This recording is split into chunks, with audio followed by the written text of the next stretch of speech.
is start of stream time. Hello everyone. Kai's mic isn't on yet, so I'm gonna sound a little bit insane talking to myself, but we now have hologram noises. Heck yeah, I wasn't on for my statement. Woo, that's actually a good thing. We've just been... You've made it sound so silly now. We were just yapping for a few minutes about what books to read next. I hope everyone is having a good day. How have you been? It's book club time. Hello, hello. First to arrive is Dust, very speedy. Hi Tundra, hi Atza, hi Az, hi Turquoise, hi Den, hi Cringe, hi Will.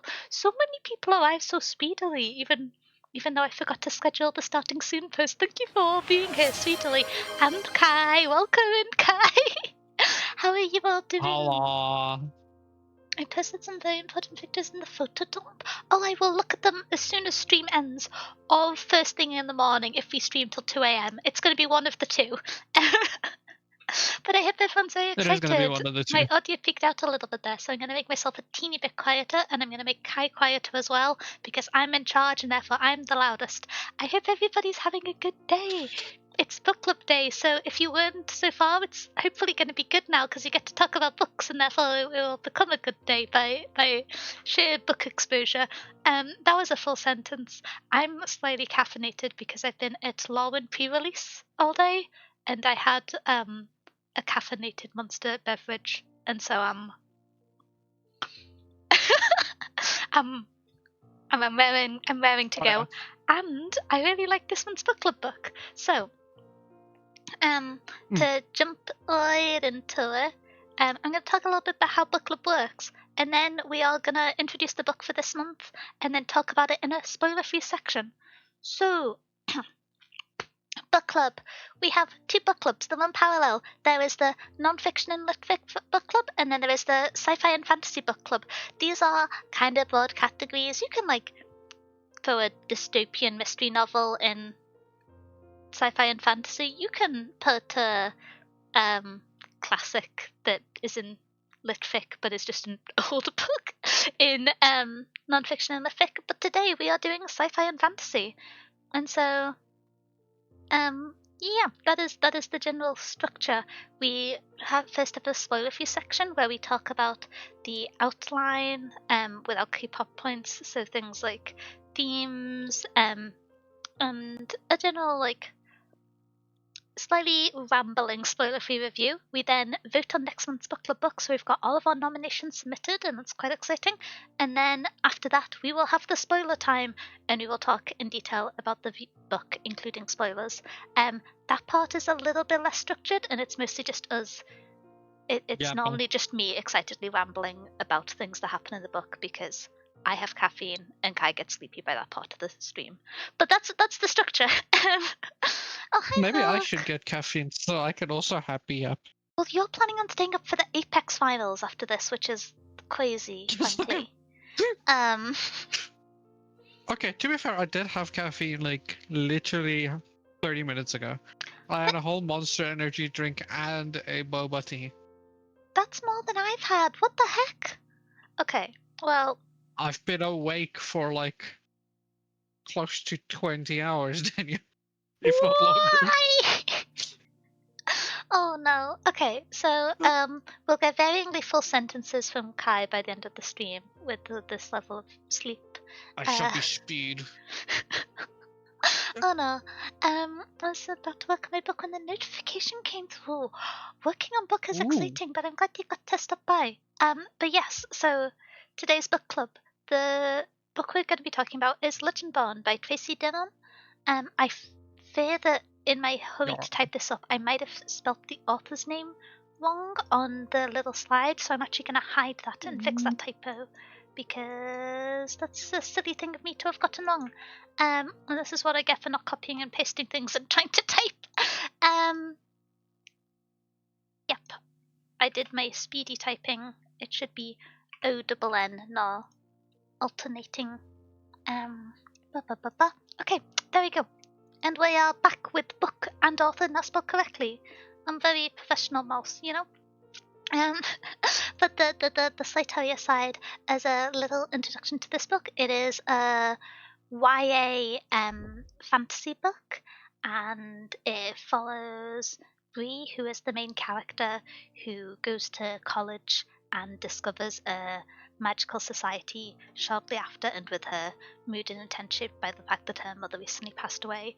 And so there are quite a few like pretty substantial content warnings for this one, and so I'm gonna grab them to go through first. Yeah, there's one that's spoilers, but important. So I think you know what I mean. Yeah, so in terms of Like quite heavy spoilers, at least yeah, so as this well. is a YA fantasy book. So um I think it's worth mentioning that although this is YA, some of the themes here are a little bit heavier than you would normally see in YA. And so Yeah, sometimes when you see a YA I book think. and then a content warning, people associate kind of like soft edges, but it's really like a Yeah, focal point for this one. What were you gonna I say? think me and Danya kind of talked about this. It's like young adult, but like 16 up, 17 up. It's not like I wouldn't recommend this personally for anyone under like 16. Yeah. So I it's not like Percy Jackson YA. This is a bit more adult, young adult. yeah. Um I don't think it's any YA, more like new adult.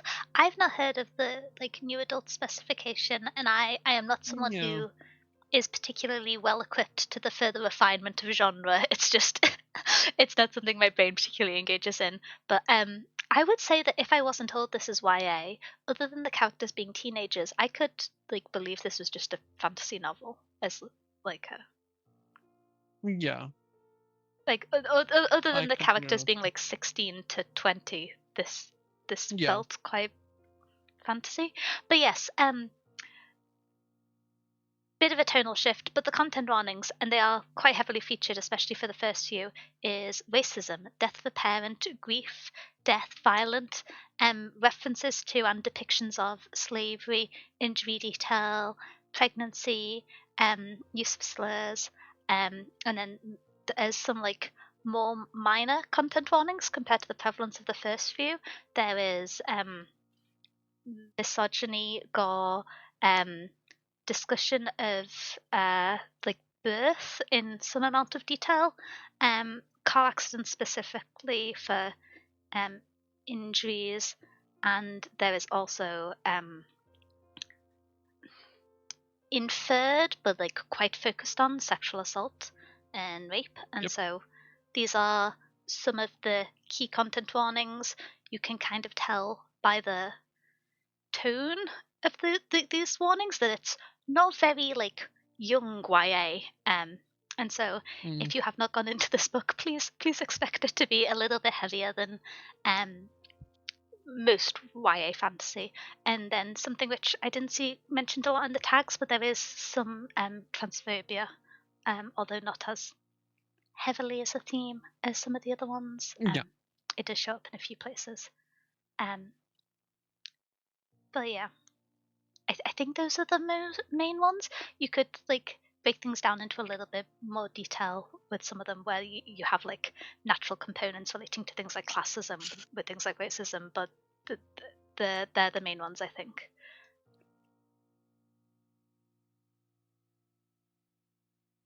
New adult is basically AI stories written for older audience. It's one of those annoying new labels that publishers come up to describe the special level of hell overseen by Sarah J. Maas and Echo. Sorry. Oh no! Yeah, I've I heard of the term new adult. It's basically like the bridge between like young adult and adult fiction. I fear that I have generalized a potentially unfairly negative perspective of the genre, which is this just kind of like thinly It's just written who it's fantasy marketed to. with heavier themes It's and less like a genre, more like a marketing term. Um, I don't look at them. I want my it's books without stickers on them. Please stop printing stickers on books. It's bad enough when I used yeah. to stick them on them and I'd have to like spray it with water to get them off without ripping the Oh cover, and now yeah. they're printed. I saw this cool thing that I need to send you, by the way. There's like this cool tool somebody found on Oh, Book Talk. for like removing stickers from books. Ooh. And it seems to work so well. And I Mhm. knew you would. I know you would like it. I just need to find it again.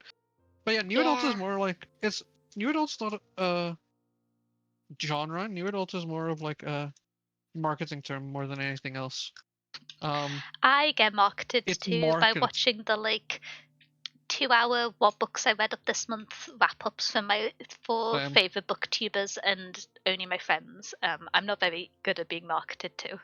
Um, I'm not either. branding teams hate this mouse.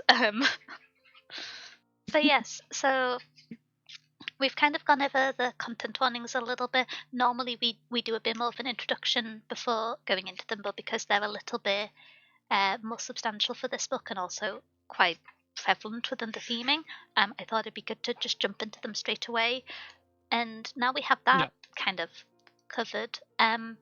Let's go through our usual structure. So, for this book, have you read anything else by this author? I believe. I don't believe this was a debut. I I might don't be think so. wrong. Um, Let me I don't double actually know. check. No, I know this. So for a bit of context, this is the first book in a trilogy. It is completed now. Um, Yep. Finally. yeah. So the author has. I'm trust.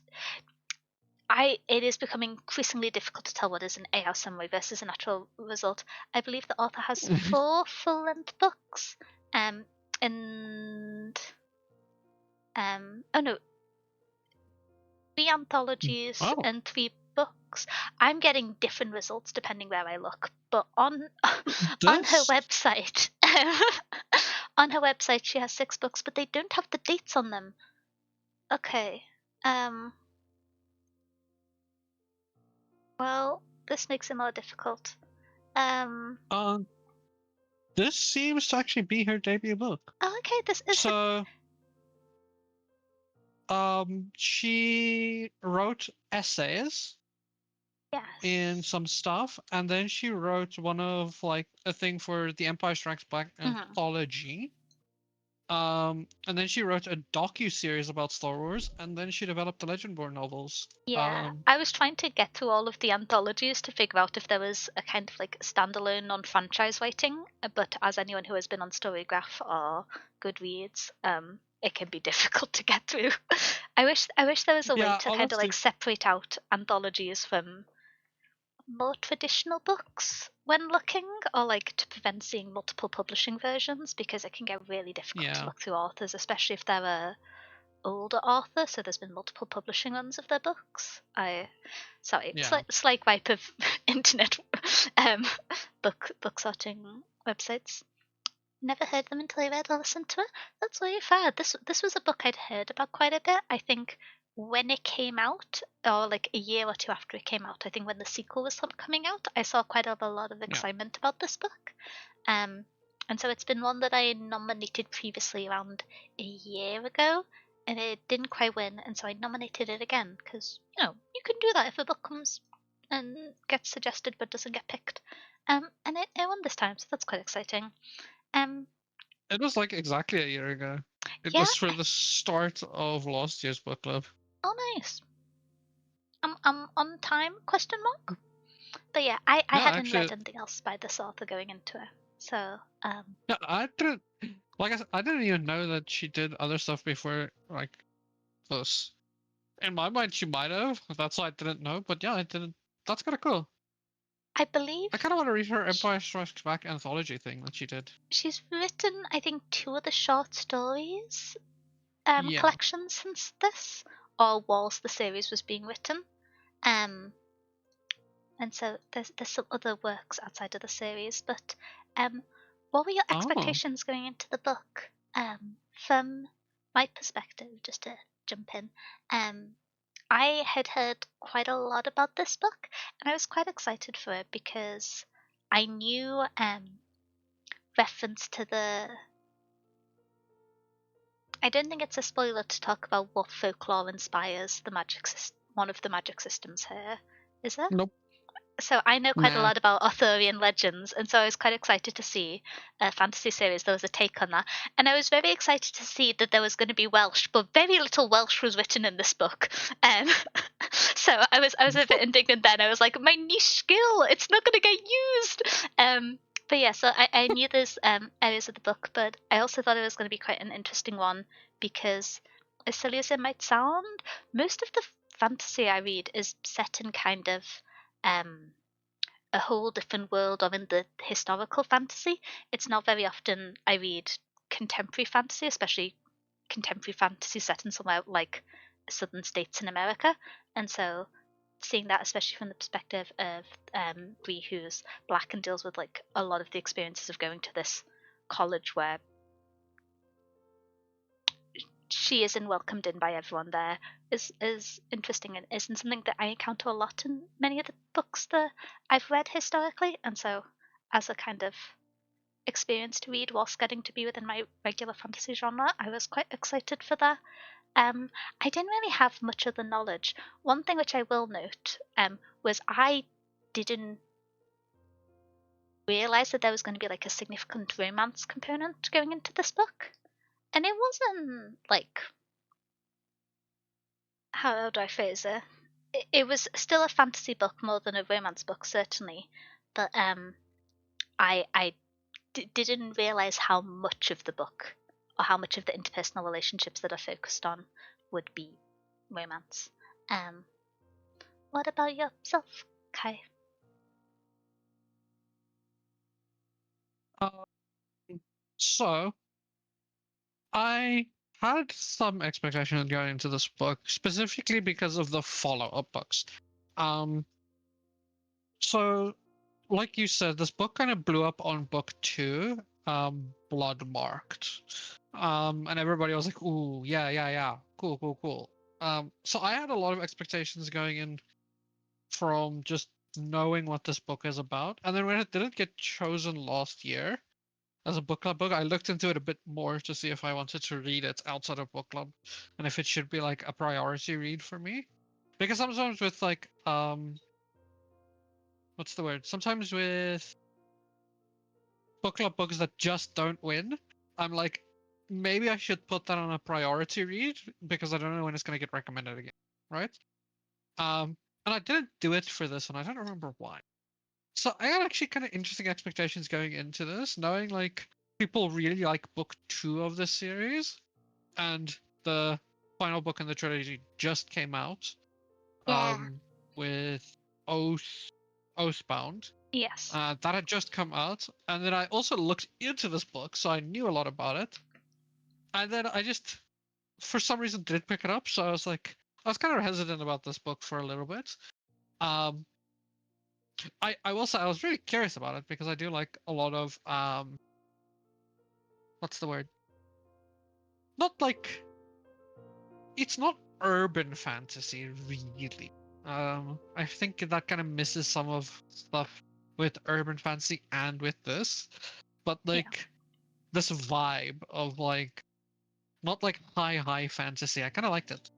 Um, I will say, oh, never mind. That's going to get into a specific spoiler thing. But this book, you can feel in the text that it was written in 2020 by some of the contemporary references. Um, not not yeah, not so much in terms of like the themes and the greater points in the book, just like I don't know, like Tesla still being a cool, eco-friendly car as its main thing. yeah, Yeah, yeah. It's it's written from what I remember. So from what I remember, he wrote it. So this book was in writing from like 2019. He wrote it for like a year, and yeah, it definitely shows. It is like, oh yeah, Tesla is a cool car. It's like, no, no, it's not. had a bit of an Yeah, they're so image calamity in the last eco-friendly. year, but yeah. Um, I imagine it's because Welsh words are nigh impossible to pronounce. I'm not gonna disagree with you, but it was very funny because I kind of alternated between reading this digitally and listening to this. Um and every now and then the voice actor, on the very rare occasion there was a Welsh word written down, had interesting interpretations. But there was very few of them, and I suppose people who I'm certainly not fluent in Welsh anymore, so I don't know if I can be too pernickety about it, but because I grew up speaking it, it's I was a bit caught off guard. I will say, right, the only pushback I have against that idea is we also have books like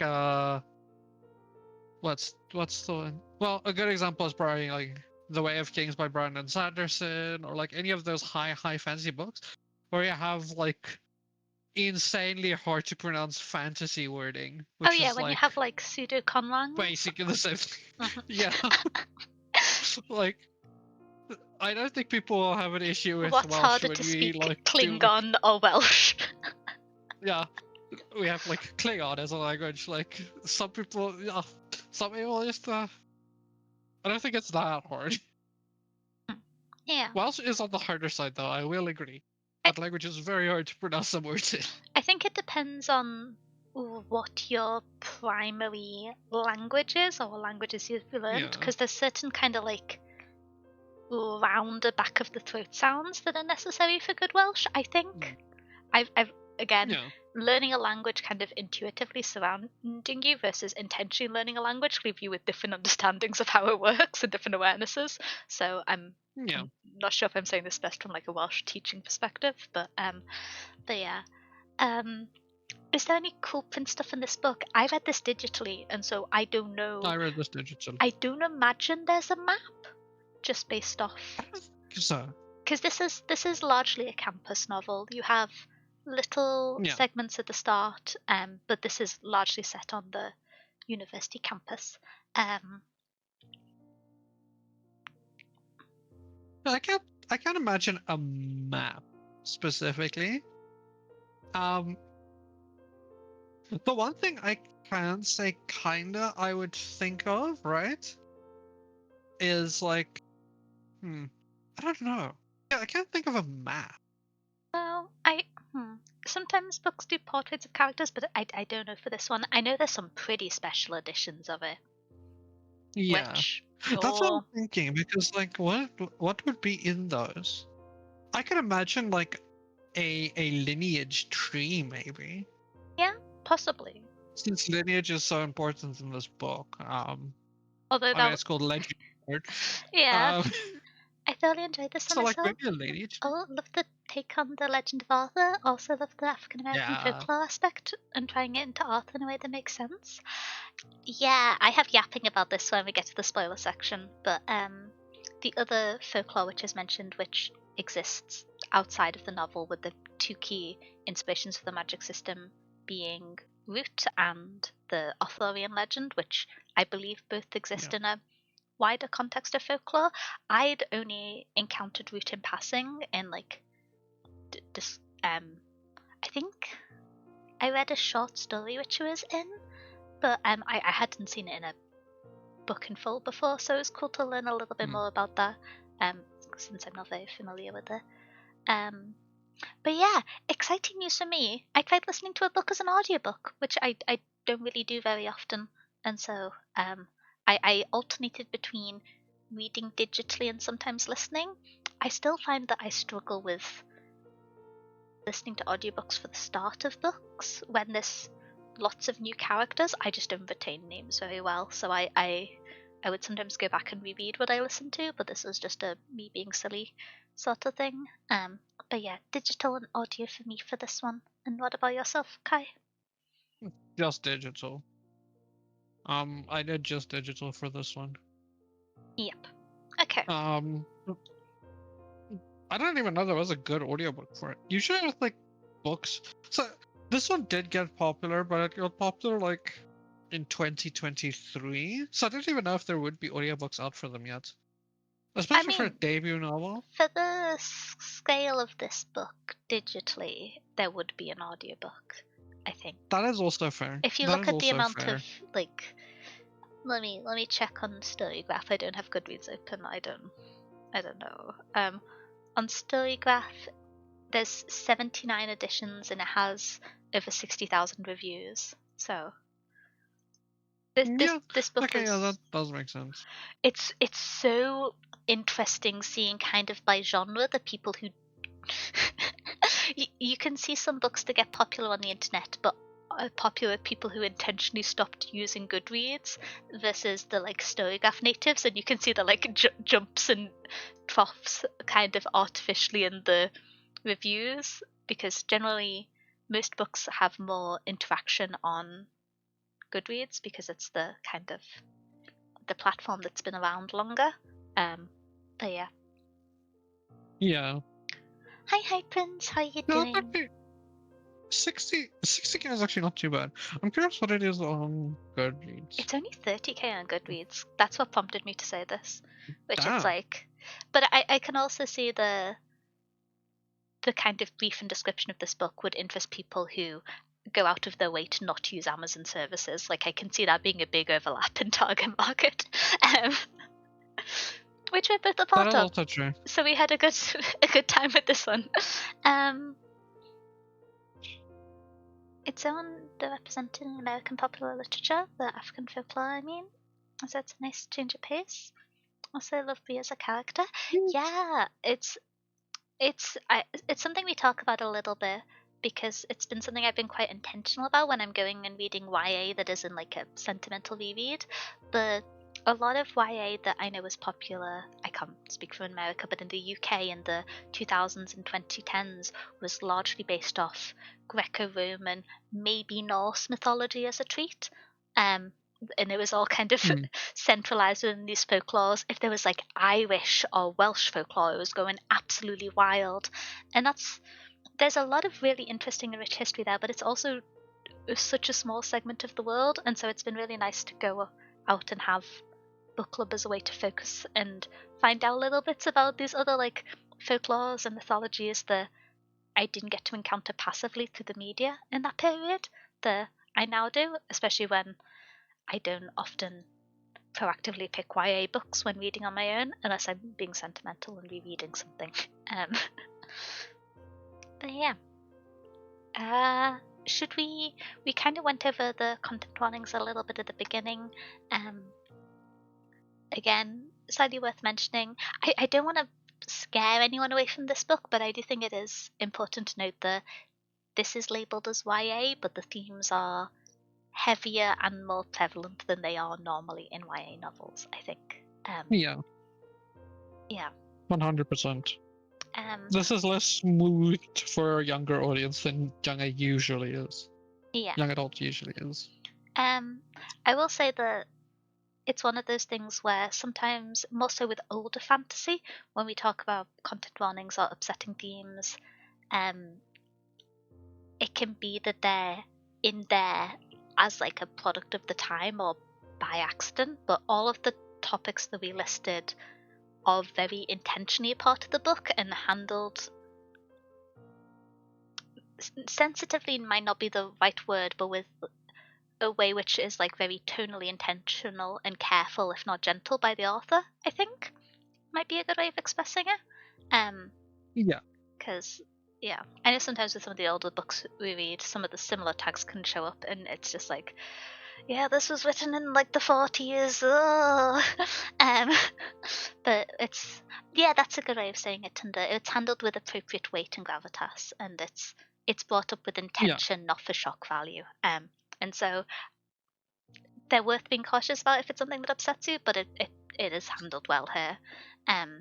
Very respectfully. Yeah, that was what I thought as well.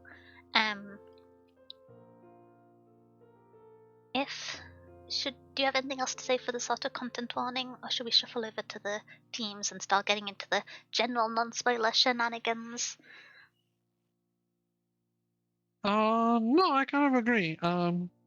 That's the main thing with this section about like the spoiler warnings and not spoiler warnings, sorry,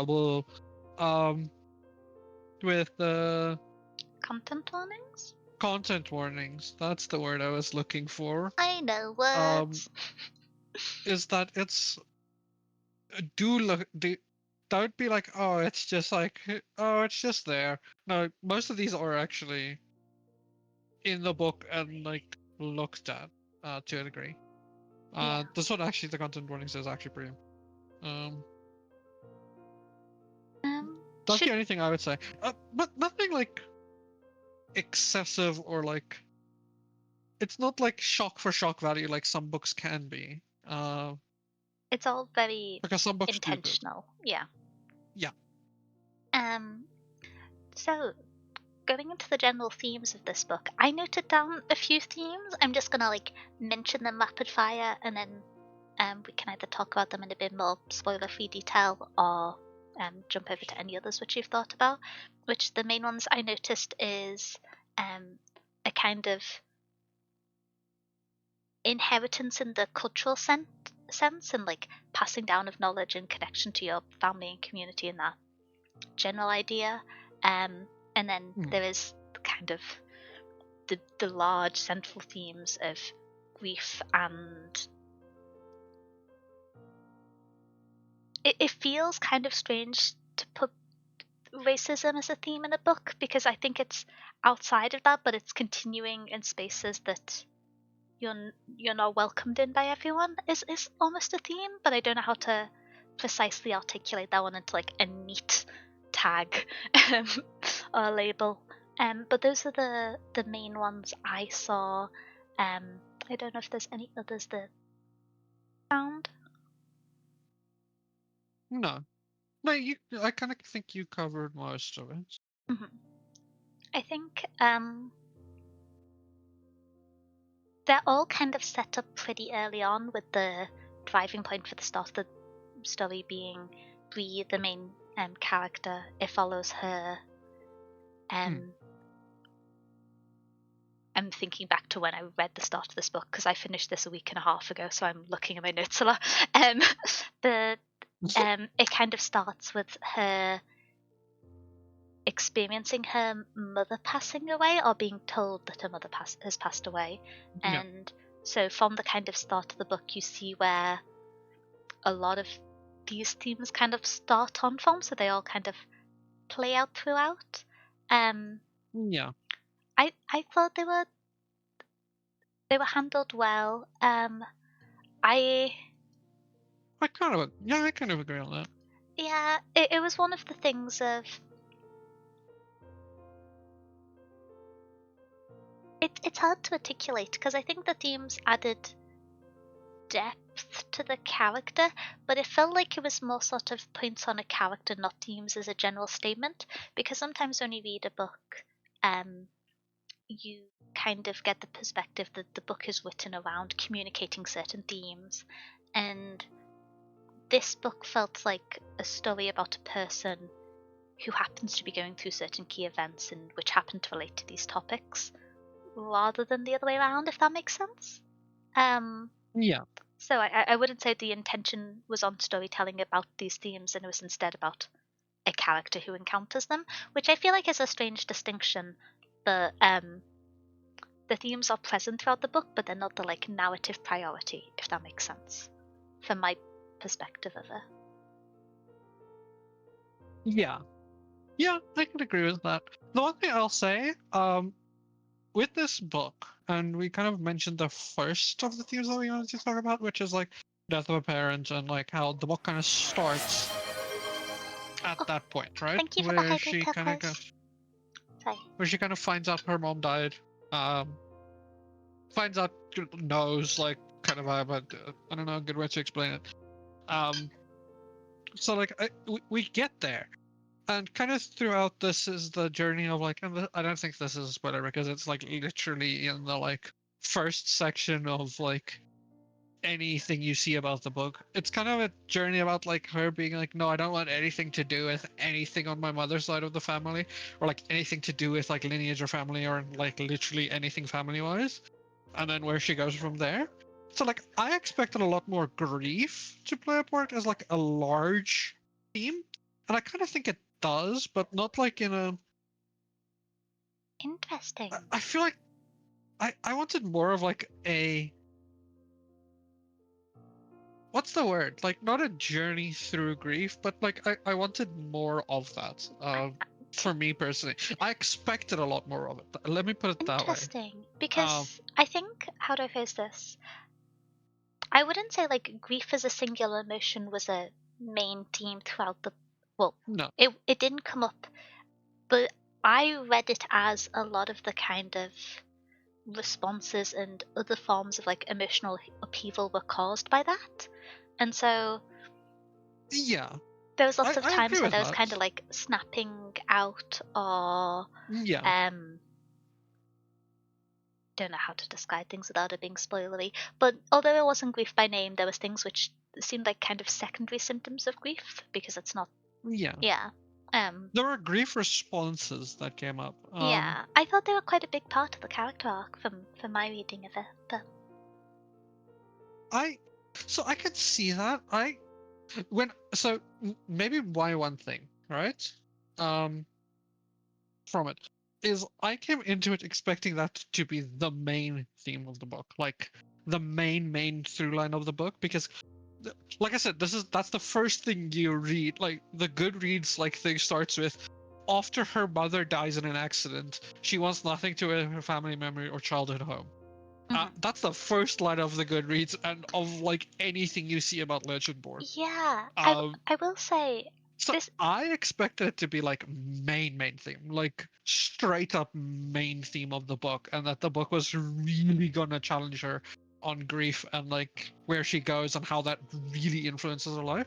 And yes, there were like grief responses and kind of with like how it functions in the book on like not how her grief functions, but how what happens with her in the like you know what I'm talking about thing that we Mhm. can't talk about.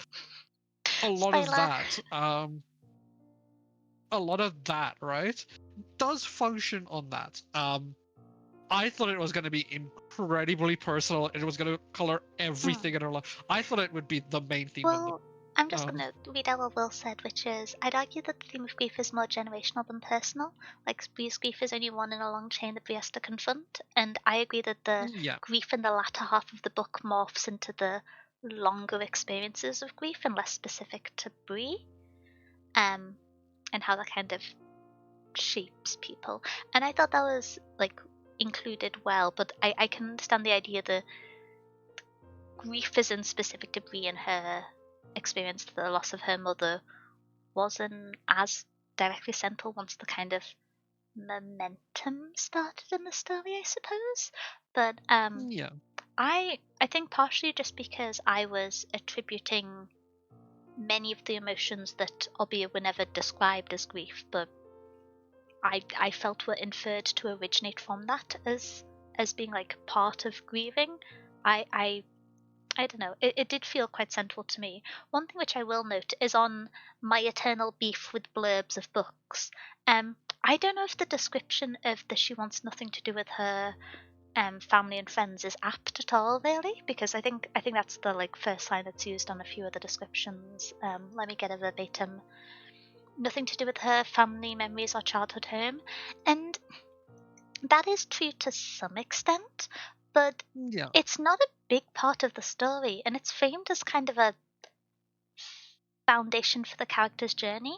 Whereas Bree yeah, does leave home, but that was going to happen anyway. It's not motivated yeah, to happen by the mother's passing, and she doesn't want to get away from her father, and there isn't like that much emphasis on the rejection. And I'd completely forgotten that that was a big part of the book's brief, because having read the book, it didn't really show up that much. There was kind of the experience of being around the space which she'd previously spent time with her mother was upsetting to her, but it other than that, there wasn't really any other rejection of like the home or that environment. um and so yeah, me versus blurbs. It's difficult to introduce a book in a paragraph, but I still find things to be grumpy about. yeah. That's kind of where I am coming from as well. Is like you understand where I'm coming from, where it's like I thought it would be a bigger thing than it is, and it's really not that talked about at all. So coming in, I Yeah. thought it would have been a way bigger theme, and it really wasn't in the way I thought it would be. Mostly because of the Goodreads thing not being great like they Yeah. usually are. They're usually not great, but in this one, it's really not good to make the first statement like not even really come up. Yeah. I think Doesn't. the wanting to like be separate from the family thing wasn't. I wouldn't have stressed that as part of this book if I was writing a No, blurb for I wouldn't it. either. Because I think that can be an interesting experience about the like the sensation of wanting to pull back from the emotional exposure of grief and then the learning to reconnect in that environment. Like that's a interesting narrative, and we see it to some extent throughout the story, but it's really not a big part of what happens. Um, if anything, the like pulling back from the friends and family in that environment is more just the Bree finds out about magic and they don't, and the isolation caused by that information more so than anything to do with grief. Um, Yeah. was my reading of it. Um, but yeah. Um, no, it is always worth kind of talking a little bit about the blurbs because if you can summarize a book in a sentence, probably not a very interesting book, but they need to write Yeah. something on the back of them. And so it's always going to be difficult to kind of introduce an idea to someone, especially because different people will have different reads on books. And so it may Yeah. be that ours are just skewed by the fact that we read a lot of similar media that it didn't line up with this, but that did feel a bit unduly weighted in the description. Um, Yeah. Like, usually the first line of like one of these is like that's what catches your attention usually with like stuff like this is like that first line, that first like at best first chapter paragraph of like the first three sentences is usually like your hook into a book.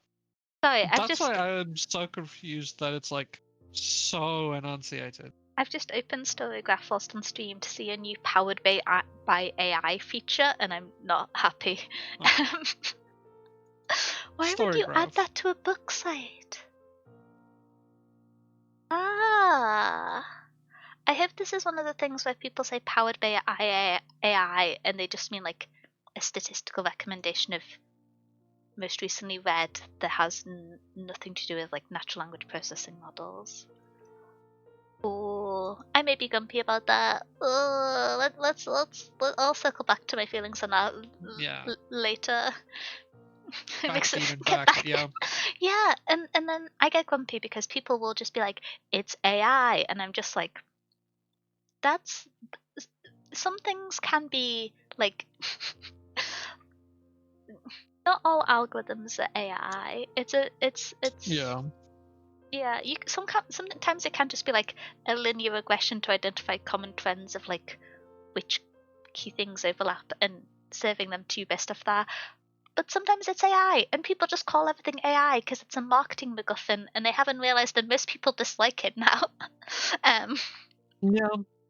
That's the interesting thing to me is like honestly that's a discussion we can have a lot about, but like the idea that like people have been mostly marketers have been like looking at the idea of like algorithms, and instead of saying an algorithm they're just like AI instead because it's a nice buzzword now, I but they think didn't realize that the buzzword is a negative I think the reason why the lack of understanding of the negative perception of AI has continued for so long is because it has a positive spectrum from a shareholder and stock value, which is far more of many yeah. businesses' priority than a consumer value.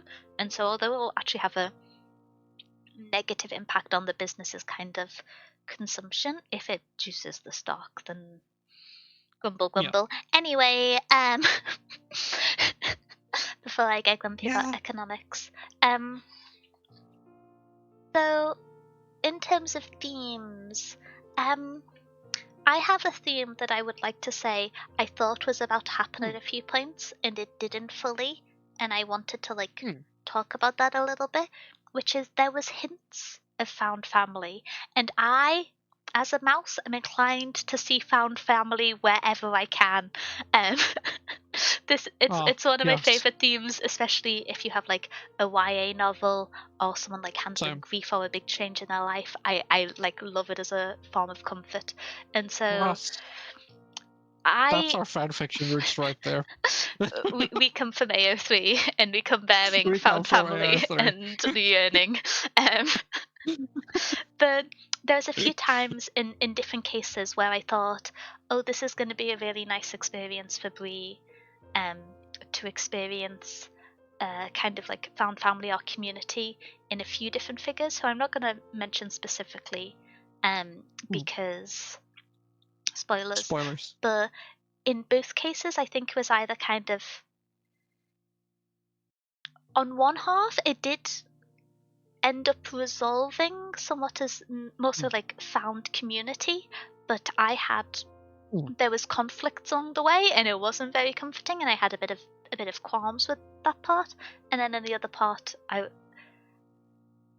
don't think it kind of committed to being that kind of found family group, and so I just wanted Bree to feel safe for more of this book, and that didn't really happen. And it made sense given what was happening in the book, but I just wanted her to be having a better time. Not as a Yeah. criticism of the book, just out of emotional investment. I just wanted her to kind of find that sense of community. And there was two spaces where it started to be built up, but wasn't fully established, or was established as like a romance interest rather than like general support, and that can be there and reasonable, but it's never what I value most in storytelling. It's very rare that I am more invested in a romantic relationship over a platonic relationship in fiction, and so just as a reader, I know that's probably not the general case, but I kind of wanted her to find that, especially within I don't. I think I'm just going to speak about it broadly because it gets mentioned quite early on. But the community she finds via the therapist, I wanted that to be either more fleshed out and more time spent there, or just to have like a little bit less moving the plot forwards and a little bit more comfort, if that makes sense. Yeah. And so I could have wanted more of that and been quite happy, especially with the therapist. But I also know who I am as a person, and I will ask for more found family in most fiction. So I probably shouldn't be listened to, but I wanted to say it anyway. Yeah. No, that's very valid. I kind of agree. I can't really Yeah, talk there's about why it didn't become as fleshed out and supportive as it might have done, or why I thought it started to build up so well without it getting spoilery. So I'm apologies if it's yeah. just a bit vague, but yeah, Bree's going through it. Yeah, she is. She really is. I think Yeah. yeah. I kind of I was thinking about it a bit, but yeah, I do agree with like that whole thing of like I kind of I don't want to say I wanted it more. What's the word? I don't know if I say I wanted more found family, but there definitely was found family, and I like found family, and found family would have been welcome. You know what I mean? Yeah, I think I'm going to suggest we swap around the order we normally talk about topics a little bit. And we jump into talking about characters No, before world building, if we're kind of, unless there's something else you want to talk about for the theming. no, I'm messing with you. Yo, what's up? Okay, so I have two complaints for this book. One of them is in the characters in a slight asterisk way. The other complaint, because there isn't a clear place to put it, so I'm just going to put it here on the border between two topics, is this book supposedly happens over the course of like 9 days, which is dumb as hell. Yeah, Um, yeah, it's so stupid. I'm I gonna be in, so for real. It's so stupid. I hadn't been keeping track of how long this book went over the course of. I assumed it had been weeks, if not months. And then I looked back Yeah. and I was like, oh, my first piece of homework is due. It had been less than 2 weeks and I had assumed it was weeks. Ridiculous. And it gets referenced like very occasionally. Maybe it changes in the sequels, but as far as I can tell, there is absolutely no reason why it needed to all happen so quickly. Like there's no external factor or point within the story that's making it move so quickly. It's not like they've got to get there before the eclipse so they can like fight the Fire Lord or something. There's no reason for them to be rushing. And it just There's really not. I found that made it feel a little bit silly when it came to some of the speed at which certain connections were built. Yeah. Which Yeah. I don't know how to say that without it being spoilery. So you have an ensemble cast of characters, as is often the case with campus novels. The timeline is so confusing. This is the thing. I was very happy to just be like, oh, it's a non-specified timeline. I think not having like a really clear divide of days is a very common experience when people are grieving. Like the experience of the continuation of time with an absence in your life definitely affects that perspective. So I was just like, oh, okay, we have slightly fuzzy days and not every day is mentioned, but these are the key points. And I was so content with that. But no, it just all happened in like 6 days at most. Ridiculous. And so I think that was one of those things where if it just hadn't been specified, it would have been great. But that was my like largest gripe with the book. And it felt ridiculous because this book has so many brilliant things. I really enjoyed this book. I think I mentioned at the start, but I have been waiting for book club to read the sequels because I'm really bad at talking about books if I know extra information. And so I wanted to have this conversation based just off the first book before jumping into the other two. But I got so confused when there was the throwaway line in like about 3/4 of the way through the book that was just like, yeah, and a week has passed, and it made no sense to me. But yes, you've got a flexible amount of hours in a day happening here. Yeah. Yeah. But yeah, the timeline emphasizing that is a bit important because you have a series of characters and you have people like Alice who Ree goes to the college with. I've forgotten the name of the college. But Alice and Ree's relationship I thought was really sweet. I've seen people say they thought Alice was kind of like complaining and like annoying, but I thought she was very reasonable the whole time, frankly. Like, yeah, poor Alice. I like their relationship. I kind of wish there was a little bit like more Alice. of it. Yeah, but it's one of those things that I understood why it wasn't like as a central point, but I hope that they continue on as friends in the latter books. And Yeah.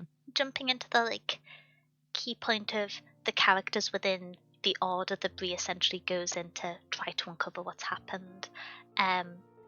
My first kind of point is, as is often the case when you have a cast of characters who are doing kind of like trials or trying to get into a secret order, you get given an ensemble cast of characters. And Yep. I was able to care emotionally about like 5 of these characters, and 2 of those characters it was negative care. 2 of them I disliked. And so you who? Sorry, I didn't hear. That just sounded like a No, like. I said, oh. Well, it Oh. wasn't. The 2 characters are. I don't know how to introduce this without like the one who does a racist thing and the one who does like a classist transphobic thing. Yeah, makes sense. Because you had Checks out. 2 like actively confrontational, not like villain but natural causes of friction people, and then you had one friend who was really nice and supportive, who was the trans character whose name I haven't made a note of, which is very inconvenient for me. But there's it wasn't ever. Yes, the trans one. It wasn't ever Sounds so addressed, but well, oh no, it does sound a little bit bad. But they use they them pronouns. It's never like addressed or introduced. It's just used throughout the story, which I thought was quite nice. Because yeah, there's sometimes when books make it a ceremony to introduce a character that doesn't use like he, him, or she, her, and so it was quite nice that it was just like there and present, and the discussion about, although it's different experiences, the commonalities of like not being accepted within the space. I thought that was very sweet. You can kind of tell by the fact that there's only like 5 characters' names who I remember that the ensemble cast, I thought, was to some extent to the series' disadvantage. And I am doing the dangerous thing of looking up the list of characters when there are sequels that I have not read. Oh, hazardous. No, that's a bad idea. There's 2 Ah, sequels you haven't read, in fact. yeah. But I will say there are some points later on in the story which are meant to have like a big emotional impact, and to me, they were impactful because I was really invested in Brie and they affected her. But they reference characters, and I'm like, sincerely couldn't tell if they'd been introduced before, because they'd been someone who there had been like 1 or 2 nebulous positive interactions in a crowd environment, and I think that's okay. But it does kind of, you can be invested in a character, but and feel the emotions that they're feeling, but it did pull me back a little bit when I was like, I can't remember who this person is. and you still care because it affects the character you know and care about, and I grew to love over the course of the story. But yeah, it wasn't. I think it drew back from how impactful those moments could have been, because there was such a large ensemble cast, and because I didn't know who there was. Oh, Greer was the non-binary character. I'm assuming non-binary. I didn't think I said that right, but yes, uses they pronouns. Oh heck, wait, there's been a raid! I was googling. I was trying my best not to get spoiled for the sequels. Mary, thank you so much for the raid, and thank you mods for sorting out the shout-out speedily whilst I was distracted. I hope you had a good stream. Welcome in. Oh hi, Ray, thank you for the follow. Welcome to the library. Hi Mega Sloth. Hi Freya. Hi Mary. What were you up to? Hey Jordan, how are you all doing? I hope you've been having a good day. Welcome into the library. My name is Denya. This is Kai, our co-host. We are currently doing book club, so we're currently doing a spoiler-free discussion of Legendborn by Tracy deonn. We're doing Animal Crossing and studying. 2 of my favorite things, sincerely. I hope you had a great time. Mary is a sweetheart who also does co-working streams. I know I haven't been able to do the most of them recently, but if you enjoy them, make sure to check them out. She's a sweetheart. But yes, jumping. If you need to grab a drink, grab a drink. Make sure to look after yourself, take care of yourself, and get some good snacks. Always need snacks. But kind of jumping back to the characters, there were some relationships which I thought were really well built up by the end, especially. There was a few of them, but I thought that the number of characters kind of held back the extent to which some of them could develop. Oh heck, Will, thank you so much for the 16 bits. I really appreciate it. I shall go towards more books for the library. Thank you very much. I have to do some errands, so I shall leave a lurk. Oh, good luck with your errands, and thank you for stopping by. Thank you. But yeah, I don't know if it's obviously a little bit difficult to talk about whilst being spoiler free, but I don't know if you also felt that the ensemble cast didn't benefit all the story beats, in my opinion. I think would be like the vague way of addressing it. And I very much agree. It'll make a bit more sense if you've read the book or if you stick out to the spoiler section. But there were certain characters who I was very emotionally invested in. I think there was one character who I was meant to care a lot about and I didn't care that much about, which I felt a bit bad about. But yeah, we'll talk about it in the spoiler section. We'll talk about it. I can send you the name of it, but I'm gonna try something new. Everything we say, we'll talk about it later. I'm gonna put in a note so that I remember it. Wait, and if send I it to make each other so we can I've see it, because yeah. Every time and then if I ever say no, I can't talk about that now. I'll talk about it later. Well, And then you put forget. it in there too. I, I, Yeah, I, but now I. I'm gonna put it in a note. Mhm, I'm mhm. smart. I will never forget again. Oh, oh, thank you. But yes, the characters. Some of the characters were really strong. You had kind of characters like Greer and Nick and Alice who were largely like friendly from the start, and was really nice to see that and to have Bree get that support. But then you also had more complex characters.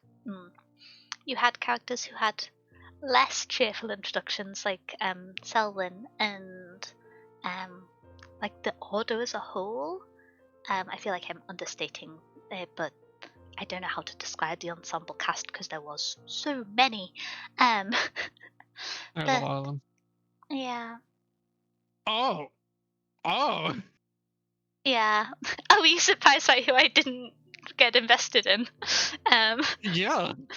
uh-huh. We'll talk about it later. I did appreciate the LGBTQ rap. I do wish the book had explored more of how this character struggles relate to our heroine. I feel like the fellow really did that, or at least I feel like Deonn really did that in a meaningful, memorable way. It was talked about a little bit. I think there was kind of a discussion of the kinship that comes from similar, if not shared, struggle of not being accepted. That was quite sweet between Greer and Bree, which I thought was quite nice. Hmm. But it was something that was kind of alluded to rather than discussed on text, which I can understand wanting it to be more present. But I'm kind of hoping that we'll get to see things like that develop more as the book continues, since there is two more. But I do think it's fair to say wanting to see it in the first book, because this is like a long book. This is over 500 pages for YA fantasy, which isn't historically that length. I feel like for YA that's quite long. Yeah, that is pretty long. I That's think, the thing I actually talked to you about. Is like this book feels very long for YA specifically. I feel like yeah, YA usually sits in that like 300-page category. yeah. I'm used to YA being like a solid 250 to 400 pages. Yeah. And it's not always the case, but I feel like this book really, yeah, it's a little bit difficult to kind of conceptualize because some of the topics I think weren't very YA friendly. We kind of talked earlier about how Yeah. this book like heavily covers themes of racism, and particularly like post-slavery racism in southern states of America, and so Yep. it's not light topics. I wouldn't say they're particularly like YA classic Nope. themes, and so Very much so. I kind of wonder why this book was aimed at YA, not just like regular fantasy. Because I feel like if I hadn't been told this was YA and I was just told it was a fantasy book that follows a teenager, I wouldn't have questioned it as being a general fantasy, especially because there's quite complex. Well, there's several different pieces of magic and mythology intertwined with the book, so it's not one of those YA simpler in quote fantasy systems. Um, Mm. but yeah, I think I often struggle with the labeling and the categorization of genres, and it's just because I'm not a marketer that I don't really get it. But but yeah, I think there was some really charming and some really antagonistic character interactions that were well developed. It's one of those things where I think the characters largely acted consistently, which is normally the issue I have most with YA books, because it doesn't happen here, but in other series, I feel like sometimes authors can see, oh, teenagers YA cast. This is shorthand for I can like get the character to change their mind with very little motivation, as like teenagers and young people are more prone to doing. But the characters were Yeah. really consistent. I I personally find it difficult to be invested in the establishment of a character if their primary interactions with each others are romantic interactions. I get more invested in characters based off the build-up of like platonic or even combative, even antagonistic relationships. If the key point of interaction from a character is romantic, I find I'm less invested in that character normally. And I feel like that happened a little bit in this book, but I think that I am the exception in that. I think other people, from what I have seen online, I've not been able to like watch many reviews because there's sequels that I haven't seen, but from what I've seen, other people were very invested in that relationship. Yeah. But especially with it being in like 2 weeks, I've got very little energy for 16 and like 17, 18-year-olds falling in love in 2 weeks. Yeah. Honestly, saying that is even like, Do you what's see the what I word? mean? It's not like even that is fast because it's like 2 weeks is like being nice to it. It's 9 days, bro. It's not even 2 weeks. It's 9 days. Some of Yeah. them meet like right at the start of the book. Some of them literally only know each other for 9 days. Mm-hmm. Um, Yeah. Which a lot of things some make happen. sense. Like my favorite relationship, relationship in quotation marks, not romantic relationship, is the one that actually had time, which is Bree and Alice, because it actually makes sense that they would be that close Mm, after like being friends for like since they were 10. The others knew each other like at best a few weeks. yeah. I was most invested in, I think, Bree and Alice, and then So secondarily, I was most invested in what I'm just going to describe as Selwyn Kane versus the world. yeah, yeah, Yeah, um, yeah. But I, I, I thought the I love story, Cell. yeah. It's one of those cases where you're just like, this is a character. They don't necessarily make good decisions. I'm going to refer to them as like a tiny baby and defend them. Probably unjustified, but I just. Very Sometimes you become unjustified, emotionally but it's attached okay. to people when you would run away from them in real life. um, Yeah, yeah. but yeah, as we've kind of talked about, there's a large ensemble of characters, some who are kind of there in passive moments, like Greer, but you get a emotional attachment to, and there's others who have more time to develop or build connections with. But I do wish that maybe less people were introduced, specifically within the Order. I wish they kind of tuned it down, because there's a few other key character relationships which I did enjoy and thought were well built up. But Yeah. there's just so many. I ended up describing people with like shorthand for like their role in the Order rather than their name, because I couldn't Oh, keep track of them. Like I was referring to. that does make sense. I feel like if I explain how I was referring to people, it's spoilers. But Absolutely. yeah, I was using like fantasy world building to keep track of characters because there were just so many people, and some of them I just was like, oh yeah, they're one in this like group of different like people. There was a lot of characters. I think to the story's detriment. I understand if you're having Yeah. a trilogy, you want to establish a lot of characters, and it makes sense for there to be a lot of people here.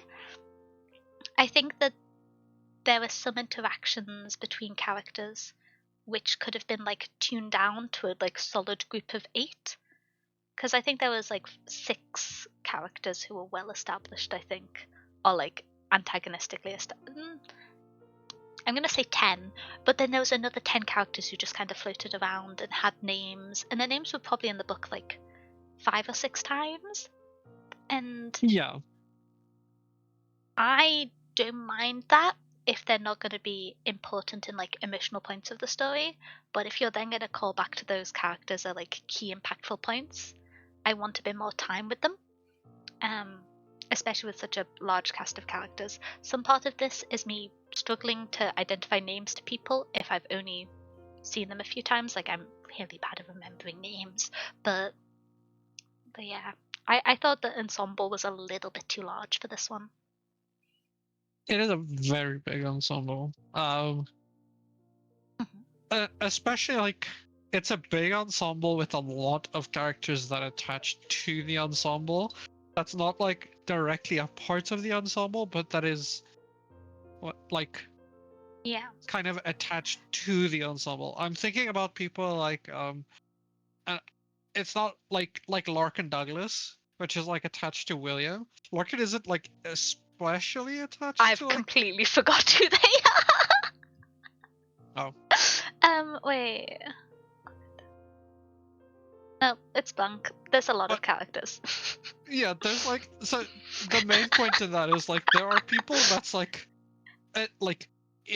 related to main characters, like to the main group, that kind of just like yeah, they're there and they get mentioned like once or twice, and then you're like, who was that person again? But it's not somebody that's like in the main group, and I am more confused because like, why did we mention this random that's like around?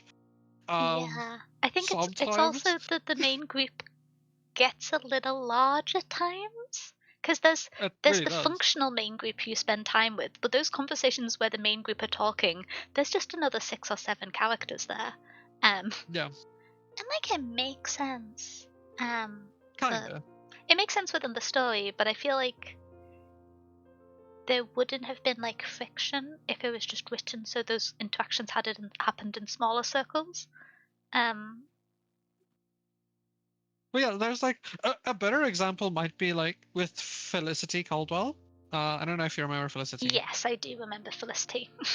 So Felicity is like main group. She is attached to so many other characters that are only there because they're related exactly to her. Lewis, for example, is her former page. We'll talk about what a page is, but like Mhm. Lewis is attached to her, and we only ever really interact with Lewis through her. Yeah, They're only mentioned with her. Same with Russ. Russ is only ever mentioned with Felicity because I think he's her squire. I think this is one of the things which I was gonna kind of touch on briefly. I'm gonna be vague about it, but one of the reasons it's so difficult to be familiar with the characters in the order specifically is because they are connected to each other through the framework of a fantasy system that is not explained to you when they're all introduced. And it is Yeah, explained to you over time and not necessarily going back and like labeling all the characters as it does so. And because of that, you yeah, kind of get the, oh, they're nebulously here, and you can see like, oh, these are paired together, they're dating, or maybe there's more to that. You can like see some of the connections, but because you're given the characters without the framework of how they're connected and it's not revisited, I did find it difficult to remember. I do think some yeah, amount of this might be shaped by the fact that I was like listening/reading digitally, because I don't know yeah, if it's like a correlation or causation, but when I listen or read digitally, I find it difficult to remember as much as when I read physically, I think. And so maybe yeah. it was skewed by that. But this was like a large ensemble, and an ensemble that wasn't established within a familiar framework. So They, yeah. I agree with another part of that because like, so you're introduced to, so uh, let's use Felicity as a very good early example because I think it shows what happens with this book and kind of how the ensemble feels bigger than it is, but also confusing in that it does this. So Felicity is introduced as the person that gives everybody the tour, right? She gives everybody the tour. She's like the first meeting we have of like the first vibe with like the pages and stuff. Firstly, pages are very not explained at this point at all, really. So Mhm. we just get told there are pages. We don't know what that is. But that ties her to Bree, Lewis, who we just talked about a bit ago, and Vaughn, in which she meets them for the first time, right? And she sponsored Lewis. We don't know what that means quite yet. So now we got 3 characters we just met that we don't know what 2 of them relate to, and only one of them is a main source in like a main ensemble character. Yeah. After that, after the first thing we do, we hear about another person she sponsors with Spencer. Wait, I thought someone else So sponsored Spencer because I thought each person could only sponsor one per year. so Spencer is sorry, it's Victoria who sponsors Spencer, but we hear about her through Felicity. Even though Victoria's the one that sponsors This is Spencer. what we mean when we say it's a bit confusing the way the characters are introduced. And I think Like it makes sense at the time for it to be confusing because as a reader you mirror the experience that Bree's having, being overwhelmed being there. But it also makes sense to like revisit and like solidify them a bit more at some point in the middle of the book, I thought. yeah. Like so much of it becomes and another big issue about that is like it would be fine to do something like this, right? To be like, okay, here is Felicity. Here is Lewis, who is sponsored by her. Vaughn is in the common area. Vaughn is sponsored by who's Vaughn sponsored by again? Oh, it's by Fitz, I think. Yes. He's sponsored by Fitz. If one, we knew what pages were. Two, we knew what sponsoring was and what the relationship with that is. And three, we know what the hell they're doing here and why this is all happening. But we don't. Because Bree technically doesn't know the yet. reader to be familiar with how medieval knighthood works. The thing is, I'm like very familiar with Arthurian legend, but sponsor as like a language for the pledge, I knew kind of through the context of sororities in that you can like sponsor someone to like help nominate them if you're doing like a sorority or a society for like selective societies or university or colleges in the US and UK. So I knew a little about it through that, which I just kind of was like pledges. I imagine they're freshers, shrugs. I wasn't thinking fancy enough. I was just like, they're just rich people who call us something fancy. So these are the freshers, and these are the freshers that have been nominated by someone. So Yeah, that's the big thing. It's like it really doesn't help with like how what's the word? Like how oh hey Tormund, good almost afternoon, good afternoon. intentionally like I will say it is probably intentional that she doesn't explain a lot of these things because I agree with what you said earlier where like it makes you feel like Bree in this moment that you don't understand what's going on. That you kind of are a fish out of water. It does give that vibe. It just does not help with introducing a cast this big because like if at the start when we got introduced to specifically with like Felicity, there's a few examples of it, but when we get introduced to like Felicity, Bree, Lewis, Vaughn, and then later Spencer, I only thought Bree was the main character. I thought like Felicity is kind of more sidelined. And she was kind of sidelined, but she's part of the main like group. But, I wouldn't have labeled where do I as make that Felicity as the distinction? main character, but it does get very confusing. And Like, where do you make that distinction if you just introduce like 7 characters to me and tell me like some of them are main characters? Yeah. I think one thing that I was going to mention quickly is I thought the dialogue was good in this book. I thought it was one of the things of wait until I finish this sentence. There were times when I hated the dialogue just because I hate when I watch a character do something dumb thinking it's going to work out for them. But it was very compellingly written. There was times when I was sitting there, like, screaming in my phone, which I was reading on, like, no, this isn't a good thing to say. What do you mean I know what to say next? This is a bad idea. And so there were times where I was like, I was very invested in the dialogue. It made me stressed at times, intentionally, I believe.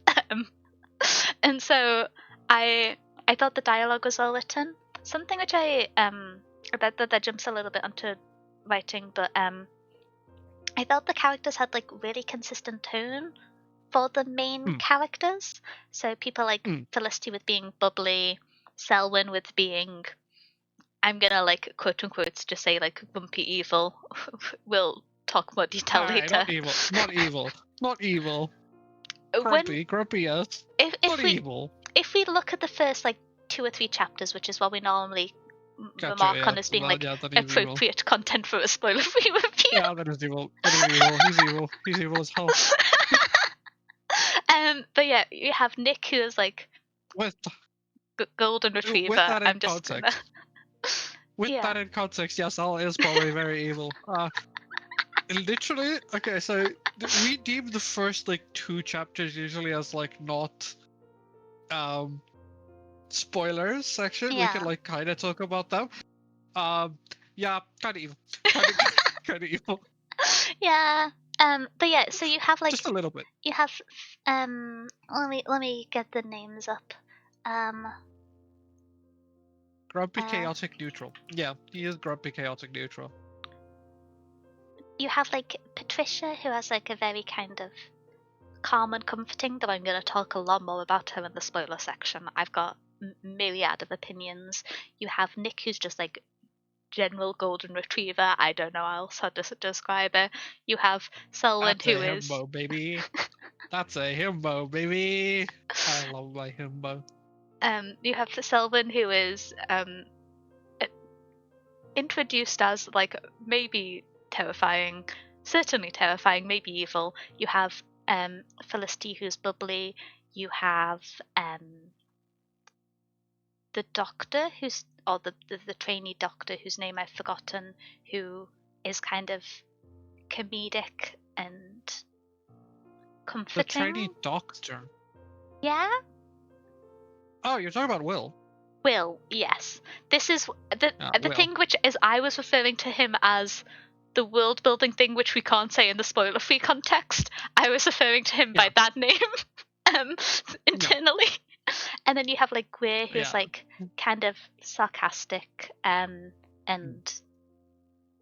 like slightly cutting humor, but supportive and like just there to back Brie up a lot, which was very sweet and it was nice to see. And you have Alice, who's like a little bit nervous and conscientious, I think maybe would be a good way to describe Alice. Yeah. Yeah. You don't get to see a huge amount of Alice. She's very like studious, I would say, as well. Yeah. Certainly. But I feel like all the characters had like their own consistent tones and you got to see more of them as the story went on, which was quite nice because sometimes with ensemble casts you can kind of blur, but you can see that in those characters I listed then, that is significantly less than the number of people who were here and were impactful at significant plot points. And part of that is because like spoilers, but a significant part of that is just because there was a lot of people here. There was a lot of people here. And so I only really have 2 negative notes about this book in general. I really enjoyed it. I hope that's kind of evident from how I've been talking about it. But the only 2 negatives I have were the ensemble cast was large and sometimes underfocused for the emotional weight expected for some of the characters. And a lot of them are underfocused. Yeah. And it's one thing, you can have side characters and that can be fine, but I think if they're going to be used in pivotal points, it still mattered and it still worked well for me because I was so invested in Bree and some of the other characters. But I think it takes away the kind of wait, who's this experience. You never want the reader to be thinking that as something pivotal and upsetting or emotive is happening. Plant you both. Thank you for the hi there, Jake. How are you doing?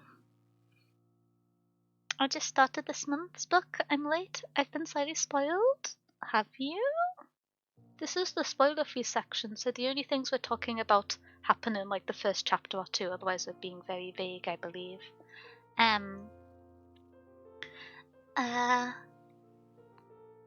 But yes. So, what was I gonna say? Oh, I haven't had my hydrate yet.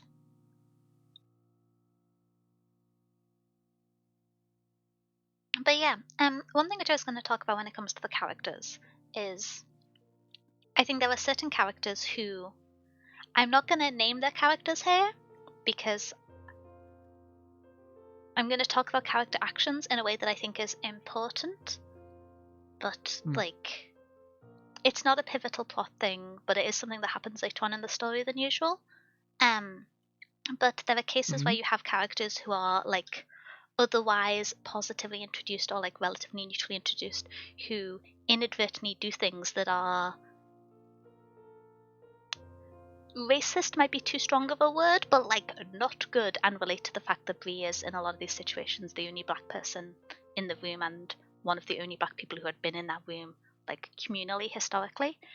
And I thought that Yeah. that was kind of an interesting thing to show, especially with these being quite young characters, about how you can have someone who isn't being malicious, who, if asked, I'm sure, well, you would expect the character from how they've built up would be opposed to racism and would like try their best to counter it, and does in other places, but because it's not something that they have the full depth of knowledge on or maturity about, they don't act in a way that is entirely supportive, or like sometimes fall into the behavior that has been normalized around them. And I thought that that was really well integrated. And then there was cases where characters were like sincerely malicious, whether they understood the like full context behind it or not, or they were just being like a little bit rude, or they were just outright a problem. But I thought the range of those for different characters was kind of well introduced, because the nuance that a character can, or a person in general can,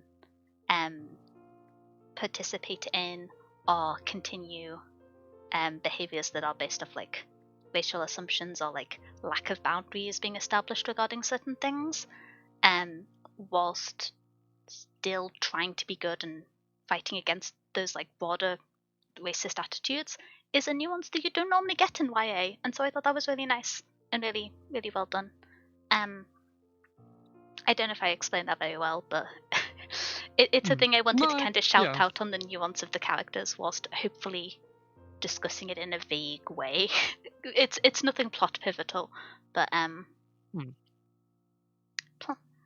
just finished playing DPD and Terraria. I feel like I should start making like a bet with myself about whether or not you have played DBD or Terraria on a given day.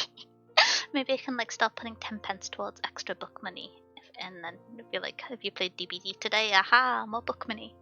But yes. Sorry, I went on a tangent then. Did you have anything to say about that, Kai? No, just that it's a very, very good shout. Because I do agree with most of what you said. I think I have some issues with like some of it. But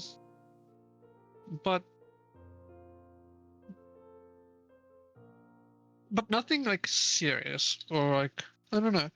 I I don't know the way to put it.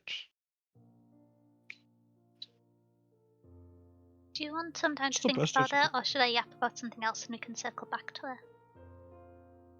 Oh, we can actually move on. I kind of agree. For the most part, I agree with a lot of what you said. Yeah. Some of it might be a little bit spoilery to talk about, so we can maybe talk about it later in the spoiler section specifically.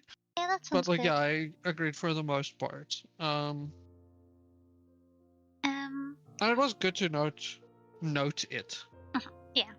I think we talked about it a little bit earlier, but in terms of kind of like representation in different characters, there's a lot of representation in this book. I think one of the ways I first saw it introduced was as a kind of,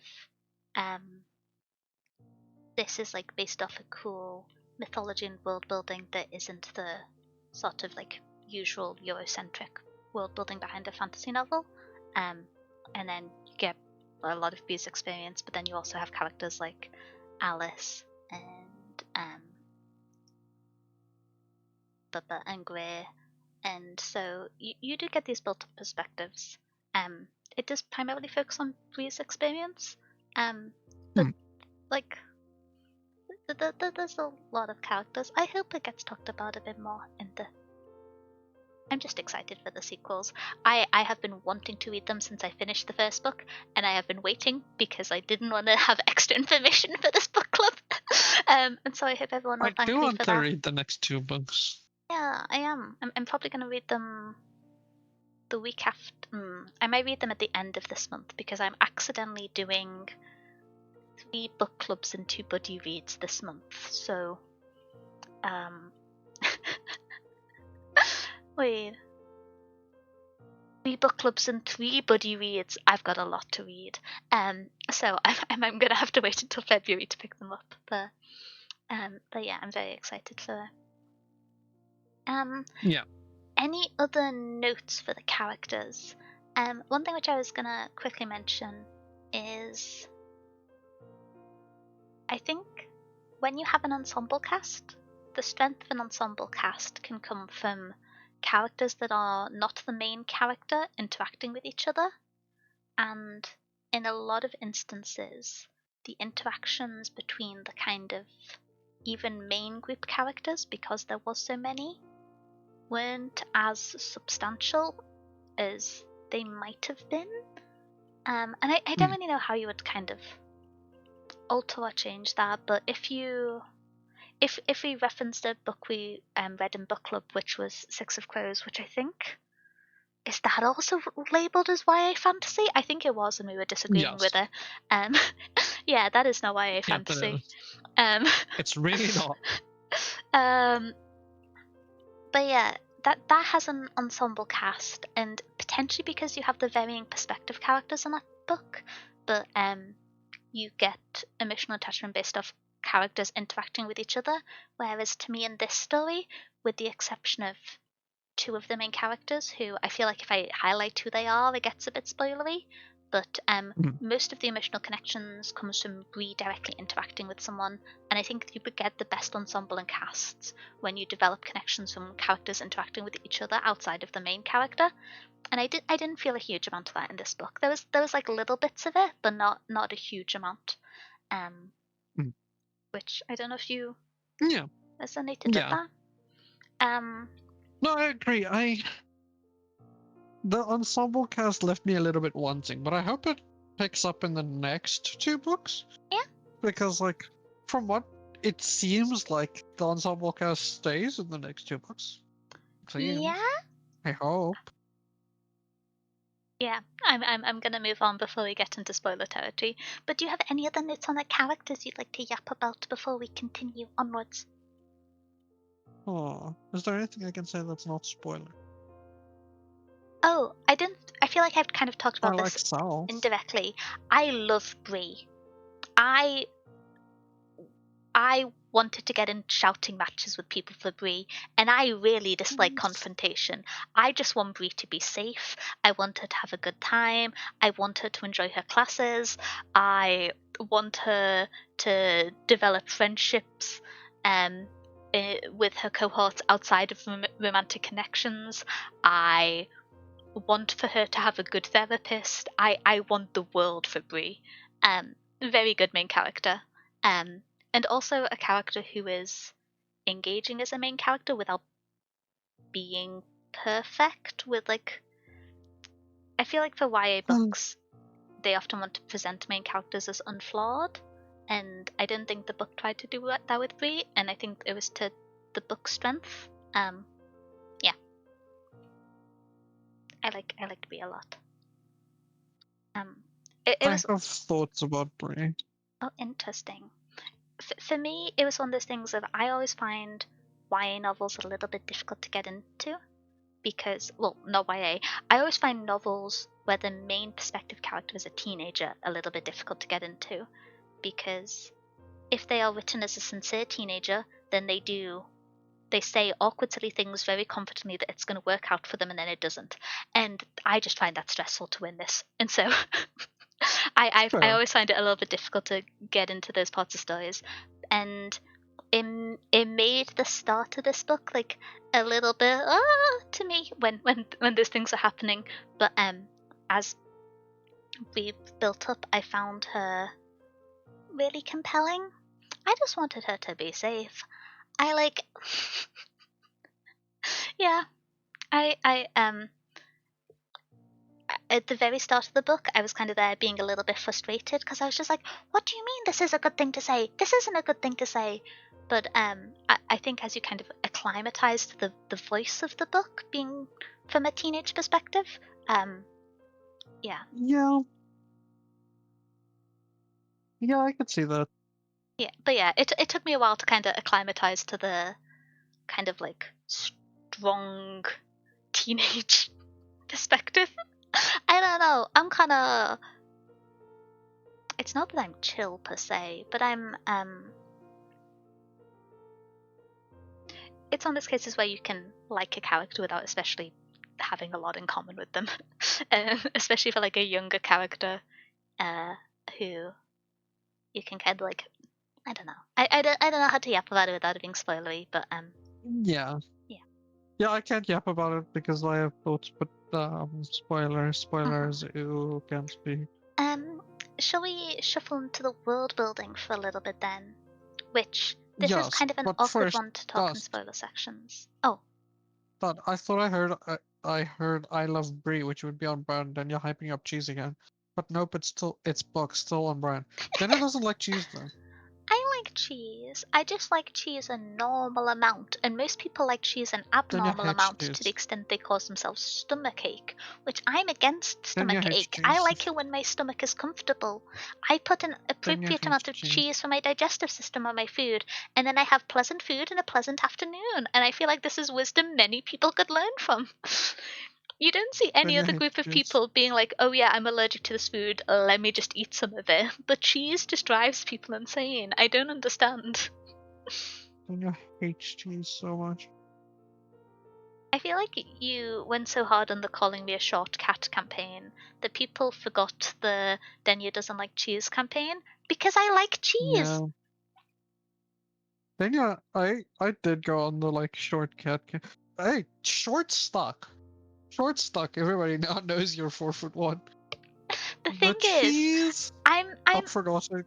I'm kind of I'm relatively short by human standards. Very tall by mouse standards. But why did you try and tell people I was 4'1"? Because it's true. I'm 5'1". I'm 157 centimeters. Although, honestly, I had a doctor's appointment recently and I had to get measured for it. And I was wearing my docs. And on the like height measurement with my docs, I was 159 centimeters, which was confusing to me because I would assume I'd be over 160 with my shoes because they're pretty big, and so I might be like 155 or 156. But I'm definitely over 5 foot. This I know for certain. But anyway, Perfect um, ones. I've never seen someone allergic to shrimp go all deal with it later. Cheese milk makes people go crazy. Exactly. This is my confusion. American full patty cheeseburger. American cheese isn't cheese. I fear I've lived in Europe for my life too long for this. I'm scared of American cheese. Can't it like not legally be called cheese in a lot of cases? I don't know. This scares me. But yeah, people forgot about the OG. Like, What were the? Tanya doesn't like cheese now. I Sad. like. Look how My compelling the me propaganda eating failed. cheese emote is. Is that not My compelling? propaganda failed. Let's go. Okay. Danya doesn't enjoy the orange melty square. That just sounds I fear ominous. I've derailed us. Fear I've derailed us. Potentially, you should be its kind of girls. Yeah, I like cheddar. I like Edam. I like a little bit of parmesan. I think people put too much parmesan on their food and then say, "Oh, I There's don't like literally no parmesan." suffering. There's no such thing. There's literally no such thing. um, other people. You see, this is my thing of if you make a good enough pasta sauce, there is such a thing as too much parmesan because you want to be able to still taste the pasta sauce. No. More I just parmesan. think you're. I just don't think you're good at making pasta sauces. Then, I'm great at it, actually. then why do you think that food is always improved by infinite quantities of parmesan? Because then you can't taste anything else. Because it is. Okay. It Well, straight up is. Kai will spend the It's like next saying segment you of can Book have Club too eating a much block of pepper. parmesan. You can It's have like too saying much pepper. you cannot have too much pepper. You can. No, you can't. Okay, well, There's literally a dish about this that's literally there's cacio e pepe, which is literally just pasta and pepper. You cannot have too much pepper. It's literally not possible. Okay. I want to go on a tangent about food. Um, so with pepper, you can have pepper in like the spicy sense, in which you can have too much pepper because people have varying spice limits. If it's like the gen like sensation of heat of like pepper, like salt and pepper, you can have too much of them because flavor is always at its best when it is nuanced, when it is combined with other things. And if the pepper overpowers every other flavor, then you are not getting much nuance or depth to the flavor. Call that to cacio e pepe. Okay. 3 ingredient. Yeah, you can have 3 ingredients and still have something be balanced. Yeah, with a lot of pepper. Okay, I well, feel like I'm just rage baiting you. I'm yeah. just straight up rage baiting you. I And would I just be don't get so rage for real. baited. I'm just trying to explain how cooking works. I don't think I can I would cook be so anymore. for real. I would be so for. I'm actually really. I can actually cook pretty well, but like, no, I'm just rage baiting you at this point. Is there a bonk mode? There's me getting hit with a book, which Yeah, do that one. Do that one. Bogdania. Don't Bogdania. there's me carrying I a load of fear books that are cookbooks ready to drop them on Kai because they don't know how to cook. I know how to cook very well, and actually, I was gonna say, I fear Will wants to bog me specifically. Yeah. Hmm. I wonder. I'll see. I might be able to do a shenanigan with editing where I make it so that the bonk book fall can be applied over another PNG and put Kai in there on 7TV. We'll see if I have time next week. I feel like there needs to be emotes to slander Kai. This is the like. What? No. Wait, what My what are opinions are options? What are perfect. options? My opinions are perfect. I don't deserve to be bonked. Okay, I'm gonna draw you with cat ears. I've Moving on. literally never been wrong in my life. The world building. So this is a little bit difficult to talk about because most of the world isn't explained in much detail until quite a bit into the book. So I think I'm just going to talk in general Yeah. notes. Um, I think the world building was interesting. If this was a standalone book, I wouldn't be particularly satisfied because there was a lot of like Same. vagaries or unanswered questions. But because it's in a series, I'm more okay about it because I think it was explained to an extent that was engaging, but I would have preferred a little bit more information um, in several Yeah. areas. But I know that that's something I'm like biased towards more so than the average reader, and so I don't know. I kind of agree, kind of disagree. Oh, hey Aslan, how you doing? Oh, what's your take on Rostar, the magic hi. system then? So here's my thing, right? I kind of agree, kind of disagree in the fact that, like, if it. So, even though I know it's not a standalone, I know there's 2 more books in the series. Um, this book is 500 pages, and I've seen stuff that 500-page books can do with world building and what it can reveal and can leave. Like, I still think this book underexplains a lot. A, a lot. I wish a lot more was explained in this book and wasn't left so open-ended. But that's also partially me not. I So we kind of talked about it last year. Mhm. Towards the end of the year, we started getting more and more into like the conversation of like, I don't like when books are written for trilogies. Yeah. Not most of the time. I think a book should. I like when books are set out to be trilogies. Good example, Mistborn. Mistborn was always going to be a trilogy. Mistborn is a trilogy of trilogies. That's by definition what Mistborn was always going to be. There's going to be 3 trilogies. Um, and I like Mistborn. I think it's great. I think Mistborn, each individual book, stands up in its own right, to a Yeah. large degree. This book does not. this book does not stand up in its explanations and world building as a standalone book.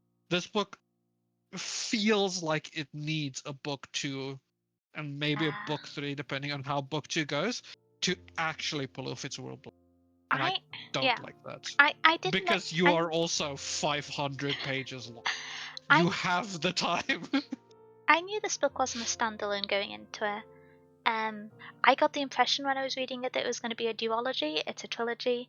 That kind of makes sense. I could believe that based off how the world's unfolded so far. Yeah. I will say something which I've rallied against in the past, and I'm being very biased about here because how invested I was in the characters by the end of it. But this book doesn't have a resolved story. In like the vaguest terms possible. You have like a natural story beat where the book ends at, but you don't leave it going, oh, this is finished. Because like you can finish a book and say the story is finished, everything got tied up nicely, the story is finished. Some things are a mystery, but it's finished. You have story beats where everything goes wrong and the world collapses and the story's over. But in this case, it was actively ongoing when the story ended. And I think it been meta-contextual, it would have struggled to be marketed as a YA fantasy book if it went over 600 pages, and I can't imagine the current like central issue being resolved within 100 pages, let alone all the like side issues. Because we'll talk about this more in the spoiler section, but there are some like sub-themes and questions going on that I thought would be enough momentum to bring you on to the second book without a very similar thing happening at the end of this book as did with Six of Crows. We'll talk about that more in the spoiler section, but yeah, I feel like the hook for the second book was so clearly written into the end of this one. It was a little bit to this book's detriment, and I personally absolutely wouldn't have needed that hook for the book to continue. It's very much kind of like Six of Crows, where it could have ended like 15 pages earlier, and I would have rated it higher, and I would have enjoyed those 50 pages at the start of the next book. Haven't read the next book yet, so can't like guarantee based of how it's resolved. But yeah, in some way, most of the time, a cliffhanger is just a way for people to buy the sequel. Yeah, this is the thing, which I understand why it's done, but I feel like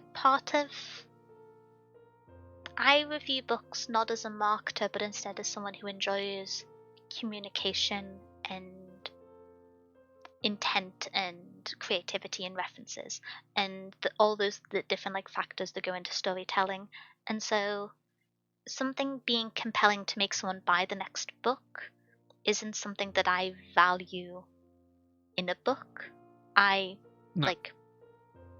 think that if a book is good, you should be compelled to buy the next book because you are invested in the characters, you are invested in the world, you have enjoyed the author's writing, you have built trust with them.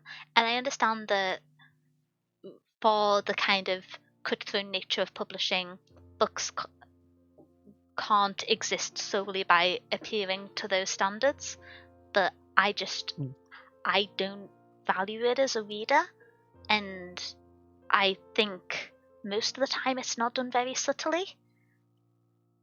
And and that's not specific to this book. I think it happens more so in YA or in romantasy than other genres. I don't know if that's like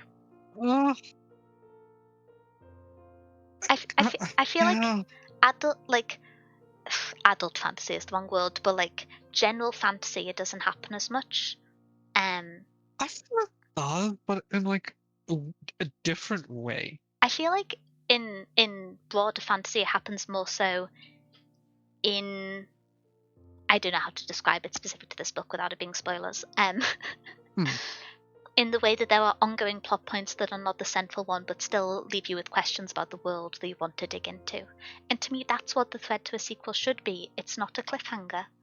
And it's one thing if you're kind of writing a book which tonally has consistent cliffhangers and that's just a continuous part of the storytelling.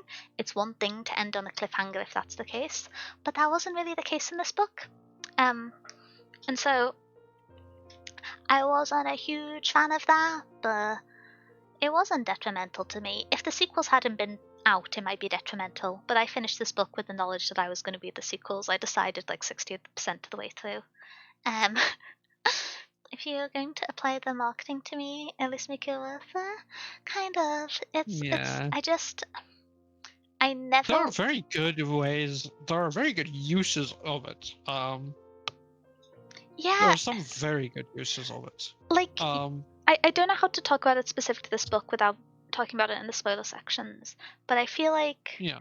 I trust the author, based off their writing throughout this story, to be able to write an organic hook that feels more natural as a conclusion and also emphasizes your interest in continuing on with these characters and continuing to unravel the story in this world. There was more nuance than the one we got. Yeah. Yeah. Yeah. And some genres are a lot more notorious for it. We talked about one of them. You did mention one that I think is probably the biggest in that it does it, which is romantasy. Romantasy. Yeah.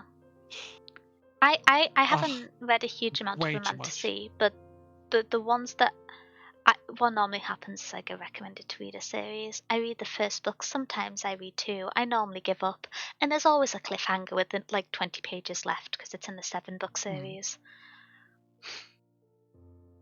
I'm just But not. there's a lot of like very good ones. I don't know if you know the Millennium series.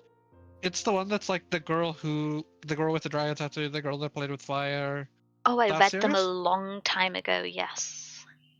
Book 2, Book 3, and Book 1 all do it. And they do it pretty well, but they all do it. There's a lot Yeah. of books that just do it. Redwall does it. I know. I think Redwall 1 does it. I don't remember if 2 does it. I don't remember. But Redwall does it. Six of Crows does it? Six of Crows does it. Six of Crow doesn't do it well though. Six of Crow I should have think. ended a chapter earlier. Yeah. You see, Raven Scholar, because that's an example. Hunger Games does it. Hunger Games does it The Hunger well. Games. I think Raven Scholar was good in that it felt complete as a story, but you also wanted to find out what happened next. Yeah. And you still had momentum. So, that's my main thing with like specifically Legendborn is like okay, so this kind of squirrels back to what Restmore says. This like squares back to what Restmore said at the start of this. The world building doesn't feel incomplete. I wouldn't say it feels incomplete. I feel like there is a lot that she just doesn't explain. It's not that. So, in my terms, I feel like incomplete is like the author didn't think of something. You often see that in a lot of fantasy books. Specifically young adult fantasy that doesn't think about their fantasy, like the world building part of their fantasy. You see people just don't think about it, and that makes it incomplete. It's like this is just a hole in the world building that's never addressed, and then maybe a second book will try and address that. This doesn't feel like. This feels like she knows exactly what is going on. She just does not want to tell you. Yeah. And she does not tell you. And the interesting part about it is that made me want to read the sequel. And I don't think it needed to try and bait me into a sequel because I am already reading the book because you don't explain half of your world building, and I want to know more about it because I think it's kind of cool. So like, it already had sequel bait in it in a very weird way, in that like you're really curious about this world. That's something that I find a better approach to it. And then this last part is just like, it's the same thing that Six of Crows did. I want to know more about Six of Crows before I read the sequel. I'm like, I read through the book. This is talking like I didn't reread the book for like book club, but you read Six of Crows and you're like, ooh, cool, awesome, hell yeah, this is sick.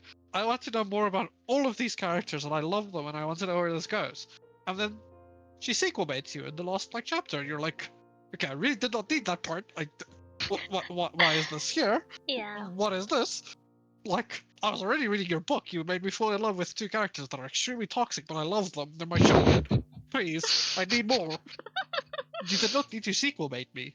Yeah. Legendborn does the exact same thing. I already want to learn more. I read more about Cell and like a lot of the world building, and I love Cell. Give me more. Give me I would more. just like to say in my notes there is I would bet at least one game of League of Legends, and this is a quote that I wrote down, that Kai will be protective over Cell in the same way they were over Kazbreaker. That is in my notes, Yeah, and I yes, would I like am. to say Yes, I am. we have They very much hit the flip parts for me. I love them both. And this means for this arbitrary bet I made with myself that I don't have to play any more League of Legends. So well done to me on that Oh, front. you know you're addicted already. You know you're Um, addicted already and want to play some more. anyway, from Will, it's what I call the serialized approach, where each book, episode, or whatever is set up to buy the sequel. Yeah, I think. How do I phrase this? There are some books when having the kind of like obvious hook at the end feels tonally complete with the story, but this book was too good to have the hook just added in at the end. Same with Six of Crows. Yeah. And so I think, yeah, yeah. The mouse has fallen Yeah. to the league trenches. I went there for a little while. I've got out. Oh, the VOD isn't up Now yet. you're I'm going behind on my back. VODs. I'm gonna play TFT at some point. That'll be fun. Oh, I've accidentally skipped a page. Yeah, and you're also playing more League. I know you are, because you What do you love Ivern. mean? I've agreed to play League with Toad for their birthday, but like I will only play Yeah. League for like birthdays, or if someone has like an anniversary and they want me to third wheel playing League, like for special occasions. I'm not becoming a regular League player. Oh, hi, The special Word. occasion is that I like League. Come play with me. Wait, Hi, Boss Denya. Hi, Smelly Kai. What the thank you so much hell, for man? subscribing for 27 months. I really appreciate it. I hope you enjoy whatever book you Your, get at the library this month. That's so many books. How your do you feel? 27-month subscription is calling me Yeah. Smelly? Look, we've been Wait, that's friends for messed up. 5 years, and I was like, "Are you ready to run book club today?" And you were like, "Hello, Stinky," and I was like, "I guess that's a yes." I did call you Stinky. I did call you. I did Like, how are you going to be outraged or weird calling you Stinky? This is. Hey, they didn't know about that, but I did. Danya asked me like, "Hey, are you ready for book club in like an hour? Everything's just chill." And I was like, "Yeah." Hi, Stinky. I have done nothing to deserve this. I shower and bathe better than most VTubers and Magic players and League players. I'm doing great. I'm having my hydrate. Best way to do cliffhangers in the Wheel of Time. Wheel of Time is really good at cliffhangers, and especially Song of Ice and Fire. To be honest, Kai, your haircuts reminds me of, yeah, I've been called Edna mode. It's like No Val being peeps. called Thanos, and she's just like, surprise Pikachu face. I did not think I would be called Edna mode. But I kind of do see it, and I kind of hate that I see it. It's It's time either for a Edna mode or redesign. Blueberry. You've got to pick your battle, or Sadness from the Emotions film that I haven't watched. Sadness from Inside Out. I just get called a yandere ghost. This is my suffering. I don't even know how I removed the idea that I am like, I'm a hologram, blue, bro. I can't be not blue, and then I'll just always be compared to Sadness Could be because more I wear glasses. transparent. Yeah, but that's like, yeah, I could. Or you could have like visual shift effects, like if you could, not to just be like, you could be a gift tuber with like shudder effects. Yeah, I might do that. I might redesign some stuff. I'll talk to you about it. I know you like character design stuff as well. I love character design and world building. I wish I was better at art because Okay, so Will, here's the thing, right? This is on me.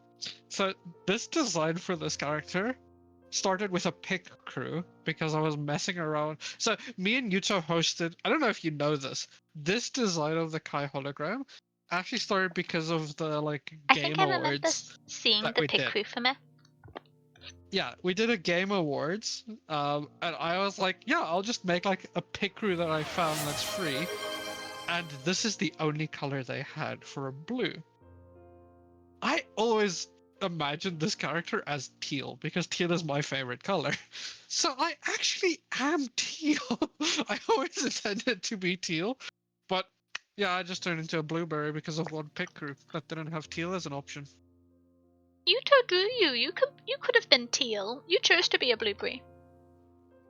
No, yes, but like, yeah, but like, so the bean happened because Yuta was like, I drew you a bean. I didn't. He like he sent me the bean complete. Okay, he sent me. The funniest part of the story is Yuta didn't even send me the bean complete. You just sent me the bean without pants on because he didn't know what pants I wore because the picker was waist up only. And he was like, Wait, I "What do have I do?" power. Look. Oh, you don't have your toes out anymore. There used to be a version of the No, bean with no shoes. That was fun. yeah, I also had a while where I had no shoes, where I just had toes out, where I had them beans out. Grippers out on Twitch TV. The grippers were out. So I turned into the I've had too blueberry. much caffeine. I can't be saying sentences like this. Oh hi, You really can't. Nyo. How are you doing? But no, technically, actually, I always imagined this character as teal. Mhm. So I might actually redesign the hair so that I'm not Edna mode and then make myself teal. So that I'm also not sadness or a blueberry. I'm trying to think. If you go too teal, you might become that one Steven Universe character. There's a teal Steven Universe character? I think so. Isn't Diamond like teal? I haven't seen She's more Universe. blue. Oh, there's turquoise. That's like kind of Yeah. tealy. I think that might be who I'm thinking Yeah, of. she also has like short bob cut hair. Yeah, Yeah, I I, would I, I become was her. thinking that there's a slightly androgynous Steven Universe character with short hair, fluorescent There, teal skin. there is. Yep. If I do it, I would straight up become her. She also has glasses. Yep. We sympathize with League players like Denya? I don't. Kai's the League player. League outfit for Dania. Yes, yes, yes, yes. Which character would I be? I'm I the will say. tree.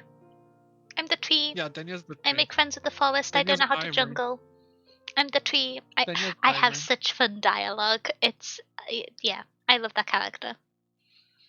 Yeah, Dania's ivory. So Dania wanted to play jungle, and then well, so here's the thing. Dania wanted to play jungle, and we suggested a lot of jungle champions to her. And then she played one game of jungle and something else, and she was like, "Is there anybody else that's cool or fun?" And I offhand mentioned Ivern, and she looked at the splasher and went like, "I bought him." And then after one game playing him and his like very fun dialogue, she just didn't stop playing him, and it might be the only reason Denya ever plays League with us. I like Is being a that she tree just that's wants just to having play. a chill time and is like a slightly confused old man. That's me in all of my D&D games. So Ivern might legitimately be the only reason we ever play League with her. Is that she can master an Ivern.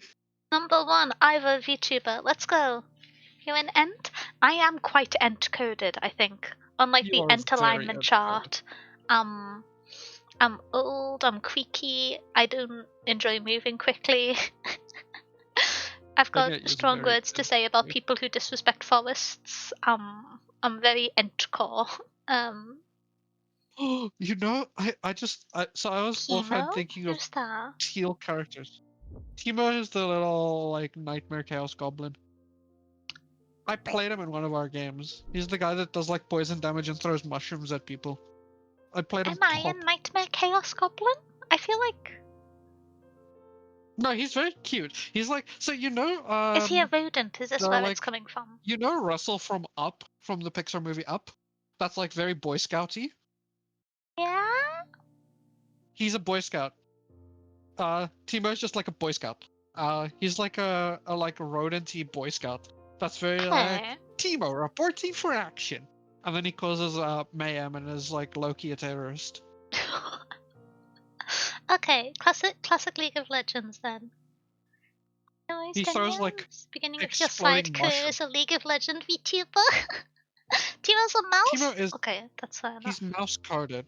He's one of the like he's a yordle.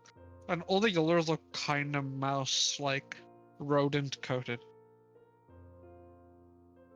That's why when you asked if there is like a mouse character, we said not technically no. There's Twitch and then there is like the yordles. Timo's a Because creature? yordles are I'm very creature. I agree. Sorry. Wait, I'll DM you a picture of Timo. I'll just DM you a picture. You'll But see yeah. instantly what he's like mouse raccoon like creature vibes. I will say I am about to go on my arc of whatever the heck the genre of Arknight's Enfield is. Yeah, I'm so into I'm Frankly, so excited because for I'm it. very invested in the story, but I don't know how invested I'm going to be in the gameplay. So I want to like finish all the story content over the course of like 3 weeks, and then just get back to playing Yeah. regular Arknights. Plus Hoshiguma, everyone, let's go! My wife. I'm going to be gambling for my wife tomorrow. Okay. They had an opportunity. We're getting Hoshiguma Alta. She came out yesterday. She's perfect. They had the opportunity to give her more muscles. Canonically, many muscles. In the art, minimal muscles. They're cowards. She held up a building and she doesn't even have a six-pack. And it's like, it'd be one thing if she was like slightly bulkier and that's why she didn't have really defined muscles. But no, they made her tiny. Give her big arms. She held up a building for her not quite girlfriend. Give her big muscles. I feel very passionately about this. Yeah. That's my one like big thing about like Arknights in character design. I sent you the like thing where the like the character design person talks about like the character design VTuber person talks about the Arknights designs. She also had an issue with one of them, and it's the one that I still have the biggest issue with. Oh? Is Mudrock. Muddy. Yeah. Mudrock has some of the craziest like talks about her strength and how she looks. And like in the suit, you're like, oh yeah, I see it. And then she gets out of the suit when she E2s, and you're like, They what's are this? such cowards for just making Mudrock like a What's hot, this? pretty woman in all of her skins. They should give her a mech suit. They should give her a hazmat suit. They should give her a weird alien suit. You have such a fun niche in putting this cool, terrifying woman in like a mystery mecha, like fantasy sci-fi suit. You could do so many cool things. Stop giving her summer dresses. Commit to the bit. Yeah. Make her scary. Make women scary and muscular in 2026 in my gacha games. Anyway. Imagine Kai training Denya for League. I imagine Kai being a very strict coach. Well, actually not. I'm just a rager. I feel like Kai would like. I just slay people. I don't think Kai has never crashed out on me in a video game, even though I've played very badly. No. And I don't know. I don't know if it would be possible. No, I would never crash out. So here's the thing: I crash out at people that I know also crash out or like it. Like I just Prince. don't crash out. I crash out at Prince. I don't, and it's not even like really crashing out. I just like making fun of people sometimes. Or just being like, "You're eating my fucking leg. What are you doing? Why are you here? What is this?" In a very playful way. If anybody ever pushes back, I'll stop. But yeah, that's the thing. And I would never crash out at Denya because one, it's not a fun dynamic. Because like I feel like Denya might misunderstand that I'm actually attacking, which I never would. Yeah. And two, I think so. Some people like so I do that to people that I know get better when they're like if I'm like, Prince, you're eating my lane. He's just like, no, I'm gonna show you I'm not eating your lane. With you, I would be like, Daniel, what the hell? And you'd like be like, oh, I'm sorry, I didn't mean to be. And that's not a fun fight. I don't want to make you feel bad. Yeah, I'm not a like crash out person. I'm just kind of Yeah. yeah, yeah. You are the like LNT next one we got them. We're better. We're better. Dania's instinct Which is is doing the total opposite of what she's told to do. No, I follow instructions precisely, which is awkward when people are being Daniel follows instructions sarcastic. very well. Brackets Toby Fox. Yeah. Daniel follows instructions very well. Oh I don't know what no. you I have destroyed streams by being like, oh, the game told me to do this. Let's wait. We can yap whilst we wait. Daniel follows instructions very well. The Daniel dancing follows like Hoshi? implied and stuff. Oh, thank There's you a for the dancing pencil. Hoshi. But yeah, I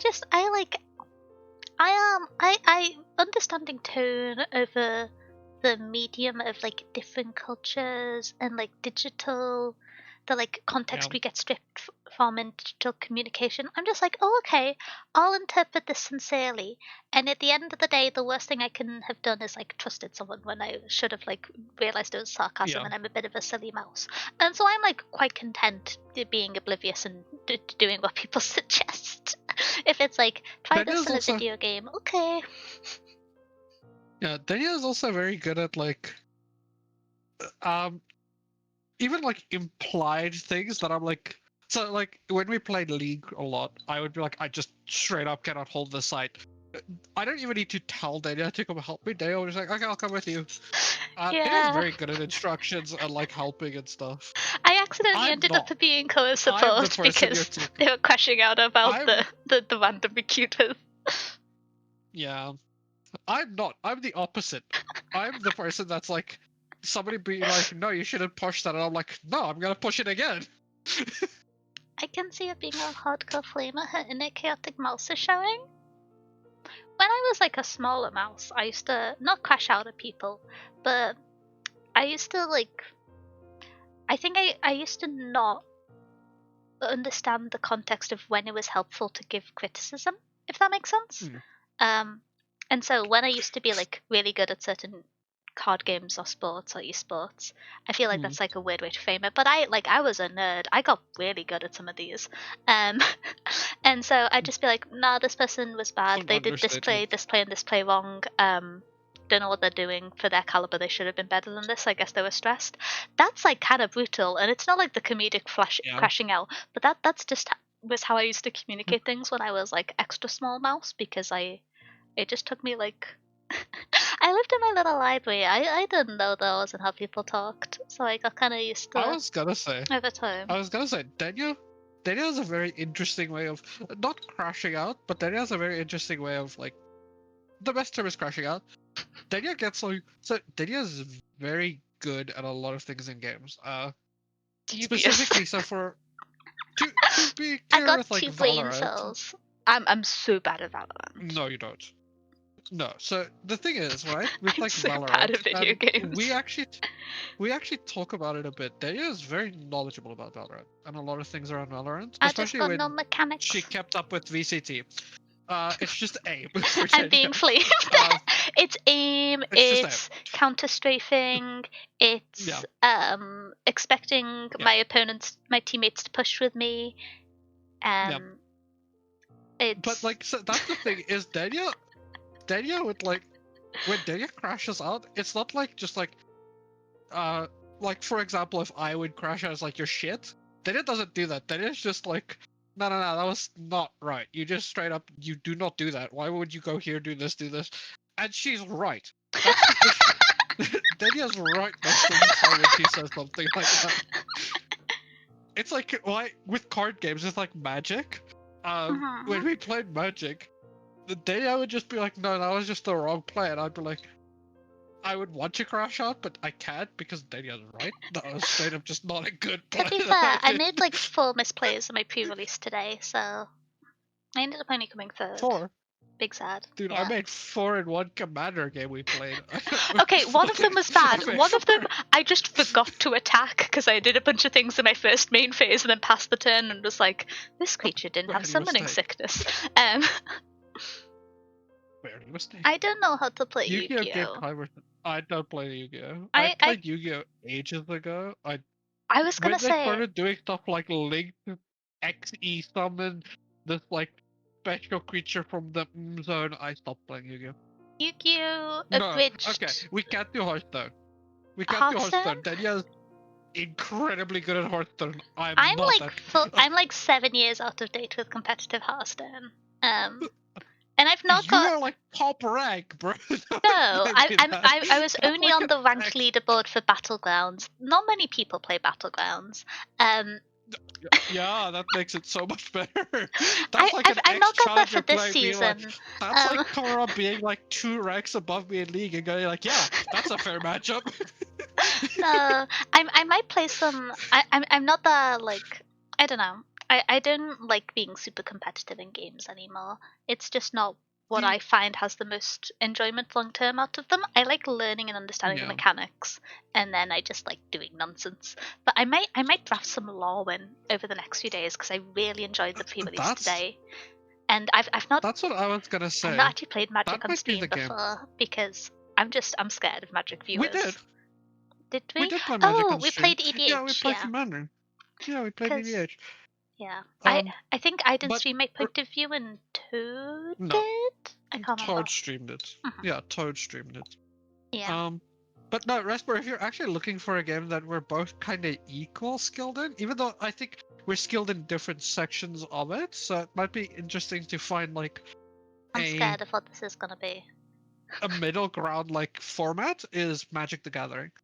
Daniel's Oh, way better at me than but way better at draft than me. I might be a little bit better in some of the like eternal formats, like Legacy or like EDH I've not really specifically. played, but we could try So playing like CDH, but CDH isn't very fun to watch. And I don't know CDH is not standard. very I fun to was watch. talking to one of the people at the LGS today, I know. and standard is so bad at the moment because they keep Standard putting all of sucks. those slop collaboration sets into standard, Yeah. and it's ridiculous. It'd be bad enough if you pin them to modern, but they're going straight to standard. Yeah. Standard is hell right now. Yeah. So that's the interesting thing is like we're good at a format that might work. That I think is very fun, but it would We could just do require a lot of sealed. setup. So that's kind of what I was getting to. Is like we might just need a few more players, but I think I know some people that might be into it. It's just Cube, I love a good because cube. Cube is very fun, and Cube is enough drafting, but not necessarily drafting, Destroy the blue because blue. you control everything that goes in. You kind of control whatever goes in. So like it's more like it's deck building and drafting both, and I think we're each a little bit better at one than the other. You're way better at draft than me, but I might be a little bit better at deck building than you. So it kind of balances out a little bit. I'm not horrid at draft. I'm just not as practiced at draft as you because you draft infinitely more than me. Oh my gosh. Okay, I'm gonna shame myself for a second before I attempt to talk about the book again. I got in when Magic the Gathering Arena came out in, I think it released officially in 2019. I got into Yeah. I can't remember if it was the alpha or the closed beta in 2019, quite early on, because they invited a bunch of Hearthstone players on, and I had like points in the Hearthstone That was the tournament system alpha. at the time. Yeah, I got into the early alpha. There was a moment I remember because I didn't.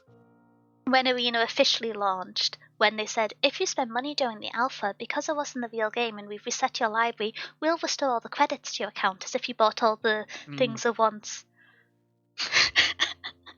I played a lot of draft that year, and because it was just like, oh, I'm a student. At the end of the week, have I got like £6 spare? That's enough to buy a draft. Let me buy a draft token. Yeah. I used to play a lot of draft. I always had the issue with.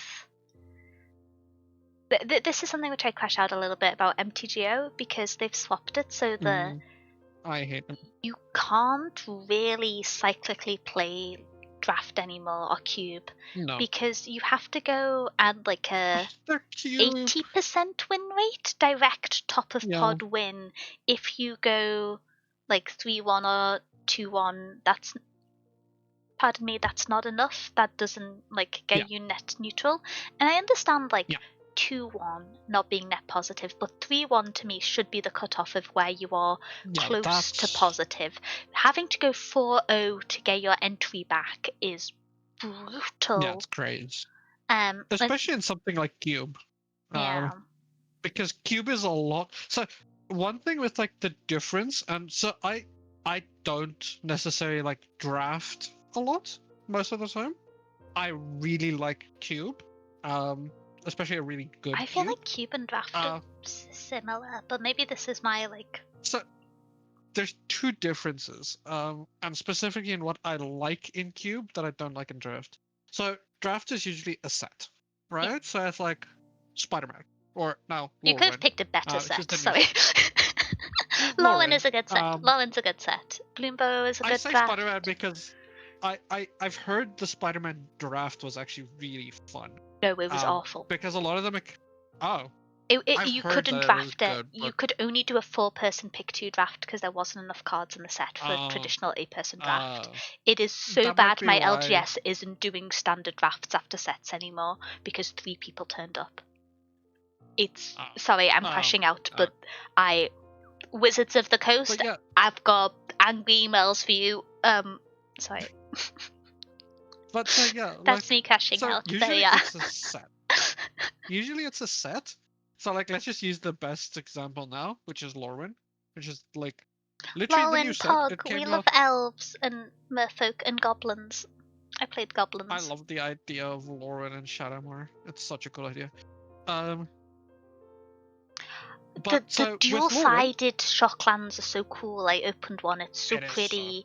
I need to sell it to someone before it drops in price. I got 4 shocks. I saw you got 4 shocks. That I got so lucky. But so with that, you usually have like you draft a set, and in stuff like that, you usually have like, and they sometimes put this out. I know they did for Spider-Man. I don't know if they did for Lorwyn. I don't look at draft enough to like actually see which sets they do it for and which they don't. But you get put out draft archetypes. And often it's like stuff that's like kind of represented. So like, for example, it will be either a mechanic in the set. So like Wither for this last set, there was a lot of creatures that did with Wither. You might do a Wither thing. You might do stuff with like, there's a bunch of them. I can go through the Lorwyn ones because I played it for 4 hours right before book club started. Oh yeah. So yeah, I only know the color pairings that I played or played against. So you have the in Magic the Gathering for color pairings, you have the allies and the enemy colors. This is an enemy color set. So you have black red goblins, which are largely around goblins, but it's a lot of like token sacrifice on death ping effects. This ties in a lot with the -1/-1 blight counters, and so removing them as a theme across all of the color pairings, but specifically for goblins, it's having your creatures die intentionally with a blight effect because you want your creatures to die to ping people. For blue-white, it is merfolk. Normally merfolk are blue-green, but they're always blue-white on Lorwyn. White, you have some amount of flickering, which is used with like cool ETB effects. The flickering is more so used in green-white, which I believe is tree folk, which has a lot of like ETB effects and just like general onboard value, has a sub theme of like creatures with bigger butts. So I should explain what that means. Creatures with a much higher health compared to their attack. So like the mythic in that color pairing plus black is a 0/5 that gives creatures +X, where X is the difference between their attack and their defense, as a kind of indicative like thematic mythic for that kind of color pairing. Then you have blue-red, which cares about spells that cost more than 4 mana and is tied in with the elementals. And then you have black-green, which is elves, which cares about number of elves on the field and creatures entering play. Just like classic elf ball things, but with less ramp than usual because it's standard. I used to play elf ball and pauper. That's the most like traditional constructed I've done. But yeah, that's Lorwyn. There's a color pairing missing. My most played EDH deck was an elf deck. It was an elf ball deck. Oh, I've played a little I bit of love Elf Ball. Elf Ball in EDH because one of my friends had a pretty like plug and play Elf Ball deck when I was first learning, so I'd play it a lot. Yeah, that's why that's a deck that I usually recommend to people if I'm playing. Like I'll just send them over. Like we played on Cockatrice that one time. I'll just send them over like a deck for Cockatrice that's just Elf Ball because it's very easy to learn. Yeah. Because you kind of just do you put down an elf, And you draw another elf. you get to have so You much put down that mana, elf. which is like a very positive EDH experience. Yeah, for people that don't know, Elf Ball plays like you put down an elf, you get another elf. You put down an elf, you tap that elf for mana, you put down another elf. Then you go get Yeah. another elf. And Uh, then all those elves tap for mana and you put down 4 more elves. Don't know? Elf Ball plays the like structure of this is elves have a lot of mana dork and mana vamping, and Yeah. so you play an elf, next turn you can tap the elf to add a mana, you tap your elf to play another elf, you get a planeswalker out that says your elves have haste, you play an elf, tap that elf to play an elf, and then you have 20 elves, and then you attack with an elf that gets +1/+1 for every elf you control. Yeah. That's Elf Ball with like not many steps missing, honestly. No. Nope. Very much no.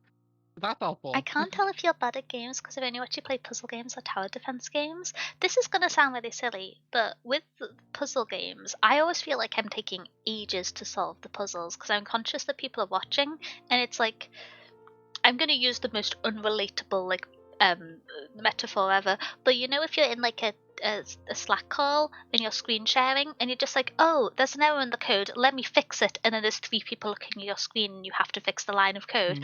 That's what I feel every time I get stuck on a puzzle on stream. I'm just like, people are watching me not know what I do. And so I feel like I'm so slow with puzzle games. I'm not very good at like the mechanics of games because my wrist is a bit messed up, but I don't know. Yeah. Yeah. But so yeah, I used to play an Elf Ball deck. Elves, Speedball, and question mark. So what I was trying to get to with like draft versus cube, draft is usually set based, and there's by design. And I know it sucks to say, by design, some archetypes in draft will always be stronger than others. If it has more commons or uncommons printed into it and it's easier to draft, it's better than some that are harder and need specific mythics to make work. I mean, if you need a mythic to make a draft archetype work, then it's not an archetype, it's a bomb pick. I don't know. You get what I mean. You get what I mean. Some archetypes are just, some mechanics are just better than some synergies just work better. I don't know how to say that other than when that happens so clearly, that's just bad set design. I don't think that's indicative of draft. I will say, like, we've not had the best set design with the collab sets recently, but no, we have not. But so that's my issue with draft versus cube, because it's so reliant on how good the set is specifically, and like some sets just have mechanics that are really unbalanced. And it's more now, because set design has been, with some collab sets, set design has been tanking a little bit. Cube just completely curtails that. Because you control what archetypes there are, how powerful each archetype there is. You could put in it's kind of like how Bloomburrow was really good, but everyone had to play Golgari or like Splash and Golgari. Yeah. But like with a cube, you can put in really powerful mechanics like Dredge, and you can control how powerful it is by what you put in that has Dredge or interacts with Dredge. That's why I like Cube. Cube, you can really play with a lot of really good mechanics, and you can kind of choose your mechanics, and you can even in mechanics that you're like, okay, I want Storm in this. You put in cards. People will find a way to play Storm in a cube, even if there's no cards with the word Storm on it. Look, absolutely. I know vintage players. They will find a way to play Storm. They will force Storm. Anything can be Storm. They will see the word. They will see the card Brainstorm and go, "Oh, this is a Storm deck." Storm. Yeah, but so that's specifically my difference in how I see cube versus draft. Draft is extremely reliant on the set you're drafting. Cube is like. Cube is also a lot more high power. So I don't know if I Usually. agree with that fully. I also prefer the lower power levels because I don't really enjoy sub 3 card combos. I just don't find them very satisfying. Well, Every that's the keyword thing is with storm Cube, is if you you can control script. that. Why Furious? Why? Why? You can, I'm getting hydrated. I mean, Thank you, it's Turquoise. true. No, it's not. Yes, it is. I'll force Storm in a Cube, we do. We could How do a is Cube and I'll Vigilant force Storm. Storm? How is Vigilant Storm? How is Vigilance Storm? Yeah. Do you want me to like map it out on like how Vigilance is Storm? You think about that. I'm going to start talking about the book again. The world building. What do you think of my segues, guys? I think I'm getting better at them. So, okay. Wait, I know how Vigilance is Storm. I know how How's Vigilance is Vigilant Storm. Storm? And then we will talk about the So, book. at its core, what is Storm? I cast one spell, Oh, I wait. get double the value, or more of the value Yeah, than I thank you so much for anticipated. subscribing for 27 months. I really appreciate it. Woo! WOG? Is that a So, WOA or is this an acronym? Is this like. Whoa. at its core, right? Storm. Thank you for subscribing. I hope you enjoy whatever book you get out of the library this month. I couldn't think of an acronym for WOAG, but I appreciate the message. It's been. Sorry. Storm. So, at its core, Storm is just like you jump through a few hoops. Okay, I cast one or two spells, and then you cast your Storm spell, and you get more value because you cast one spell and you get 3 of them or 2 of them, right? And what is Vigilance but double value from combat? It's Storm. No, that would be double strike. Thank you for the stitchel. No, because I can attack and block. That's double value. Usually I only get one of the two. I have to choose. Vigilance, I know I have to choose. More value. I'm devious there. Storm. Well, because I can't spell. I also can't spell. I'm glad we have this in common. I'm gonna change.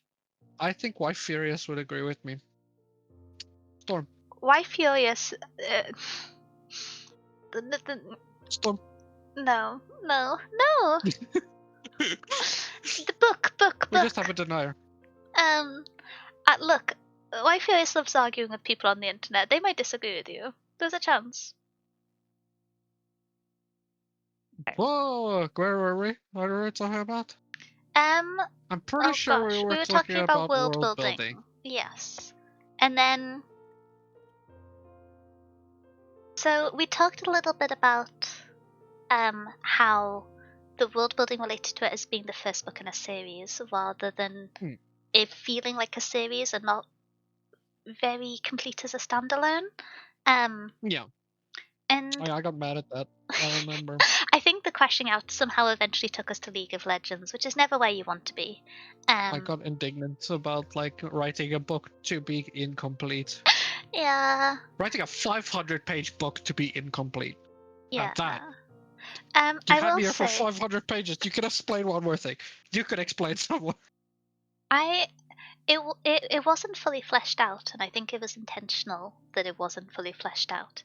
But I found it was quite original in that it combined two different folklores into the world building, and I think we don't really know at this current point how those two folklores are connected at the end of the first book, or if they relate. And so I'm interested to find out more about that. I would love if they like intertwined in some way because I enjoy that. I like world building that ties itself together and connects points. But I thought it was really original in its combination of things. It is like very referential. It uses pre-existing systems and mythology as shorthand, but I think that's fair enough. I think that makes a lot of sense, especially in YA. Yeah, that's a YA staple. Yeah. It's like use shorthand from like, especially use shorthand from fiction and legends that we know. Yeah. As like growing up. So like Arthurian legend. Some people use like a lot of Greek. Mhm. I mean Percy Jackson. Norse mythology a It's lot. just like Yeah. Norse mythology, especially now. Norse mythology is getting a lot bigger. Yeah. And then also now getting a lot bigger is like Eastern mythologies with like having influences from like Chinese mythologies, Japanese mythologies is getting really big. Like so like Yeah. it's nothing bad. There is shorthand used, but nothing that like books that I think are really, really good doesn't do it to. Yeah, it's not Especially just in this like plug genre. and play, it's adapted, which is where the Yeah. interest is. And so I think it's really fun that it combines two. That's not something I've seen a huge amount, combining like two unrelated pieces of Not in mythology. YA. Not And in YA at least. yeah, it's not something I've seen a lot of, to the extent that it was like a fun and interesting idea. Yeah.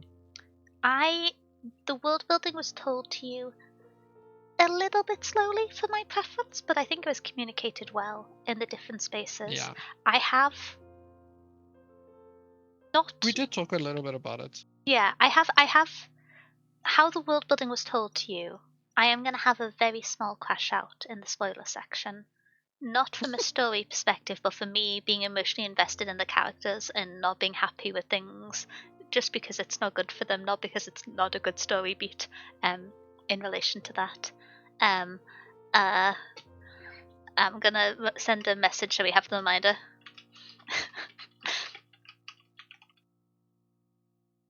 I put a note that I was Daniel world building crash up. Um, uh, Oh yeah. yeah. I can put that in I can put that in brackets. Yeah. But I think the world building was told to you from different sources and in different ways, which made it more engaging. If you just kind of have like one person who continuously narrates information periodically to you, it can be a bit tiring. But it was Yeah. addressed by different people for different areas, which made a lot of sense. It was also nice Yeah. that Bree wasn't the only character who was learning about the world as things progressed, which I think grounds it, because it's Yeah. very common in YA to have character being pushed into a fantasy world where they don't know much about it as your jumping off point, because that's a very easy motif to Yeah. explain the story. But I think the fact that the characters who were already established within the system did learn throughout the story made the amount of information that you and we were being told more palatable. Yeah. And so I Yeah, I thought that can was agree well with that. done. I like my perspective on the world building will depend on the following two books, which in itself is like a little bit of a negative because you would want it to be No. a kind of complete book. But I just have a lot of faith in this author based on how emotionally invested I am in the characters. So Yeah, I yeah, kinda same. yeah. Um It's one of the things that kinda same. my favorite parts of this book weren't the world building. Um, but that doesn't mean it. Same. Yeah, I don't think that means the world building is Minus bad. one. I think it maybe means that it wasn't as fleshed out as the character development in the Yeah. story. And that's okay. Like not everything needs to be hard world built, but I hope there's more answers in the following books. And I would have been a bit more content if a few more were in this book, but it didn't spoil it for me. But No. I could have been happy with more world building. You can give me a little bit more world building. I'm unreasonable though. I'll say that to Brandon Sanderson. You can always give me more world building. Yeah. Yeah, that's the yeah. Yeah. Um, But that's also an unfair comparison. That's a very unfair comparison. No, but I that was more sort of like hyperbole of I will always want more world building, especially in a yeah. standalone book that has this much dense emotional development. I Electro, will thank you say for the this raid. Welcome in, welcome in. I hope you had a good oh stream. If you need to grab a drink, grab a snack, take a break, take care of yourself, and make sure to look after yourself. We be yapping about books. We're currently talking about Legendborn by Tracy Deonn. It's really good. We're currently talking about world building. Skeleton Idol, come in. Wait, let me sort a shout out. I can do the shout I out. can do it. Oh, I got it. Um, but I hope you had a good stream. What were you up to? And then, oh, nice. Was that Kyle? Did someone beat them to her? That was me. Okay. What were you saying about world building? So it's kind of an unfair monster hunting. Woo, nice. Oh, So it's kind of yes, I was saying the reason I said Brandon Sanderson isn't because I don't think they're in a comparison in terms of genre or intent to communicate world, but more so as a hyperbole of an example of a very thoroughly built out world, and the fact that I'll always want yeah, more was the yeah, intention for that note, not to compare the two. Just yeah. to be a bit No, clearer. I get what you mean. I get what you mean. It's I will say like mm, my big complaints about this book is kind of like hmm, it's hard to say because like I feel like so with world building we have a lot of questions. We have a lot of things that are Yeah. unresolved. There's a lot of things left intentionally vague, intentionally weird. Uh, Spoiler section talk thing. I'll write it down. I can actually DM it to you too, but like Hmm. there's spoiler section things that's like just left there that needs answers. There's a bunch of stuff that just needs time, right? And Yeah. that we need more of. And usually with books like that, I'm like, okay, cool. That means you need time somewhere else, right? Hmm. Um, I don't like it that this happens. I don't like that my opinion on the world building is going to be influenced by book two, because I still don't know if I fully like all of this world because I don't know a lot of the things still in this world. Um, there's a lot of stuff we still need answers on, and we still need some explanations on. Some that are actually pretty important as well. Um, so like I don't like that. But then you're like, okay, so you wanted time somewhere else. So then you look at like where she wanted more time because 500 pages is a lot of time. Um, that's a lot of time that you have on your hands and a lot of space you can fill. And then you see the big cast, and you're like, okay, so it's because you have this massive ensemble cast, right? It's because you have all these characters that you really want to develop. And then she doesn't develop a lot of these characters. A lot of these characters are like kind of still left vague. And there's only really like four characters that are like Yeah. main characters that get developed a lot. And I Even kind of people just we've read. I'm in this middle Oh, ground where I'm like, either I wanted more from a big ensemble cast or I wanted more world building, and you gave me neither. see, I was very content with the fact that we got, to me, 2 and 1/2 and 2/4 characters really well developed. And then you have background Yeah, characters like Guia and I've forgotten her name, but the cheerful girl. Um, the one who has a the driving cheerful one. license. No, the one that has. No, which one? This is the Tell me issue the with the name. ensemble cast. You have people like them who you know by name and you're attached to, who I've forgotten the name of. Um, and I don't think her and Gray were very well developed. They kind of have Yeah, like that thing which they're known of, which is a. It's not Penelope, is it? What is it? Does it begin with F? She can begins with drive. She's the first person that Bree speaks to when she gets to the house. She is. What's her name? We talked about her earlier. I don't know her name. I didn't write any notes about her. You have characters who you remember, but they're not developed a huge amount. Felicity. Felicity. I was close. I was gonna call her Phoebe. You did Um, get F. yeah. So Um, her nickname is Flick. Her nickname is Flick. Flick. Okay. Um, Yeah. yes, that makes Also a known lot as of Flick. sense. Yeah. But yeah, you have like Greer and Flick were just connecting to your point on more character development. They were like present quite a bit, but they didn't develop much, I don't think. Nope. They were just there as the other characters developed, and so you got more attached to them. Um, and so I do understand at that point, but I felt the book was very full by that kind of core duo plus 1/2 plus 2/4 of characters that developed a lot. And I think that could arguably be a core Sure. 3. I just didn't connect with one of the characters very much, and so So, for me it was that kind of split. but then my Um, question is, right? And here's where I think my issue is it comes, right? So mhm. you have a core three, right? Yeah. And that core three gets developed a lot. Yes. Um, that core three goes through a lot of development, right? Um, and then you're like, okay, so like surely that's like pretty good pacing and timing. what's another book with 3 characters that get developed a lot through their journey and go on a very long journey and has a lot of interesting locations? Another YA, Percy Jackson. That book is 320 pages to 350 pages on some printings. This book is over 500. Yeah. There is so much space that's just wasted and could have been filled with other things. And she doesn't do the 2 things that you want to do. I feel That's like my interesting part, because like to a degree it feels like it's like 200 pages filled with characters that don't get developed. I'm That's gonna kind of the impression, because that's the difference between Percy Jackson and this. I'm gonna These like characters like Felicity. lean away from this a little bit to talk about the writing. We can circle back to the world building again because I feel like we're getting to that point anyway.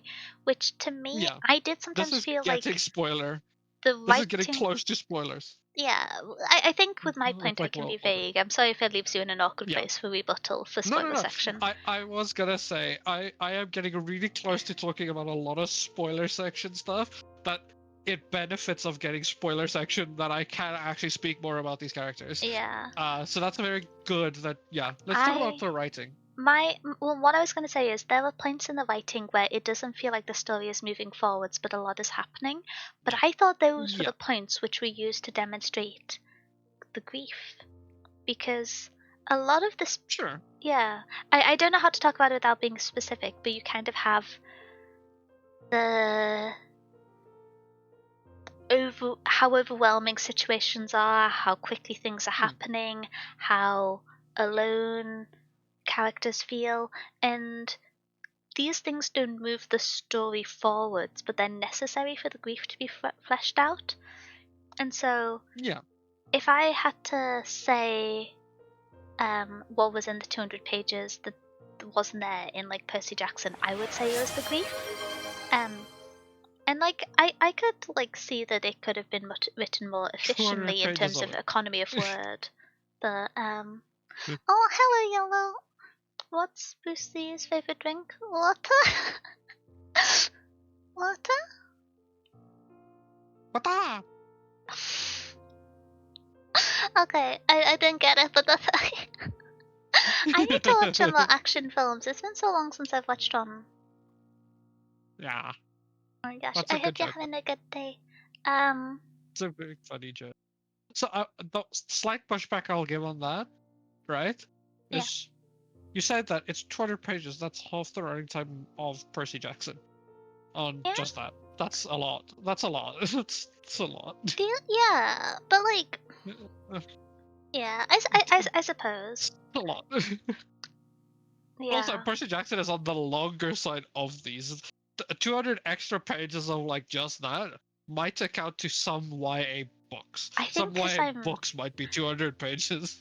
because I'm currently alternating between reading fantasy and classics, I didn't notice this book was long. I'm gonna be honest. I've Yeah, broken my sense of self and length of books a little bit. yeah. That's something I realized as well, because like when we say it like that, like is a 200 page book. If I give you a 200-page book, is Mhm. that short? In our Yeah, definitions, kinda. Yes, that's a yeah. short No, book. that's a really short book. Then Anything you under think, 300 pages is short to me. Like yeah, 350 but then you pages? actually think about it. Then you actually think about it, and you're like, no, that's not. That's a lot of time you could have spent that this book has over other young adult books that it doesn't do that much with. That's what, Uh, like, I read like 50 pages an hour. I read quite slowly because I take notes as I read. So that's like 6 hours of reading to get through a whole story? that's the thing. That's what we're talking. Like, in our minds, you're like, no, where's my like 600-page Brandon Sanderson book? That's a book. Now we're getting somewhere. But then you realize, like, oh damn, like, I've just started oh, reading Isaac Newton's Principles of Natural Philosophy. I'm lost to the sense of how long a book should be. I'm gonna be honest. like that's in my mind. That's like, yeah, we don't realize how long 200 pages is, how much extra space 200 pages is. When you think of like how many books are 200 pages, or like books under 200 pages, and you're like, oh Yeah, damn, that's a I okay. think I see your point, but I feel like for me, And it may be we can discuss it more clearly in the spoiler section, but I think Yeah. the parts which I resonate with your point the most on is it being the ensemble cast. I think if all of the like key points were happening to a smaller group of characters, then the exact same things could have happened and it would have felt like an appropriate length, but just because it was spread over so many people, it felt a bit long because there was less development due to the spread of the content, if that makes sense. Yeah, that's what I think that might be a good way to say it, is like it gets to a middle ground where like I don't think this book didn't go anywhere, right? To be clear. I don't It think went this a lot book of didn't places, and all the places hurt my feelings. Brackets, I like this book. This book I don't relate this book to the same place and you're gonna get annoyed. I don't care, I'm gonna say it anyway. I don't put this in the same place I put something like Priory, where Priory is 700 pages and it feels like 700 pages because the middle drag. You The middle didn't finish drags and drags and Priory, drags don't. and drags and drags. I did finish Priory at the end of the day, but like the middle drag. Wait, when did you finish Priory? You had them last month. I finished it a week or two. Oh. Yeah, I finished it a week or two ago. I actually just sat down and did it. All the homies mostly got so that bored I of the could- Doctor. Yeah, so like with Priory, the middle drag, right? Yeah. There's a lot of just like space where I'm like, okay, I really did not need you to add like these like extra 200 pages. You gotta cut all this out. Just remove it. Just cut it. Even if you have to make like an extended version later, just cut this. Remove it so that I can actually get through this book. Something like that. This does not do that. To be clear, this book is long. It's 500 pages, but it doesn't ever drag, and I don't ever feel like. Yeah. I don't ever feel like you know what I mean. There wasn't a and I lull agree in with the like story at any point. I think. Yeah. The issue with this is that the two places. So if you're sitting with a book for this, if you're sitting with like something like this, you expect there's two places that usually happens. It's either in world building. You're world building a ton. You're just running with world building. Something like a Brandon Sanderson book is a good example of it. He world builds so much. He can build you a world in like 400 pages that is comparable to some books that are like series long. I was gonna. I am thinking of something like comparison. The Way of Kings. I'm thinking of The Way of Kings. I feel The Way of Kings did more in 10 chapters that me and Dunya has read so far than this book almost did. If I mention that the first book of Actor is longer than Miss Barn. Yeah, that's the thing. So like that's one place where you Sorry, usually I was sit being with a mean book. there. Is you sit with like, I mean it's true, but like you sit with a book in world building. Brandon Sanderson is a great example of this, one that me and Daniel both knows and that I talk about a lot. Who I think is a phenomenal world builder. And it's kind of unfair to compare, but that's just a good comparison. You usually sit with world building, in which you really build out a world, or you sit with characters. Something like Babel did this, where you really sat with like 6 or 7 characters, and you talked a lot with 6 or 7 characters.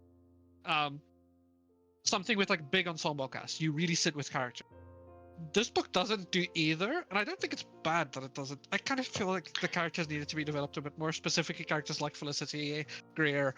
I would want more there, but this doesn't do either, and I don't think it's necessarily bad, but it leaves you wanting on both sides. And now I'm sitting at this book where I'm like, okay, I did read this for 500 pages, and I really want more world building, and I really want more characters. So why was this book 500 pages long? Like, I know we got through a lot, and I know you introduced me to a lot, but like, I understand where you're coming from. My 2 expectations are gone. And I'm gonna answer you in the spoiler section, because I kind of I understand where you're coming from, and I think there's like 2 key events that are like the climax of this.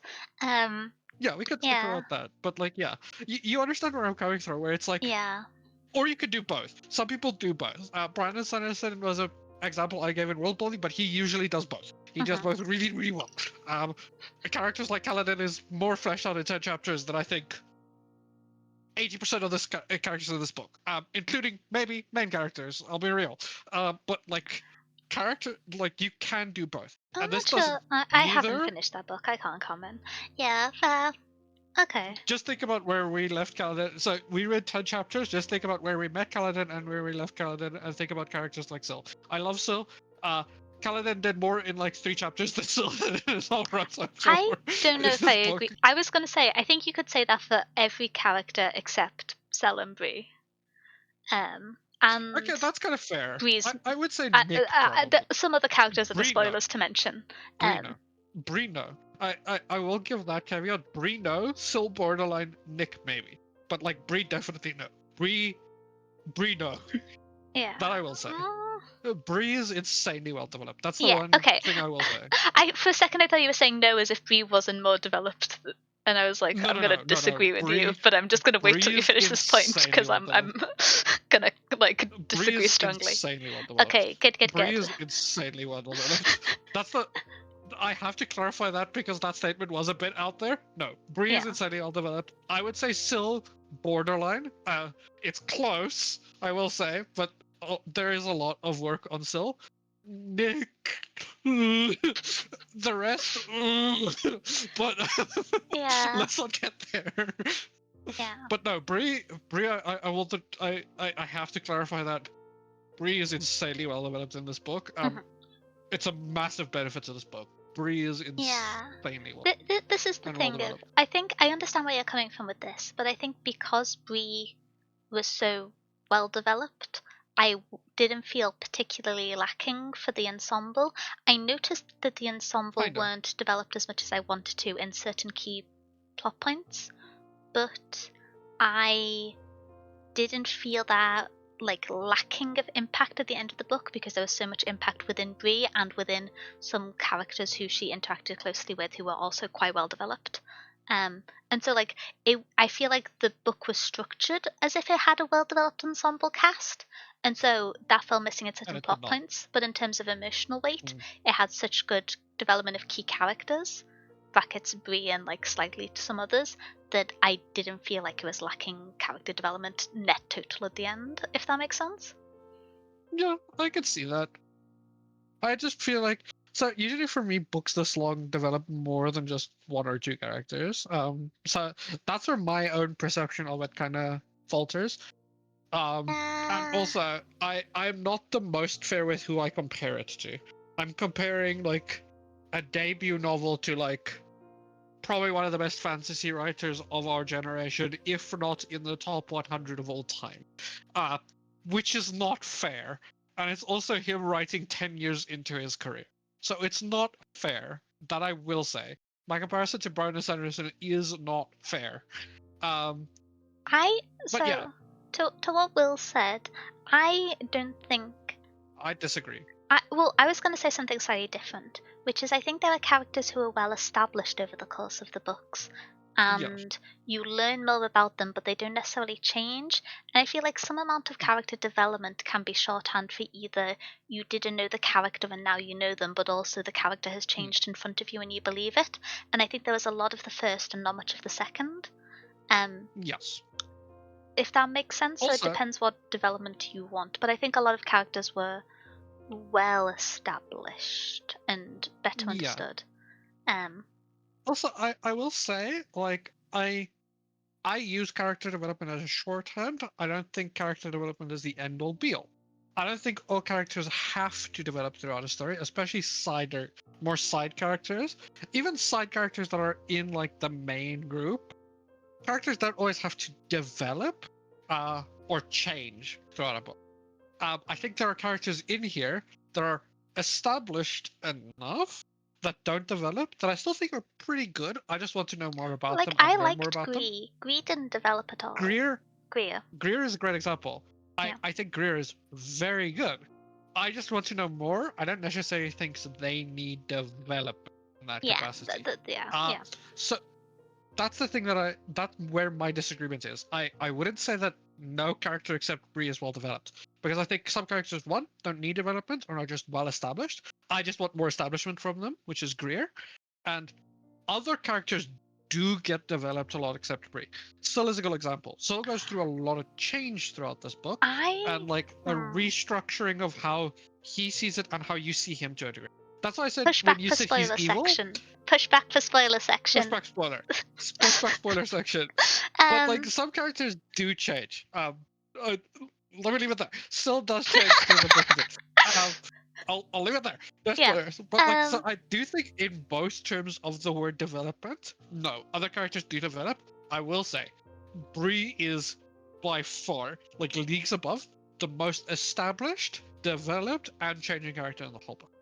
But no, it's not that no other characters get developed. It's just that it's a real focused character, like really focused character in this, yeah.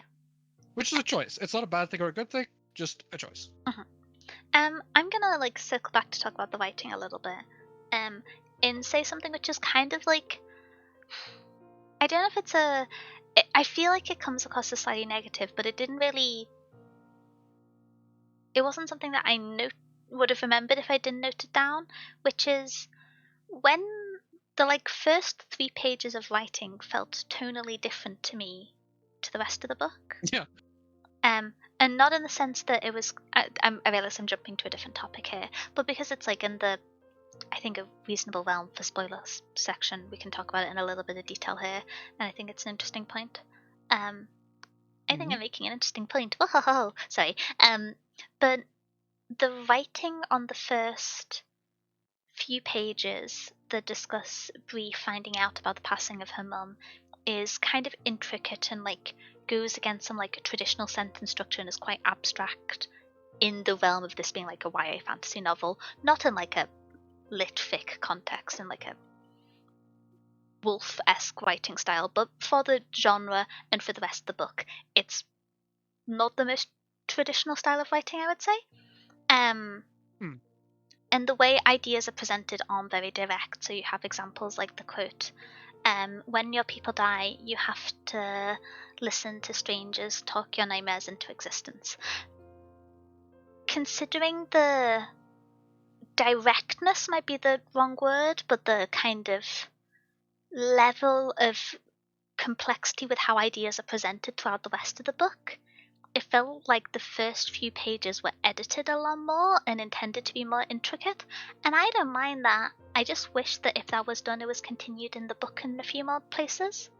Because when I started this book, I slowed down a teeny bit because I was like, oh, I wasn't expecting a like densely, intricately written like in sentence, in page writing YA book, and I was reading a few books at the same time, and I like to have different like styles of writing when I flit between books. I'm very much a mood reader, and so I was like, oh, I'm going to put this on pause, and then I picked it up a few days later and I read a bit longer, and I realized, wait, this is a very different style of writing now, and it's very normal, especially for debut authors, I think, for the first chapter that gets sent to editors and sent to briefs to be a lot more edited than the rest of the book. But it was like a pretty big difference in this one, and I just wanted to see if like you or anyone else thought that. And like it's not a negative per se, but I do you see what I mean? Specifically with the first like 2 pages. Yeah, no, I see what you mean, and I agree with that. I agree with the last statement you made there. Like, that might be my big, like, talk about it, is that it's not a negative per se. Like, saying it is not negative, but I also agree with you. You know what I mean? It's like, Yeah, I would say dock it points sets the from the book tone for for the it, writing but I slightly want. incorrectly. Like I wouldn't say it's a positive. I don't think it's detrimental, but it's not a positive. If that makes sense. Yeah. You see what I mean? Speaking Also, from guys, experience. so would Yeah. From the also, guys, experience. so would probably bonk you for your ranting, lol. Probably. But it's From the okay. experience of like Also, thank you. editing academic essays and over editing the introduction compared to the bulk of the writing, like I get it. Far less people read academic papers than books. Yeah. Shout out! I got an email recently that a paper that I wasn't just an etal on, and I was actually in the name for a research assistant on, got cited somewhere, and I was listed in the citing. Ooh. I got an email about it. I was like, I forgot that I signed up for these emails. No one is referencing that paper. But anyway, but yeah, it's something that I understand why it happens, especially on a debut novel. But I think it kind of set an awkward tone of what you expected of the writing, and then like gradually devolved. And it's not like a bad thing, but it's like if you are going to read this book and haven't read it before, and you read the first 2 pages and you're finding it like a little bit dense and winding, it doesn't stay like that. Um, and Yeah. I feel like that should be addressed. Yeah. Yeah. I will say I agree. And I guess this is like, so one thing usually that happens with debut novels sometimes. Some Mhm. debut novels just do fall under that. Where a first part of their like draft just is less edited than other parts of their draft, especially as they get better at writing as the book goes on. Mhm. Well, it's You do often sometimes see that. I have a little bit of experience because I beta read for a few friends that are querying books, and queryers will often only request at first they'll request like a summary and then say the first like 15 pages or the first 3 chapters. Mm. That's like a pretty common thing. Yeah. And so you end up with quite different levels of editing between that first section and the rest of the book if you don't have an agent and you're querying a book. And so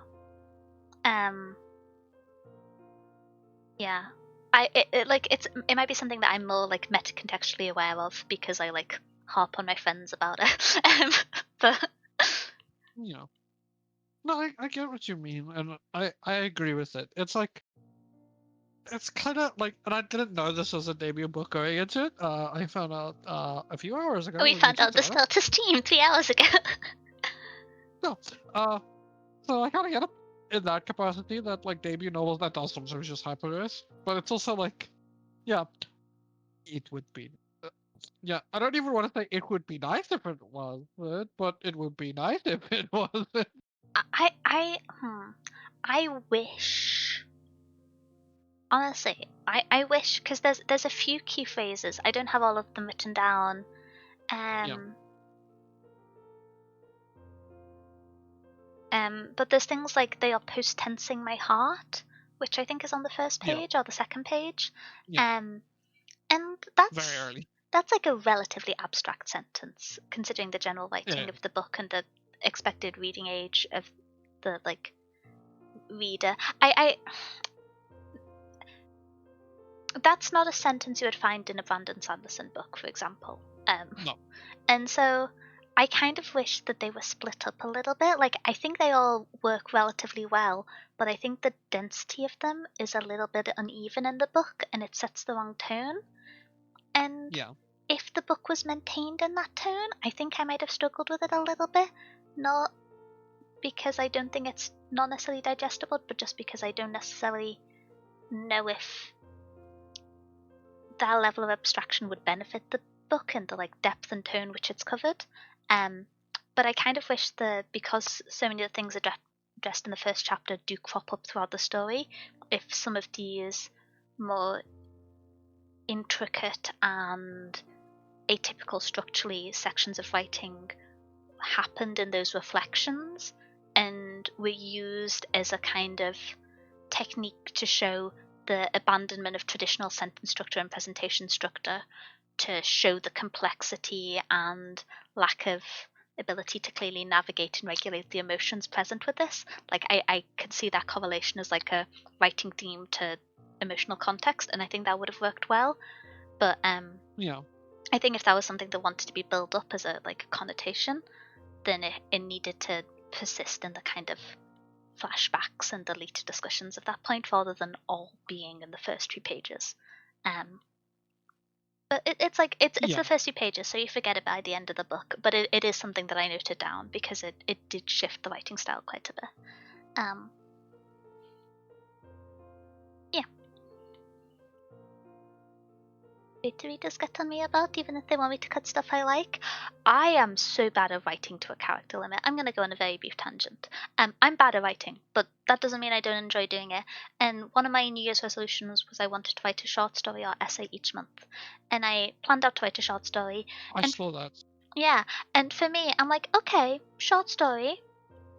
Like let's have like a relatively low character limit. Let's say like 30,000 words. I'm not good at writing short stories. I'm good at not finishing long stories. That's my area of expertise. At first I was like, yeah, I'll aim for like 10 to 15,000 words. My outline is 2,000 words. I can't edit for the life of me. Yeah, so me crashing out. Maths degrees don't have word limits. Like, if your dissertation gets over 50 pages, they ask you to stop. But like, there's no word limit.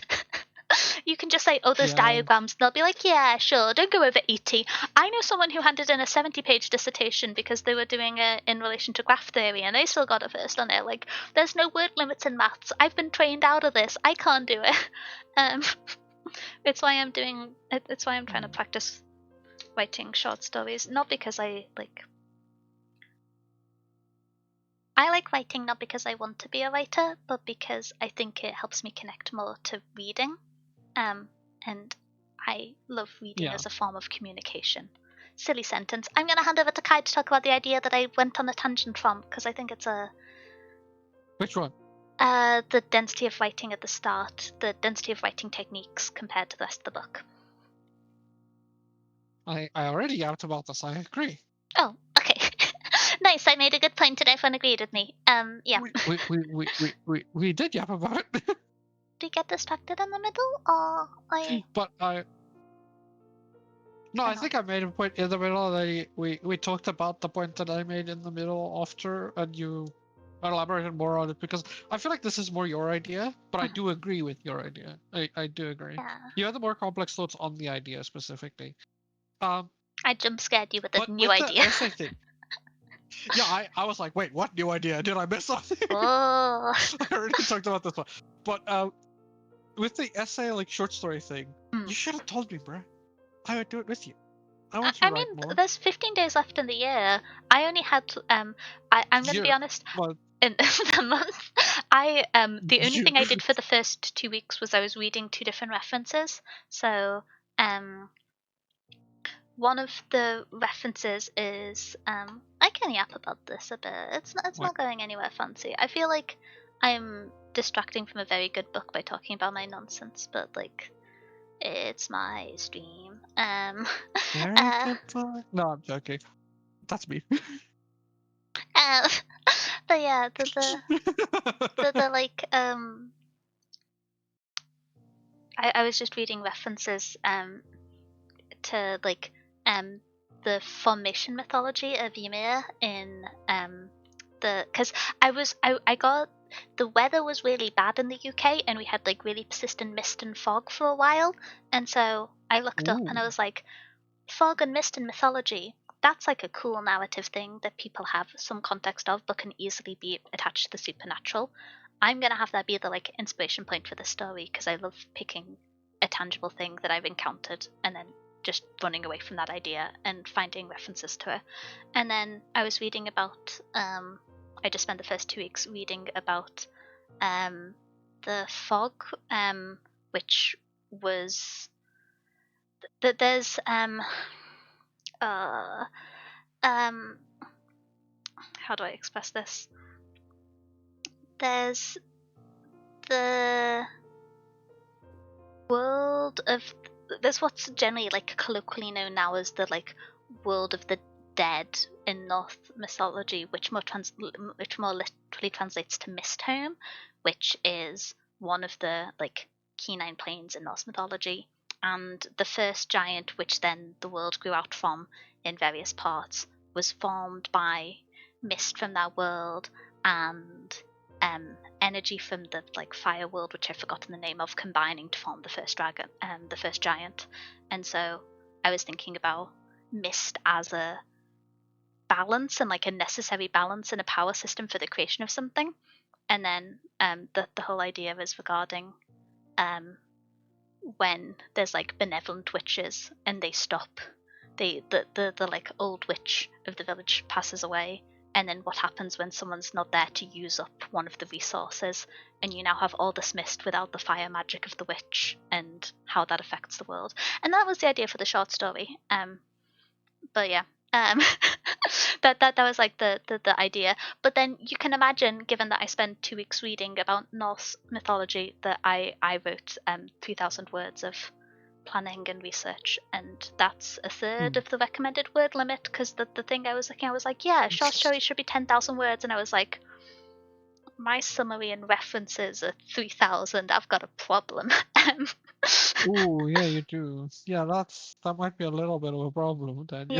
Yeah, I can't write short stories, but I'm gonna try. And my plan is to have one that is within the word limit by the end of the year. That's my goal. I don't Do you think know it'll be what the we first could time, do? but what? You know what we could do? There's a Brandon. So you remember the Brandon Sanderson like lectures I sent you a while ago? Mhm. There's one where he does a co-lecture with a like other author about short stories specifically. Ooh. Okay, I'd be down. I've been really enjoying. I've watched some of them before, but I've been watching some of the Yale public lectures. They're a really good resource. There's some on the theory of English Yeah. literature. Oh, I got the hiccups on the theory of English literature analysis. Very slow watching because I'm not used to taking notes on non-discrete information. Don't know how better to articulate that, but yeah, I've been really enjoying those. It's been very interesting. I think it's helped Yeah. refine my understanding of the distance of a reader shaping a book, which is a very poorly expressed sentence. But there's a great series of lectures if you want to hear someone express it better, because it's like it's an idea I had in my reading before, but it's not one that I'd seen expressed so consistently, which I think helps apply the idea. I don't know. I love learning about reading. Oh, thank you for the idea. Yar. The book on that. Yar. I mean, there's a lot of cool books that like use mist, but Kai, do the thing, do the thing. What thing? Talk about Mistborn. Um, No, I've been talking about Brandon Sanderson too much this stream. People are gonna think I only like Brandon Sanderson. this is never a sentence we've heard before. I've been talking about Brandon Sanderson too much. Someone clip that. We're never hearing it again. People are gonna start thinking I only read Brandon Sanderson. No, there's the terrifying fact of I'll reference a book and you'll be like, yep, read that. Every time it's a fantasy book. It's terrifying. No, that's the issue. That's I read too much. I read way too many fantasy books. And I'm making you read I've read no nonfiction, so sci-fi it's though. all good. No sci-fi? Yeah, you're making me read nonfiction, and then I don't read that much sci-fi, so other people are making me read sci-fi. I mean, the short story idea you had, there's a full novel in that. Oh, is there already a story similar? I imagine so, because it's like Norse No, mythology is he's referenced a saying lot. that you could develop that into a very good full Well, novel. this is the issue. I can't think of short ideas. I live in stories that are like 7-book series, each 600 pages. I'm not equipped for short ideas, but I don't have the timetable for writing long ideas. I'm struggling. But yeah, I just wanted to talk about like the necessity of ecosystems and balance and how it's very difficult to realize what's lost until it's gone. And there's like I don't know, there's motifs I like in there, but how am I gonna get it down to 10,000 words? I need to be a better writer to condense that much. Anyway, thoughts on the writing of this book. I'm gonna Good. jump topics because I got distracted. I want to write more short stories. Let's go. You might see my script writing in the writing and books channel. I don't know. I get self-conscious. Um, Yeah, depending on how good it is. If I like it or not. yeah, we'll see. Just don't expect me to write dialogue. Um, the talking about writing. Yeah. Dialogue's scary. I got too much of autism to be confident writing dialogue. But the excluding the first chapter, I found the writing like generally unobstructive. Hmm. I didn't think it was like really a focal point. I something which I oh, thank you for the puzzle. Something which I noted a few points which I thought was quite like nice for the story is it's not something I'm super familiar with, so I'm not going to be able to make a detailed point. But when, especially when Brie was having conversations with her like family or with her therapist or with the internal monologue, there was bits of what I understood to be like AVE, so like African American vernacular English, in the writing and in the story, which I'm from the UK. I'm not very familiar with this, but I thought it made sense and it was like nice to see it in a book because it made sense for the character to be speaking in that style and to be narrated in that style, given the like tied perspective to be. Part of me, I wasn't fully sure at times because I did listen to the audiobook in parts if that was like the inflection of the narrator versus as written on page, but for the bits I checked up, it did sometimes line up as being Eve. But yeah, that was like. I have an idea, by the way. What's the idea? Hear me out. Sorry, I need to say this before I forget about it. Yep. Hear me out. Hear me out. Little Library Book Club Substack. Look, I've like got about 20 half-written Substack essays because I have big ideas but no thoughts. Exactly. So we can put it up there. We can put our short story up there. We can maybe do like written reviews of a book club book so that people can read them if they don't want to watch the VOD. I made a Substack and then I wrote a few like essay articles and I was like, I don't think these are interesting, and so I didn't post them. Also because I was like, We I don't know did if I talk about wanting. Yeah. I was just We like, did talk about wanting a different version of book club.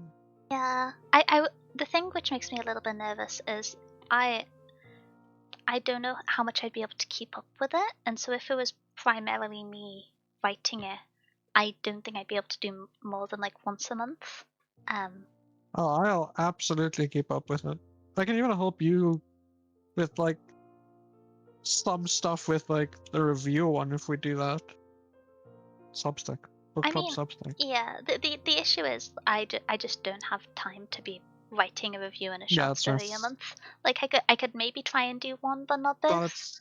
And I'd probably want to it's not. preload it so I had like a month or two ready in advance, and then honestly, I was thinking It's of not. using my Substack for writing about books that I don't cover in a book club, but I've enjoyed. So, like, I just finished The Check it Talented out. Mr. Ripley, which I wanted to talk about, but yeah. But no, I would love, honestly. I I wish I had more hours in the day to spend on things streaming adjacent because I made streaming adjacent all the things I enjoy. It's strategy games, it's puzzles, it's books, and so I wish I could write about them more. I don't know. Substack. Gonna give you a quote from Michael McCormack when it comes to writing fiction. I'd rather be a Yeah, bad writer with big Nakamura. ideas than a good writer with bad ideas. Okay. Okay, good. I love that quote by Malcolm Moorcock. Yeah. I need to go on like a dialogue writing crash course because I have read enough that I am aware of the flaws in dialogue, and so just choose to obscenely write around avoiding dialogue at all cost. Same. So I'm on it's just like, side. oh, I'm on it's the a side really where it's like, abstract narrative decision. No, I'm hiding the autism in a cupboard. Don't ask me to make these two characters seem normal. I can't write that. yeah, that's the big thing. Is like I'm at that point where I've read so much that I should be better at dialogue than I am, and that I know what bad dialogue is, Mhm. and it's my dialogue. So I'm like, No, well, I don't know. yes. I need to practice more. I want to practice more. Same. New Year's resolutions. Oh, I nodded too much there. That made me a little bit dizzy. Okay, do we have any other notes on the writing? For the book, the good writing, not my bad Um, writing. The nor, no. nor. Any other notes? Oh, I think the No, chapter lay. Da da da da da. no. Wobble wobble Just that I wobble. liked it. Yeah, I think I just like it. outside the density of the first chapter, the Yeah. writing made sense. The dialogue is a very southern accent. Yeah, I'm gonna sound so dumb here. There was times where I was just like, I can't tell the nuances between different Oh, types of Southern American in the southern US American sense, not the South America, because I just have very little exposure to that. I've got no clue what's going on. From the north of a different country, I got no idea. And so there were times when I was just like, I can't tell if there's meant to be a distinction between these two different types of southern, because they're both just like kind of alien styles of speech to me. Oh, hi Mio, how you doing? How's your day been going? Milo, I said your name differently today. Oh, hi Mio. Milo. Oh, Daniel's not questioning everything. I'm having an existential crisis. Kai talk. I can absolutely. That kind of makes sense that it's southern voice though. The like dialogue is very southern accent. Because like we were talking about like I forgot which college they're at or like university. I can't remember the name of it either now. It's the University of Northern Carolina. They're in Northern Carolina on something hill. I forgot that part. I just remember it's UNC. Okay. It's UNC, University of Northern Carolina on something hill. I forgot the last part. But yeah, that actually kind of makes sense now that I remember that it's in North Carolina. But yeah, you are right. It's a very southern accent. I don't know if it's intentional though. Is she southern? Is Tracy? I feel like it was done Deonn. intentionally because my very lacking understanding of America general is it was done intentionally to be in like the relatively deep south, because I assume they wanted the contrast of the like southern post-slavery, post-war infrastructure to be the point of fiction. So it's the University of Northern Carolina at Chapel Hill. You know how I know? How? That's where Tracy Deonn studied. Oh! It's her alma mater. Okay, makes sense. The old cowboy? Yeah, yeah.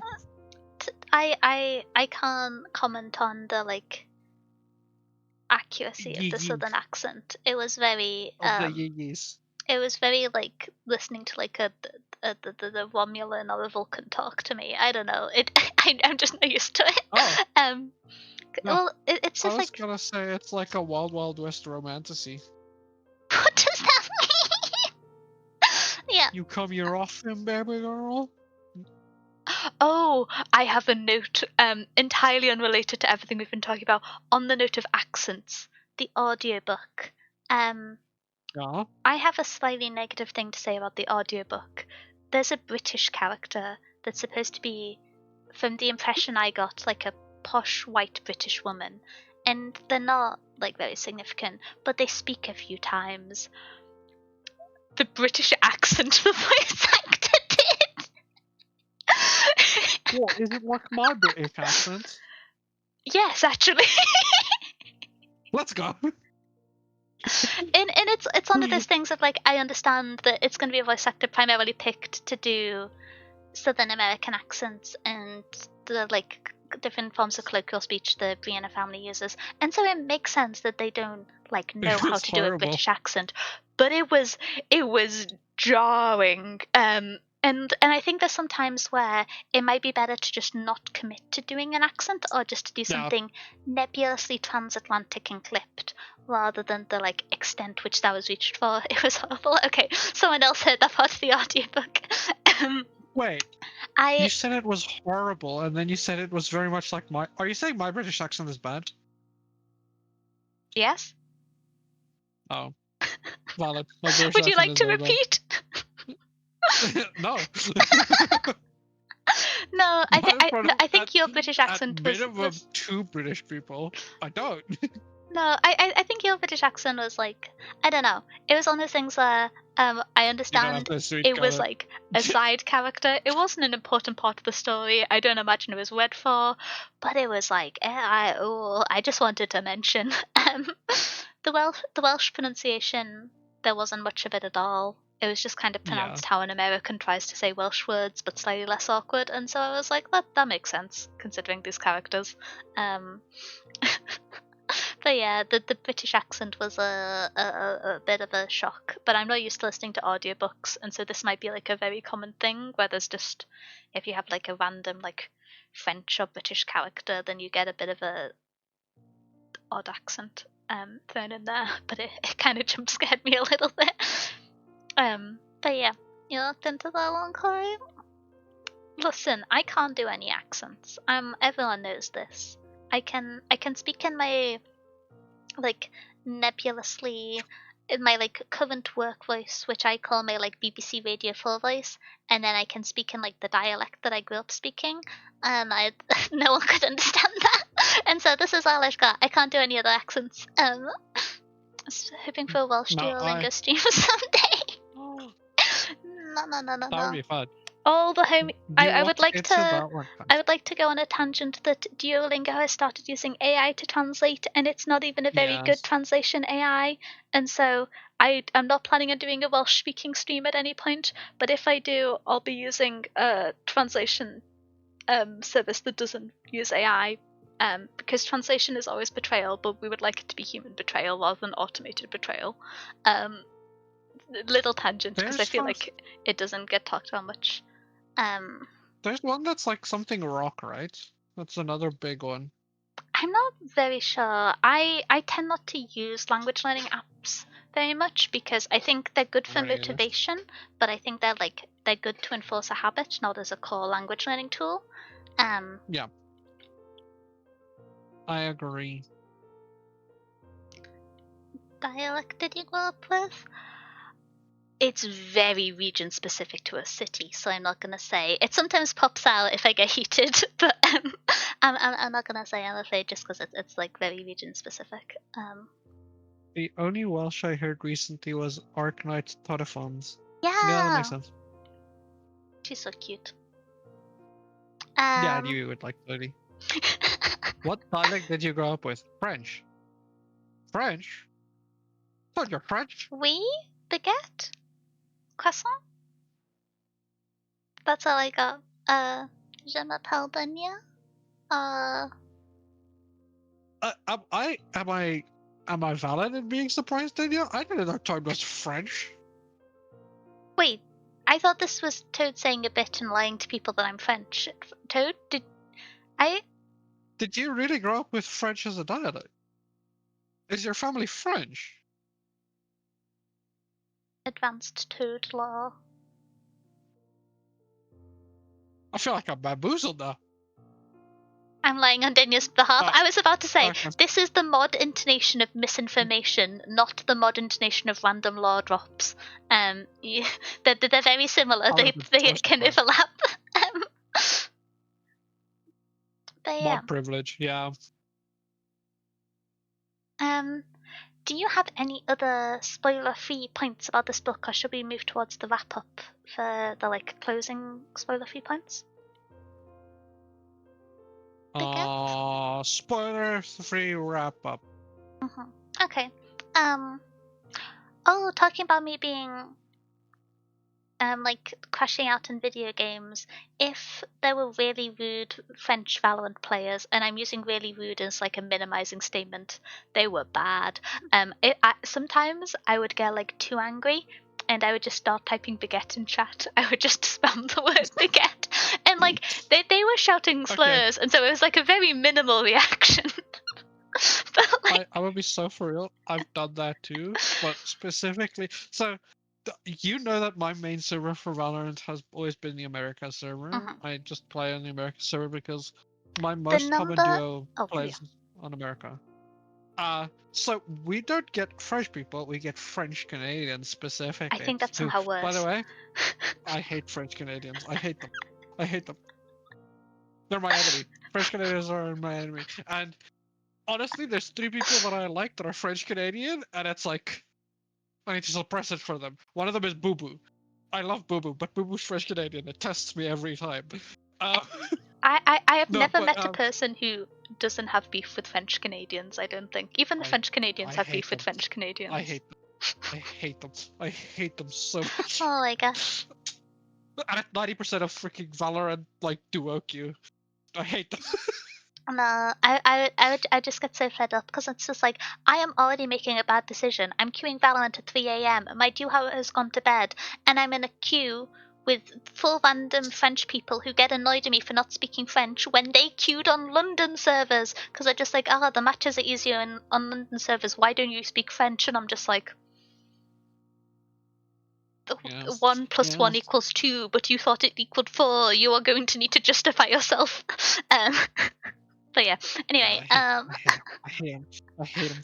I hate him with a passion. I hate my him. toxic arc over. Let's start to wrap up the story. It's So it's sorry, it's even worse on American servers, by the way, because French Canadians have servers closer to them, and then for some reason, they queue into the Texas server. Like, bro, why are you here? Why are you they're here? on the Texas server because that's where all the streamers play. It is where all the streamers play. Yeah. But then also, Telling on you're you, queuing into Yuto? God lobbies. Yeah, but if you queued into a Valorant lobby with Yuto, first, pigs have started falling from the sky. Yuto's never queuing Valorant again. Okay. Second of all, We have second of to all, bribe him with like Yuto would be like a we chill, nice French person. I only yeah. started just spamming the word baguette when people were spamming things that got the match cancelled halfway through.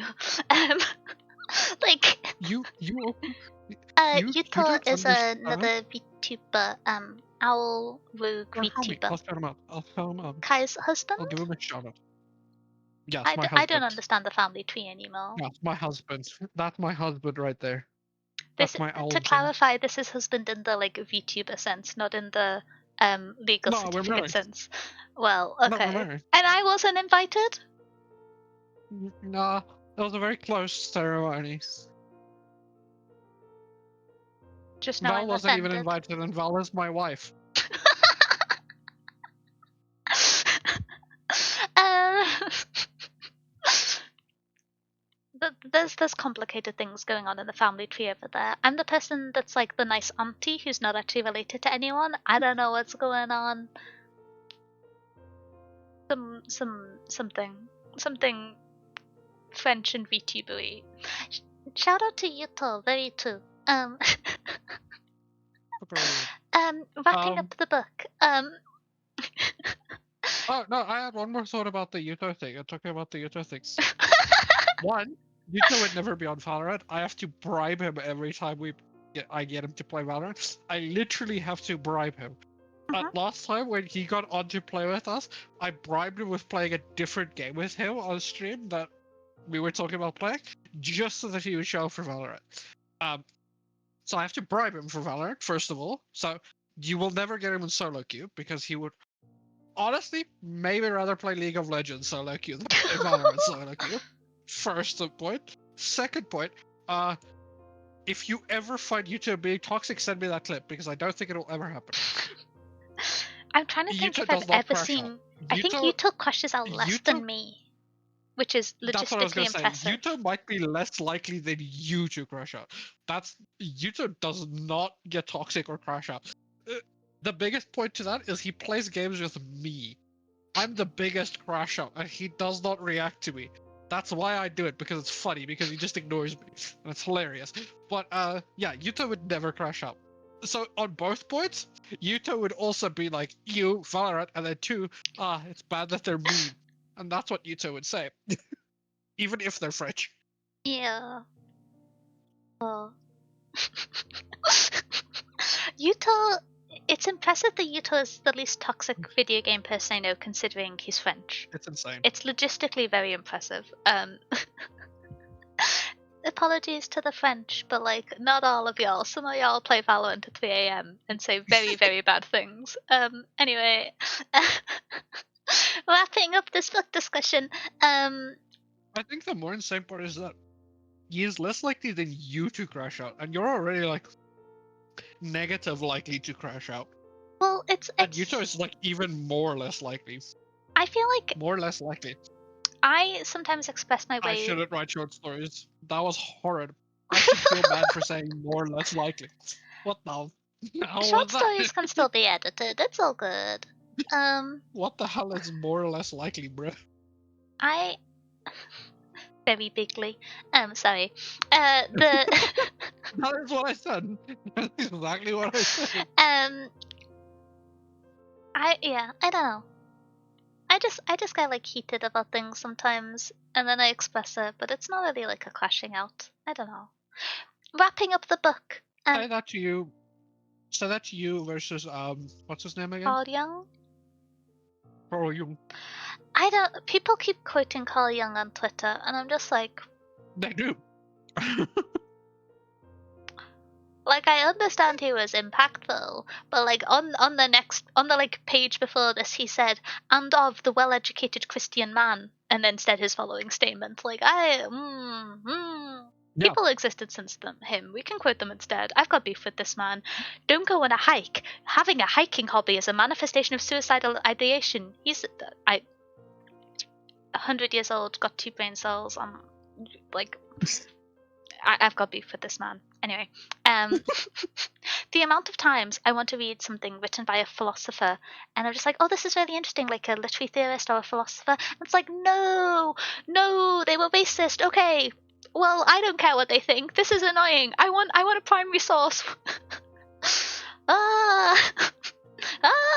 Sorry, I was crashing out of this because I got about 100 pages into reading an essay collection by Paul Deonn, I believe, before finding out that he used to like do Nazi propaganda, and I was just like, yep, I don't care what he thinks now. I'll go like straight up Nazi propaganda. Like it's not even like the funny part is even worse than Carl Jung's. We had issues with Carl Jung because yeah, it's like all insult Carl Jung, but he personal. did object to the Nazi Party. He had many other bad opinions, but he like a broken clock is right twice a day kind of minimum line. Yeah. But like this guy is just straight up a Nazi. Yeah. He was straight up a Nazi. And it's so annoying because I'm just like, oh, primary reference, who's good to read? Oh, brilliant, their voting habits in the 1940s. Delightful. Diabolical. I have very little energy in removing an idea from its context. It's something I struggle with. Yeah, anyway, I've got beef with Carl Jung. Most of the times the people are wrong, the ones quoting Jung, I mean. Yeah, you can present interesting ideas, but also not be. I don't know. Like, someone can have impact on a field whilst also not being. I feel like there's a point where it's beneficial to stop quoting people directly because of. Yeah, I don't know. Very nuanced topic, but I've got beef with him. Paul Deonn's added to the list of people whose writing I wanted to read, except that's kind of like the bigger jump scare because I don't know. His whole career, no one found out until after he died. He just hid it because it was before the internet. He just hid the fact that he used to write propaganda. Sorry, I'm crashing out. But yeah, I really struggle to separate ideas from the like intent of authors, and it is making it a lot more difficult than I thought to get more into philosophy this year, which was one of my big goals. When you said you wanted to get into philosophy, I was like, Yeah, I'm doing the thing if I'm just reading philosophy that's like 1,000 years old, and therefore there is like the separation of time, and that makes it like slightly less. It makes it slightly easier for me to separate than someone who is like alive within the last 100 years and still this. Yeah, well, grumpy makes me unhappy. But wrapping up this book, which made me very happy, we're gonna get to the wrap up this time. You're not gonna crash out about Yuta being French. I'm not gonna crash out about Carl Jung. We're gonna do such a good job. I hope you know I did it intentionally, by the way. I poked that bear because I know you go off on Carl Jung whenever I mention it. It's the thing of I'd started going off on him less, and then I keep seeing someone on Twitter retweeting quotes about him that he said, and I'm just like, okay, first of all, no, I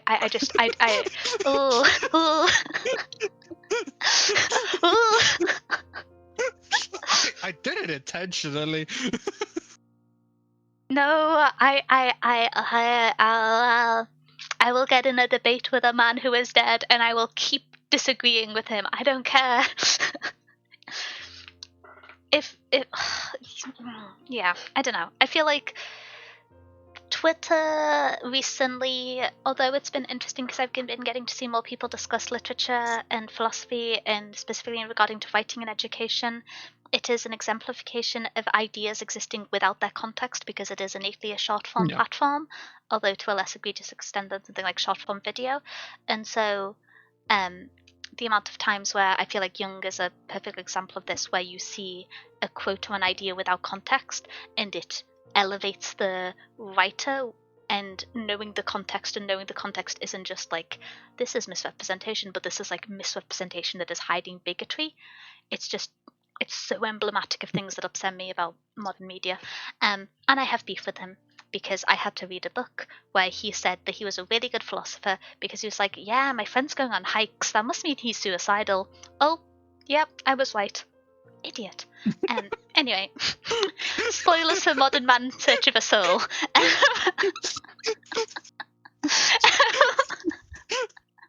Anyway. I knew this was gonna happen. I'm just chilling here vibing, and I knew No. this was gonna happen. Let's wrap up this book.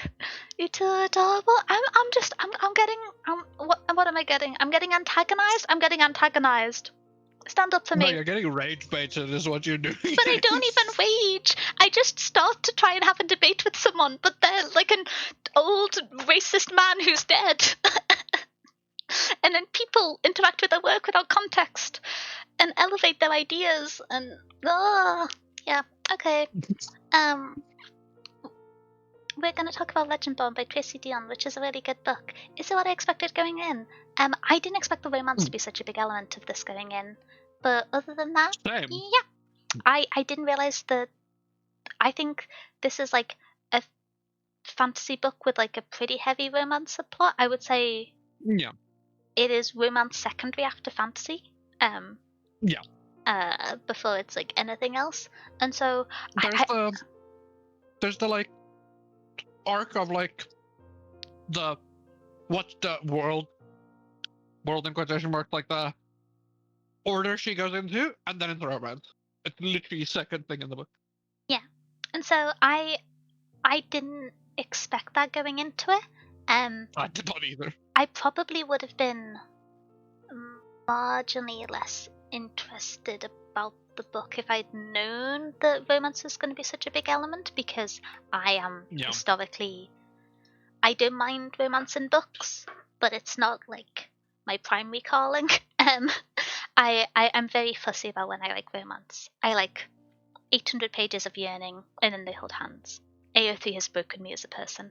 And so yeah, but I read this book because I didn't expect the romance subplot, and I recommended it because of that, and I liked it in spite of it. I think it skewed how much I resonated with certain characters when the romance subplot was used as an establishing technique for them, and so I think my perception, my investment skewed from other readers because of that. We'll talk about it in the spoiler section. Yeah. Kai's gonna be like, "What?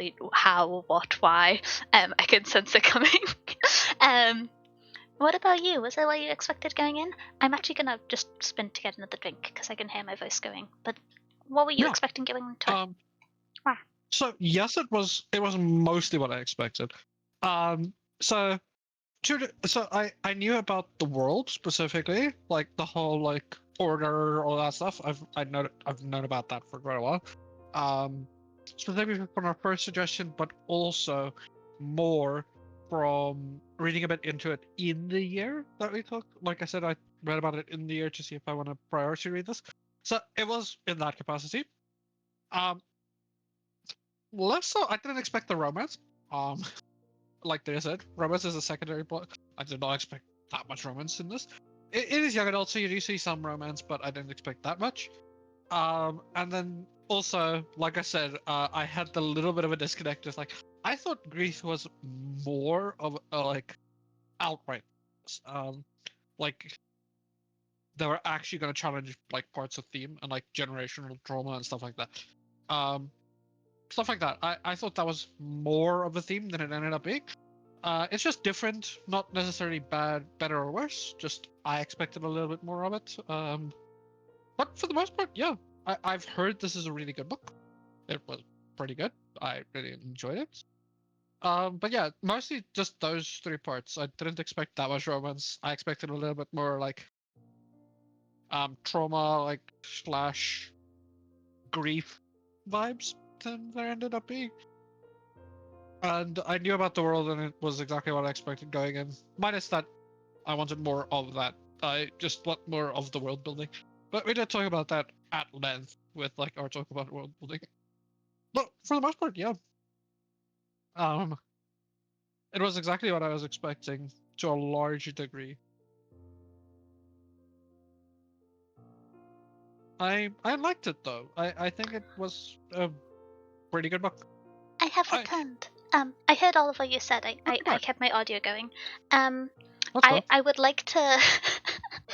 I'm going to be unhelpful. I'd like Yeah. to just bring you back the quote from what you said without context of I expected more trauma. For when we talk about some of the characters later in the spoiler section. um, Well, no. I expected trauma to be more of a theme. I yeah, expected more of like a more direct handling of it. addressing Yeah. trauma. Yeah, like more directly addressing trauma. Kind of like a book we read, Six of Crows, that more directly has trauma as a very clear theme that touches every single character in different ways. They all have to address and talk through and work through and develop feelings and attachments. Yeah, almost like that one. This is Kai's dedicated tangent to tell you that Kazbreaker's done nothing wrong. Becker has literally never done anything wrong.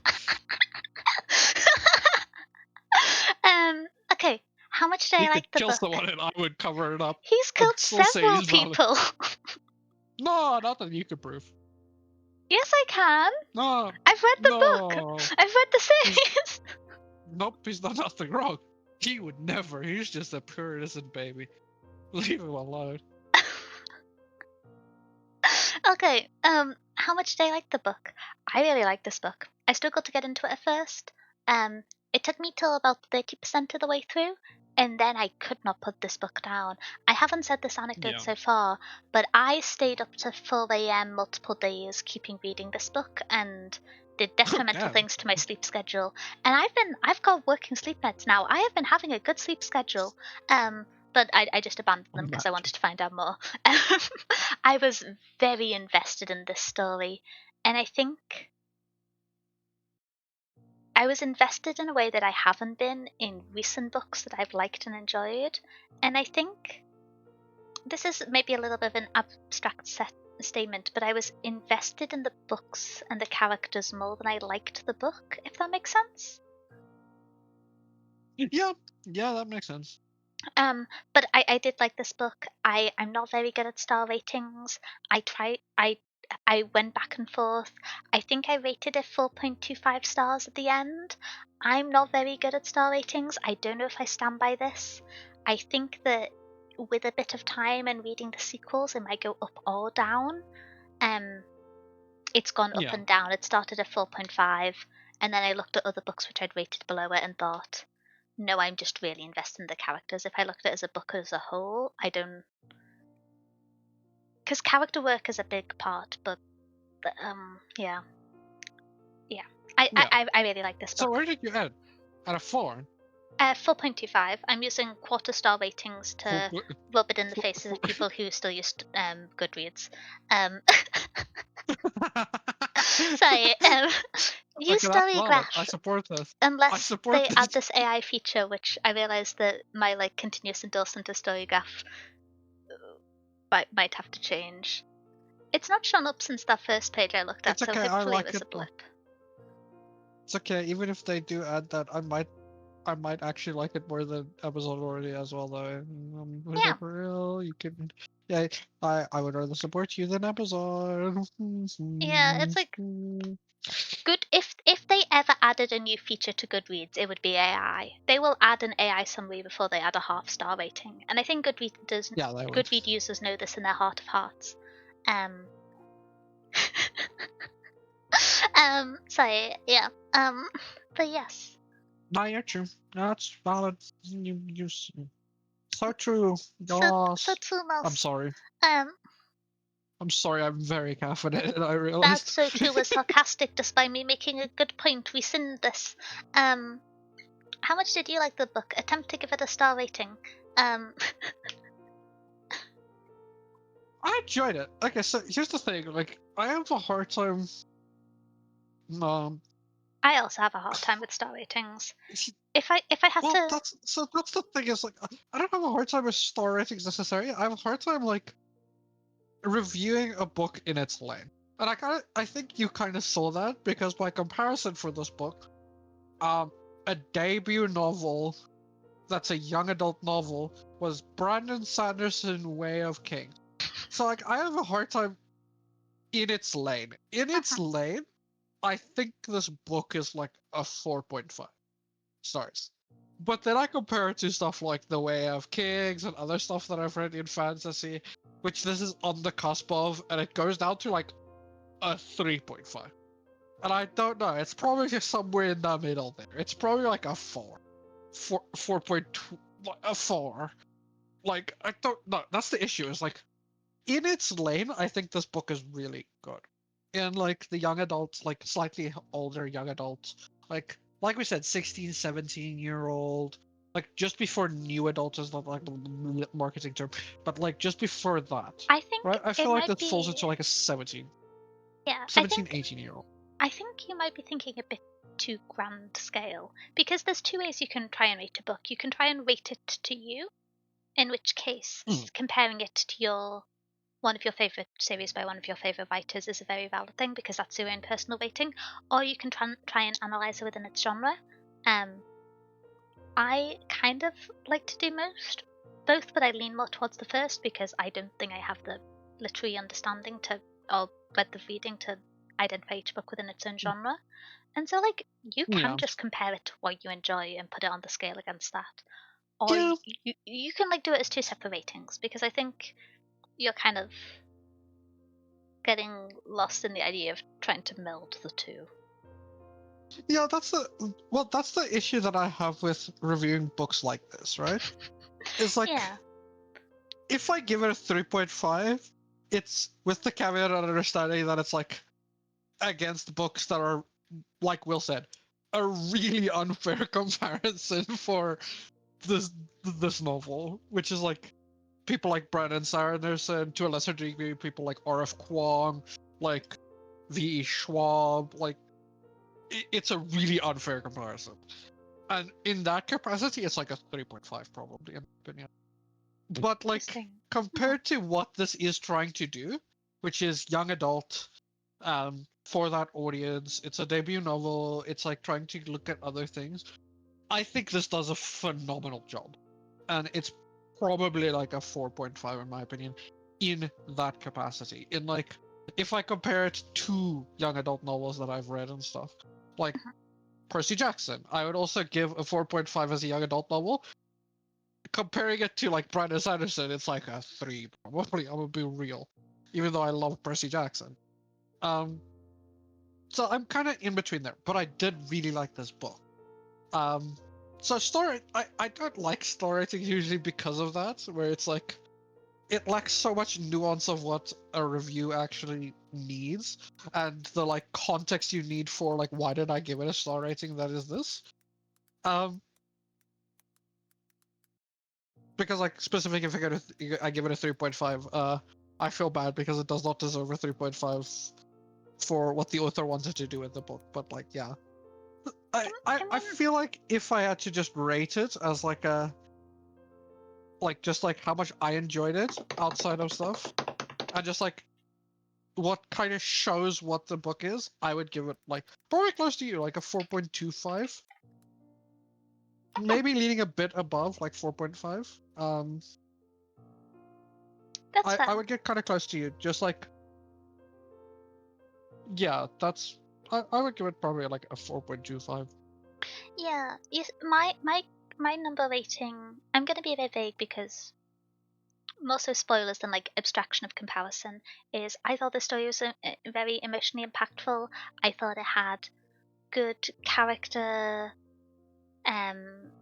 introductions and exploration, and I thought its pacing was really good, which I think is normally the main issue with debut novels. Like there can be other issues, but that's normally the main issue with good debut novels is pacing, in my opinion, for most ones I've read. But there Yeah. were a few things that I just thought were like slightly detrimental to it, without being the kind of like a break from immersion that it was supposed to happen in like 10 days. And the framing and emphasis of the ensemble cast without fully utilizing them. And so it's like there are books which I think are better than this in a technical sense, although I don't really suppose to have like the depth of knowledge to fully articulate why, that had less of an emotional impact on this. Like I think this is a really good Yeah. book, but I think there's refinement for it, if that makes sense. Yeah, I can agree. It's like, yeah, I would agree with that. Yeah. That's a good point. It had the broad shapes of some really good ideas and really good character development, and they made me very invested, and I'm very glad I read it. But yeah. I will say, I don't want to say 6 out of 10? this That's fair. rating. Yeah. Oh. 6 out of 10 is also, that makes sense. A solid like 3.25, 3.5. That also makes sense for you, Will. I don't want to say this rating will go up or down depending on the second book, but My I do rating will feel go that up or down specifically depending on the because second book. I'm not going to write rating books in an isolation. yeah, that's my feelings too, especially with how open this book leaves two aspects that I really enjoy in fiction, which is world building and characters, specifically on the side characters. This book will go up or down based on the second book, would be so for real. But it also feels bad to change this rating based on another book that's written after it. But yeah, it will. It will absolutely change based on that. But I do agree. I think like a 4.25, 4 is probably a good rating for this book. Yeah. That's how I could see it, yeah. Yeah, it's one of those things of, I struggle to kind of reconcile where emotional impact should be, because it's the sum of Yeah. so many parts, and parts that I am ill-equipped technically to isolate and like directly comment on, especially with a book of this length. But it was just really strong in this book, and some parts of that is like what I had for breakfast, where the moon is. Part of how we read books is where we were at as a reader. For example, Will said doesn't read much YA anymore, and I feel like that did like an added barrier to entry for this to me. But the fact that I Yeah. reread it, honestly, one of the best things reading this book for me was I read the first like 10-15 pages and was like, oh, I wasn't expecting it to be this dense, and wanted like a light YA book to read over Christmas. Let me reread Eragon, because I found out the sequels got released recently, and I wanted to reread the series to read them because it was one of my favorite series when I was a small mouse. And when I first got access to the internet, and I don't know why I became evil then. And then I went back and I read Eragon, and then I read this straight after, and that kind of like contrast of like tonally putting me in a like admittedly much younger YA audience for Eragon, but still like a closer audience setting than most of what I read currently, which is what am I reading at the moment?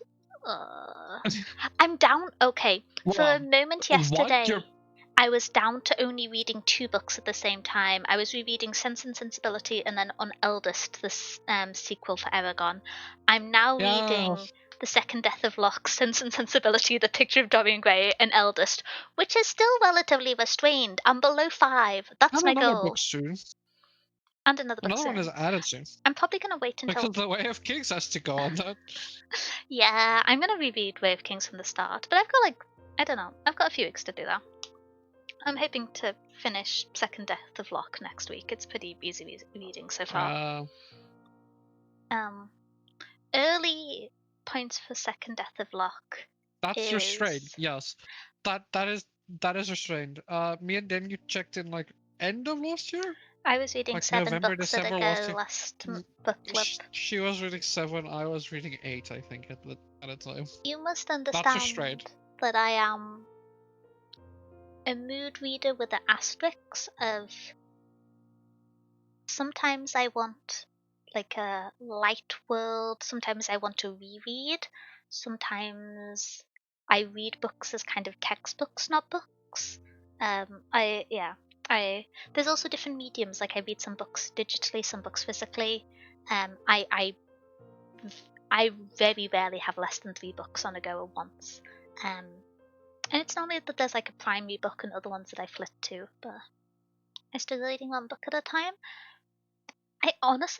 I think, and this is going to sound this is a bit of an abstract answer to not even a question but to an idea, but because I got so into reading parallel to falling in love with JRPGs, and I would play and read them simultaneously, part of what made me emphasize the framework of storytelling within video games is seeing them as a parallel book and a parallel story, a parallel piece of fiction to alternative media that I was reading and engaging with at the same time. And so I just kind of, I don't know. There are so many worlds to jump into, and that you're kind of bombarded with. I have become comfortable hopping between them subconsciously due to like media and exposure landscape, be that to like a video essay, be that to a podcast, be that to an article. There's just so many different worlds and stories to move between. That it's very normal to me now, and that kind of translated into my reading habits. So I'm really chill swapping between books. Same. And like for example, The Talented Mr. Ripley, I started reading a month and a half ago. I didn't read for about 3 weeks because I got stressed about that interaction that was about to happen. And then I picked up again about a week ago and finished in the last few days. I think some part of this, I don't know if this is like a weird way to say it, but I have, assuming I'm not sleep deprived, big if, I have a kind of uncanny memory, and so that helps me a little bit. It's very rare that I struggle to like jump back into a story, even if it's like a Way of Kings-esque things. Sometimes I struggle with the tempo, but I'm like very comfortable hopping into ideas from a few months ago from stories. I don't know if that's ADHD or if that's just me being a problem of my own making.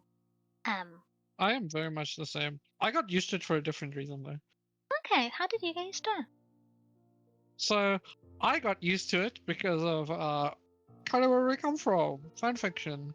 Often with Yes! fanfiction stuff are not always finished when you start reading it, and you have to wait for updates, Yeah. baby. Also, another problem with it is manga. Manga often are not done. So I got used to having like 12, 14 manga that I would read like monthly updates for. I think this is where I learned the habit Right from. now I'm actually reading like right now I'm actually on my waiting for updates on my manga reading app thing that I use. I have 27 manga that I'm currently like in Kai between explained it better. This is where I became a problem too. Because the thing is, you start reading a piece of fan fiction, brilliant. You read the first 16 chapters, and then you check over 3 each night, and it's like, oh, these 3 fan fictions have updated. Let me read a chapter of each, and you just normalize that. You just revealed something about my soul to myself via AO3. Oh no. Yeah, it goes back to that. It's like it all goes back I to just got fan fiction. I got so used to it based on like just waiting for updates. Dude, sometimes you would wait months for updates. I remember some fan fiction you would get like the first 5 chapters, and then like 4 months later they'd be like, "Sorry, I had finals and I didn't write anything in this. Here's an update," and you're like, "Ooh, hell yeah, baby!" There's the like the distress of reading like 17 chapters, looking at the notes, realizing the last chapter came out 2 years ago and it's not tagged No. as finished, and you're just like, I'm No. so far in and it's hurt comfort. Ah. No. No. Anyway. One thing. That's why it's like some people were like, specifically with the Brandon Sanderson like Stormlight archives. So you know about this, I'm pretty sure, Danny. I've told you. But so he did the first 5 books, and then he's taking a break for a few years before he releases the next 5, because it's going to be 10 books in total. That's the plan, at least. It's going to be 10 books.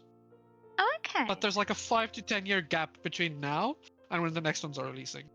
Why am I he's not not fully waiting sure 10 how years to read the rest of Starlight Archive? I'm gonna be Buddy, so and our grumpy. pace it might take us 10 years to get through Stormlight Archive. Only because you don't reply to my scheduling messages. I'm like resident hologram expert on Stormlight Archives. What's a good resting point? I don't know. That's not what I said. That's not what I said. But so yeah, so that's why with that, I was like, oh I'm yeah, gonna cool. quote you. I was like, I don't care. But like, it's fine. You can take as long as you need to write the next one. You I'm said up to vibing, bro. you. Sorry, You I was can wait scrolling like for the 10 quote. years to publish number 6. I don't care. It's because of that. Because I've waited like 2 years for an update on a freaking fan fiction that I fell in love with. Yeah. I loved it. I liked it. I'm okay with it. Also, I never said I don't know where the good stop is for it. I said I don't know where we should stop for it. Do you think I do? No, you've never read it before. Well, now you have. You've read at least Yeah. first. And so by saying up to you, okay. We'll figure this out after stream. Anyway, I studied fanfiction all the time, then I kept finding really bad fanfiction, and I rage quit and said, oh, little garbage, I can do better than that. Sometimes you have a rare pair and you want her to comfort and you write it because everyone else is mischaracterizing them. And this is a foundational experience that we all share, I think. My toxic trait with fanfiction is I like bad fanfiction. What kind of bad fanfiction? Like Very bad fanfiction. Dude, I read like Twilight thing. Some of the manga I read is like solo leveling slop, like just straight up solo leveling, but worse. And solo leveling already is not well written. It's not that well written. I like slop sometimes. I like trashy, bad, not that great written. Just yeah. If you give me certain characters and certain like found family, hurt comfort, they get therapy because they didn't get it in canon tags. I'll be there. The writing can be bad. I'll support you on principle. I like some horrid fanfiction. My Immortal? That's what I was trying to reference. I'm indifferent to My Immortal, but that level of fanfiction, I'm vibing on. Even though it's horribly written, I don't care. I That's may have slightly higher requirements. That's my issue, right? When we're talking about like, yes, how well is this book written? I always have to caveat with like, I like really bad writing too, and I feel I couldn't speak on this because I read stuff like My Immortal. I used to. I don't read that much fan fiction. I have been having the issue with fanfiction, nebulous tangent, that a lot, and this is going to sound kind of silly, but like a lot of the fanfiction that I would want to read is either about series that are older and therefore not actively being updated, and I've read all the stuff that I'm interested in reading, or it's newer but it has a audience that is writing from a younger perspective to the extent that I didn't find it enjoyable, unknowingly or not. I agree. And so I have been reading less fan fiction, but there are still holy grails out there amongst pages of AO3. Yeah, no, I agree. That is very valid because, like, honestly, I've seen that too, where like there's fan fiction, there's like specifically with like cartoons, right? I used to love a lot of cartoons for fan fiction. Teen Titans being a massive one. Avatar: The Lost Airbender, all those big like older cartoons. All those big older cartoons where you would just get a lot of fun fan fiction for it. But then like, so one, they're old now. So like it's our generation that remembers it, and our generation doesn't write that much fan fiction. jobs became a thing. We got And too then, employed. so you come to like now you're like, okay, but then what does get new fan fiction? And it's either like Star versus the Forces of Evil, which like I've got no I clue don't what know, that I is, don't I'm want going to be to. honest. I don't want to read that, bro. I don't care. Or you find stuff that I like the series for, like Adventure Time, which is kind of older. It's kind of like a transition between us and the newer generation stuff. And you're like, okay, but they're writing from such a younger perspective than I'm used to now. That like I just don't read that much of it anymore, sadly.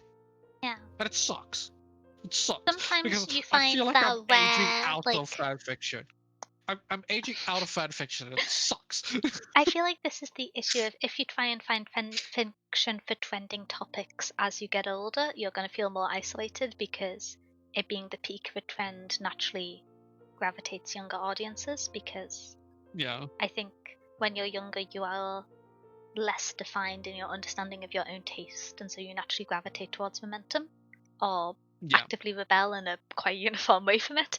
And so I think that if you can find something that is new and popular but isn't trend based, this is the issue. Some of the books that I've liked and wanted to like read hundreds of pages of Hurt Comfort for, very little fan content online because Yeah. it's enjoyed by employed people who don't write on AO3. Devastating Yep. for me.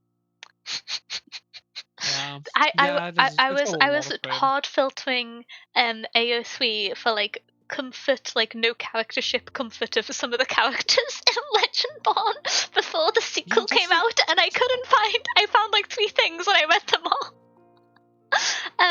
It's a little bit of pain. Like for example, the one that if it came out a lot earlier, you would be like, oh, yeah, that's perfect for fan fiction.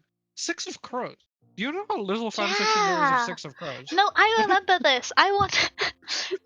There's a small amount. Yeah. Yeah. But like, there's so little fan fiction for like Six of Crows. When if Six of Crows came out like in the heyday of our fan fiction writing time, like back then, dude, there would be so much. There would be I'm gonna so say an much. upsetting thing, which is I think I haven't checked the statistics for 2025, but I believe the volume of Kind of thing. fanfiction written has been going down since Yeah. lockdown. And there was a spike during lockdown, which is understandably. But You're remembering something else. am I? No. Will asked if Six of Crows started as fan fiction. No. Six of Crows started off as a spin-off from the other series, which I haven't read. Um, but Shadow and Bone. yeah, I need to read that. But I genuinely think that some amount of it isn't that we are necessarily aging out of fan fiction. It is that there is less people writing. Mhm.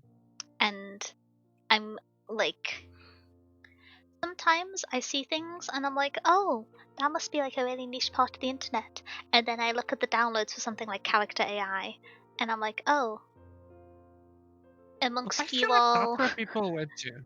Yeah, I feel like that there is a significant portion of maybe the current generation of people who might become fanfiction writers who, due to a lack of ecosystem because of how demoralizing it can be to write 2,000, 20,000 words and get one kudos, are either starting Oof. it and then not publishing it or not sustaining it, or are young and therefore engaging with AI uncritically and Mm. like using things like character AI or asking ChatGPT for fanfiction. I don't know.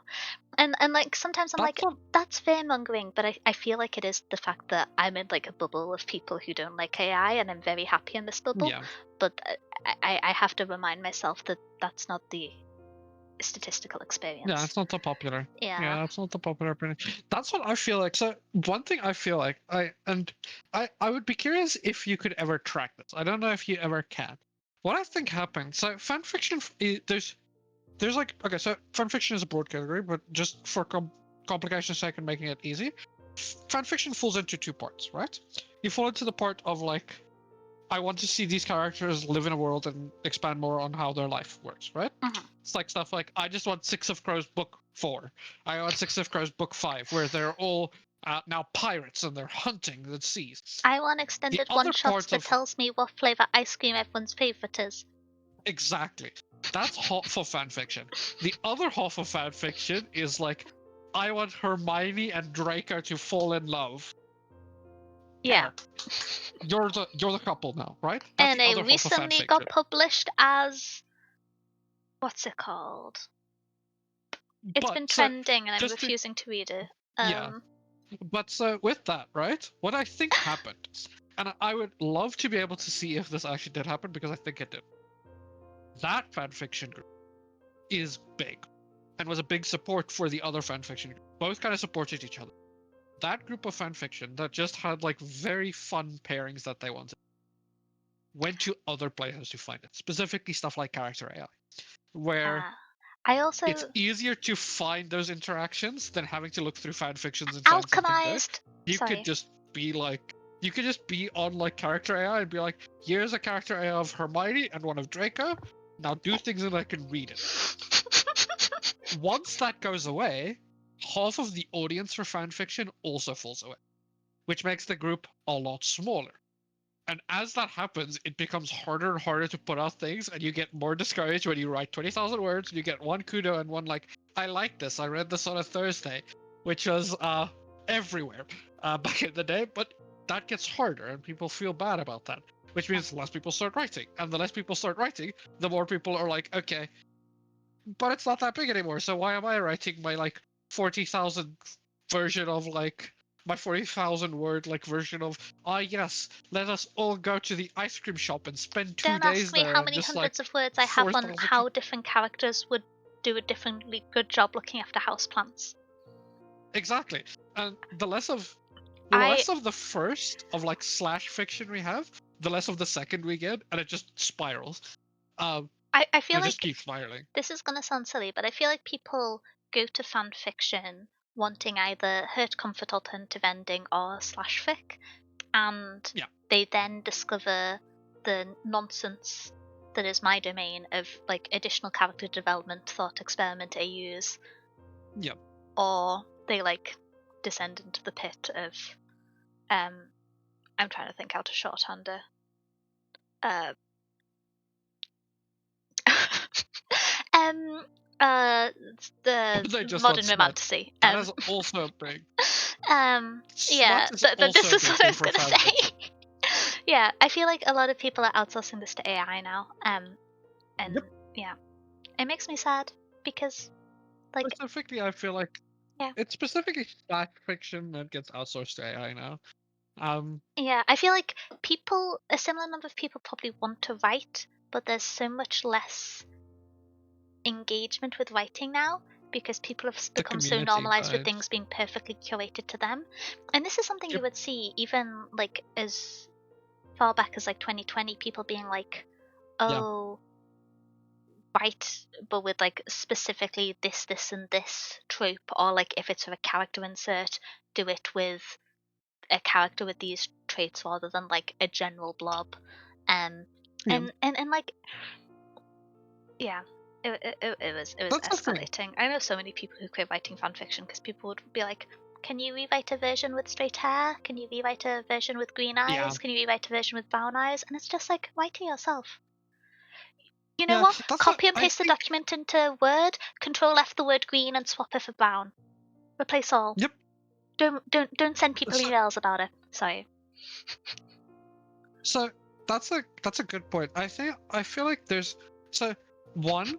I think AI, slash fiction got like co-opted by like AI a lot of the Yeah. time and a lot of the ways.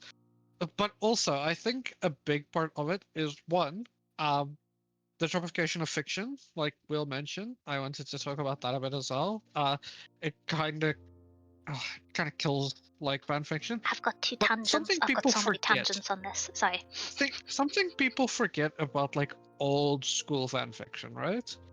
Is like old school, how old school fan fiction used to like appeal to such a wide audience is that there was just so much that you will find something that you like, right? Yes. Like if you go to like specifically, I'm just going to use it as an example because it's the biggest Haiku. one. Oh. You can go into the Harry Potter fan fiction and find something you would like. You will find multiple things you would like because there's like 40,000 fan fictions in the Harry Potter subreddit, in the Harry Potter like section. There's hundreds of thousands of fan fictions out there for Harry Potter that some of them has been deleted for like ages now. There's so much of it. You will find something that you like. The issue now, more people are not, the community is shrinking, which means one, the people that are still writing, you might not like. And there's not this like bowl that's happening where like eventually something will come out that you like. Nobody's doing that anymore. So it becomes harder to find things that you actually like. Two, people are much more into the idea that everything should be for them. You are correct. People Well, want something exactly to fit their taste. I am gonna And go on. fanfiction was never like that. I am not someone who like reads a huge amount of like ship fic, like non-canon slash fic, or like Yeah, who canon would do convergent that? fics. Who would do that? I would never. Yeah, But that's the those people bedrock are of weird. Foundation is shipping characters that don't end up together and possibly try to kill each other Absolutely. several times. That is the bedrock of Yes. fan fiction. I mean, However, what? I would never. there has been a cultural shift. I've written it before. We exist. We I would never read that. You would never read that. But that is a pillar of fan fiction, and I think one of the reasons why it is a pillar is because it is not about the reader, and therefore it is applicable to a broad audience. However, Yeah. the general shift in popular writing brackets, I am using this somewhat as shorthand for romantasy, has set a cultural tone that you need to relate to a protagonist, else it is not an engaging book. And that's a very Yeah. normalized comment in book talk spaces and broader reading spaces, that I didn't like this book because I didn't relate to the protagonist, which is not a necessity of writing. The best book I've read this year, I didn't relate to Tom Ripley. I'd be concerned if I did. It was still the best book I've read so far this year. And so Yeah. there's this kind of loss in the public consciousness of the idea that there's separation of yourself from the main character, and I think that has undermined the desire for character x character fiction and has put an emphasis on character x reader, which is always Yep. more hit or miss because there's no such thing as a nebulous reader. Because if someone like I'm gonna go too deep into fan fiction. Unless you kind of like, I opened a can of worms because this is a I topic I will think me and you talk could talk about about for the a whole changing stream. social psychology and demand cycles of fan fiction until dawn, and I will have more ideas. This is why I We need to could talk finish about writing this things for for my a whole stream. Substack. But Yeah, we could talk about this for a whole stream, I'm pretty sure. but because of the change in socially normalized demand, I believe that skewed the perspective, so people are no longer looking for character X to character, and they're looking for character X reader. And there's no such thing as a Mm. neutral reader. You can have a neutral reader in ambiguous reference to like body size or body shape or like hair texture or skin color, and you can have things that are more neutral in that sense. You can like not write they blush a shade of soft pink and then say that it's a general reader, because that won't work on so many people's complexions. And so things can be general in that way, but if a character's passive, that's not general, they're passive. And if they contribute to the story, then they're speaking when some people wouldn't. It's not general. And so the reader X character fic can very rarely be neutral unless it is a very specific genre of fic where they have so little autonomy and proactive control to the extent that I think would deter most readers from engaging with it. And so Yeah. you have to have specified X reader content, otherwise your fic is just specified X reader content without you metacontextually realizing the specifications you are placing on the reader insert. And then because of the customization that has been normalized with highly algorithmic delivery, not all of it's AI. People need to stop using AI to just mean algorithmic delivery on it. And so people have now expected a higher level of curation, not a general reader. And people don't want to write that because that sucks. Because if someone wants a fic about themselves, they should write it. And most people engage with fanfiction by leaving mostly positive but sometimes slightly rude comments to authors rather than writing it themselves. This has always been shown by the Yep. statistical trends. And now people are just going to ChatGPT and character AI. And that makes me sad. Same. um, Also, fun fact about this whole thing, right? Because we talked about like how slash fiction is some of the most popular things that people just wanted to write this character, X this character, and have it be fun. Do you know what the most popular Lord of the Rings fanfiction is? Silver photo? Or is it the elves because they're hot? Oh, is it elf dwarf? No? Nope. Is it The straight? most It's not going to be popular. straight. Nope. It's Oh, very gay. Gandalf and Evil Man. Nope. No? Nope. It's Boromir and Denethor. Someone goes Yeah. hard for Boromir and is skewing the statistics. I do not. Yeah. It's crazy. That's the type of combos you would just have that would like blow up fan fiction. There's a one of the other big ones. People really like Boromir, by the way, because the 5th place one is Boromir. It's a, by the way, it's a tragedy of I expected it to be Boromir Boromir, Legolas, and Gimli. Oh Yeah. my gosh. Yeah. You should write a book of essays about it. I'd like to. It won't be a very good book, but I like intentionally articulating my ideas. I feel like it's something that doesn't get encouraged once you leave academia, but I think it's something that has value. And so I want to do it more. You know what else? You know what else has kind of, I don't want to say died off, but to a degree is not as popular as it used to be. That was massive in fan fiction. I feel Role like playing? AUs. Yeah! I have a negative thing to say about this, which is I think that comes from the trend of very thinly written AUs now being most of romantasy. Yeah, that's true. That's probably Once not you fair have to a lot like, of romantasy, but I think it's fair once to you have some of like it. 50 Shades just straight up being like Twilight AU, and it gets published and made and makes so much money. Yeah, but yeah, AUs used to be so much bigger. Yeah. I feel like they kind of Coffee died shop off, AU, which my is beloved. interesting. Actually, that's a lie. I didn't used to like coffee shop AUs.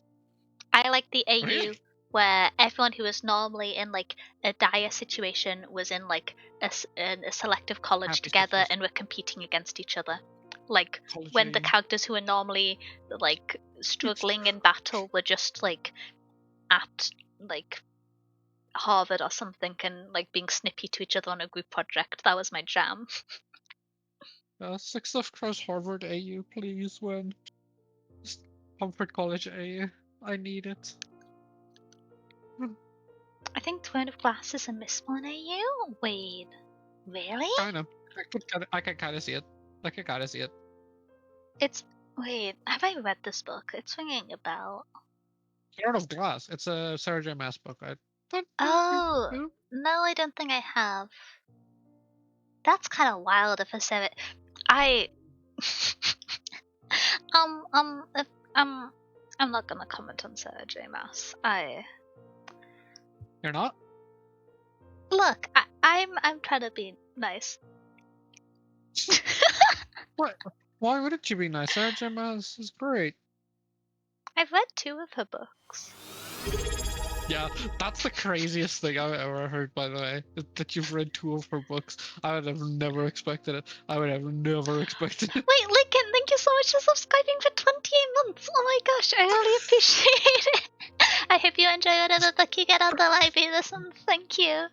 One of my friends got back into reading by reading Sarah J. Maas and was like really excited Ooh, about it. why? So I read one of them so I could talk to her about it because I was like, oh, I'm so glad you're excited about reading. let's talk about this. And I was like, this was bad. And she's like, don't worry, the real love interest gets introduced into the second book. That's when it gets Yeah. good. And then I read the second book, and I was like, this is the real love interest. And she's like, yeah. And I was like, I love you. You cannot convince me to read a third. Yeah. Yeah. Yeah. Yeah. Yeah. There's That. 28 months. Yeah. Oh, for sure, for sure. Got cool books and distractions. Oh, I hope you're doing well, Lincoln. But Yeah. That's. I forgot about. Yeah. how else do you Yeah. think it would I happen, really? I I forgot about the like. I forgot about the like. Honestly, that's something I black out about that series. Just the I first always book of forget about Actor it. being That about like. a random man. Well, no, Crazy. the first book of Akatar. The first book of Akatar. So that's the crazy part to me because like, so just think about it in your head, right? Yeah. You're Sarah J. Maas. I know it's a stretch, but yeah, you're Sarah J. Maas, right? Uh-huh, uh-huh. And you're like, okay, I'm gonna write a Court of Thorns and Roses, right? I'm gonna write a banger. This is gonna be a banger of a book, right? I'm gonna write the first one, which is A Court of Thorns and Roses, right? I'm gonna write this book. I can't remember Now what I they're have called. Feyre. I have Feyre, which is my female main character. I need a male love interest. So let me write a male love interest, right? And people kind of like him. He's like chill, kinda. He's Like not very chill. no, in the first book he is chill. In the first book he's pretty chill, right? First, Lucian is a better character, but like Lucian is a let's better ignore that character. part. Let's ignore that part. I write a kinda okay like main character. What was the best part of the second book? I wanted all the men to go away. I just wanted to spend time with more. Yeah. Yeah. But like so we Armin was write Reset, interesting. right? I'm like I'm gonna write Reset and I'm gonna outright say he is the main love interest. He's the male love interest, right? So you're going like, okay, cool. I did this, right? I'm like, everything is cool, I did this. When it's time to write the second book, I go like, nah. Screw the first male character, right? I hate him now. Make him a horrid human being. Let's write in the second book the actual male love interest. You couldn't convince me that Actor didn't start as fan fiction that was written whilst the series was in progress. It just has to be. Like, there's no other explanation. It has to be. Because like so like it's like for context, right? For context in a book that's better written, that honestly, it would be crazy if the author did it, right? It's like if you write Six of Crows, right? And you're like, okay, I have my group, right? I write my Six of Crows. And I'm then like, okay, I'm gonna suddenly, write my we're first gonna book. make Kaz needy. No. It's like you write Kaz, right? And you're like, Mhm. okay, I like Kaz. Kaz is awesome. I need him to be with a love interest. I want to give him a love interest, right? I want to have like something. And you write Inej. And you're like, okay, cool. They were great. This is actually kind of cool. I love this. You write Six of Crows book 2 and you're like, nah, fuck Inej. She's bad. She's horrible. Screw her. She's horrid. You're now with Nina. What the fuck did this come from? What? I managed to Did forget book so one much mean of. nothing? I just. Anyway. Did book one mean nothing? Why would you do this? Why would you set up? Legendborn went out the window. Let's talk about Legendborn. I like Legendborn. Let's not crash out. Let's be excited. Hello, Bun. I hope you're doing okay. You have had a chaotic few days. Well, Legendborn. here's the thing. We're not Yeah. talking about Legendborn because we ended it. No, we need to do a haven't. Would I recommendation. talk a Yes, sequel? we did. Yes. Oh, I'm going to. I really yes. wanted to, but I was putting it off so I didn't know extra information for this book club. Everyone say thank you, Denya. I have been limiting to myself to fanfiction written before 2022. I have been struggling. Would I recommend this to people? Yeah? I think Yeah, but not as a young adult book. if you are an adult who honestly, if you're an adult who likes YA and maybe wants to get back into fantasy, I feel like this could be a really good book because I feel like strong emotional development is a really good point for people getting back into fantasy and reading. This is a good gateway drug to fantasy. Yeah, because it's I It don't know if gets you used to 500 pages not being that long. I don't know if I'd recommend this to a younger person, despite it being tagged YA. No. I think it's a book which, if you are like 16 to 18 and want to read on your own term, like 14 to 18 and want to read on your own terms, that's fair enough. But I wouldn't recommend this to someone who is an adult, I don't think.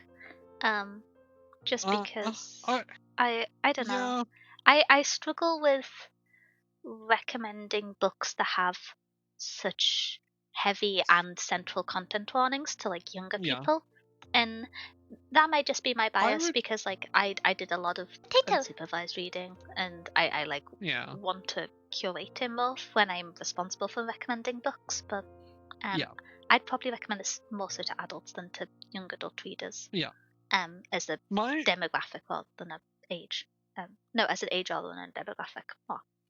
my recommendation would actually fall in line with the term we kind of threw around a few times here, which is a marketing term, not just a genre. I would recommend this for new adults, which is like 18, like could be 17, like later 17, 18-year-olds to like 24-year-olds. I feel like that's where this book really falls into place. Unless you're older than 24 and really like young adults. You know who would be the perfect demographic for this book?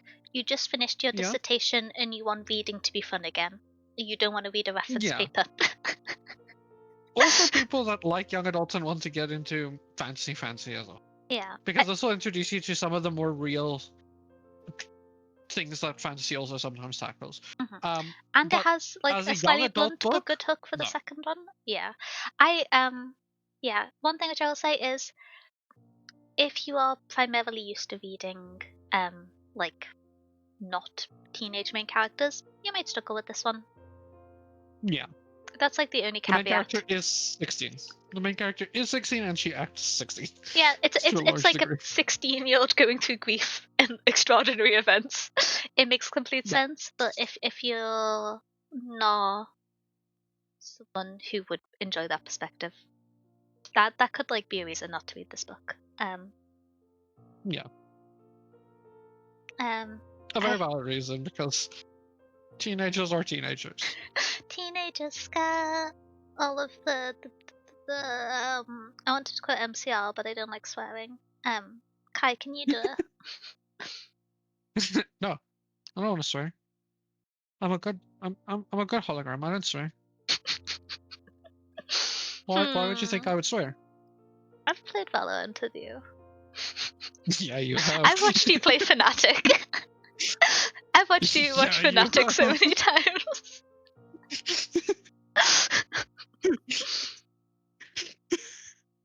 I would never swear though. Teenagers scare the ever living heck out of me is my summary. And so it like takes a bit of getting used to. But yeah. Read the content warnings. I don't know, I suppose that's the other caveat, which it can be tempting to read books about grief if you are grieving. If you have recently lost a family member, I wouldn't recommend this book. If that's still like an emotionally impactful thing that isn't settled in the way that those things that is as settled as those things can get, I would wait on this book or pick something else up. Because although I think it is well handled within the book, I don't think it is. I don't know. I could see it not being comforting to someone reading it because it is handled specifically within the structure of the narrative, not within the theme. Yeah, that's my last little caveat, I think. You know what Todd is talking about? You need me to? Toad is offering to swear. Ah. I'm so good at understanding Toad, mysterious mod messages today. I'm big brain, say. No, as a mod, I didn't even get that one. No, Toad, you would never swear. I know you. You're so pure and innocent. Toad doesn't swear. None of us swear here. No one? No, what nobody if Val swears. drops by? Okay, Val does swear. Every now and then I hear Yuto swear, but because he speaks so calmly, It's I just crazy. don't notice it. I'm just like, yeah, that was a sentence. There were expletives in there? Really? Yeah, Yuto It's actually kind of funny when Yuta swears. There's no inflection change. It's Yep. like he's talking He about the says so weather. calmly. That's so calmly. This is why I like messing with Yuta. I think you just like messing with people. Yeah, Hologram I of do. tormenting hologram? That sounds like a trap card. Oh, Yeah, it does. it's not in my notes, but I haven't written down any suggestions for if you like this book, what book to read. Oh. I wrote down like 2 or 3, but they're not perfect, and they're both 2 of them are book club books, which is probably not the like the best way to reference it, which is books that I have read, which I think either handle similar themes or at a similar age group. Several of these are going to be books we've read for book club, but Blood Over Whitehaven by Emma Wang. Yep.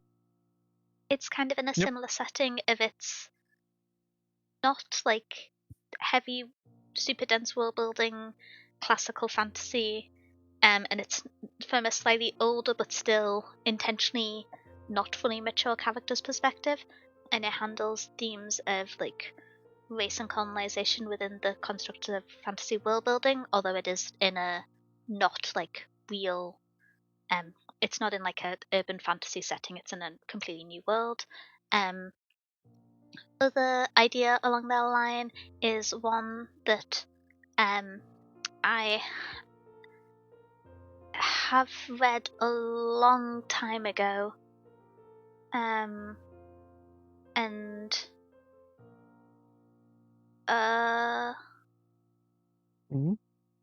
brain is smooth. No, I haven't. Which am I looking for? I think my brain has malfunctioned, so I'm gonna swap to Kai giving an answer, and then I'm gonna give the next one. Oh, I have a lot. Okay. One book which I've not read myself but have heard recommended as maybe being interesting similar to this in that it's based off Northern European mythology is the Yasad Air by Sarah Hashem rather, which is it's got like a romance component. It's got a kind of like arguing to friendship component, and it's primarily fantasy. And I don't think that's YA. I think that's more like high fantasy adult. But yeah, it's got some of the like themes of being inspired not by mythology whilst having references. The other one I was gonna say is where have my brain cells gone? This is what I get for not writing them down and just keeping them in my brain. um,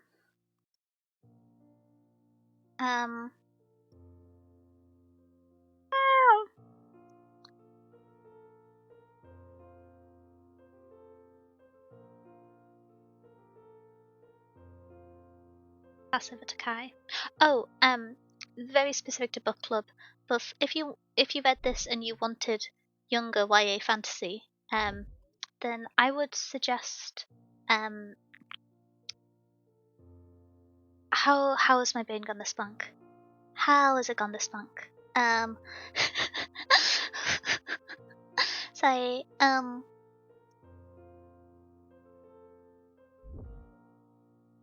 By Jordan Ifeko, we read it for book club recently. Raybearer. In the I believe that some of the mythology that inspired Raybearer, like tangentially, is connected to some of the mythology that inspired one of the magic systems in Legendborn. This is what I saw from a tweet. It may be misinformation. It's a tweet, but Nope. But yeah. Oh, you're right. That was one on my list. Oh, okay, nice. But if you want something that's inspired by that part of the magic system and is at a like true YA or younger YA audience, I really like Greybearer. It was a really good YA book, and my brain just went very blank because I didn't write it down. You're tired? I am. I went to the gym before going to draft. Everyone be proud of me. Ooh. My physio was just like, yeah, you're cleared to lift weights. Now go to the gym twice a week on top of Pilates and running. And I'm like, twice on top of? Okay.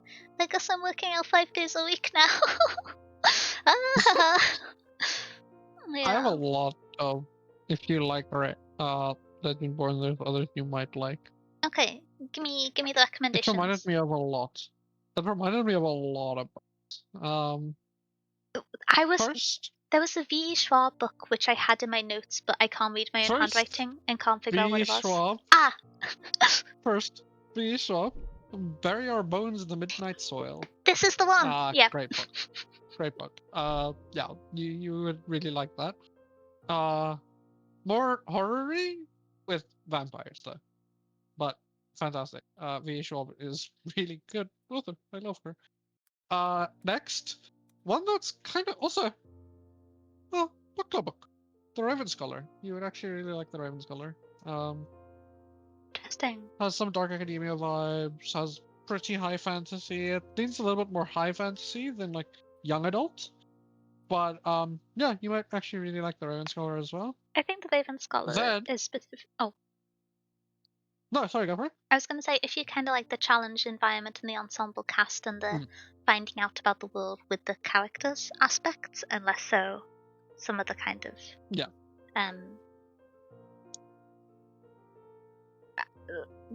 Less related directly to like real history and Southern American history. Yeah.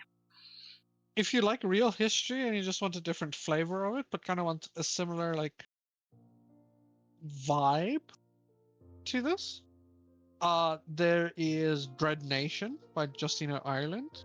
Honestly, a lot of Justina Ireland is pretty good. I haven't read any of her stuff. Justina Ireland has a few that kind of A Test of Courage, Out of the Shadow. There's a few that you might really like. Justina Ireland. I really like Dread Nation specifically. Dread Nation is like zombies more than there's some zombie stuff in there. You would also like The Blood Trials, which is part of a duology by N.E. Davenport,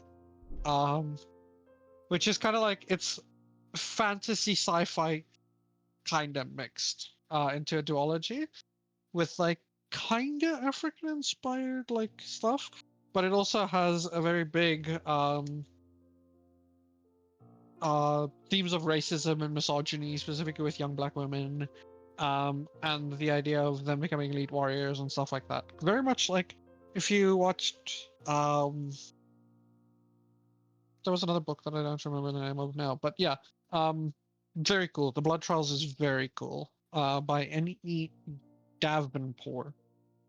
Davenport with a T, by the way. Davenport, but it's Davenport. N.E. Davenport. And then there is The Gilded Ones by Namina Forna, which is part of the Deathless this is on my TBR. series. Yeah. You would really like that too. That's also really good. The Gilded Ones and the Merciless Ones. I haven't read the Eternal Ones, which is the newest book in the series that came out in 2024, but I've read the Gilded Ones and the Merciless Ones, and both were really good, and you would like them as well. Other than that, there's just some you might like. Gilded wrong and spelled guild. Everyone remember that I am silly. There's also just some fun ones with that's kinda in the King Arthur vibe. Like kinda in the King Arthur vibe, which is like people might know the like series by the title, but there's a book. Avalon High by Meg Cabot. You should also rewatch the BBC Arthur series, just because they had a budget of 10 pence and the rights to film in a castle. So, yeah. Meg Cabot, by the way, and it's very good. You might recognize the name Meg Cabot because she wrote the Princess Diaries.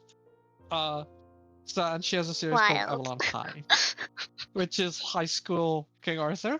And then there is the last one I'll recommend is another thing on like it's like kinda. It's like, it's sci-fi King Arthur, I will say. It's like, which is Once and Future by A.R. Capetta and Corey McCarthy, which is like sci-fi. Okay. Which Cool. so the basic idea of that one is there's a teenage girl that's a refugee in space, which is her name is Arya Helix, and she is on the run from like a big corporation called the Mercer Corporation, when she encounters Merlin, like actual Merlin, who has been like aging backwards as he goes forward in time. So now he's, instead of like a very, very old wizard, he's a teenage guy. He's a teenage boy. But he's just the actual Merlin. And he must help the current incarnation of Arthur to defeat evil in the universe. But it's just straight up Merlin from like the legend, like old Merlin in like space with a teenage girl who is the current version of Arthur. And it's actually really fun. Redeemed egg 100,000? Bun, are you trying to scam me into being an egg? This is an egg scam. No? Ooh! Isn't an egg scam? Seems like Bun an egg would scam. never do that. Bun would do that, I feel like. Bun, I forgot what the keybind was. Mod privileges? Mod privilege? No, there's too many of you now. Less privileges. I'm outnumbered. Huh? I'm getting my privileges removed because there's more of us? You've got That's so messed many up. grandchildren. This is not okay. Okay, well, I can't believe this. let us talk about our nominations for next month. Little reminder of the structure because we've been yapping for 5 hours. We do spoiler-free review, It's voting been for 5 next month. hours? It's been 5 hours, and then we're going to do our spoiler review, which I fear may be shorter than we intended because that was the Kai surprise noise of I'm going to crash out and be sleepy in an hour.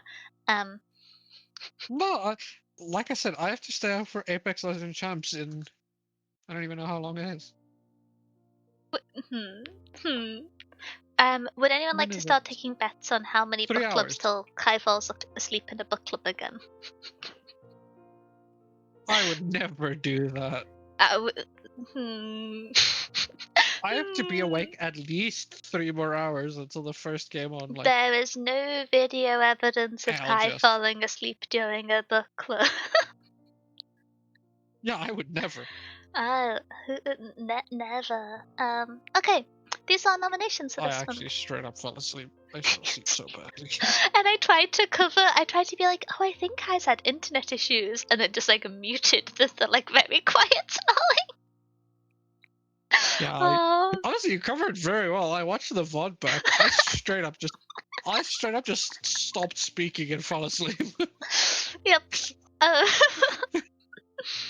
More mod privileges? 2? I feel like there's a lot of mod privileges already. Don't ask me to list them, Yeah. because I can't count. So, explanation of how nominations work. They can be submitted in advance. You can submit them roughly up to the day of the book club. Please have them submitted in by like midday the day before. Historically, That's high privileges. This is Kai privileges. I used to ask them to be, oh heck, wait Bun, thank you for subscribing for 10 months. I really appreciate it. I hope you enjoy whatever book you get out the library. Get it to be a heavy book in case you need to hit someone with it. That's gonna sound so wild without context. Huh? Then you're encouraging violence? No, What the no. This is sometimes you need to like fight a Maybe car. you're sleepy. Holy, No. I would never have expected you to Okay. encourage violence. Look, I hope you enjoy whatever book you get at the library this month. And I hope that it is like a thin comic book that isn't used for violence. There, look at me go.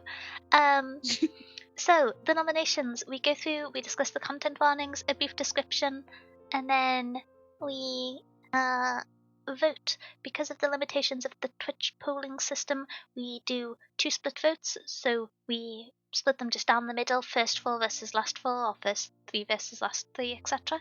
And you can vote in both halves, and we take the winner from each side through to the finale and then vote there. A little bit clunky, but it's Twitch, so nothing's going to work too well.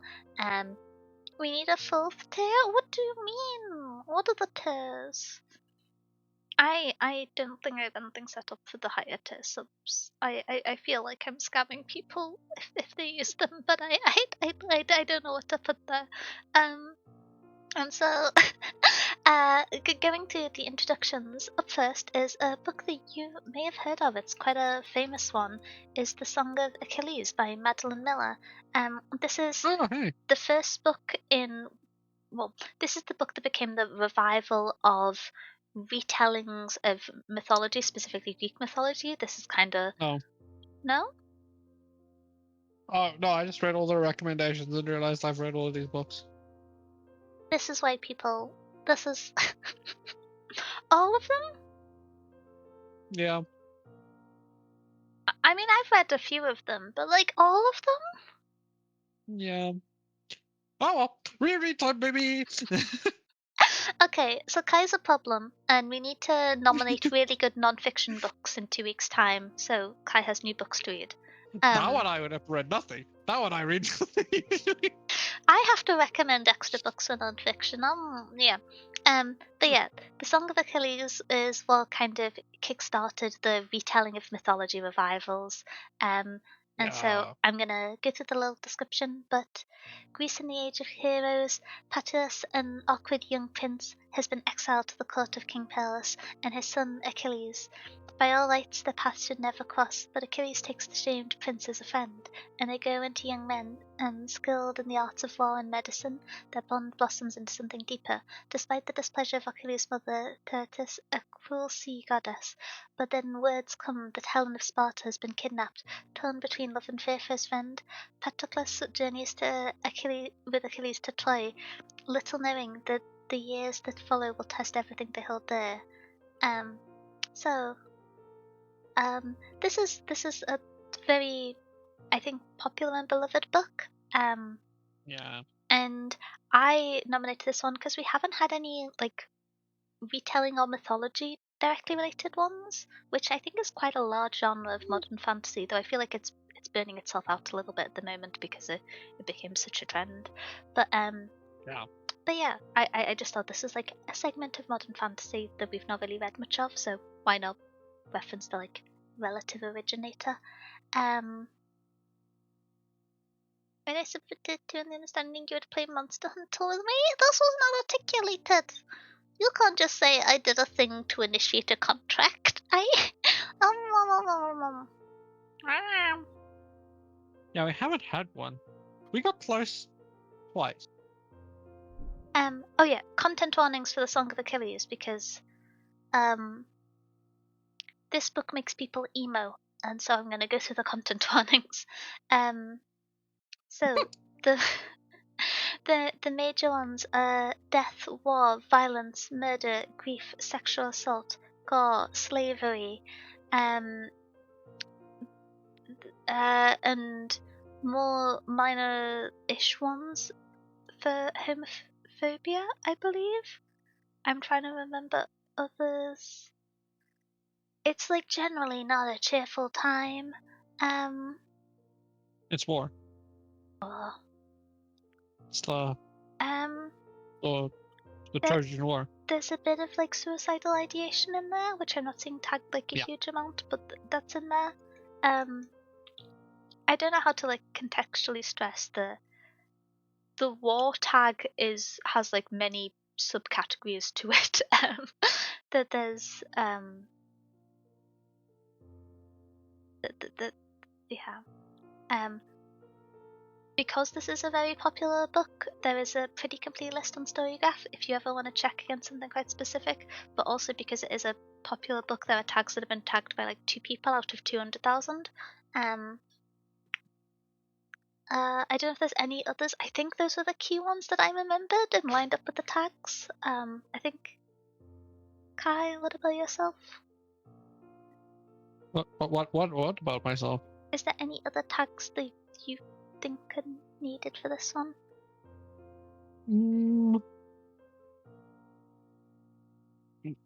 Okay, wait. Let me. I need to remember one thing, and I need to remember specifically about something around it. There's. Okay, so it's not. It's not explicit, but there is some moderate spice. Yes, Nothing. I forgot about that. Nothing fully like. It's not smut, but it's like a 3 out of 5. There's some like intimate and some raunchy scenes. It's nothing out there, but like, it's not spicy. I think it's less than Fiery was. I'm trying to contextualize it between It's less than Cast Book Priory, I Club. think. It might be a little bit I less. got jump It might be scared by similar to Priory. Priory. Yeah. It might be similar to Priory, maybe a little bit less. But yeah. I didn't. So I was thinking specifically of the scene that I was trying to remember if there's like an explicit one, and I don't think there's some No. ranchy ones. Yeah. Like, It's kind of a slightly ranchy. like a fade to black shenanigan, kind of. Kinda, yeah. Yeah. Hand waving. But yeah. That's the only caveat I would give is like, yeah, slightly spicy. Not Our spice, spicy. not book talk spice. For Not the book talk scale. spice. Not book talk spice. On a book talk, it's like a 1. On the book Just talk because I feel scale. like people have recontextualized that word within that like standard in context. Yeah. On the book talk scale, it's like a 1. It might be a -1 on the book talk scale. Book talk hits different. Let's see. So, do you have any other notes on this book, or should we jump over to the next one? No, that's good. I liked it. And yes, it kind of did re-kickstart. It kickstarted the modern retellings of Greek myth. I hmm. Not. I don't want to say kickstart because it didn't. It kind of popularized it. There were a Yeah. few before this, a few after, but this is the one that's like this and Circe by Madeline Miller as well. Are the two big ones that like really blew up this genre. Specifically Circe. Circe was even bigger than this one. Is it? Hmm? Sorry, I always got the impression that this was bigger than Cersei, but Circe. So it's different. Circe blew up more mainstream than this one. This one is more loved in. So this one is more loved in people that like the genre and people that like Greek mythology. Circe was more mainstream, than this. Circe also just doesn't have as many reviews on like stuff like this, but Circe was more like it's one of those like people that read Circe don't review. It's like not Goodreads people or not like book club people read Circe. like an It blew up airport in a more read. I don't know how to yes, describe it blew up more in like a casual environment than like Song of Achilles. Song of Achilles blew up more in the actual genre and like popularized it, but Circe was like more of a mainstream side. More of the casual mainstream like wine mom reading vibe, to put it in a not great term way, but like more of the wine mom side, Cersei. So yeah, Cersei, it's kind of like the big push into this genre. There's other things we can read in this genre that are really good that I really like. But yeah, this is a really good book, honestly. But yeah, I wouldn't say it started it because you always have stuff like Ursula, where Ursula. It brought attention to it, I think. Yeah, this made it mainstream. This really did make it mainstream. Okay. Up next then is Gallant by V.E. Schwab. Who would recommend that? I'd recommend Who likes that. V.E. Would you like to Schwab? talk about it? Gallant, baby. So Gallant is a book by Victoria E. Schwab. No, I actually recommended this book about a year ago. Surprise! Funny enough, And I thought it was kind of apt that we read Legendborn, and I was like, maybe people are in the mood for Gallant now. So Gallant is kind of another. It's kind of like, I would say, older young adults again, but like this one is more horror, paranormal, like mystery adjacent than Legendborn.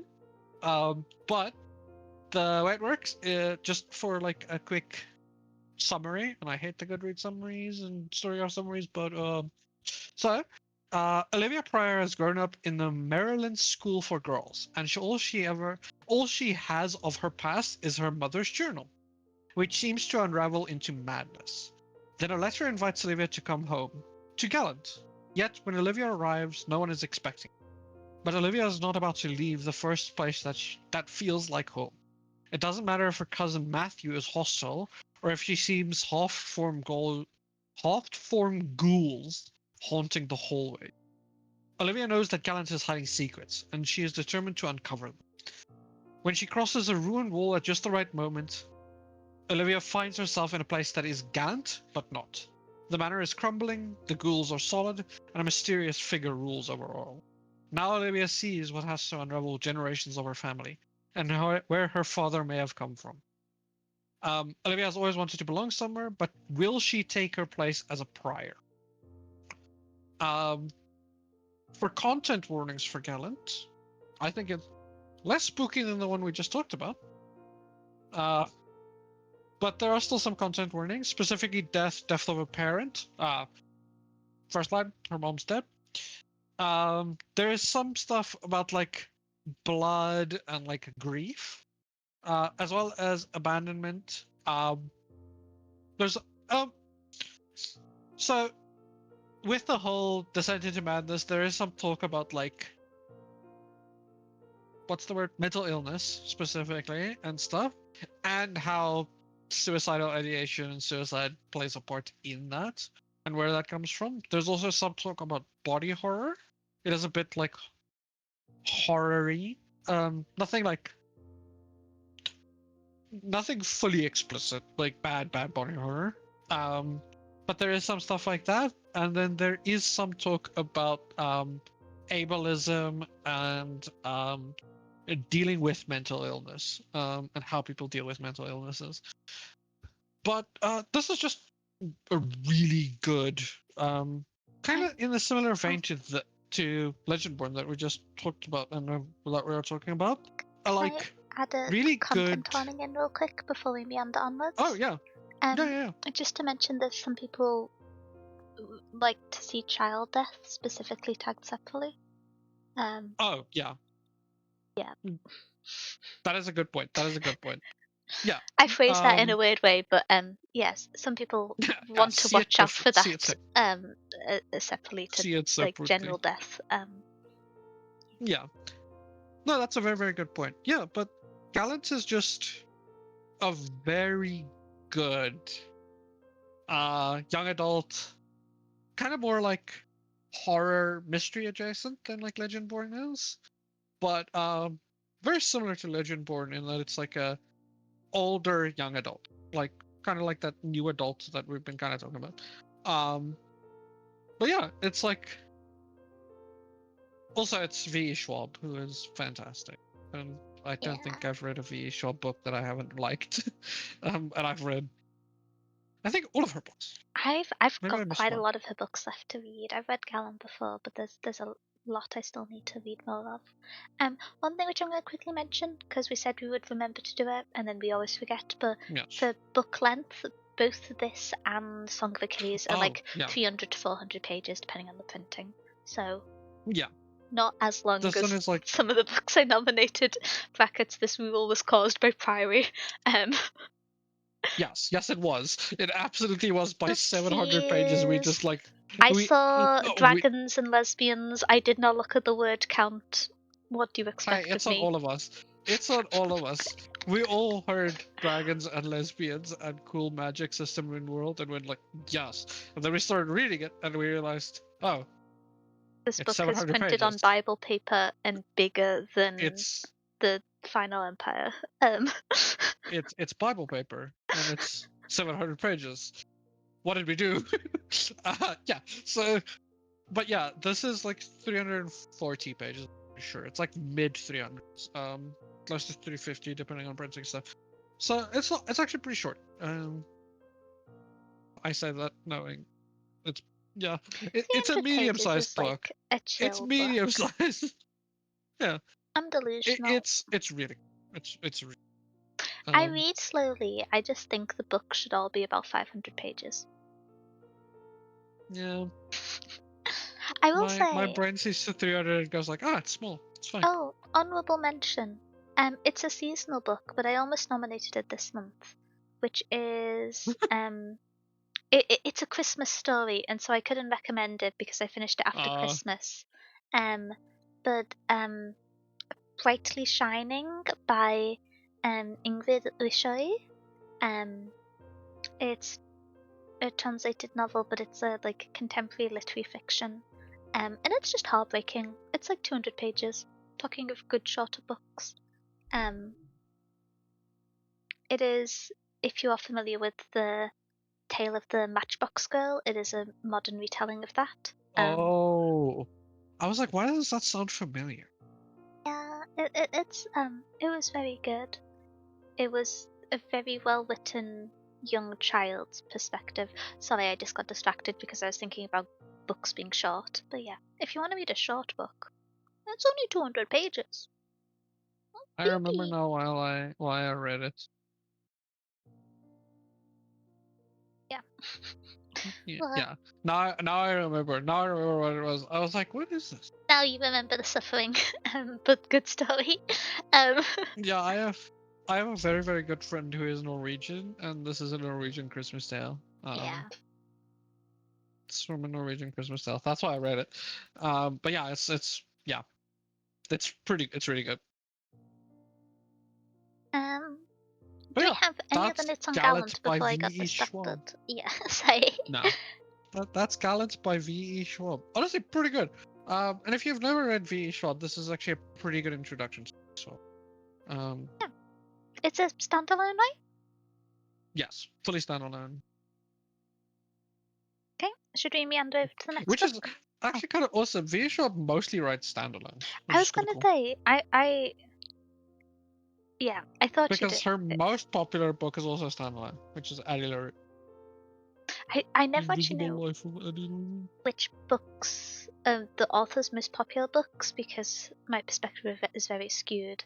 If I skewed books on popularity on how much they were talked about, in my mind, Gideon the Ninth would be the best-selling book of the last 5 years. Um, these are my friends. I accept this about them wholeheartedly. Um, Oh, yeah, that makes sense. it makes sense. Um, But yeah, I'm pretty sure The Invisible Life of Addie LaRue is her most famous book. it Most makes popular sense. book. That's her first book that I read. So yeah. It's only like contested by like what even stands up to it? Is it like A Darker Shade of Magic, maybe? I feel like A Darker Shade of Magic has more like book talk and booktube attention. Yeah, that's why I'm asking because like I feel like The Invisible Life of Addie LaRue kind of doesn't have as much attention there, but has more attention in like fantasy circles. Like, but like A Darker Shade of Magic is way bigger on BookTube and Book Talk, Yeah. like way bigger. So it might actually be close. Jumping But yeah, over to the next book for another very kind of popular contemporary female author is N.K. Jemisin with the fifth season. Um, if you are uh, in online like fantasy spaces, you've probably heard about this book. Um, it is the first book in the Broken Earth series. I'm gonna read through the little description, and it comes in at just under 500 pages. So, um, yeah, the description of it. Um, At the end of the world, a woman must hide her secret power and find her kidnapped daughter. This is the way the world ends for the last time. It starts with a great rift across the heart of the world's sole continent, spewing ash that blots out the sun. Starts with a death. with a murdered son and a missing daughter. It starts with betrayal and long dormant wounds rising up to fester. This is the stillness, a long familiar with catastrophe, where the power of the earth is wielded as a weapon, and there is no mercy. And Yeah. then content warnings. Some heavy content warnings. Child death, child abuse, violence, grief, lesser mentioned but still kind of present, slavery, physical abuse. There's a lot of tags for me to read through and check. There's also minor references to cannibalism and I don't know how to explain this in a way that Twitch wouldn't freak out about, but there's references to pedophilia. Yep. Twitch bans my channel for mentioning that. I'm gonna scream, but it's a silly website. And there's I think those are the main ones. There's a lot of like not having a great time in this book, but I think those are the main There's ones.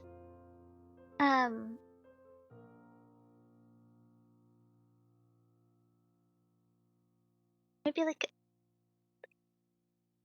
I don't know. Are there any other key ones? Because I would say hmm.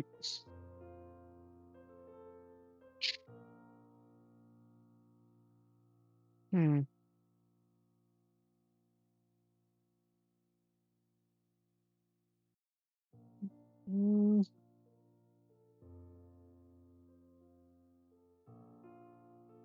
I don't know. I haven't read this book in years. This isn't a very cheerful book. It's not. But it's a very good book. And yeah, It is a very good book. N.K. Jemisin is a really good author, and is one of the cases where we've not actually read anything by her, I don't think, on book club. No, we haven't. Yeah, I think this is her most well-known work.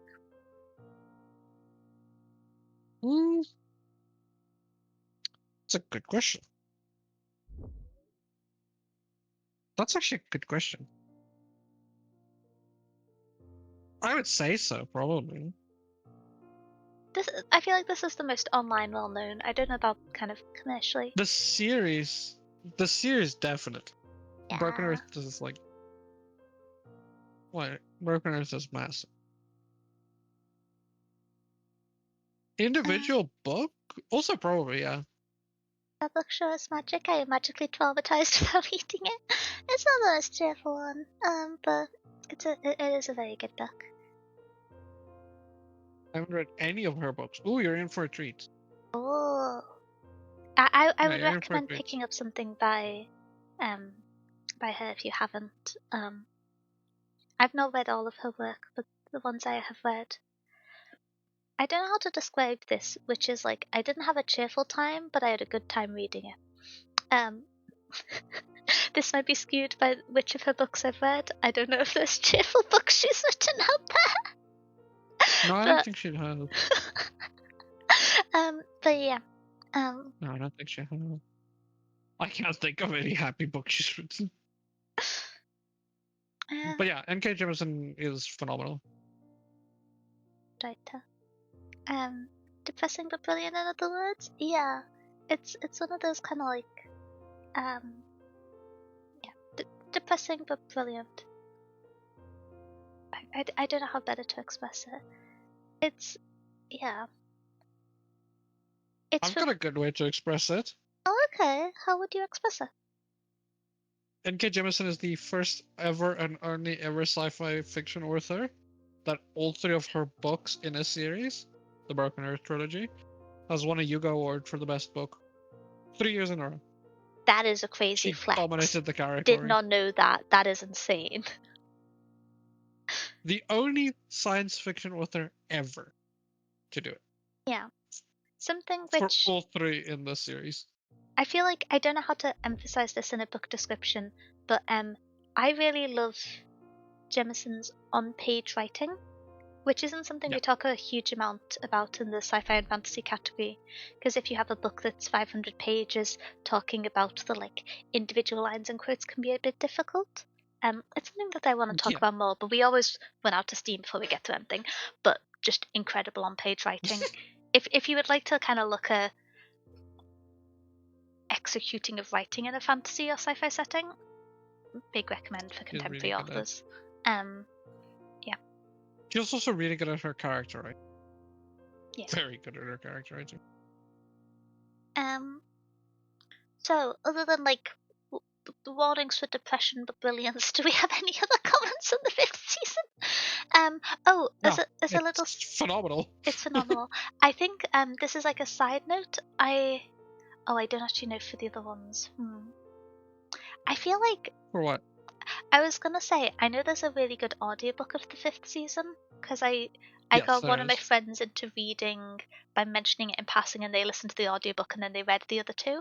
I slowly trick all of my friends into reading again. It is my pride and joy.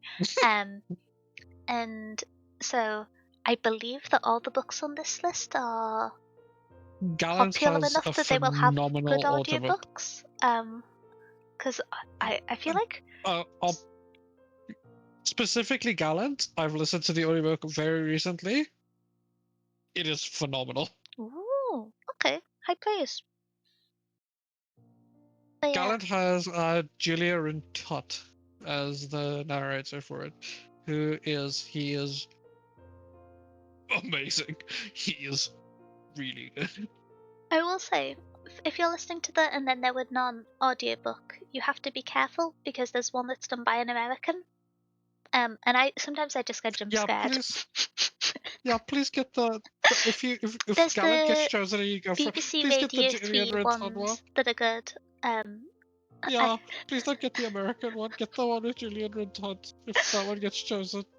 He's English, you'll know. He has an English accent. Um, please get that one and don't get the American there one. was It's really just bad. something that shook me to my core a while ago because I was on like an Agatha Christie kick after watching Poirot adaptation, a TV show, and I wanted to listen to some of her other books whilst tidying.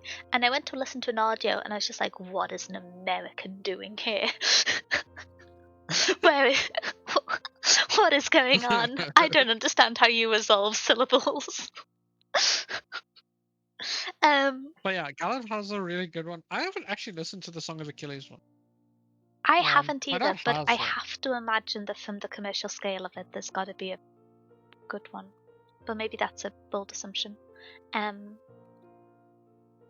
on behalf of all Americans, I'm sorry. Yeah, you better be. It's Yeah, okay. you better be. It's just like I wasn't when I was listening to a story about Hercule Poirot, I was not expecting like a New Jersey accent. Um Oh. Oh wait. and The Song like, of Achilles has a the Song of Achilles has a really good one. oh, who's the narrator? Francis Douglas. Oh, Or damn. Yeah. Fraser Douglas. Yeah, Fraser Douglas. Yeah, it's got a really good one. It's got a really good one. Oh lord. Yeah, this is the thing. Like, yeah, anyway. Imagine Poirot but by someone from New Jersey. Yeah. Scary experience. Yeah, please no. Please no.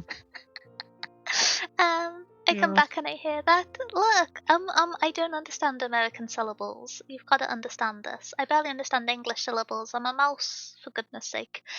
Anyway, do we have any other notes before we move on to The Gunslinger by Stephen King? The NK on the 5th season by NK Jemisin. No, it's just really good. Honestly, might be one of my favorite fantasy book probably ever. It's really good. Yeah. This is like peak fantasy. This is what like sci-fi. Sorry, this is like peak. Yeah, this is vibes, bruh. This Yeah. is vibes. I nominated this one because we this is gonna sound a little bit silly, but we've been reading a lot of kind of YA or literary fantasy recently, and that's both fine Yes. and good. But I kind of wanted to get high back on the fantasy. like Yeah. classic, not in the like classical literature, but in the core sci-fi fantasy book recommendations world. as an option, not necessarily as like a demand, but just as a we've been skewed recently because I was recommending things outside my comfort zone, and so I wanted to like bring this one up. Yeah. Um, No, great recommendation. this one's kind of a classic. I feel like Stephen King. Yeah. The Gunslinger by Stephen King. It is the first book in the Dark Tower series. It's been a long time since I've read this, so I don't remember how much of a standalone versus a series the Dark Tower is. But going through the little description, in the Gunslinger, King introduces his enigmatic hero, Ronald Distern of Gilead, the last gunslinger. He's a haunting solitary figure at first, on a mysterious quest through a desolate world that eerily mirrors his own, pursuing the man in black, an evil being who can bring the dead back to life. Ronald is a good man who seems to leave nothing but death in his wake. Yep. Yeah, it's Stephen King. I don't know how to The man in the introduce black Stephen fled King. across the desert. Yeah. The gunslinger followed. Um. Honestly, that's all you need to say. Yeah, the Gunslinger, as a quick mention, if not familiar with Stephen King, it leans slightly more into horror than some of the other sci-fi and fantasy that we've looked at. Slightly. Slightly. Well, like, We yeah, haven't read anything. Yeah, we haven't read anything this horror, but like slightly. It's not like a full-blown horror. Like, yeah. yeah. On the scheme of, It has notes. it's not like the most. It's Stephen King doing sci-fi, not Stephen King doing horror. Yeah. Yeah. It's not like yeah. That's a good way to put it. It's Stephen King doing like sci-fi, kind of like sci-fi thriller more than like him doing horror. We need to say that because Stephen King horror is like horror. Stephen King does some horror. Yeah. Yeah, it's King doing dark fantasy. That's a good way of putting it. Yeah, It's that's a good dark phrasing of it. fantasy. It's been quite a long time since I read this book, so I'm gonna just go from the reference content warnings. But there's murder slash death, profanities, sexual content, and violence are the main ones. That lines up with what I'm seeing, with like a minor tag for child death, which I remember, and I know some people wanted to fully. I will forever say bottle of water, but I can do it so well. Why are you usurping onto my target market of just saying bottle of water? I can say bottle of water more normally, but not fully normally, and that adds to the comedy. Okay, but yeah, The Gunslinger by Stephen King. So Stephen King's someone who I read quite a bit of his work when I was younger because very influential author, and I wanted to be familiar with his works. It's really funny. Am I imagining it? There's a hilarious interview between Stephen King and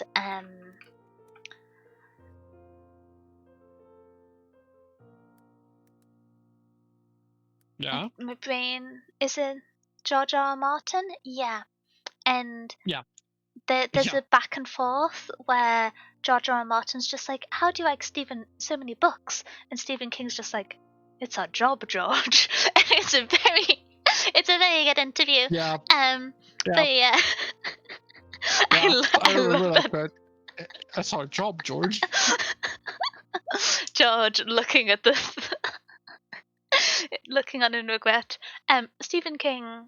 I got his memoirs, the wrong word, his essay collection on writing a while ago, and I've been wanting to read. It's also probably a good thing to kind of revisit these books now that I'm reading them. Now that I'm reading, not because I want to have read a book to understand it, but because I want to the book. I feel like there's a distinction there between having to wanting to have read a book and wanting to read it. And so I should probably revisit some of Stephen King's work. There's a difference between like wanting to say I read The Gunslinger by Stephen King and wanting to actually read The Gunslinger by Stephen King. Well, yeah, it was a thing of like I wanted to know what people were talking about when they referenced all these classics, and so I read most of the classics, and now I need to reread them because I didn't read them in enough depth to get the value that they deserve. or get the value that There's can a be found different in them. engagement. Yeah, there's a Yeah. different engagement when you actually want to read a book because you just find the concept interesting versus like, oh, yeah, everybody said that The Gunslinger is really good and Stephen King is like one of the best authors of all time. I should read some Stephen King. Stephen King says terrifying things like you should finish a draft of a book in 3 months. Yeah, he does. Terrifying. Bro's crazy. That's Man the is real crazy. horror. Listening to him talk about the pace at which you write. But yeah. Dude, I want an interview between him and Brandon Sanderson. No, they would set unrealistic words per minute counts for everyone on the planet. Yeah, I want to see those two talk about like how they write so fast because damn. So in case of King, the extent to which he's done it is absolutely insane. But yeah, this is a slightly shorter book in terms of length. It's 230 pages. I'm remembering to say that about books. Look at me go. Nice. I have a comment on audiobook. Oh, okay. Okay, so there is a very easily available audiobook for this. Everybody would know this. There's an audiobook with forget his full name, but Guidal, which is pretty good if you can, and it might be harder. George Goodall, which is a very prolific American audiobook narrator. Like very prolific and has done a lot of really good work. There is a version out there, and if you can try to find it. There's a version by Frank Mueller, which is phenomenal. It is phenomenal. It's in my opinion one of the best narrators. It's crazy. It's like crazy good. So if you can find the Frank Mueller one, I highly recommend. I like highly. Um, it's fantastic. Yeah, it's really good. But yeah, it's so if you can find the Mueller version, try and do that. It's way harder to find. The George Goodall version is way easier to find and is a lot more prevalent unlike places. But if you can find the Frank Mueller one, listen to the Frank Mueller one. Do yourself a favor. It's to the level where I think Frank Mueller adds a lot to the book, where I almost experience the book better as the audiobook format in this capacity. He is phenomenal. He's done 2 books where I think they're just incredible. There's this one, and then he also did a version of Shawshank Redemption, which was also just. But yeah, so if you can find the Frank Mueller one, listen to the Mueller one.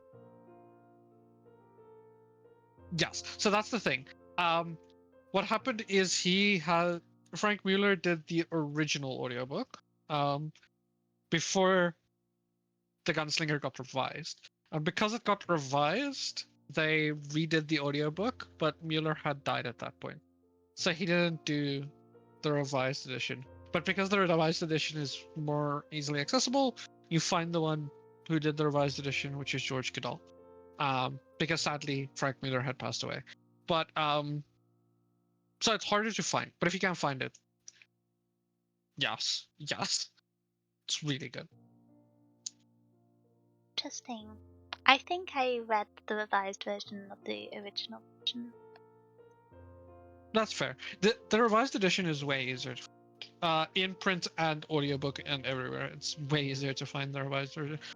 That's why I said if you can find it, because yeah, you might have to search a bit, but if you do want to listen to audiobook and you want to treat yourself, Frank Mueller.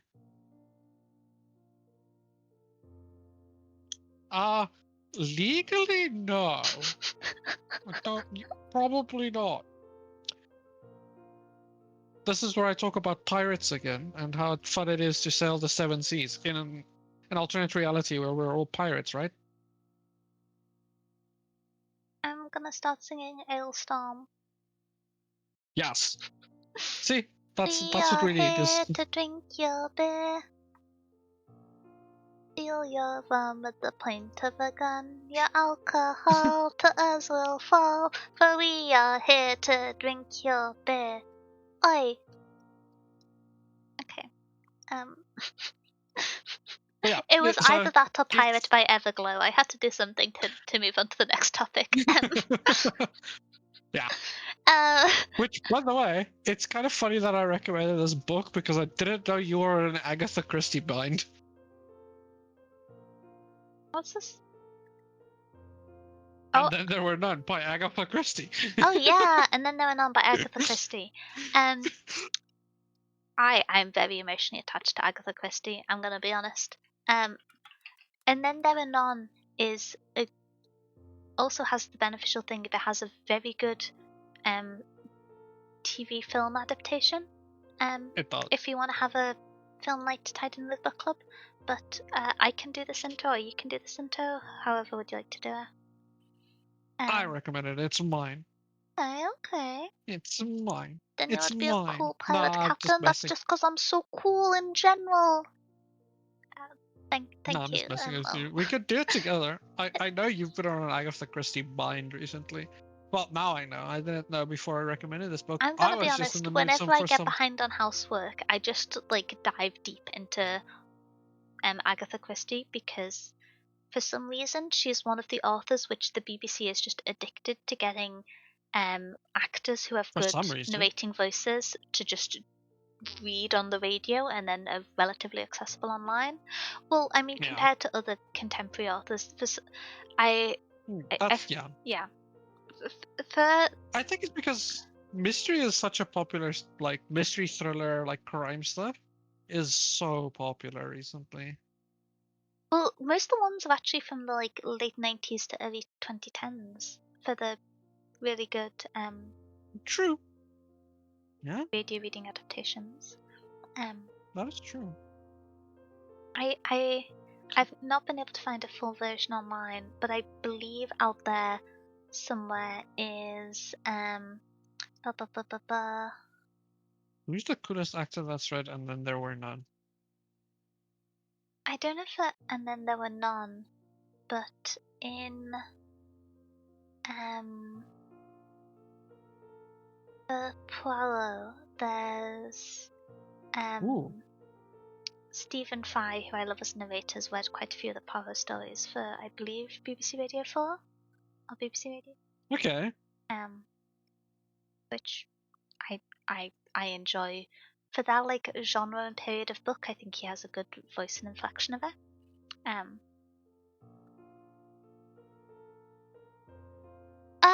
Let me jump to the description before I get distracted. Distracted. Oh. Okay, so there's a lot of people that There's has a lot. read It's also and then there in were the none. public domain now, I believe, and so I think, yeah, it's in the public Yes. domain now. Um, Yeah, it came out in 1939. So it went into the public domain around 2000, which explains why there were so many radio versions of it in the early 2000s. It does. It Yeah, does. Yeah. I was wondering why that was because I was just like I feel like although Agatha Christie is like an icon in modern media, I feel like there is a disproportionate impact of that being adapted for like other media, but it's because it went into the public domain. Okay, I'm going to read the description. First, there were 10. A curious assortment of strangers summoned as the weekend guests to a private island off the coast of Devon. The host, an eccentric millionaire, unknown to all of them, is nowhere to be found. All the guests have in common is a wicked past they're unwilling to reveal, and a secret that will seal their fate, for each has been marked out for murder. One by one, they all fall prey. Before the weekend is out, there will be none, and only the dead are above suspicion. Dum dum dum! If you are not familiar with Agatha Christie, I would recommend looking through her work and seeing which one appeals to you the most and reading it. The person who made me fall in love with mystery, Very, very good. I think this is one of the most well-known stories. It's kind Yeah, of hard to say Murder on the because. Orient Express. Oh Murder on the yeah, Orient Express is probably it, I would say, but this is probably outside of that. yeah. It would be pretty close. It would be pretty close. It's this or it's Murder on the Orient Express. And oh, one thing which I was gonna say is if you're looking for if you don't have any contemporary context for Agatha Christie, some of her writing was used as an inspiration for Glass Onion, and Knives Out as a Yeah, whole. So yeah, very cool. Any modern mystery is probably influenced by Agatha Christie. yes. That's my goat. I'm Most biased. I like yeah. to put it on a perspective, like these mystery investigator type books now, I would say it's 50-50 between Sherlock Holmes and this that inspired it. Yeah. Uh that's how influential Well, it it's is. if It's you on think of the the great mystery detectives, you think of Agatha Christie, Hercule Poirot, and Sherlock Holmes, and she wrote 2 out yeah, of 3 of them. So yeah, she's 2/3 of it. Uh so by sheer number alone, she outweighs that yeah, sheer she's weight alone. yeah, Better than Sherlock Holmes. Heard it here first. yeah. This is a book club opinion. Denya agrees with me. I do agree with you. Do I have any additional takes to that? I will say there has been better fan fiction about Sherlock Holmes than there has about any of Agatha Christie's writing, which is a That is dimension we true. must take There's into also been evaluating weirder. it. Um, There's also been weirder adaptations of Sherlock Holmes than there has been Agatha Christie. Like Sherlock Holmes, the BBC series, but also Sherlock Holmes, the American one, where he's American. there's the American one. I feel like There's also the one where he's in the 31st century and he got unfrozen, which is a cartoon. oh Which is god, I forgot about that Sherlock one. Holmes in the 31st century. I feel like there was a time period where every big actor was saying, "I want to play Sherlock Holmes," Yes, there because was. there's the Jeremy Brett series, which is the older one, Yes. which I think is potentially the best one, but I'm also biased because that was the first one I saw. Yeah, that cartoon is a banger. There's also the Great Mouse Detective, which is Sherlock Holmes, but they're animals. um, there's God. Also, wait, technically House is also technically Sherlock Holmes. Technically. Wait, Ian McKellen played Mr. Holmes in the series? What is going Yes, he on? did. Yes, he did. He did play Sherlock Holmes in a series. Millie Bobby Brown played Sherlock, kinda? I don't know. No, Millie Bobby Brown played. So that one is funny because Millie Bobby Brown played Sherlock's sister. Henry Cavill played Sherlock Holmes in that series. Yeah, What? Superman was Sherlock. Yeah, Superman was Sherlock Holmes. I didn't. Well, I would recommend the Jeremy Brett one. You know what the funniest part is? We're talking about Sherlock Holmes. Sherlock Holmes is not recommended this month at all. It's just fun to talk about weird Sherlock Holmes. But there's a Yeah. lot of them. There's also a lot of actors that played Sherlock Holmes. Like a lot of really good actors. Yeah. There was whatever the hell happened in series 4 of BBC Sherlock. Yeah. Greatest mystery known to man. We had Um, so just some famous ones off the top of my head. Henry Cavill, we just talked about. Superman. Benedict Was it? Cumberbatch, Robert Downey Will Jr. Ferrell. Will Will Ferrell! Ferrell in Holmes and Watson. He I'm played a distressed. comedy I'm gonna version eat of it. some pasta. There is so there's a version of there's Sherlock Gnome, which was Johnny Depp playing Sherlock Gnome, in which he is just a anthropomorphic gnome, a ceramic gnome. There was who else was there? In fact, there should be Seth MacFarlane did a Sherlock. I feel I've been re-radicalized to not liking adaptations. Why? What do you mean he was a gnome? God, Sherlock Gnomes. Okay. And then the one on by Agatha Christie is really good. I don't really know how to contextualize its goodness because I feel like it's one that's quite well established in the literary and social canon. I would recommend it. It's quite short. There's a good. If you don't read it, I think the story is still engaging, and there are some quite faithful adaptations. I would recommend watching one if you don't end up picking it and reading it. Very good. Or listening to the audiobook. Or listening to the Because audiobooks, yes. There's 3 main audiobooks that I know of. There's one that Dan Stevens did, which some people might know. Kind of popular actor. One that I've seen around a lot is a Dan Stevens audiobook. There's one that we kind of talked about. BBC Radio did one, which is a fully voice acted one. Each character has their own voice actor that did it, and they did like a whole radio play for it, which I've heard is very good. I've not listened to it myself. And then there's also a one by, why is the name escaping? I forgot now. But there's another one that was also really good. This is kind of a random I'll throwback. remember it randomly. But before I started losing my voice, when I thought about doing reading streams of books in the public domain, Agatha Christie was going to be 80% of the streams. But then I started losing my voice, so That's fair. bad. That is very fair.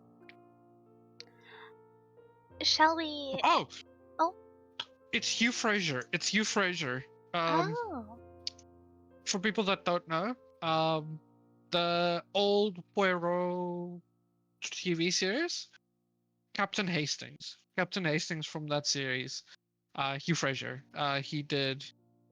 He's been mainly on the Poirot series, but he came back and did a pretty good, and then there were none.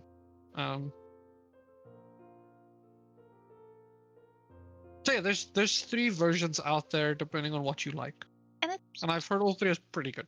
260 pages, so pretty short, and I believe Yeah. since it's in the public domain, you can just get it off Google Books for free. I believe. Yeah, literally, you could Google "and then there were none," and you can get the book. And not even from like anywhere suspicious. Nope, you could just straight up get the book. You could be like, "Give it to me." Shall we meander on to the next book? Yes, which is "The Spear Cuts Through Water" Yep. by Simon Jimenez. This is Wait, I just realized we never did content warnings for "and then there were none." We kind of just said it's an Agatha Christie book. Yes, we didn't do any content warnings. Let me do that. We got distracted. So, there's murder and death. Sorry, that was a bit sarcastic. Main content warnings: murder, death, suicide. Yeah, that sounded like me. Violence. Some like slightly less key ones, but still present. Racism, gun death, anti-Semitism, and I believe there's some description of car accidents. Yes. Also, because we did point it out the last time, child death. Yes, childbirth. I thought I said it and then I forgot. Yeah.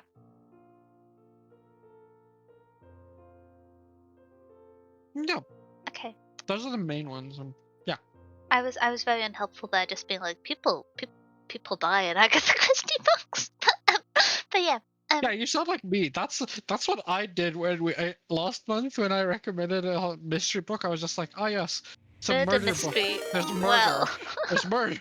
Somebody dies. It was with the Santa one where I was like, oh yes, Santa dies. Ah yeah. There's death. Welcome in, readers. Honestly, you know what would be actually kind of funny now that I think about it? How are you doing? Welcome in. Oh, hi, Like, Saw. you know what would actually be kind of fire? If there's a murder mystery where the murder turns out to never have happened. I mean, there's a few of So them. there's no, But I so suppose there's if like I no recommend content you warning that for with that murder. information, well, that'd still be. I don't know. It depends how you count class things. But welcome in, readers. How was your stream? I hope you had a good one. What were you up to? Were you usuing today? We are doing book club. This is where we talk about a book. We have just finished the spoiler-free review, and we're now doing the nominations to pick what book to read for next month. After which we're going to be doing our full spoiler review of Legendborn by Tracy Deonn, which is the book for this month. We just got distracted complaining about Sherlock Holmes adaptations for 10 minutes, but we are talking Complaining. about Agatha Christie. I was complaining about whatever the heck I was Will being Ferrell fair. as Sherlock Holmes is. What do you I mean? was What being do you very mean? enthusiastic about Will Ferrell as Sherlock Holmes and Sherlock Gnomes. I don't. I'm not emotionally equipped to handle Sherlock Holmes right now. Are you having fun? We didn't even talk about the weirdest Sherlock Holmes crossovers. Do you know he's crossovers with some very weird things? Let's talk about the spirit that cuts through water by Susan Jones. Miss Team is glad. Aw, I'm glad. Thank you for shorting the shout out mods. So this man. is a slightly longer book. It is around 500 pages. I believe this is a standalone. Yes, and then there were none as a standalone. Yes, and another Man, non as well. you know what? I can't believe this. Daniel doesn't want to hear about Sherlock Holmes and Superman. No, I don't. Um,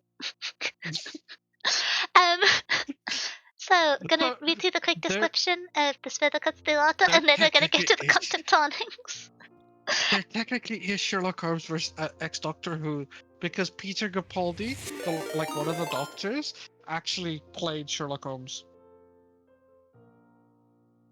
So technically, kinda also high rated. Welcome in, readers. Wait. Isha, thank you for the raid. Welcome in. What have you been up to? How was stream? Welcome in. How I'll are we give a shout doing? out How to. you doing? Oh, it's the shout out on cooldown. All experiencing Yes. chaos. But welcome in, everyone. I realized I didn't introduce myself.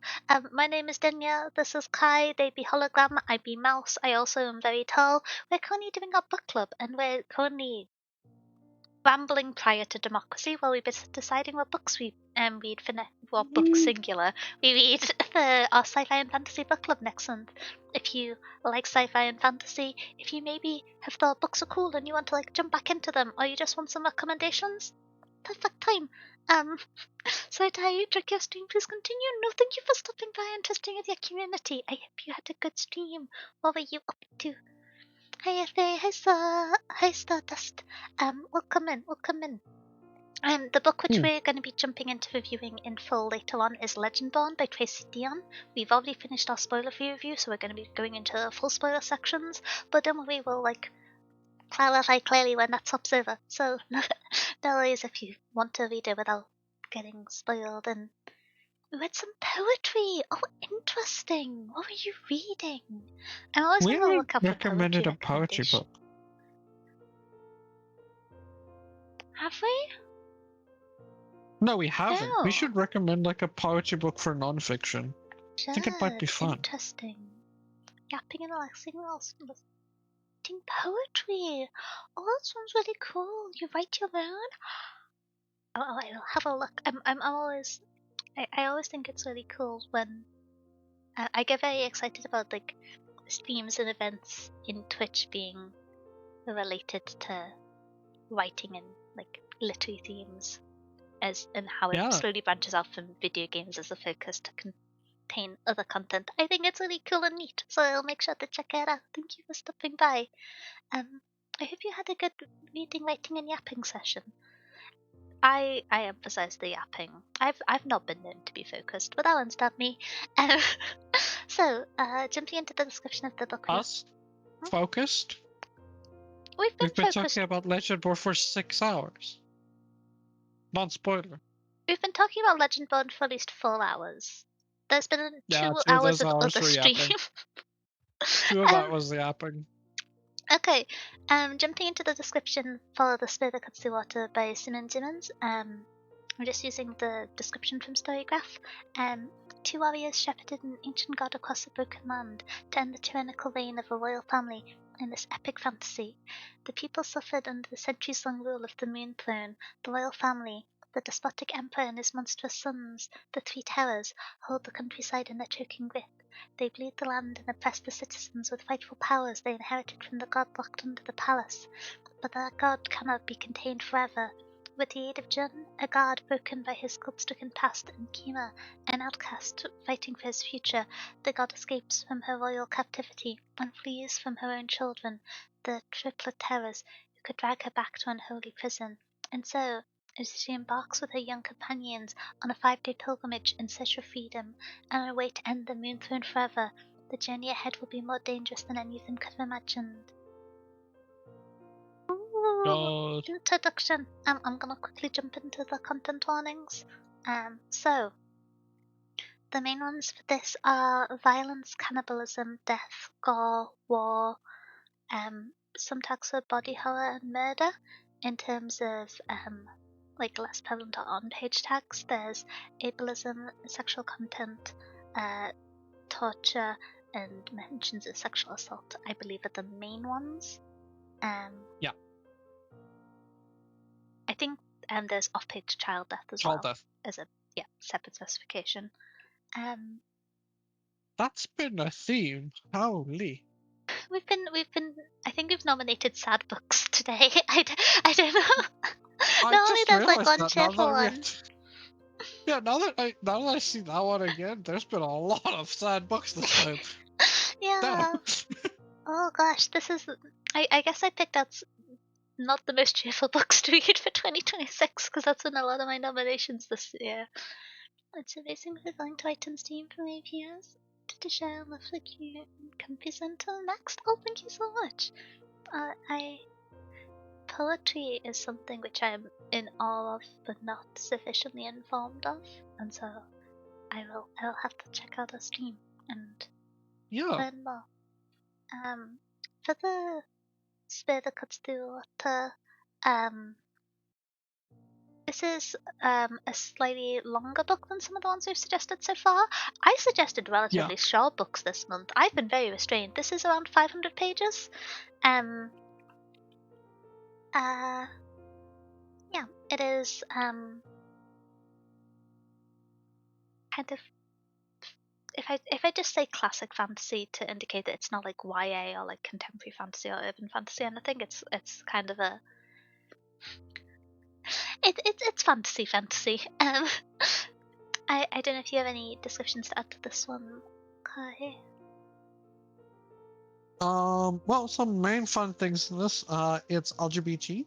Yes. Heck yeah, baby. Oh, I forgot to mention that, didn't I? Yep. There's some fun. There's some romance in this. Not too much from what I remember. There's like some. I don't fully remember how much. But there is a little bit of romance. I've heard a lot of book clubs really like this book. I've read it. It was pretty good. This is just very fun, good book. Also, this is one of his very early books. He's only done 2 books. The other one being The Vanished Birds, which was also pretty good. But yeah, this is just very good and fun. I was gonna say this is the only book I've read by the author, but I've heard good things about. I think The Vanishing Birds is their only other book. Yeah, The Vanishing Birds is their only other book, which was their debut in 2020. Wild! I don't know why, but I thought they'd been writing for longer than that. Oh, impressive. Yeah.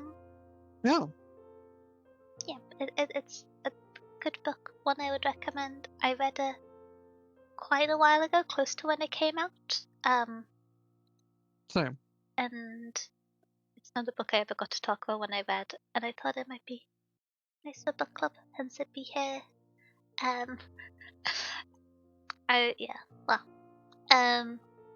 Do we have any other notes on the Spirit of Katsuwato before we jump into the next book? Fantasy is always good. Not that I can think of. It's always nice to like swap between sub subgenre of world book we read, with kind of from YA fantasy to blah, blah, blah, blah, blah, dystopian fantasy to YA again, I think. Can't remember what books we've covered. Oh, Yeah. Sarah, thank you for the follow. Welcome to the library. I hope you're having a good day. Welcome, welcome. Welcome. Okay, so let's move on to Pawn of Prophecy by David Eddings, which is the first book of the Belgrade series. This is, I'm gonna read through the description. This is a 300-ish page book, depending on the printing. So, an epic saga set against a history of 7,000 years of struggles against the gods, kings, and men, of strange lands and events, of fates and a prophecy that must be fulfilled. Long ago, so the storyteller claimed, the evil god Tark sought dominion and drove men and gods to war. But Belgrath, the sorcerer, led men to reclaim the orb that protected men of the West. So long as Alea Rivera, the prophecy went, men would be safe. And that was only a story. And Garion did not believe in magic dooms.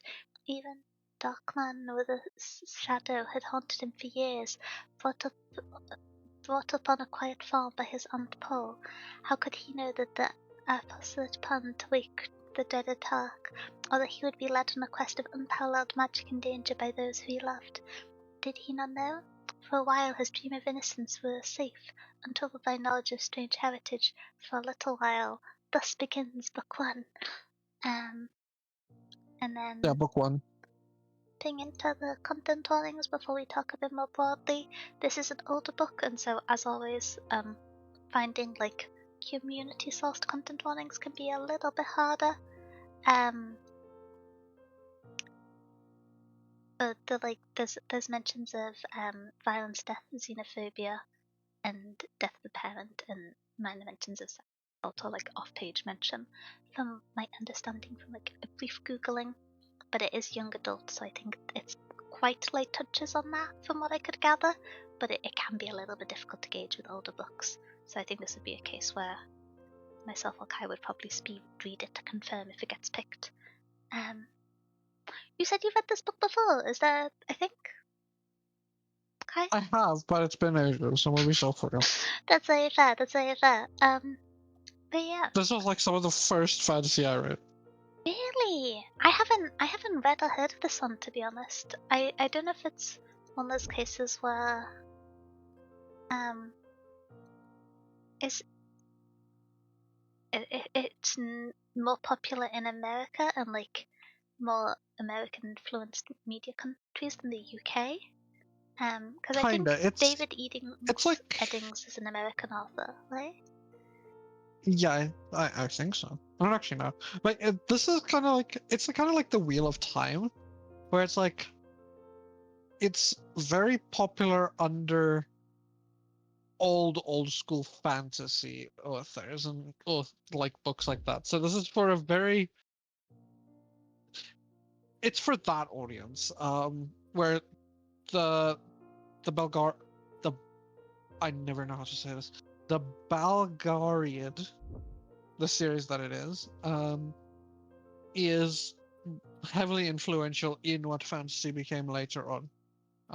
When it was published in 1982, I think was the first book was published, which is this, The Pawn of Prophecy. Um, it's influential under like people that like really old fantasy, specifically. It's not like a fantasy staple. It's like an old fantasy staple, if you know what I mean.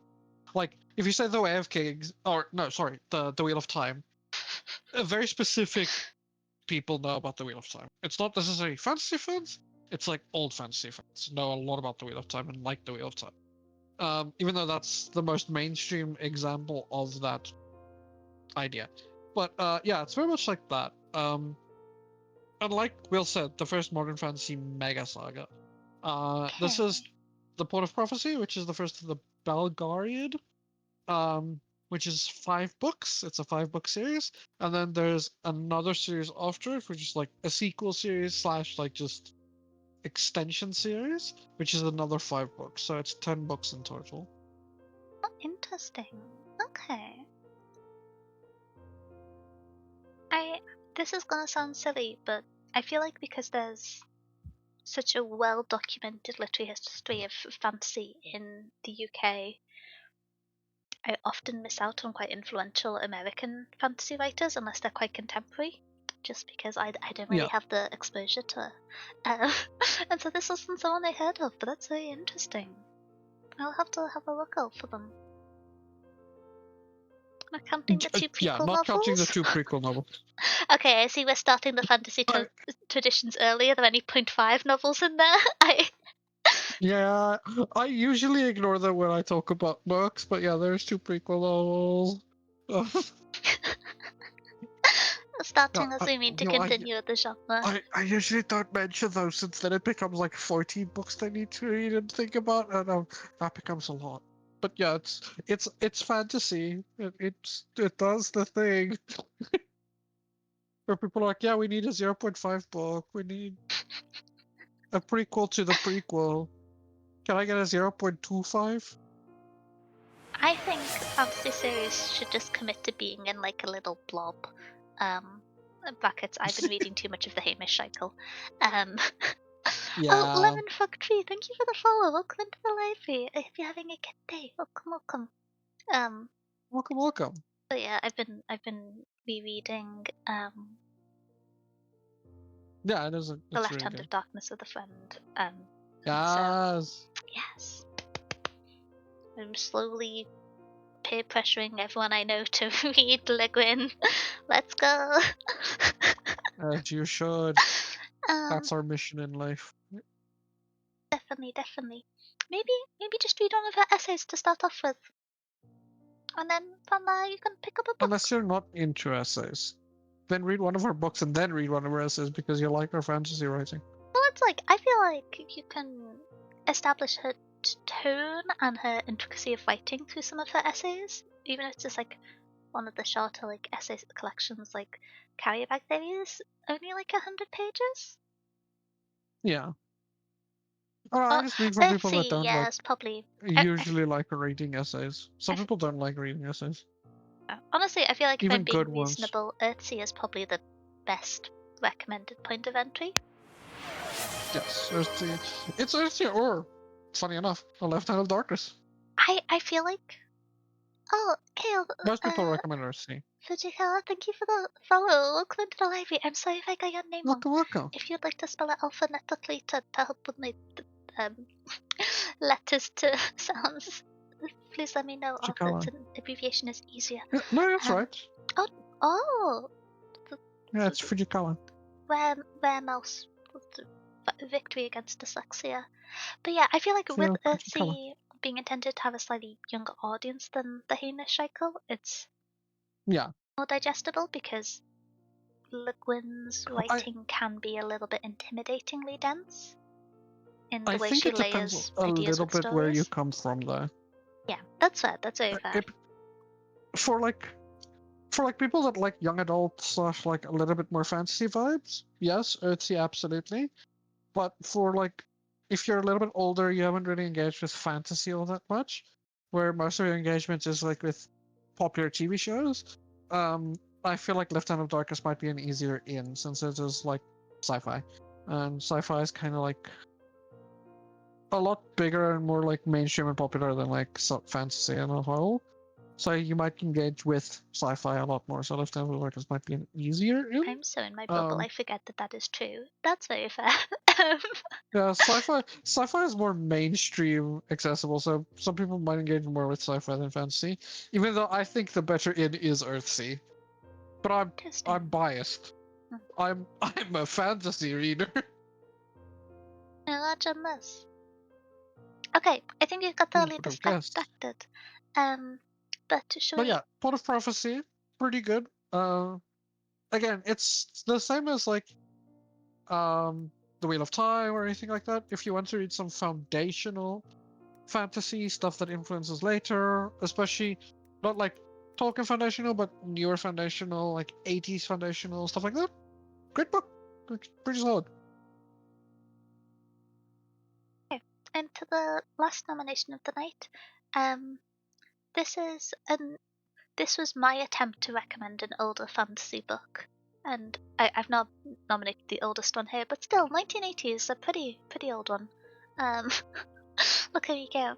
Is Magician by Raymond E. Feist, sometimes written Magician Master, with a little colon in the middle. I'm gonna read through the description. He held the fate of two worlds in his hands. Once he was an orphan called Pug, apprentice to a sorcerer of the enchanted land of Dikama. Then he was captured and enslaved by the Tsunai, a strange warlike race of invaders from another world. Then he exacted the Empire of Kiloan. He earned a new name, Nalamba. He learned to tame the unimagined powers that lay within him, and he took his place in an ancient struggle against an evil enemy older than time itself. Dun dun dun! Content warnings of this book. Okay. So, again, older book, and so it doesn't have the best, No. description or reference for content warnings, but the main ones that have been tagged, and I read this book a long time ago, and roughly from my memory, is on-page discussions of blood and slavery with xenophobia and war as themes, and then there's minor reference to sexual content, mental illness, and I believe there's a relationship with a quite questionable age gap. I don't remember the full context of this, and I haven't seen it tagged anywhere, but I remember thinking it was weird when I was younger, and you tend not to notice them when you're younger, so... I do remember that, but I don't remember. Yeah. I do remember that. Because of the age of the book, it's difficult to,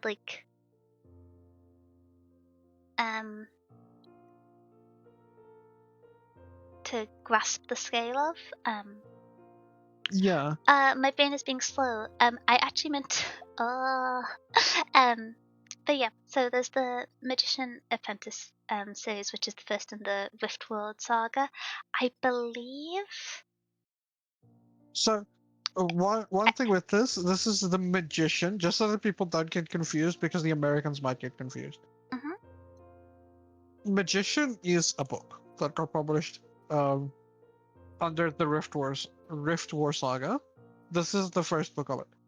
In America, specifically for a while, because I know you're American, Magician Apprentice and Magician Master is this book. In America, Yes. it got split into 2 volumes, I was specifically Apprentice and Master. Yeah, I was gonna try and clarify that with the presentation here because I was looking it up because I have a physical copy of this book. I have my old beaten up physical copy of this book, and I was looking it up online, and I was just like, in my print, it's just called The Magician, but then I'm seeing 2 Yeah. separate editions of it covering the same content, and so yeah, this is, depending on the printing, we'll probably have to specify where we're going up to because I think some printings contain the first 2 books, others contain just the first half. But Yeah. this is kind of classic fantasy. A young boy gets a chance to train under a wizard, proves his worth, and then goes on to kind of shape the world. Classic fantasy. I think it's Very classic. and I don't nominate older books very often, and I found this book and You got don't? sentimental about it, so I wanted to suggest it. Look at me branching out. Yeah. Honestly, it's a great recommendation. Now, I do have a question. Mhm. Where's my 3rd recommendation that I sent you?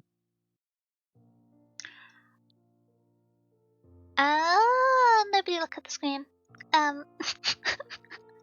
Because I do remember recommending an R.F. Kuang short story. You did, and because you sent me the recommendations this week, I ended up writing these up this afternoon after MTG release. But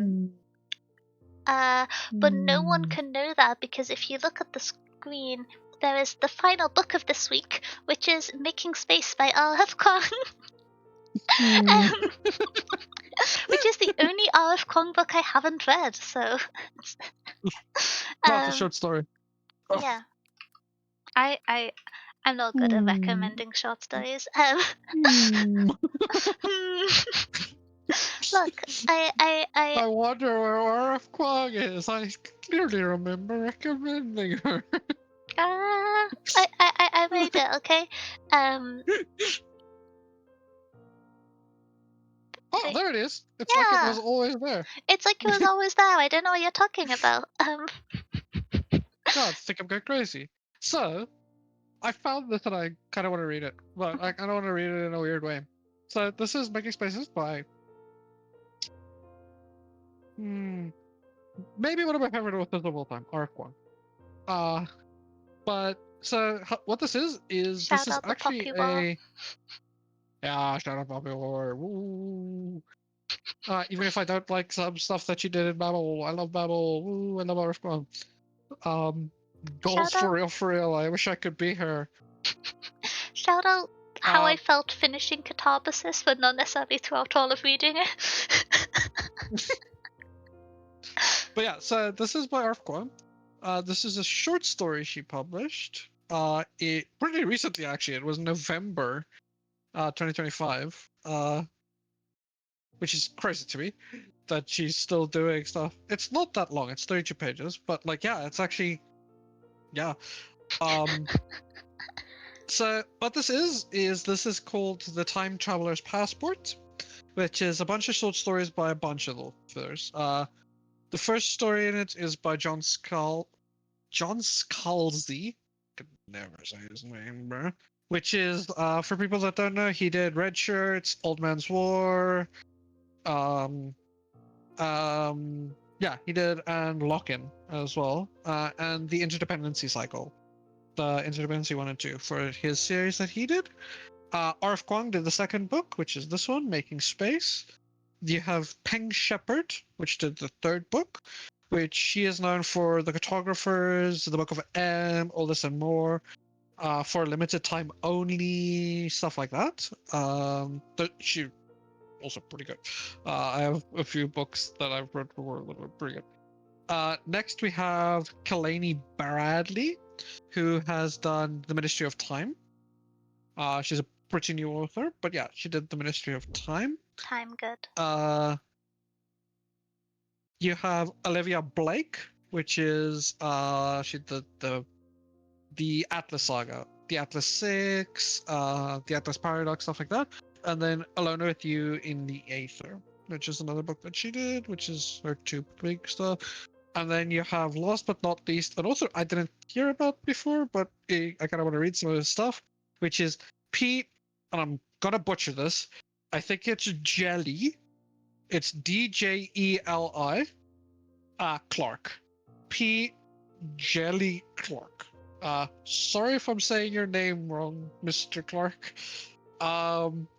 Who has done Ring Shout, The Dead Jin Universe, Black Odds Drums, and stuff like that. So what this is, it's 6 books, sorry. It's 6 short stories. All of them are 30 to 45-ish pages. They're very short. They're not that hard to get into. I thought it would be fun to read all 6 pages in total. Yeah, it's like 250 pages, which gets us kind of to like one of our shorter book club books. I thought it would be very fun to read all 6 of them together, and then we can talk about each individual one. Especially, I recommended this after I saw Denya actually talking about wanting to write more short stories and wanting to get into that space. And I know this. I have read the R.F. Kwong short story. I've not read the rest. Oh, So interesting. technically, I've read the one that I recommended, which is the R.F. Kwong one, but it's not It's the the whole one. collection, yeah. The whole collection is what I recommend us reading, and I've not read 5 of the 6 of them. So this would be a first read, technically. It's like if I read chapter 1 and then we read the rest of the chapters. But yeah, it just seems fun. All of them are around. All of them are themed around time travel or something to do with time travel, or like an idea attached to time travel or time as a concept, which is really fun. The RF Kwong one is really good as well. The RF Kwong one is really good. After the stream, I think I need to read more books. It's absolutely have to say, this is the hazard with book club. I always leave with like 4 books on my TBR, and my TBR is long to I got begin lucky with. this month. I was gonna I got say, lucky this month. I I've read all think of them. I think a lot of us did the whole thing of like, New Year, let's suggest like quite well-known books. I don't know if it's one of those like, this is the time of year where a lot of people start reading again, or if that's skewed Yeah. out choices. But a lot of these I have read or were wanting to reread. Or just wanting to yap about with people. Sometimes I read a book on my own and I'm like, I'm gonna trick book club into reading it so I can talk about it. I would never do that. I would never. But yeah. I have never recommended a book that I read the month before. I just wanted to reread and yap about with Denya. I would never. I'm trying to figure out which one this was. Which ones? Six of Crow? Yes, I had just read Six of Crow before I recommended it. Otherwise, I would not have recommended it. My mind is so large. I am psychic. But yeah. Any of them? That's the chosen one that I read before, but there's a few that I recommended that I had read before that didn't win. Specifically, when I recommended Yumi and the Nightmare Painter, I had just reread it. And I love that book. I love that book. But yeah, so that's my suggestion. Let's read some short stories. It's actually a new format for us. We've never done anthology short story like collection before.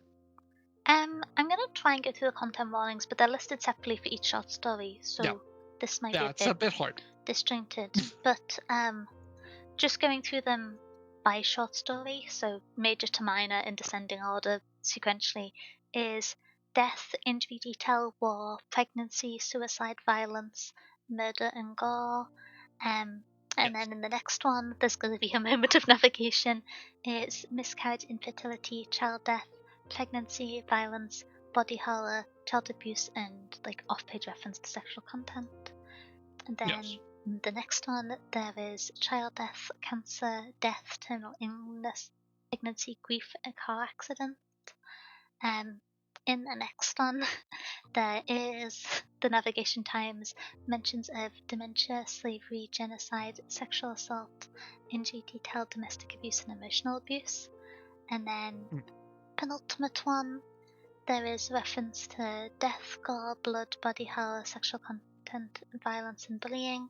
And then the last one, there is reference to racism, forced institutionalization, classism, mental illness, police brutality. And those are the ones across the books. Apologies if I repeated a few times. I was just going through them as they're listed in the short stories, so was hopping around a little bit to find them. Didn't Sanderson rip off your name for Yumi? No. Firstly, it's a kind of popular trope to a degree, but also Sanderson kind of what Yumi is Sanderson's attempt at like romance, because Sanderson doesn't write romance a lot of the time. I think they can also say that, having read a lot of Sanderson now at this point. I've by only me making read her like more Sanderson. 5 Sanderson books. 6 Sanderson books? 5.5. You've read 6. You've read 6. 5.5. Well, 5 in like a bit. 5 with and a third. 5 in a few chapters. But Sanderson doesn't really do romance. So this is his like work through romance. Until proven wrong. Then Elsa's light and the hologram is in opposition. I think I'm innocent until proven guilty. But no, that was just Sanderson's attempt at romance, and it's kind of tropey romance because he's not like that adept at writing romance, so he kind of kept it a little bit more tropey and kind of just like his attempt at romance he likes. So it does read kind of like a lot of other romance stuff, and I'm gonna get heated just about this Born book your too, name is unless no one. Yes, you are. Yes, you are. I know you are. I'm still so mad. I haven't read the third book. I'm grumpy. It's been a year. You haven't finished the second one, don't? Yeah, that's because I got annoyed at Brandon Sanderson. I've read 3 of his other books since then. I'm still annoyed. Okay. To cheer me up, we're gonna do Democracy. We're gonna. Leave my baby boy alone. We're gonna start. You've heard my rant, and I have. I have some I good kind of did points. agree with you. It's all I spoilers, did but I agree have with you. yeah. Anyway, we're gonna do democracy now. So how we run our votes? It's a little bit convoluted because Twitch isn't very good at facilitating voting systems, but we run a series of polls because there is a limit to the number of options you can have in a poll. We do it in two halves, and then we take the winner of each poll and move it through to the finale. You can vote in both polls, so if there's one book you like and it's in like, say you really are interested in The Gunslinger by Stephen King, you can vote in the poll that doesn't have that as well, because the winner for both polls are going to come through separately and not counted together into like a finale bracket. So feel free to vote for both. Don't try and save your vote. It's okay. It's okay. But we're going to be starting the first one now, just kind of split chronologically in the order as written. So the first one contains The Song of Achilles by Madeline Miller, Valiant by V.E. Schwab, The Fifth Season by N.K. Jemisin, and The Gunslinger by Stephen King. And it also contains, and then there were none. It doesn't contain Gallant because I forgot to put that one in. So Kai, can Okay, you so include I Gallant add in the Gallant. second one? Yeah, this is what I get for trying to do an introduction whilst running votes. But yes, so if you would like to vote in this one, the winner will be brought forwards to the finale, and then we will look at the second one, and the winner of that one will be brought forwards as well. If there's a tie, they both get brought forwards. It's a pretty chill system. I think it's kind Also, of I'm the neat. one that has the one with all the long ones. Spear cuts water. That's the spear cuts through water because I can't fit anymore. Yeah, Twitch only allows for 15 characters, so we sometimes get quite interesting names. I got off quite lucky here. Given the sheer size of the Cosmo, 5 is more than enough. There's never enough Brandon Sanderson. What are you talking about? That's blasphemy. At some point, I'll read more Brandon Sanderson. Yeah. Blasphemy. You will read all of the Stormlight Archive, then you will like it. I'll finish Mistborn at some point, but I stand by my rant about book 2. Not happy. Not I happy. could get you to finish the first and second era of Mistborn, and you would still be mad at book 2. Yes, But honestly, I I respect would. it.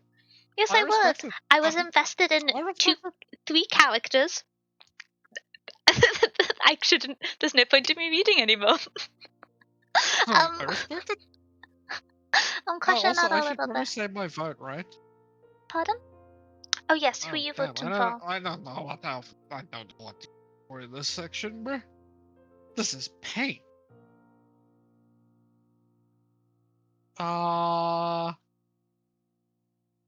Okay, if I vote for one of them, it will be with a caveat, okay?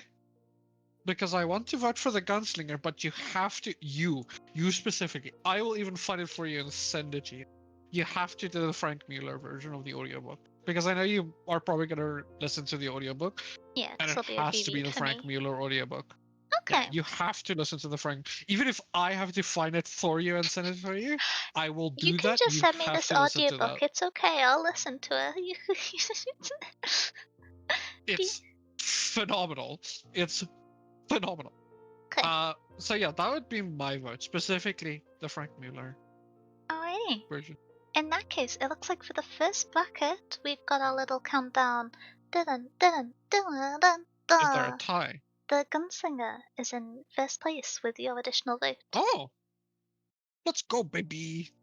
Okay, And next one. so, starting up the second poll, launching now, we have Gallant by V. Schwab, Spear That Cuts Through Water by Simon Simonez, The Pawn of Prophecy by David Eddings, and Magician by Raymond E. Feist. Note the confusion with the combination depending on if you're American. We'll clarify what combination if it gets picked. And Making Space by R.F. Kuang as part of the larger Time Traveler's Passport series. Let's go.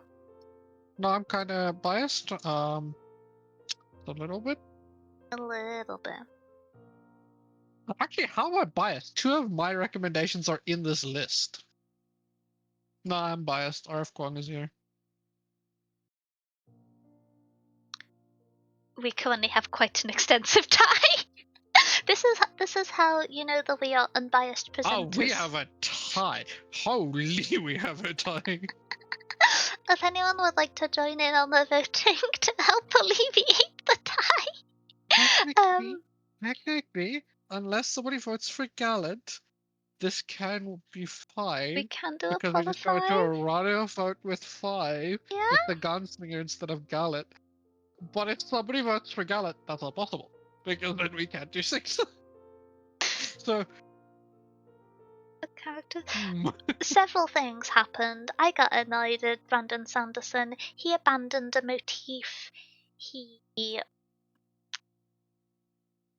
killed my favorite characters. I He was not did kill happy your with favorite him. characters. Like, it's one thing to kill my favorite characters, but it's another thing to, like, within 3 chapters of each other, just to ignore a motif you've been establishing for 2 books, and then kill my favorite characters. I don't want to say anything. I can't say anything. Read the book. Look! If I say something, it's a spoiler, and I don't want to spoil. Was the I can motif say ignored or not? Yes. Does the 3rd book change that? I don't know. I haven't read it. It doesn't exist. I hate it here. I hate it here. I hate it here. This is my personal hell, bro. This is my personal hell. This is if you ever want to torture me, this is what you do. Would you like to start making the 3rd poll? Oh, yeah, yeah. Well, just because you have them already, so you can copy and paste it from the last one and just change one. Because I can't, because it wasn't created on my account. Yeah. I just switched Gallant to not Gallant. Yeah, swap it to the Gunslinger. By Stephen King. But yeah, I was perturbed. Yeah, I kind of get it. I Wait, kind of understand. vote came in at the last minute with Pawn of Prophecy winning the vote for part 2. So we have Oh, a 2-book vote between The Gunslinger by Stephen King and Pawn of Prophecy by David Eddings for finale. So this is a much easier poll to light. Mom or anything. Ready to rumble and Or it doesn't want to let me start because the last one didn't end yet. It's ended. It's stuck. Refresh. Website? Twitch? Oh, hi, Twitch, Vodka. end the Oh, poll. hi, how you doing? How's your day been going? I hope you slept well. Should I try making Twitch, it? end the poll so that I can send the thing. No, I got it. Okay. It ended for me finally. Me offering to help or fix his technology. Yeah, I just need to delete a few options now. I'm glad. It'll make Oh, you that's read actually kind of easy Misery now. and watch the movie as well. The book is too younger from Origins. Nice. Boop.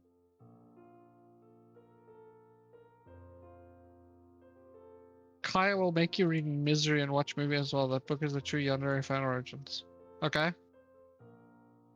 Here's the joke on you. You think I don't like Yandere. I told you, I'm into really bad movies and like shows and writing. You can't threaten me with anything. I feel You the can be need like, to yeah, point I'll at all make you the read something scary goth horrible. women from various video games. Yeah. Yeah. You're like, oh yes, I'll introduce you to a Yandere. I'm like, okay, where? Give me. If you're doing well, Give me, baby. I'm talking about books. I'm doing great. Oh, okay. So Port of Prophecy won the last poll just to get demolished in this one by Stephen King. Oh. Oh, it's getting. Oh, that makes sense. I was gonna say I'm probably leaning towards Stephen King on this one, but I. Ooh, this is exciting. I feel like Stephen King, The Gunslinger, is a kind of branch of sci-fi and fantasy that we haven't covered much in book club. I'm trying to think of what would be the closest to it, but there isn't really much. The blue boy is not lost. really. Lost? What do you mean? Where art thou lost?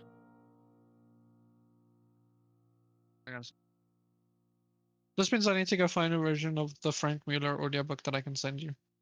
You did make a impassioned campaign that you would do that, which like bless this team got that to judge. Oh, and enjoy, and thank you for the luck, vodka. Thank you. Okay, democracy is unfolding. Everybody participate in democracy. Woo! Books. This is good because otherwise I would just keep picking campus novels with found family.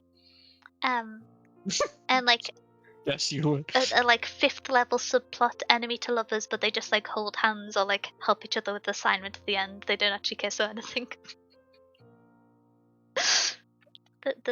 This is my own personal domain.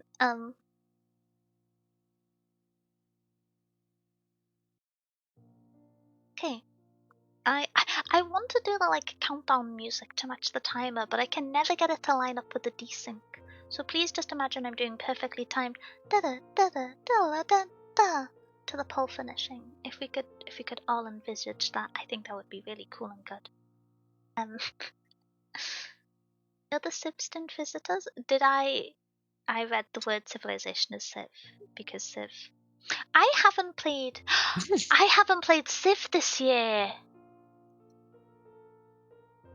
I'll remedy that tomorrow. You actually haven't, yeah.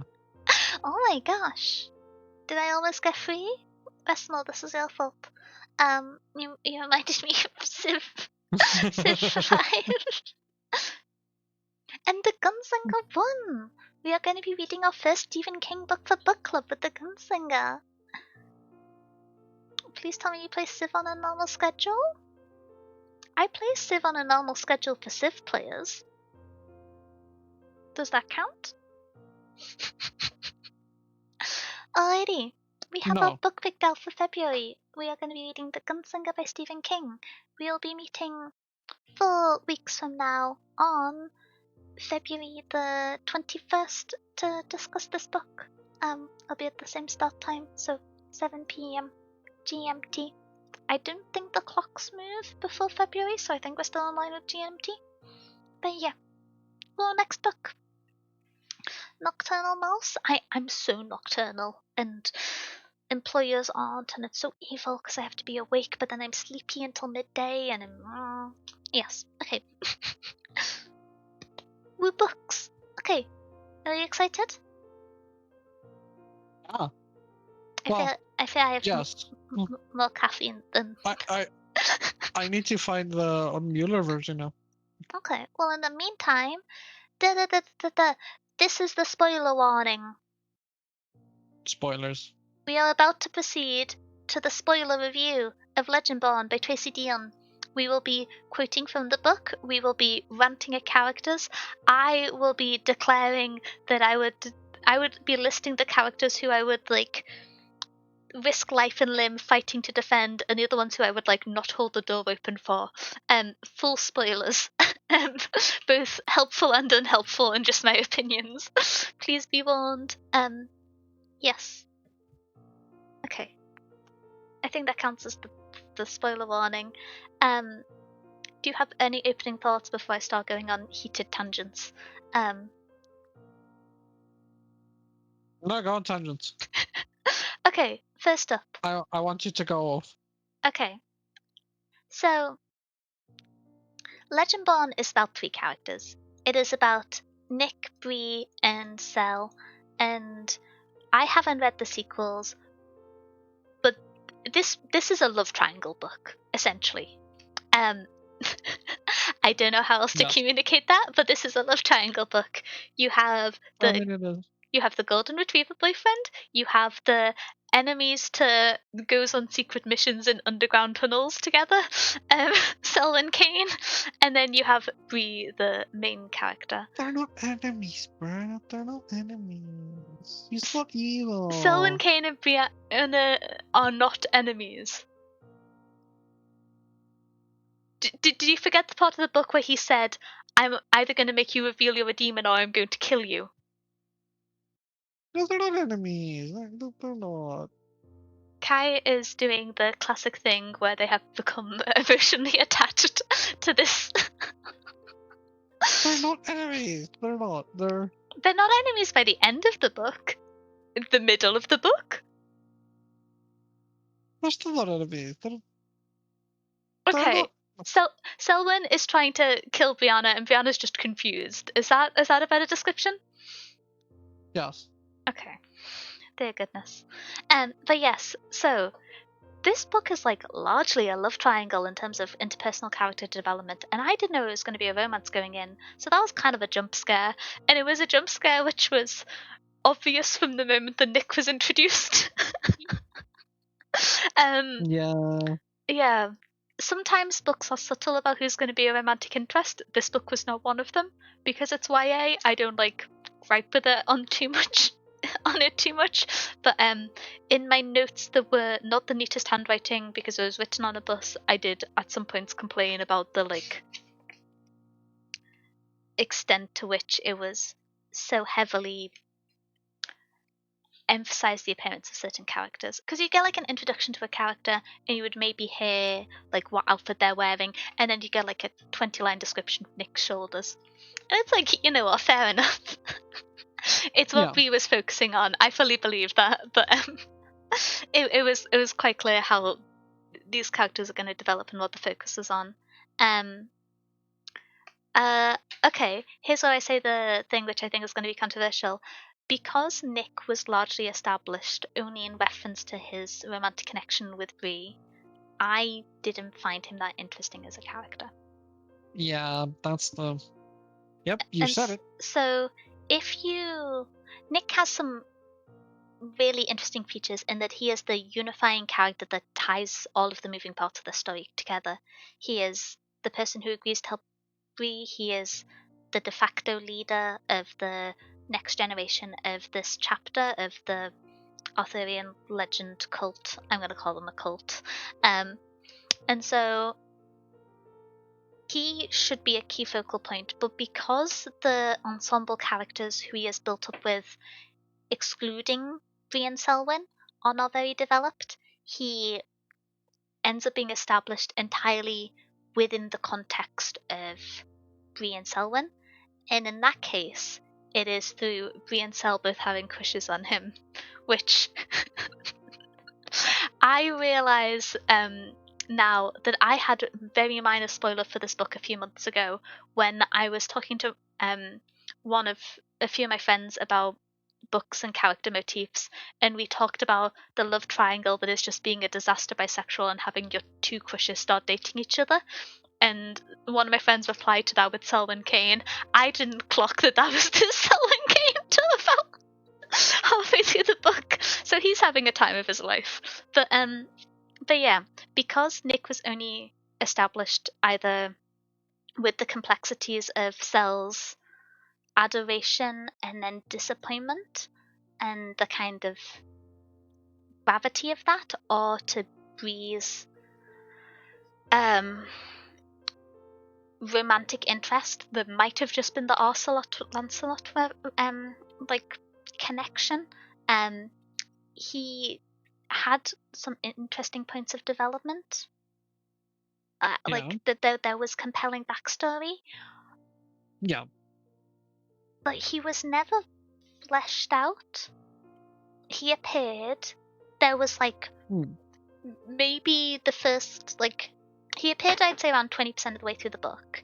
And at 40% Yes. of the way through the book, he was the long-term boyfriend, and him and Bree were together and perfect, and just dealing with the like 16 to 18-year-old like nuances of like, oh, it's my first serious relationship. I don't know how things are gonna go. What are boundaries, etc. Like it developed so quickly, especially within the context of the book is over 9 days, that it did not feel engaging to me. I need more yearning than is practical to be invested in a relationship. And so the timeline made it difficult for me to be invested in being Nick as an item. I also kind of guessed very, very early on Bree's like secondary relation to the chapter, to the Arthurian legend descendants. And so, because there was the interaction with Patricia the therapist, which discussed like a great trauma within the ancestors when first introducing Root, and from there I was like, oh god, that's going to be how she's connected to the chapters. I'm terrified for how this is going to unfold, and it was heartbreaking when we found out about it in the later chapters about how her I forget the like number of ancestors back it was, which I feel like is a very nebulous way of describing it, but how many generations going back one of her great great grandmothers was assaulted and got pregnant as a result of one of the descendants of Arthur, who was the person who owned the plantation they were working on, which is abhorrent and something that's a tragically common context for many families in America, for many like African American families, and so heartbreaking to see in the story, but because it was alluded to early on, if not outright labeled, and I was just like, oh, that's why she's so connected to Nick. It's because of the Arthurian legend. It's because they both must sit on the table. Maybe they're both descendants of Arthur. Maybe there's two at the same time. I didn't guess the other half. I didn't think that was foreshadowed too, but that was like an interesting one for a few reasons. I think it ties in quite well with some of Nick's secondary character development. But because I kind of clocked that earlier on as the characters were developing into their relationship, and that was the only real point of his established increased information, even as you were getting really compelling backstory because it was only communicated to this person who it felt like there was a very shorthand relationship established with, it wasn't as impactful to me. The parts which I found most interesting about Nick were the parts of his backstory that was communicated via Cell. Okay. But I'm not someone who like resonates when characters are established via romantic interest in general, but especially because they escalated so quickly. They are teenagers in love, and teenagers in love after like 7 days, and because I realized, oh, this is probably some Knights of the Round Table shenanigans and not their sincere feelings. I just like struggled to have that relationship be the grounding point for him. And so I ended up just kind of being like, he's there. He's cute. He's got nice shoulders. I'm happy for Brie. But I wasn't very invested in him. I was, and I feel like that wasn't the intended outcome. And so part of this is me and the fact that I like, you gotta have at least 700 pages of yearning. Um, I am the problem. I'm familiar with that. But I do think the rate at which their relationship developed made it difficult for me to engage with in like how easily they clicked together. And I think the like Knight of the Round Table, Lancelot Arthur call and response thing is a nice way of explaining that. And I think that in the second and third book that could lead to really interesting discussions of, is this a real and sincere relationship between the two, or is this just the resonance of their ancestors calling to each other and separating their own families from separating their own feelings from the call, which is I think what the like instructions or suggestions from the ancestors has been referred to. But there was a point in my notes where there's like a 10-second fake out in one of the final chapters where you think Cell has been injured. And I was more stressed in those 10 seconds than I was when the book ends and Nick is missing.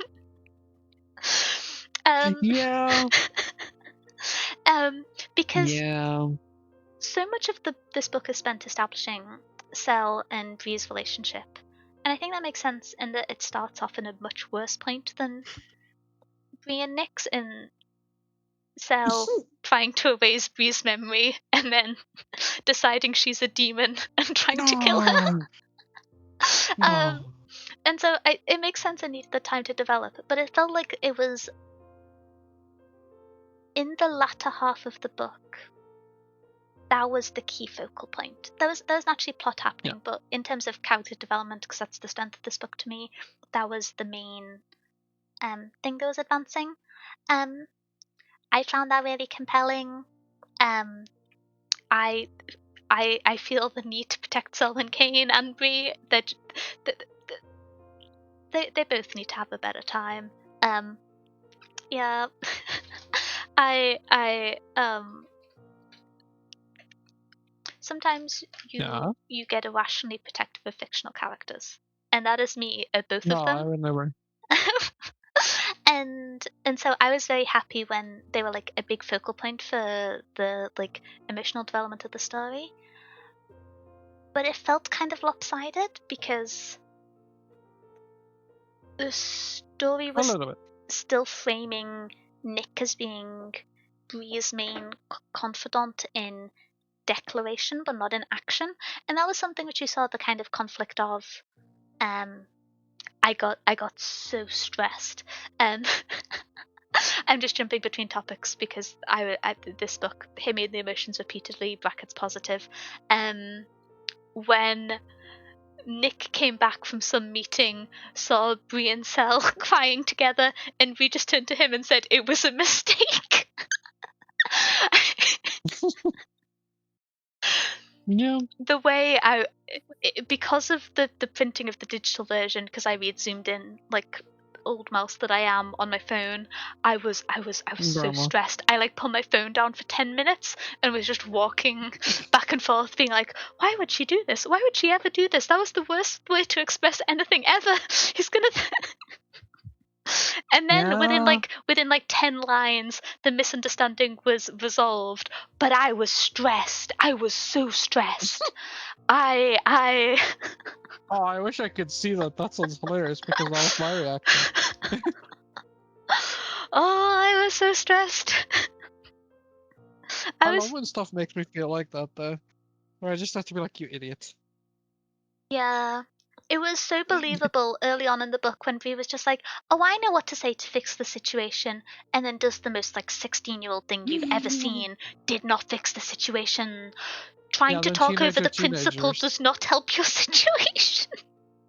Yeah, teenagers. You It forget stressed me out she's so much. 16 and then she does something like that and you're like, yep.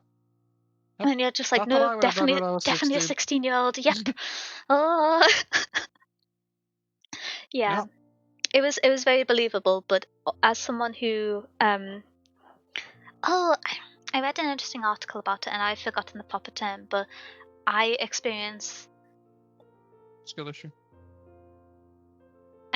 many skill issues, but when an embarrassing situation or a stressful situation happens in like media or in a book or a TV show, I struggle to separate my emotional response from the situation. So I get like stressed when people say embarrassing things in TV shows. Oh, Um, I have heard. Oh, what's the term for that? because it's not just me being a silly mouse. That's like an entirely separate but very real thing. There's a chemical response in the brain that happens to varying extents for some people for it. I forget the technical term. It's some kind of response separation, but I feel like I have the highest score on the planet. It makes me so stressed. And this book did that a lot, and then I still became so invested in the characters despite all that. So well done, Tracy Deonn. Um, in I terms have of, heard that term. Yeah, I have heard that term. I would need to go find it though. but yeah, I forgot. that's something which I struggle with, and it comes up a lot when you have teenage main characters because teenagers be teenagers. Yeah. The Yeah. but yeah, as you may be able to tell by my wild ranting, very emotionally invested in this book. Um, Before we get too I can tell. distracted, I am going to talk about my 2 points of criticism and then pause for breath so you have a chance to interject. This is partially a joke, feel free to interject whenever. The first is Partially. I'm talking quite fast, Are you gonna and you're not very caffeinated are you anymore. gonna You might not stand a chance. Um, First up, Okay, fine. Here's the deal. You yap, I don't interrupt, I make myself a coffee and then I can interrupt. okay. So I'm going to start off with my hot take, which is I loved Patricia as a character. I thought she was really interesting, and I think she's facilitated some of the I already best disagree. moments in the book in the sense of the conversation Bree had with her dad about how he was scared about her developing the aversion and the trauma her mother had about her grandmother dying young, and how he wanted her to get like structural support from that rather than the pressure to like keep it inwards and go to the church, and the discussion of how like common that was in like Southern American states. And that was a really interesting and touching moment, especially because it's something which is mirrored in if potentially I was very familiar with Irish Roman Catholic communities. It's a very kind of common trait there. So seeing that mirrored and having the really kind of touching discussion about it between the father and the daughter, I think was really great. Um, that being said, admittedly, I have no context for what grief therapy is because that's naturally quite different from other forms of therapy. But Patricia is a very compelling character in terms of her relationship to Bree, her engagement with the story, and her ability to move the plot forwards. I feel like she was really bad as a therapist. Um, Yeah, she's not a great therapist, bro. she, okay, so she repeatedly put Bree in extremely volatile environments, exposed her to new information without any context of her like emotional stability, and then had really volatile responses to information given by someone who was in therapy, which maybe this is skewed perspective, maybe grief therapy has more space for exposure and the processing of emotions, but I don't think like your therapist looking visibly distraught at any point during the session is like an ideal part of the brief. And it just stressed me out so much because I was there being like, I'm so glad Bree has found this person who she can have an almost maternal relationship with, and the fact that it's someone her mother was close to is incredible. But this doesn't feel like good therapy. And if especially when you have the really touching moments later on discussing the importance of it and how it can be like difficult to access in terms of social stigmas, especially in like Southern Black communities, I can't begin to like speak on or understand that experience, but it just felt like the sessions themselves were so badly handled. Um, For me, another part of the insanity of it, by the way, mhm. and it kind of frames everything about this, is the really interesting decision on the timeline. That all of those therapy sessions could only take place over 9 days. Yeah, like I the the experience of, oh, I'm gonna take the daughter of this acquaintance who I knew who's passed away recently. I'm gonna take the child to a place she went to a university and casually mention the secret magic society Yeah, as the opening point in therapy. yeah, Questionable. Maybe very root questionable. magic is far more open than an Arthurian legend. Maybe that's like a cultural thing that we don't see. Doesn't seem to be the case, but you know, maybe it is. Maybe Bree was the exception. There was the mention about how her family was one of the only black ones in her hometown, and so maybe that's the kind of skew, and there wasn't anyone else around her to tell her about it. But it was just the case of like, I'm gonna put this child in really volatile new pieces of information, one after the other, with no check-ins of like how she's processed it, how she's doing. And it was heartbreaking because there was such a strong connection and desperation from V to reach out to her. But it felt like these really unhealthy things, if they'd happened in real therapy, were being framed as normal. And I have no experience with grief therapy, and so I can't say if this is normal. Maybe there's more exposure to like volatility or changes of information as opposed to other forms of therapy. But like this seemed bad, and that made me really sad because part of me was like, I wish that instead of this being framed as a therapist, this was maybe just a friend or like an acquaintance of Bree's mom who someone had got in contact with, who was imperfectly but doing her best to handle supporting Bree. But then the conversation which she Yeah, had with her dad was so touching, and I thought was like a really nice standalone moment within the book. And I feel like you wouldn't be able to have one without the other. But this being framed as like therapy and a positive impact didn't fully survive with me. I don't know. I don't know much about grief therapy, but there were so many things which in like standard line therapy this would have been bad. But like I don't know. I opinions, Those because felt like very bad therapies. this is the thing I've been confused about. Because when I see people talk about this book online, they talk about how much they love Patricia and Bree's relationship, and I kind of did, but No. not as a therapist. I, I have in my notes.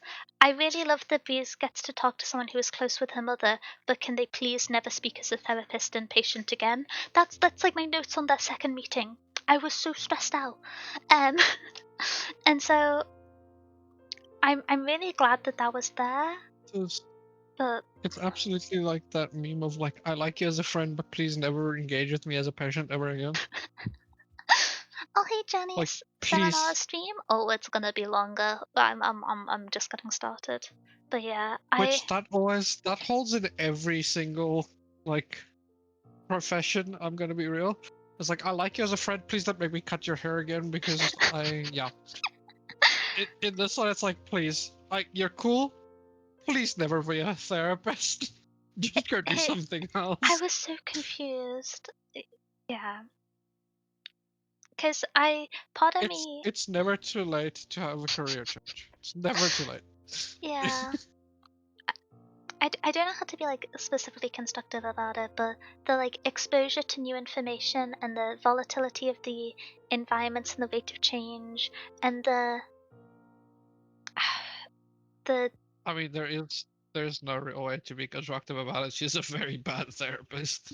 and this is something that's confused me because when I've seen it talked about online, I've not seen people turn around and be like, "Yep, this was a bad therapist." I've seen people say, "Oh, I loved her and Brianna's relationship. I loved that we got a chance to kind of Okay, connect with but her like, culture," and it just kind of felt like like it was really good at fair, moving but the plot forwards. She was a really good narrative device as a character, but yeah. part of me feels especially bad, not just out of the context of I was I got very protective and emotionally attached to Brie, and I wanted her to have more constructive experiences within therapy, but to have the kind of touching conversation about how difficult it can be to reach out for therapy and how it's something that the dad Hmm. really wants to make sure that Brie grows from and learns from the mistakes of um, her mother and him and their generation, and to have that be contrasted with therapy that's probably not going to do Brie much good, Hmm. felt like it undermined that point of Like, what felt like one of the like best moments in if because sometimes you can take a yeah. conversation out of a story and it still be impactful, and that felt like one of them. But the interactions and the instability which Patricia caused in Brie felt like it undermined it a little bit, and that made me sad. Um, the So one thing with the like community response to it is like, so half of it, mhm, um,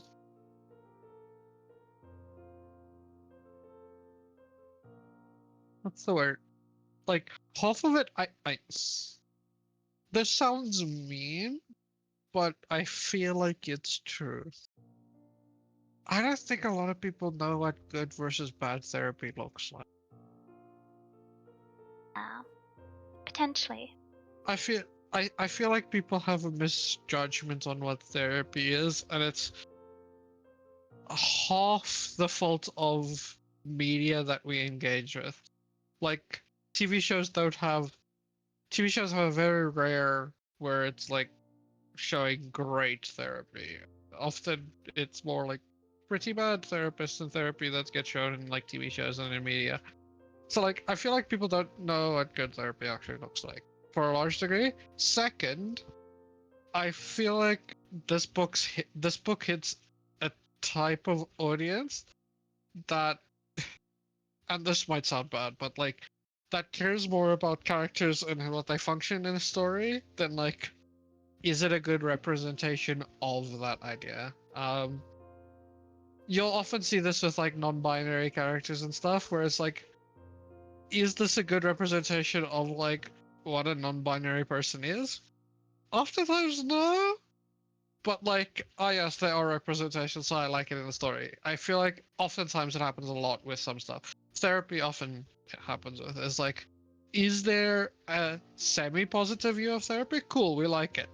Not Mhm. knowing like, okay, but is this actually good therapy? which oftentimes no, it's not. But yeah, there's like a disconnect there, which is why I think that specifically in this, more people are just like, oh yes, the cool therapist and her relationship with Bree. Hell yeah. When if you actually look at it, she's really not a good therapist. And honestly, a lot of it is very toxic therapy, in my opinion. But It, like yeah, so I feel like there's that disconnect often. I feel like that touched on something else, which I was really happy to see like a non-binary character in the story and have it kind of be just a character who was there and it acknowledged that it made things more difficult for them, but it wasn't kind of like a big song and dance about it. But at the same Hmm. time, I maybe this is kind of like a um I don't know how to communicate context with this. If you're in like a queer space with a lot of different people, people often will present in gender non-conforming ways without being non-binary or trans. Um, Yes. I like, for example, in like amongst like queer women, lots of lesbians will present in an androgynous or masculine way, as like I think one of the most famous examples in media. And part of me was like, oh, it's nice to just see a non-binary character be introduced and have that be a part of the story without a kind of like fanfare. I can think of authors who I previously liked who handled the introduction of non-binary characters badly. I'm glaring at Derek Landy, but the fact that Greer was introduced without any clarification of their pronouns, and it was just kind of like assumed and continued, didn't feel like a natural Not conversation. accurate. Yeah, because like as someone who's in social circles where people are introduced and they often go like name, pronoun, and then that's how like interactions start. Or like you hear someone use they, them, or she, her, he, him, etc. Or like they clarify any is good, etc. Anything like that. That's like a very natural part of dialogue in those spaces, in my experience. Again, this is just like my friends through different part of life, and so I can't speak for like queer communities and subcultures everywhere, Hmm. but having it be known intuitively and not just another character, maybe Nick refers to them using they them and then we continue from there, that would have felt much more natural. But just like seeing someone and using they them and have it be kind of like assumed pre-context. Oh, Ludabug, thank you for the follow. Welcome into the library. I hope you're having a good day. I think I understand the idea of sometimes if you see someone who you're just like, oh, this is someone who's like presenting in a gender non-conforming way, I'm going to use they them and like until they clarify. That's something that I quite commonly do. Just when I meet people, because it's just kind of a habit I've gone into. But that didn't feel like what was happening here, and especially because there was a lack of like visual description of characters. There wasn't like a, I don't know, they weren't wearing like a they them pin badge or something. But in terms of, it was really nice to have a non-binary character be there and it just be a normal part of the story. But it didn't feel like a fluent reflection of the conversations, which I feel like are a pretty big part of my social circle and life, and like I'm very familiar with. And so it was great from like after the introduction onwards, but the assumed knowledge felt like a teeny bit disconnected from most real establishments. I don't know. Don't know what your perspective on that bit was. No, I agree. And that is an interesting idea with it. Is like that's why I mentioned non-binary characters, because I think this does it in a very one positive, but also one really like not.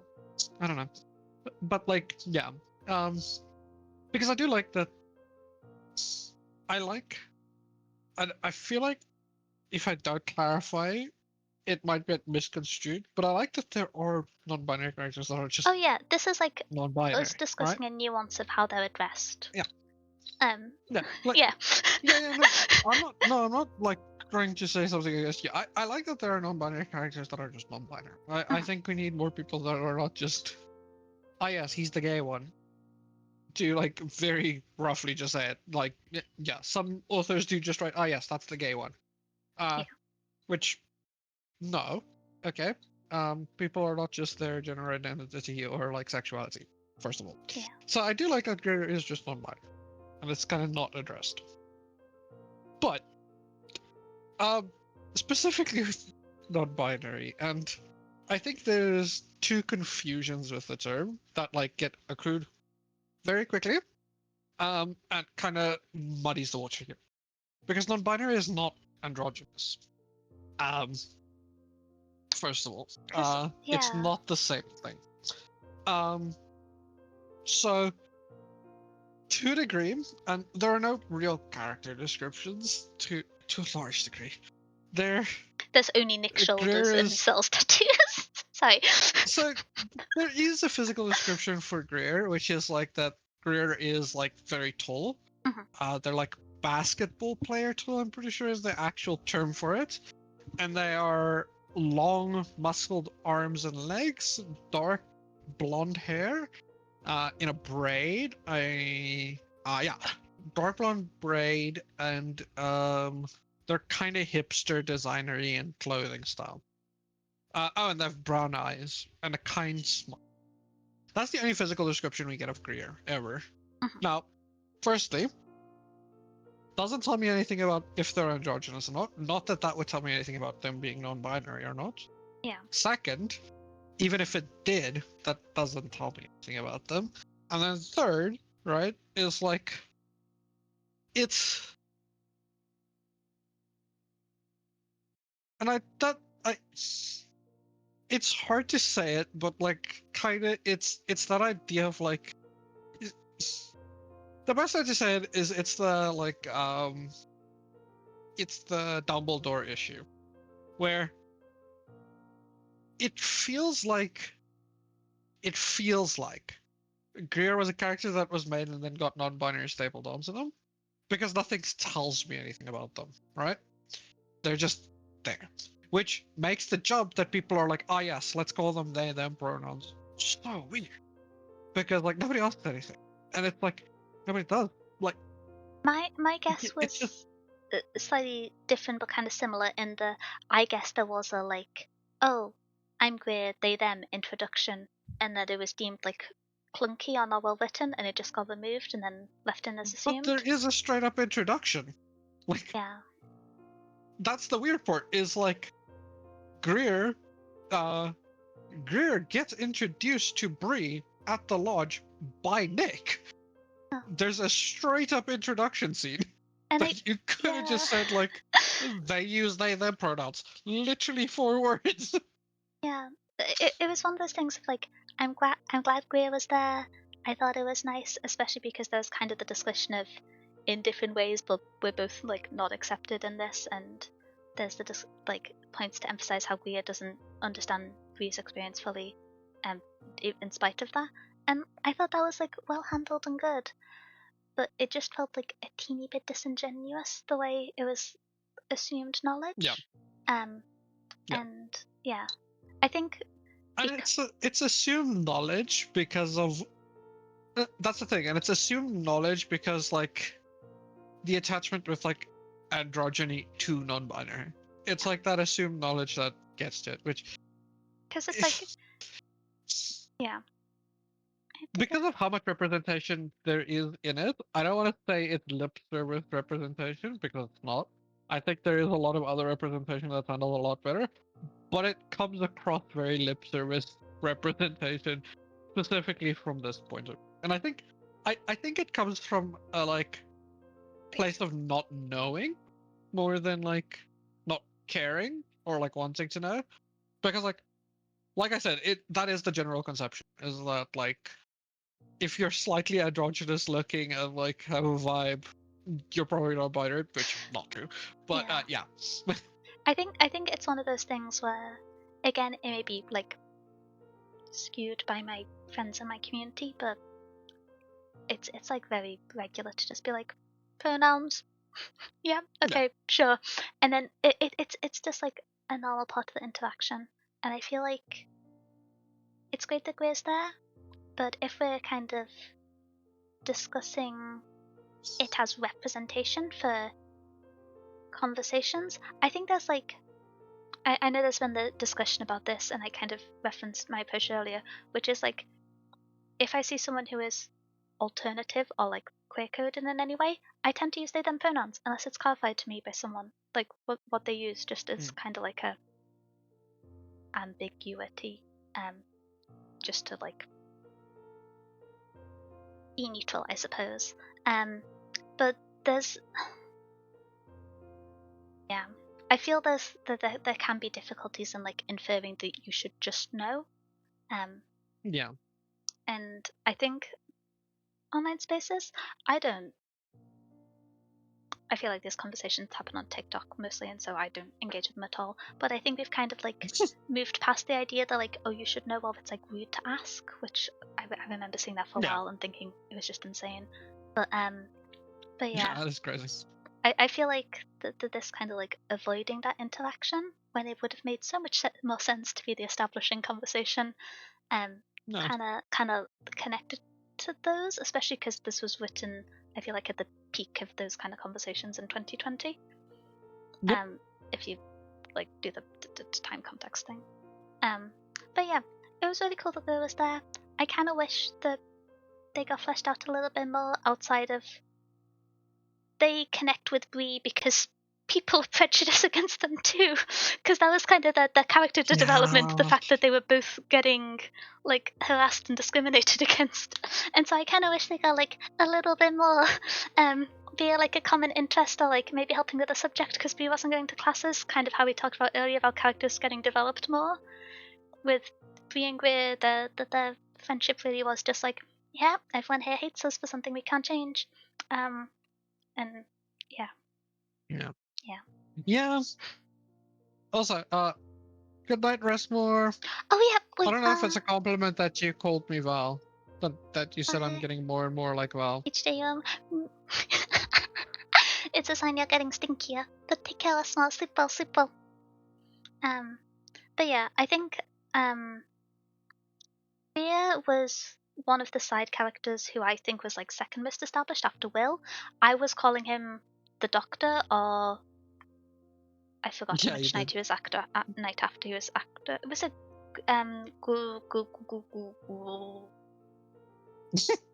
Yeah. Hey, you're the one that's Welsh and like knows the Arthurian legend. Come on, you got it. Okay. For the record, before I claim like false Welsh street cred, I'm not googling it. I'm replying to a message. Which I'm not Welsh. I just learned Welsh when I was younger because people were worried about Welsh going extinct. No, I always feel strange establishing that because I'm like, I don't want someone to be like, oh my gosh, I never see Welsh people outside of Sea Dog. And then we have to be like, oh, I'm sorry. I just learned the language. I just learned Welsh. Yeah. Because I think don't it was like languages die. It's Gawain. Yeah. Yeah, he's 12th in line to Gawain. Yeah. And so I was just referring to him as his knight. But he was the best established character to me outside of Nick B and Sal and Patricia. William. Yeah, I have 1 point of agitation with William, which, considering he is like, I don't know how medicine degrees work in the US. I'm about to crash out at a man for like 10 seconds here. But if they are anything like in the UK and you finish your pre-med training at 24, if he is like 23 and 1 year away from getting his medicine degree and Bria is 16, weird conversations. So Will is not 23. Okay, how old is he? Because I was getting stressed about that. Will is 19. Okay. How do degrees work in America? Oh, confusing. But yeah, okay, that makes more sense. That's better. But Yeah. But yeah, Will is 19. I was just like, I really hope It this makes is a like little bit not more a. sense, but It's like when you're 16, you wouldn't notice that. But I feel like even at 16, you would notice having a conversation whether or not your butt is cute with a 23-year-old. That's weird. Don't do that. Don't do that. yeah, Don't do that. considering your age gap at that point is a little bit weird. I will be so for real. They're 19, really 19 stupidly still, expensive. That's the only thing I 19 know still about weird. US degrees. It's not advisable, but like, It's okay. It's okay at 19, but still kind of weird. But less weird than the 23-year-old. yeah. Less weird than the 23-year-old. No, I was there just being like, depending on how my understanding of US medicine degrees compared to the UK ones, I don't know how angry I need to be at this man. Maybe that's why I remember him so much compared to the rest of the ensemble characters. Well, that surprised me that you said Will. I think it might have just been because I was like stressed about this, because I was like, whenever I see a specifically young teenage female character who is in the like 14 to 17 age bracket who is intentionally been put into an environment full of 18 to like mid 20-year-olds, I get stressed and worried about them. Um, Yeah, and so romantically doesn't help with that either. yeah, I'm just kind of like on the guard for it, and so I don't really think it was an issue with this book. I think there was just hand waving to make it about 16 and 18-year-olds, so they Yeah. could be like super geniuses. Um, I also think how the old is author kind Cell? of like Wait, Cell has I tattoos. I think sorry, just on the Will thing. I also think that with that, the author is kind of semi like curtailing a lot of the like weirdness of the Will statement by the fact that Will's gay. So kind of trying to control that. Still kind of weird. I will be real. Still Yeah, kind of weird. yeah. Sal is 18. I'm pretty sure. Yeah, Sal is Okay. 18. Um, Oh yeah, he probably got tattoos at 12 because he's a problem. Fair enough. Someone should look after that yeah, child. Oh dear. yeah, me. I can do it. Yeah. God. Wait, you said child. Wait, maybe I won't do it. I won't do it. Never mind. Someone needs to get this man to eat vegetables. I feel like he's not Yeah, had a let's do that. vegetable in Man, several I years. like that one. I feel like Me he's not again. had Me again. broccoli in like a decade. Okay, but I'm gonna be so real. I would also not eat broccoli, so maybe I'm not the best to take care of him. Okay, both of y'all need broccoli. Um, I just don't like it. I no? don't want it. What about carrots? What about courgette? I like carrots. I Carrots are really love good. carrots. Oh, I'm gonna go on a vegetable tangent. It's really interesting Oh to no. me that sweet corn is considered a like waste crop. It's only given to animals in France because of how abundantly it's grown.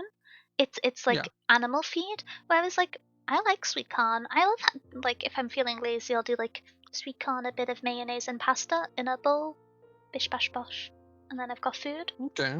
But it's just like considered waste food. Like corn on the cob, if you barbecue it with like a lot of butter, delightful. So I might have a debuff on that, on why I Okay. don't like that.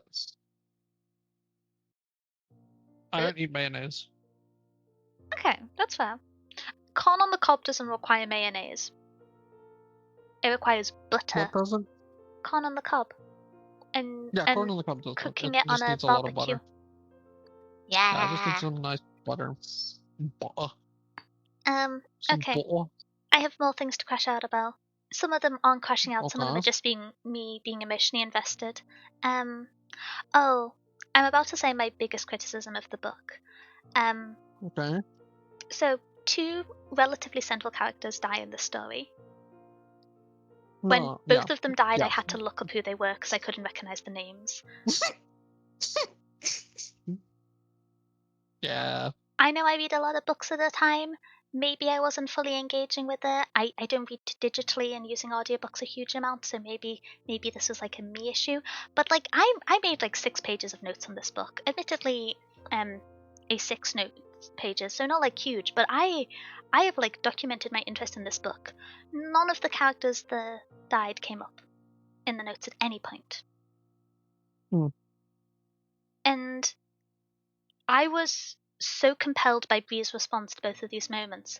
But the fact that I had to pause and go, wait, who is that? And then look it up on the fandom wiki shouldn't happen. And I think this is what we were both pointing to when we were talking about the weaknesses of the ensemble cast, the key plot points. Partially, yeah. Yeah. I also just think some of the ensemble cast is weak. Outside of their trope. Yeah. And so I like the first one who I actually remembered. Well, this is the thing, because two of them, the two characters that passed, died or were revealed to have passed in quick succession. That bit in the tunnels, incredibly well told from a tension perspective. Yeah. I have another thing to like say a negative thing about, but that's just me defending Sol and Kane.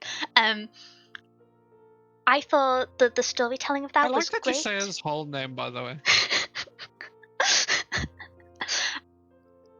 Yeah. Well, it's just like I feel Sol like and Kane would really appreciate you saying Sol and Kane every time. Look, okay, I'm gonna sound ridiculous. Sometimes I feel like there are characters who would be really annoyed by someone who they don't like have a friendship with and respect for using an abbreviation of their name, and I think Selwyn Kane is primed to like threaten people with violence at any point in time, and so I just don't want to be I don't want to be on the grumpy end of that. Oh, hi Sona, thank you for the hydrate. But I think my point holds. You don't want to be in the bad books of like the most powerful modern of his whole generation? No.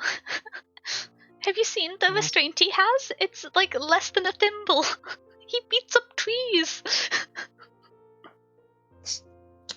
I was gonna say something cursed. I shouldn't say that. Okay, but yeah, absolutely heartbreaking storytelling, and the tension in the caves with the darkness and the racing, really well done. The fact that I had to pause at both points to look up who the characters were, not good. I didn't even realize you had to. That's kind of funny. Like, maybe other people knew who they were and remembered them, and that this is me struggling with names, because I know that's like a thing that I find more difficult to remember compared to most readers, even when I read in print on paper. But and the second one, I remembered who they were, but I didn't like really care about. That's the big of it. I knew who they were, but I didn't really have any connection, like about like. Ah yes, I've heard that name. Ah yes, it's this person. I kind of remember kind of a bit about them. Like the first one, I was like, oh, I remember that interaction he had with Nick. That was really sweet, and that was really good establishing context. But I didn't focus on him because he was like one of 4 characters introduced at the same time, kind of thing when Nick first came into the house. But I do remember him being. You know, this is a spoiler section. You can say his name. I can't. I've forgotten it again. Yeah, well, that's very clearly the point. That very clearly emphasizes your point. Yeah. I have it written down somewhere, but I don't have my notes open. That's actually so funny. That's legitimately so funny. Because I'm gonna get them the wrong way around again. Oh, there's a me in all caps. Why on earth would you say it was just a mistake? Following message. She really messed up Nick's life, but I don't really care about him that much. But I hope she's okay. I hope Cell doesn't beat up another forest. Damn. Like I'm invested in Nick in proximity to Bree and Cell because they're the only ones who got character development outside of direct romance, which I just struggle with getting connected to. Like, I like him in their life. Yeah, that I was quite grumpy when I read that, to be fair, but yeah, you really hate Nick. I don't hate Nick. I feel like he was all built in shorthand, and the story regarding his mother getting mesmered, heartbreaking. But that story happened in isolation, and then once that story was told, him and Ree were together in a relationship. After meeting, like, it was kind of like what's that? That up, was up until that point, which was about I think 50 or 60% of the way through the story, there was kind of like, yeah. will they, won't they? Are they both attracted? What's going on? I was And trying to think, that bit how was long quite was that? engaging. But once that moment happened, and once Nick kind of talked about some of his trauma and how the Arthurian Institute's shorthand, because I can't remember the in-world technology, had had a negative impact on his life. Once that kind of trauma was shared, it was just like, oh yeah, they're together. And there Yeah. wasn't any more development, and that skip made me kind of annoyed because it was quite cute. It was faster than I prefer, but it was quite cute watching them like struggle to navigate things at the start. I was like giggling and kicking my feet, just being like, oh, this is very sweet. But once But they like, even then, like, even if you think about it like that, like, it was pretty quick, but like, it was days. They've known each other for yeah, days he at that he point. he knew Bree for like 4 days when they had that conversation, and from then on they were attached at the hips. Like I would say in a relationship. I don't know that they never like use names, but It's never official, but it's basically a relationship. They're dating. yeah, whatever was going on between Arthur and Lancelot, they've got that. Yeah. But yeah, and so I was invested in Nick, and then it felt kind of like his place within the story and with context to be had been established, and so he wasn't going to get developed anymore outside of his relationship to Selwyn. Yeah. And I think this interaction with Sel was like the height of that, when we realised that like, oh, Nick's been established, we're not going to look at him for a while now. This is the Sel getting established third of the book. Yeah. And I was a big grumpy about that, because the book is a third to establish Bree, a third to establish Nick, a third to establish Sel. Yeah. Yeah. Yeah, basically. And like that works fine. I just kind of got annoyed at Nick's lack of progression in the latter half when he was the central root for the first. Yeah. Yeah. Hmm. There's also more yearning between Sel and Bree. Ipso facto. There was more yearning. There was more yearning. There was a lot more yearning, in fact. Yeah. And a lot more angst, and a lot more. He A lot more. kind of threatened to murder me. A lot more her comfort brackets. He was there to start off with for the first 10 Yeah. chapters. No, but yeah. But there was a lot more, like, he did threaten to murder me, like, Yeah. what, like 5 days ago, 6 days ago? 4 days ago, and then he was like, oh no, you're too useless, never mind. Yeah, that was a conversation that happened Repeatedly. not too long before that. A few times. Why do we defend this man?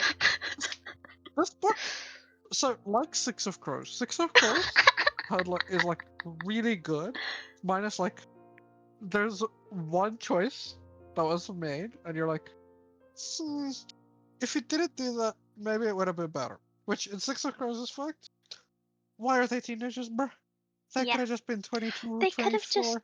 they could have just been adults going to university. They could have just make them like 22. They could have been identified as super geniuses because they were on full ride scholarships. Yeah, just make them like 22. It's okay. I mean, they could just be 18. They In could just this be book- legal adults. That would make me feel more comfortable. I just get stressed when the main character in a room full of adult men is a 16-year-old girl.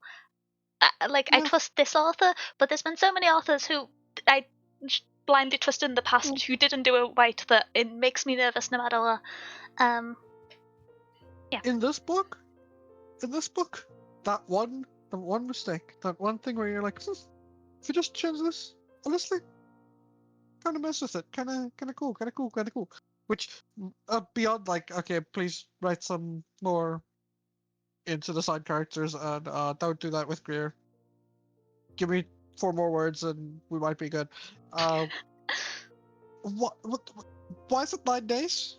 Just like, yeah. Why the 9 days? Also, why not?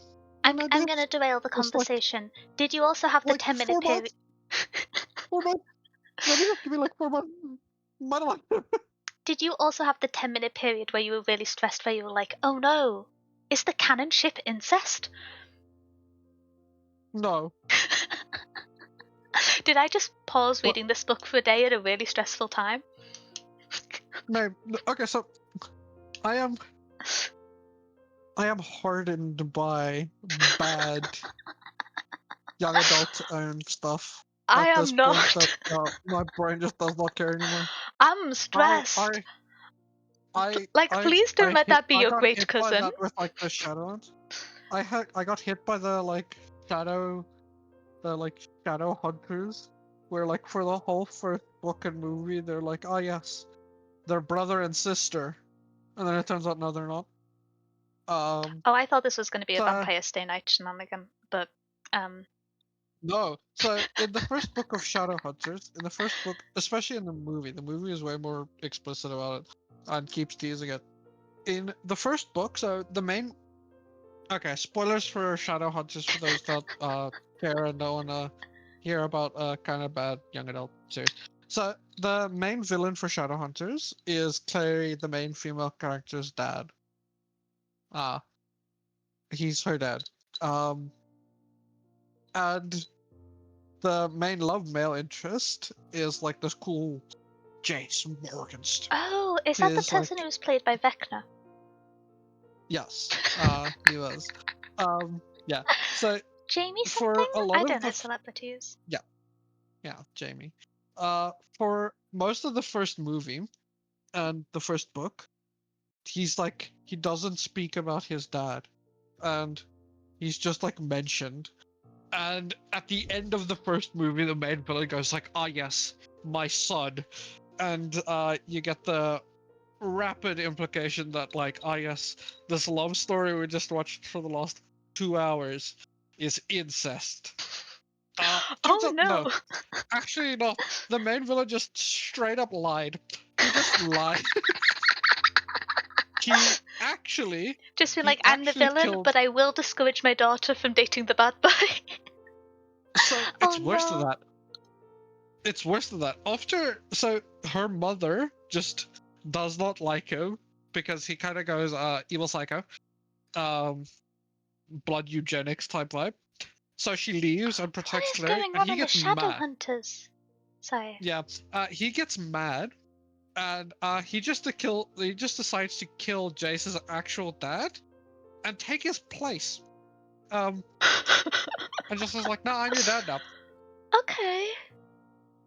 It's not even an adoption. He just straight up kills his dad and just takes his place. Okay. Maybe, Yeah, so maybe. I got hit with that one, so I don't care anymore. Okay, well, I was stressed for a while. I was just like, oh gosh, I really hope this isn't. We had such a close connection as cousins. But they didn't, so I, it's fine. Um, yeah, I see a fake out coming from a mile away now. I was stressed. I trusted the author. Um, okay.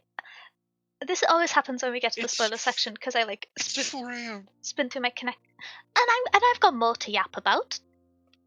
Um, It's like 4 a.m.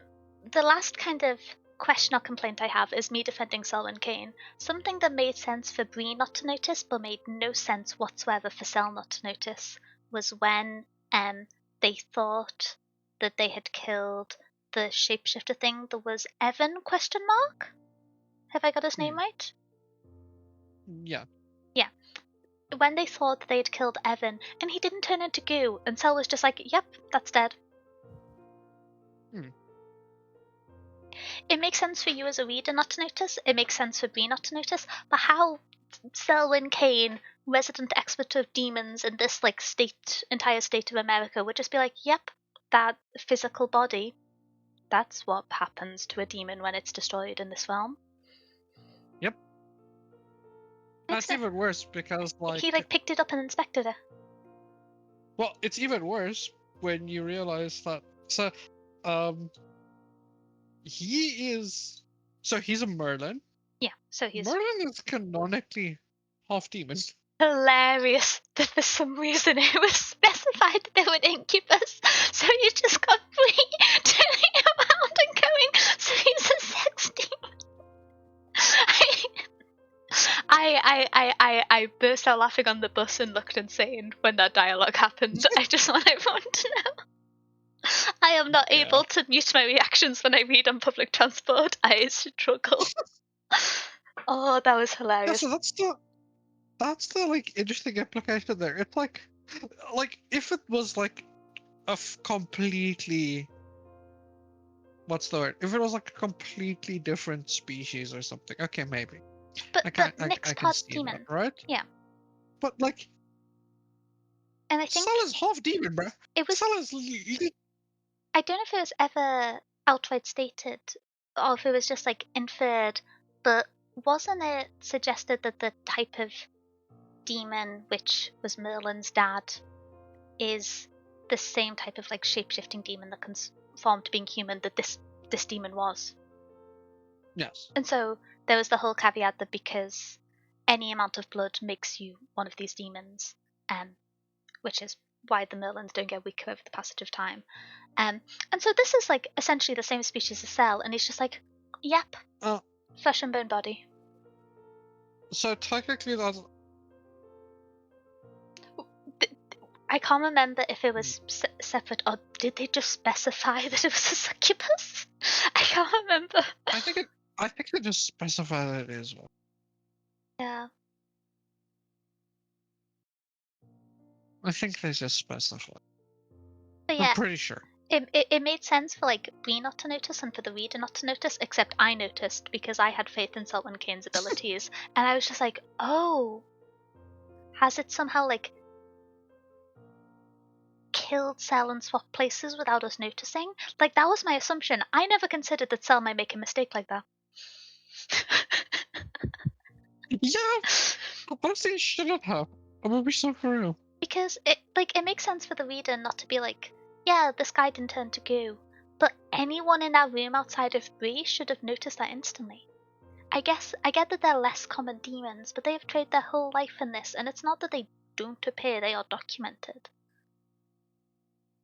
Honestly, here's the thing, right? And like, even if it's like, okay, it's not taught in school, and you could like give some other people a pass. Like, okay, sure, I guess Nick doesn't. No, okay. Nick's been It ignoring literally his does not duties. It would make make for sense for Sal. us, Nick. Yeah. It literally does not make sense for Sal. Nick has not been furthering his education. Sorry. Like, the fact that Sal is there specifically, and he specifically investigates it, it makes And then you have like the less than 3-second fake out 0% where Cell sense. gets stabbed, and I'm like, why? Like, I enjoyed Yeah. watching Bree save Cell, but like, you could have just like they could have just been defeated 10 seconds earlier. Yeah. Or, you know, the most powerful Merlin of his generation could have known about something. Oh, I have my final crash out of my notes because I've been referencing them now, which is, okay, we faded to black, but please tell me someone's beaten up Nick's dad. And they just didn't. They Yeah. just let him go. They just let him go. He just left. He just walked away. Like, I understand his super powerful Merlin leaving, but like, someone punched this old man. Like, how they supposedly got everyone out and got Nick out without the Merlin. Because, like, it's established the Nick's dad's Merlin can beat up Cell. But how that, like, oh, they just left peacefully to separate places made no sense. Maybe I was too ready to punch Nick's dad. But I feel like Nick was too. You might have been. But honestly, I was kind of too. I was just so confused. And then it was like, oh yeah, he got away? And then it was like, oh, Nick's been kidnapped in his sleep. And I'm just like, I'm just going to ignore that chapter and start book 2 from the cave. Because, yeah. I will say, very, very cute that Cell's mum and Bree's mum were friends. Very cute. Very positive emotions about this. Yeah, yeah. I was so happy about that. I was like, friendship is real. Yeah, You're talking about like, oh, I was trying to think about what his name is. His name is Isaac. Isaac Isaac, Sorensen. yes. Isaac He stressed me Sorensen. out. He was a good villain. No, he's pretty good. Nick's dad was too nice at first, and I was like, oh, he's going to be bad later on. But then he wasn't just bad, he was just like incredible. Like, it's one thing to be a villain in a YA book. He was like a villain in a YA book and like openly racist and like actively proclaiming it. And I'm just like, I was expecting you to be bad, but I wasn't expecting you to be like this bad. I got jump scared by how evil Nick's dad was, which you know when you expect to be disappointed by a fantasy parent, Mm. and then yeah, Yeah. oh yeah. I will say, Somebody punched Isaac. that old man. I was trying to think about the whole thing with Isaac. So, Because the whole thing with Isaac is that he mesmercell and just steals Nick. Oh, yeah. do you mean his establishing info? Yeah. Yeah, with his establishing info. So, one, He's strong enough to mesmer breathe. Asterix. Well, so there's two things with like Cell, with like Isaac and Cell, specifically on power level wise, right? Because the power increases as they First, get older. Isaac is a King's Mage. First, Isaac is a King's Mage, which means he is the strongest. He's one of the strongest in his generation because he's not the strongest. I'm pretty sure. I thought it was inferred that he was, but I was under the impression, because this is something which I don't think the story clarified, and I was quite confused about, which is how do you have multiple generations at once? Each be aligned with the knights? And, like, does it pass over? And if it does, when does it happen? And if so, because Nick's dad doesn't have power anymore, how does his Merlin? Or is that just, like, innate demon shenanigans? And yeah, I had lots of questions about that, but I don't think it was ever clarified.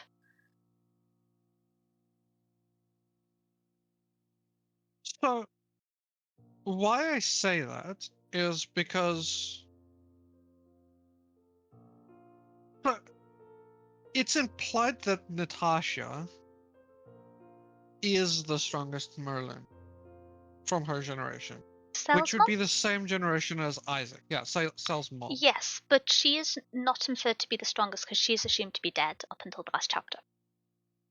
Yeah, but how it would play out is because so she is from the same generation as Isaac, which she is implied to be the strongest from that generation.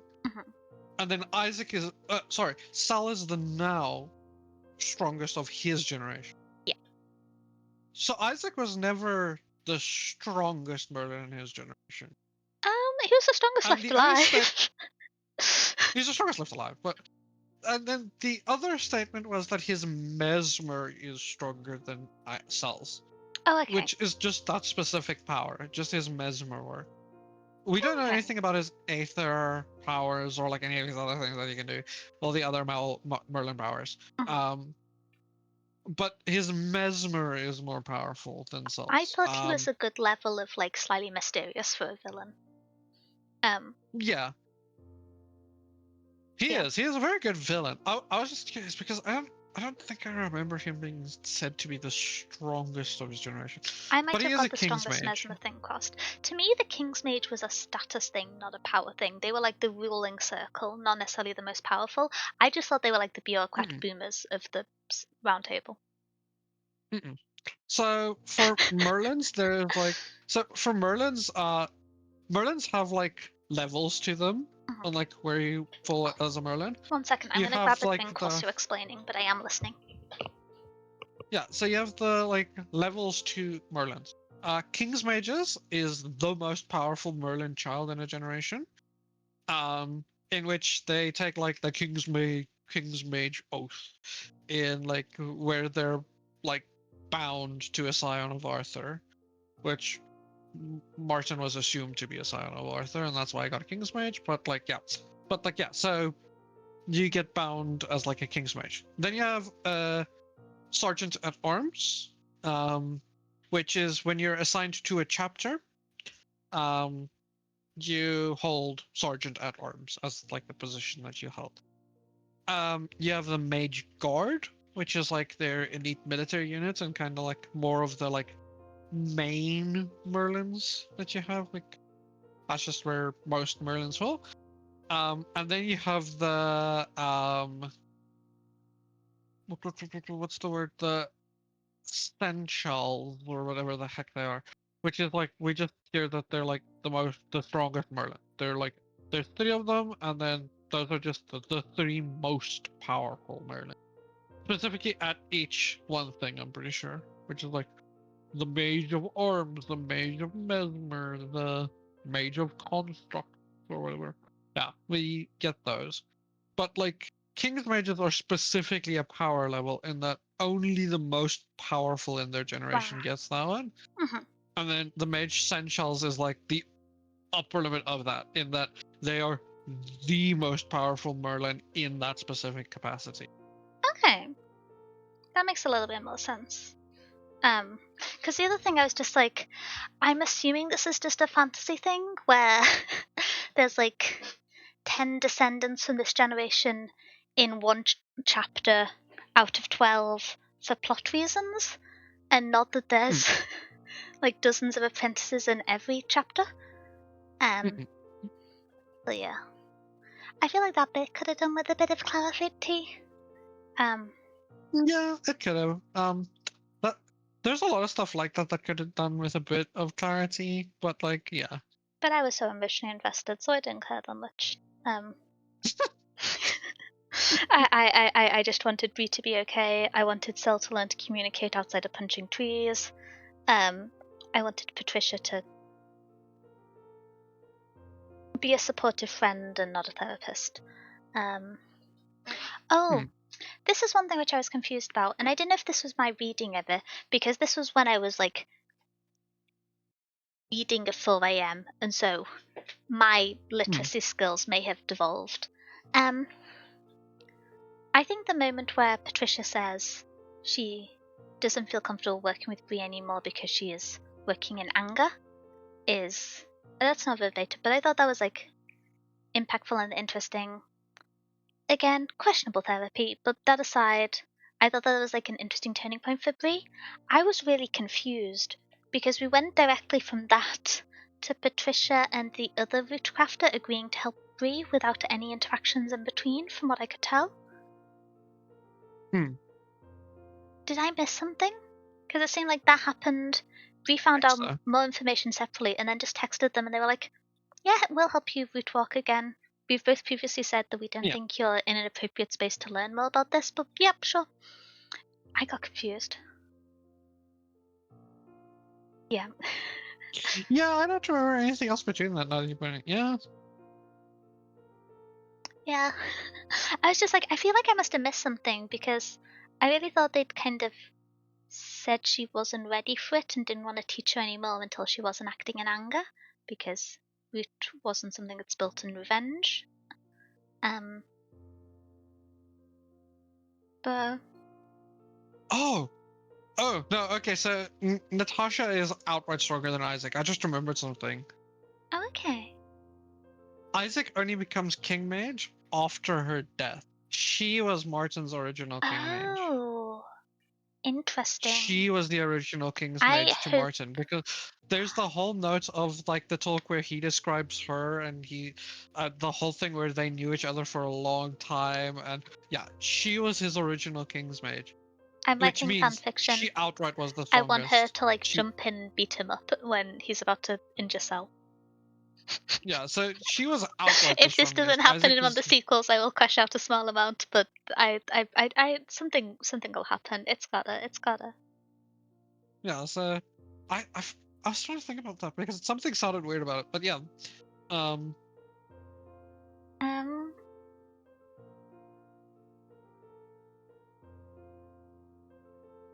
Natasha. How do you say her name? It's Natasia. I said Natasha, but I don't know if I've it been actually saying is. Nastasia, but I don't know if that's right. That might be closer. Natasha.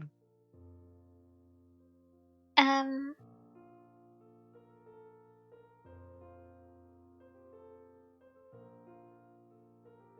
Natasha Kane.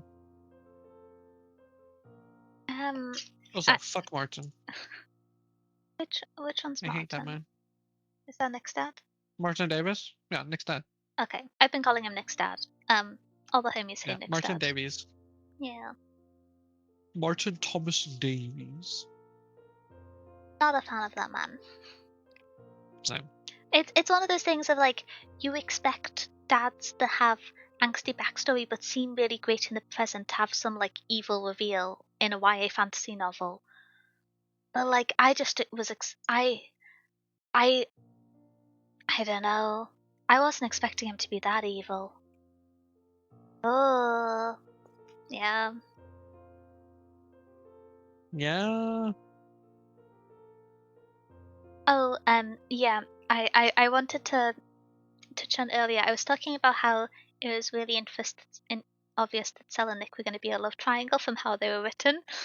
Um, and there's one of my notes from like the start of the book when I wasn't fully emotionally invested yet, and like for the first few chapters, I was kind of like grumpy with this book, um, um, and it was just the quote, "As smart as he is good looking," and then, "Ugh, I'm so glad I will never be a teenager again," um, which was I think we describing Nick on the like second introduction. Um, but I was grumpy with this book on Yeah. first, but I became thoroughly convinced. Um, I kind of wish. I'm glad Alice Yeah. knows and is going to be a part of the next book, more assumably because of it. But I kind of wish there were more steps in between with Alice. Yes.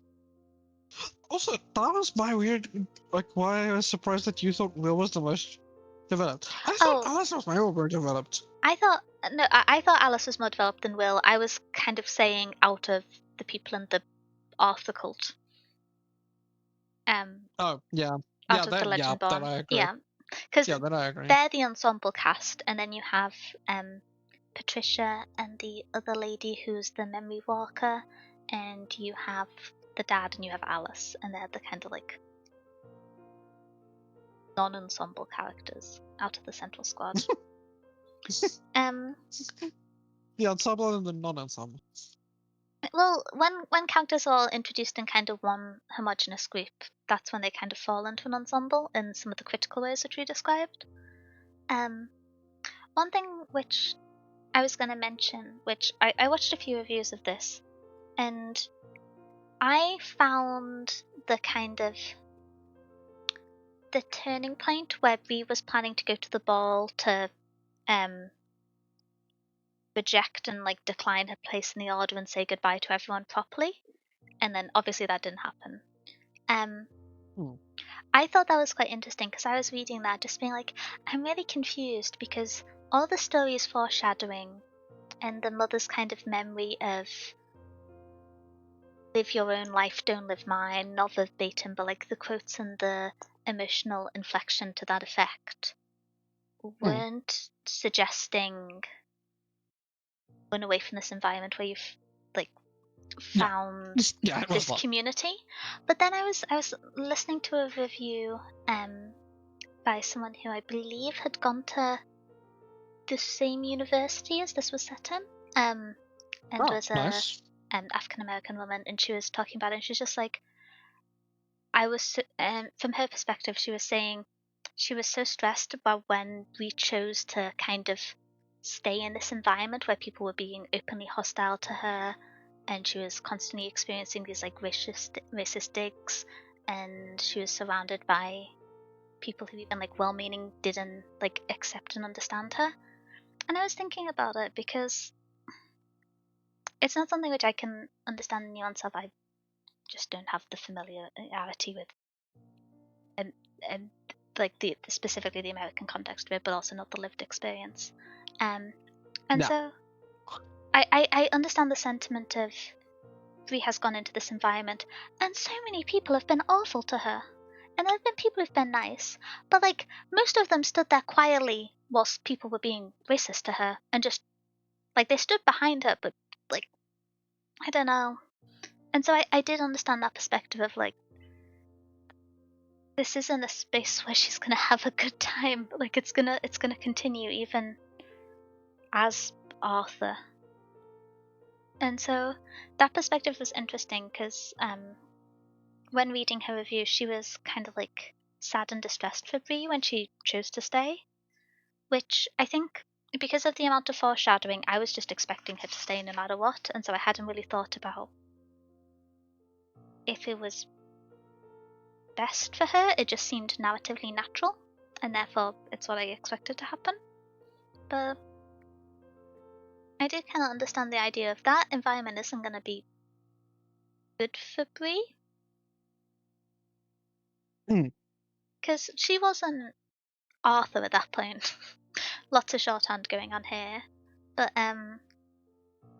she wouldn't have been in much danger for any reason that we would have known at that point in the book by leaving. Yeah. She has the emotional connection to Nick, but it's also been like 9 days. It's like it's been Yeah. 9 days, and you went to their house, and a bunch of their friends and relatives were racist to you. I fully understand the perspective of that's not a space which is probably best for her to be in. And so I thought that was really interesting because I was focusing on the kind of narrative foreshadowing rather than the context of all the things she keeps experiencing in that space.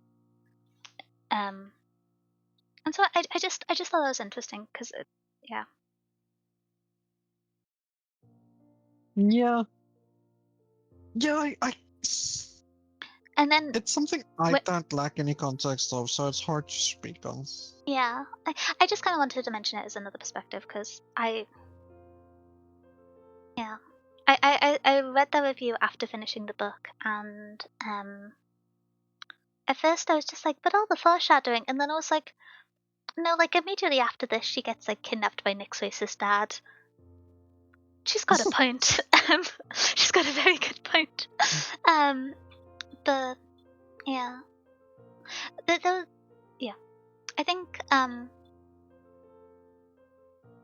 there was a few points in the story which I feel like I didn't feel the emotional impact of, and I think that's just because I didn't have the cultural context with Yeah. white, and I don't live in America, so I don't know a lot of I know like the rough outline of the history of the South. It's not something that was like a key part of my education compared to America's history being all about America in schools. And so there were a few points where I felt like I was missing kind of context behind the emotional impact. Yeah. And I think one moment in particular was the moment with the statue where Bree pushed against the statue. And that was written as a big moment of gravitas. And I was reading it and I was almost expecting like Bree's power to manifest again, but intentionally or in control or something. And then the moment kind of ended and she moved on. And I was left a little bit confused from that moment. And I didn't know if it was I kind of concluded in my notes that it was a case of like things might not change, but I'm going to push. And I think that's a like compelling sentiment. But I didn't feel like the emotional resonance in that moment that I think was intended from how it was written. Yeah. And I don't know if that was like a lack of context thing or if it was maybe just yeah. But I definitely felt the same. It might have been a lack of context, but like I definitely know what you're talking about. because I very much understand wanting to like push back and the realization of the history that surrounds you and wanting to rebel against it. But I feel like the manifestation of it as a conclusion, I either felt like maybe this is again lack of context requiring less subtlety when discussing it, but I was kind of expecting either a point to kind of drill home of things didn't change, but I'm going to keep pushing as a sentiment, or like some result of that. Because if it had been that that was her turning point when she decided, no, I'm going to rejoin the Order, even though there's all these people who don't want me there, I'm going to be here, and I'm going to be here like unapologetically, and they can get lost. That would have kind of made sense as it being like a I'm going to push back moment. But I didn't notice like a narrative change in her mindset with that point. Yeah. And so, I don't know. A lot of the emotionally impactful moments in the book I found really compelling, but that was written and spaced as if it was going to be one of them, and I didn't really feel it very much, and so I kind of want to reread it or like look at some other people's comments and understand it better. But I read this book a week ago. I want to reread it. look, I'm reading the sequels. I could probably reread it to read the sequels. You literally just read it. Just read the sequel. Yeah, I Why? might just reread that like chapter. You are the problem. You are the If problem. I reread a book, I don't count it on my book tracker. That being said, I'm gonna have to raise my goal for how That's many books. crazy. Well, That's if it's crazy. been less than a year since I read a book, I don't count the reread on my book tracker. Because That's I've talked about this crazy. rule on book club before, I believe, because I found that for a period of time, especially when I first started tracking books online and engaging things like booktube and book twitter, is there's a kind of compulsion to read and to achieve these volumetric scores. Whereas I found that I wasn't No. engaging with content very deeply because I was like, I'm a slow reader and people are reading like one book a day. Let me read faster. And I found that because of that, I was engaging with books very shallowly. And I think that to some extent, books always change in hindsight a little bit. But if you have engaged with a book thoroughly, you won't want to reread it when you're finished. I don't think that's like a perfect Yep. rule, but I think it's generally the case. You may want to go and read everything the author has ever written. Me No, with why would I do Susanna that? I would Clarke. never do that. But I would never do that. when I have been really intentional with how I'm engaging with books, I don't want to jump back in and reread them. I feel sometimes that I want to go back and look at segments with the context of the knowledge you acquire later on. But I feel like enforcing this habit that penalizes me from revisiting books really quickly enforces the good habits of being mindful with how I read them the first time. And so that's how I Fair. do it. Um, um, if it's been a year since I've reread a book, I will count it towards my like daily pages and reading total. But I just meant more like it's crazy out of the fact that like that means you read more books that are even than that's even like listed. I mean, let me look. I don't. The thing is, I don't read books within a year super duper often, from like front to back. I'll quite often reread chapters or segments. But like, let me look at my stats for last year. I believe I didn't start properly tracking to partway through, but I believe I read 60 books last year, which like isn't. I've spent too much time on the internet. That doesn't feel like a huge amount as one of. I would say it's my tertiary hobby behind playing video games and streaming. Which it's one I think about a lot, but I just don't have the brain power to read as much as I'd like to with my work. Yeah, And do, that's do fair. you want to know how many I've read so far this year? We are on day 18 of the year, and I've read 5 books. Yeah, My goal for this yeah, year I is know about that. You 52. talked about it. I need to be stopped. I'm now 20% through the second 52, day, yeah. the second death of Locke. 52 as your goal, Yeah. and you've done a tenth of that already. 18 days. Not even a month, 18 days into a year. You see, I think if I try and set my goal being above like 60 or 70, that would be detrimental because At this pace. I don't think Okay, I'm going to at maintain this. this pace because Oh yeah, no, I don't think so either. I'm just curious. At this pace, so let's this. say you finish off this month, right? Mhm. You finish off this month. You're like mostly through lock. So like, let's say I expect to finish 6. lock on Tuesday or Wednesday. Yeah, so lock, and then let's say like generously like 2 more books, maybe 3. You get up to like 8 a month, which means if you read that for 12 months for this year, you would get up to 96? 96. Yeah, Yeah, 96 books this year. maybe. If I that's 8, if it's 9, you get up to 118. I think, let me double check. I think the average book length I've read this year has been about 360, which Yeah, because is you read a is 500 book and then a freaking 300. which is shorter than most of the books I read. And so That's still so crazy to me. It's yeah, broken up, but it's so funny that you had 500, 200, I had 500, 200, I had 500, 200. Legendborn and Aragon, which are both like in the 550 space, and then I had Kew Gardens by um Virginia Woolf and The Book of Tea by Kazuoka, which were both like 100-ish pages.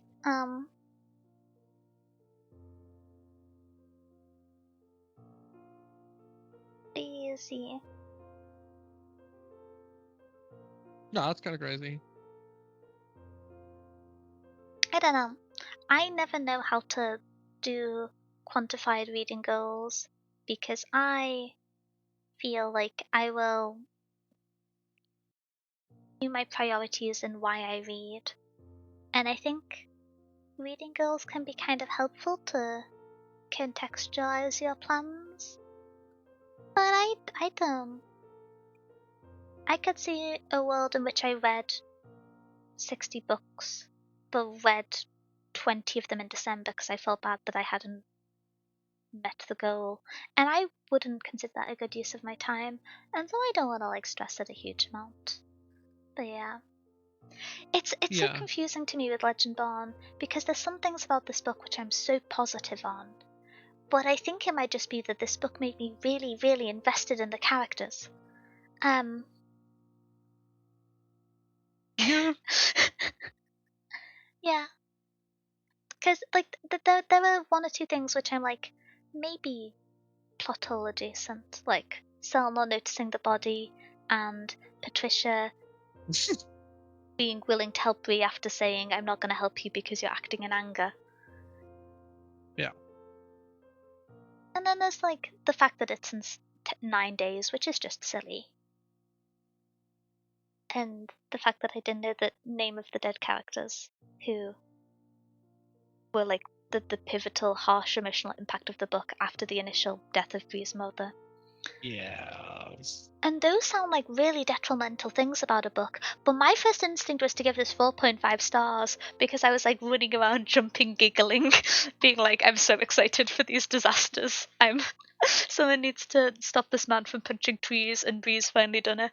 Like I was so invested in it. Yeah, but I kind of agree. Yeah. I like my boy Saul. He is my baby. I feel like I got beef with everyone involved. Which, if I call Maybe, him, if I say he's my baby, he would stab me. yeah. My baby. Devastated that I stopped referring to him by his full legal title. My Selwyn child. Kane. But yeah, Bree, I think, is a really good example of a protagonist who you don't think is perfect and you don't think is making all the right decisions, but you root for nonetheless. Yes. Yes. And it like her decisions become more neutral almost as the story progresses because you get less of those.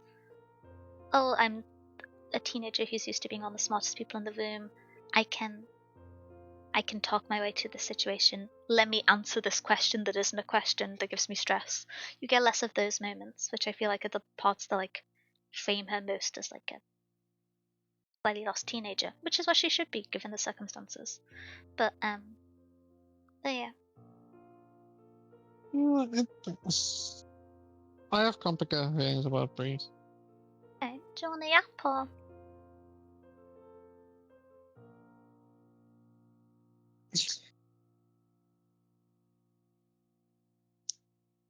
I don't know. It took me a while It's. to. Oh,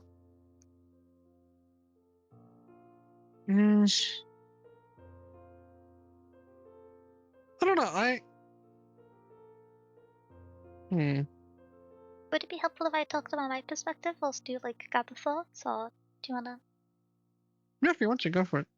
Okay, so it always takes me a while to get into YA novels, just because it's a bit of a tonal change from what I normally read, and a lot of the things that make teenage main characters believable are things that make me stressed, and I get stressed easily. And so it took me a little bit to get invested in Bree as the kind of main storytelling character. At first, I was more attached to Alice than Bree because it's kind of like the response Not I about us. like felt more connected to. Um, I remember being so confused when I was just like, wait, are they not gonna get expelled? And I was like, oh, I guess Bree just forgot or didn't care. Forgot, okay. And I think it's one of those things where that bamboozled me a little bit in the beginning. I was like, how could you forget being expelled? I know you think magic is real, but like getting expelled. And then this is me having destroyed priorities in life. But um,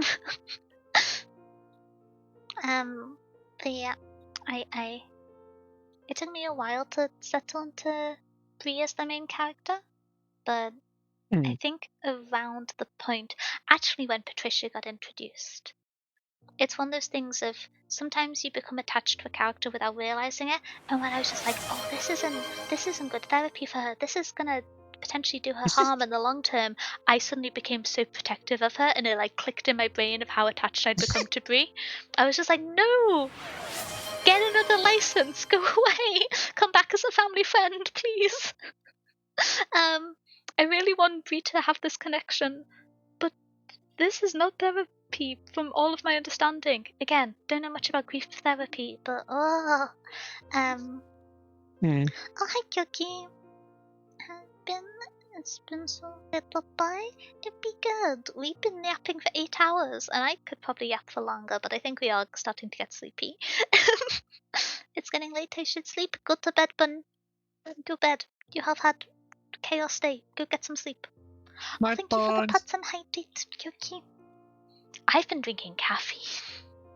I have a calligraphy class this afternoon. I have a calligraphy class in 12 hours. Okay. Oh, damn. Okay, you should sleep.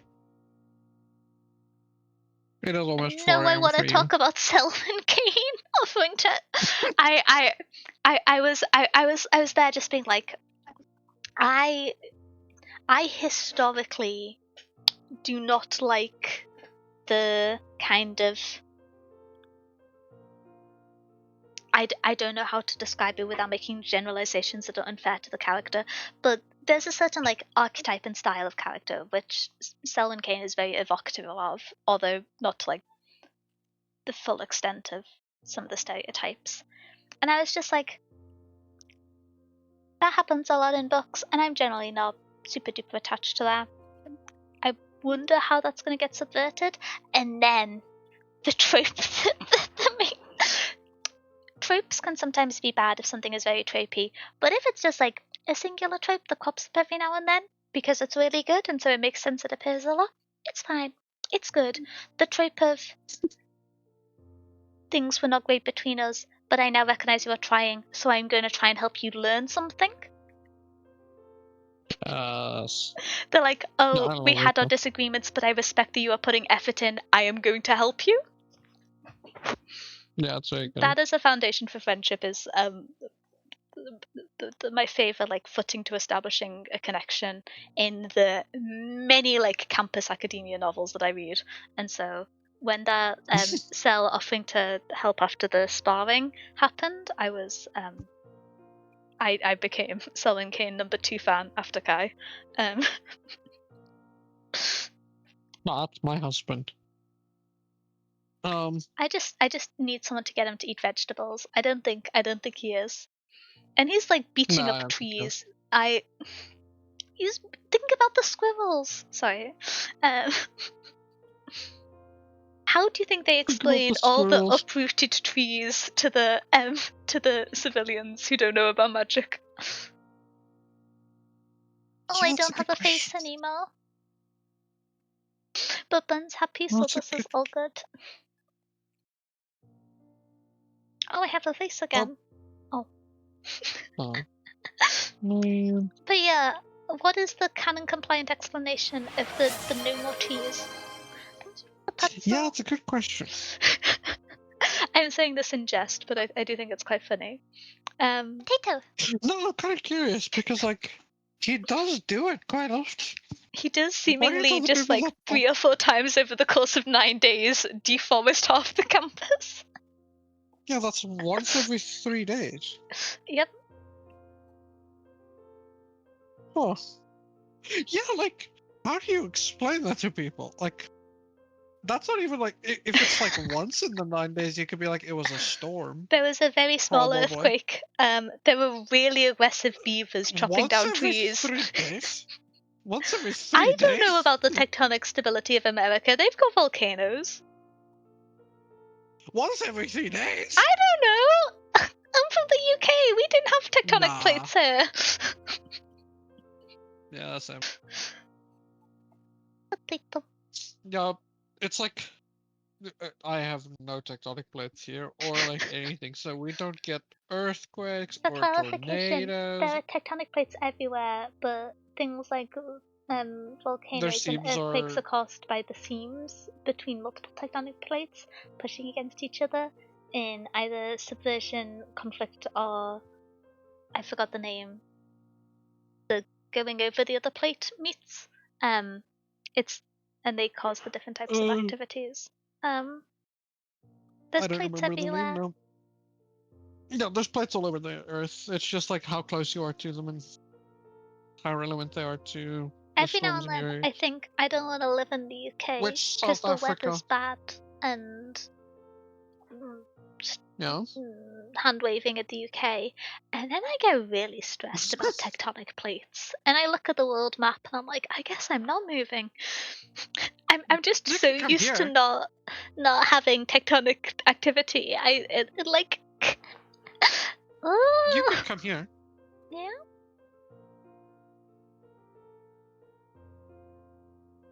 Yeah. The Wi-Fi and power. Yeah, that's a bigger issue. That's a different issue, but yeah. Yeah. Alright. One day. So. No, The the actual library best is. country, Oh. from what I know, the best country for natural disaster type vibe beats is like Monaco. Pretty sure. Oh, interesting. Which kind of makes sense. It kind of makes sense. I mean, you're right next to the Alps. You're just protected by a massive mountain. Wouldn't that historically not be the best sign because mountains formed from tectonic activity? Yeah, but it's not. It's no longer an active tectonic area. So like one, you won't get volcanoes there. You don't get and it protects you from like earthquake. Kind of protects you from like flooding stuff with like tsunamis and stuff because you're right next to that. From what I know we're extremely road risk here in South Africa because like we get like we don't even get tornadoes. We We're extremely low chance. yeah. Which, by the way, literally the only good thing about South Africa.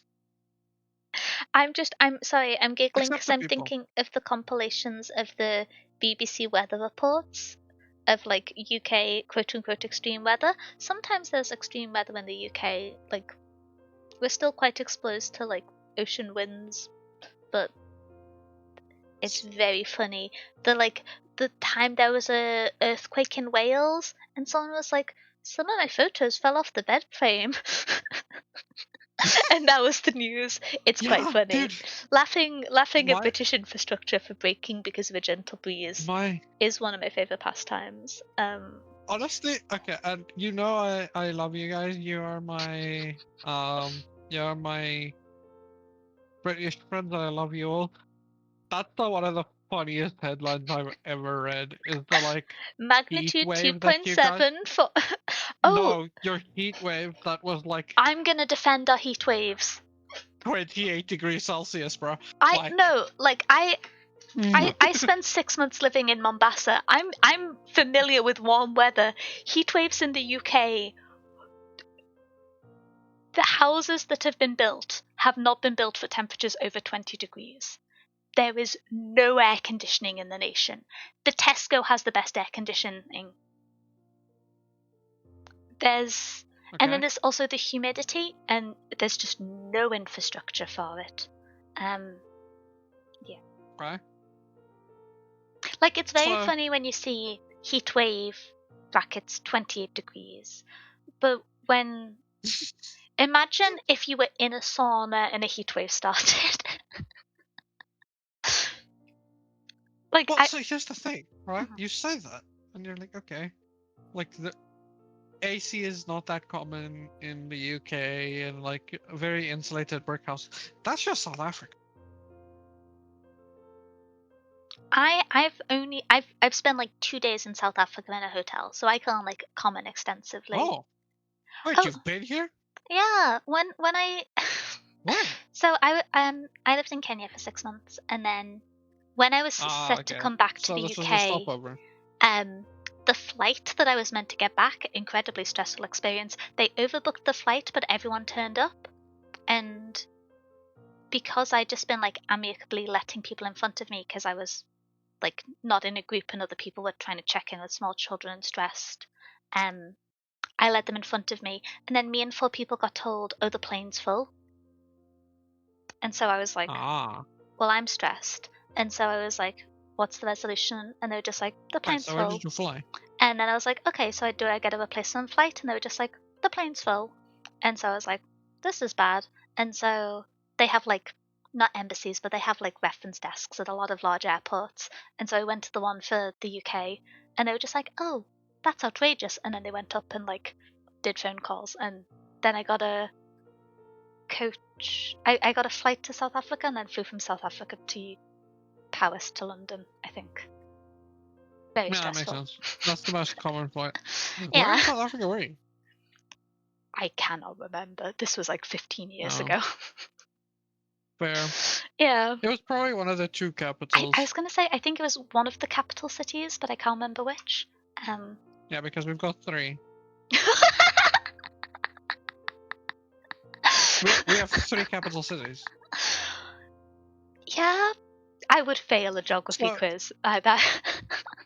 so Pretoria, which is close to where I live, is our administrative capital. It does all the administrative. Cape Town, which is the most popular city in South Africa, is the legislative capital, which is also where our parliament is.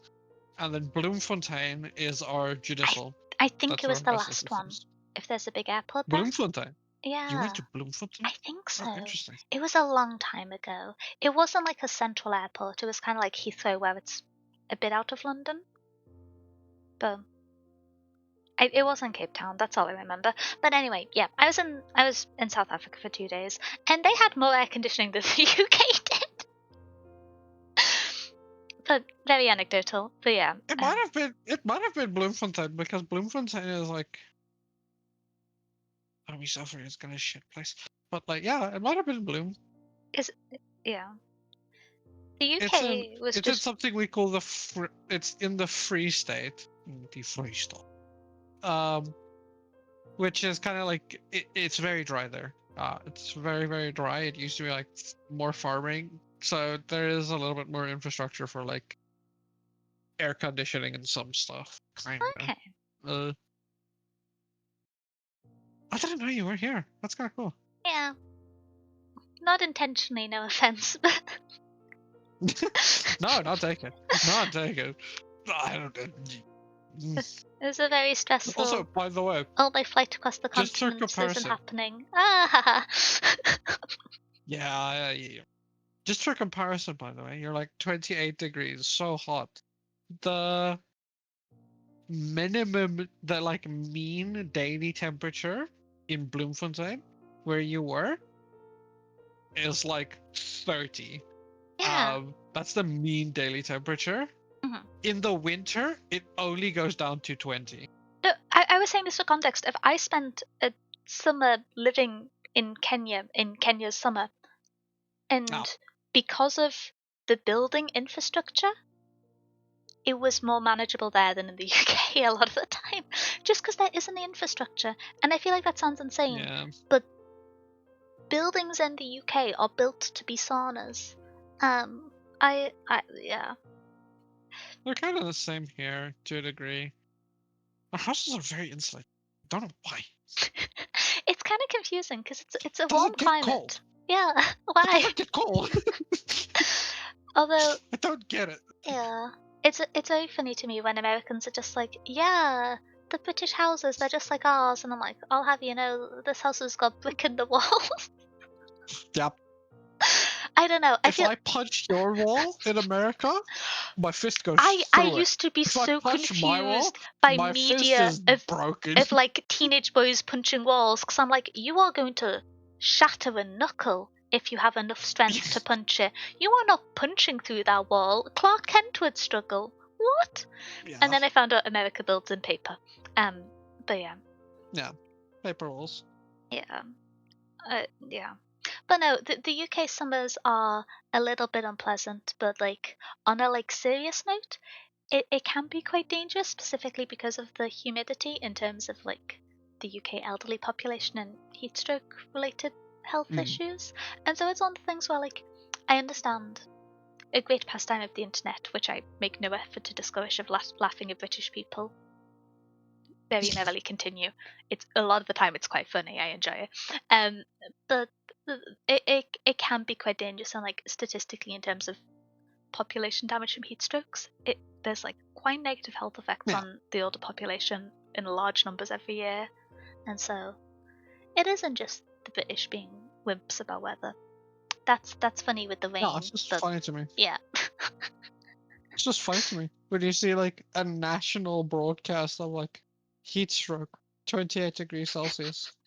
No, that is funny. I will admit. But And it's even funnier when it's winter time when that posts, and I'm like 4 degrees away from 28.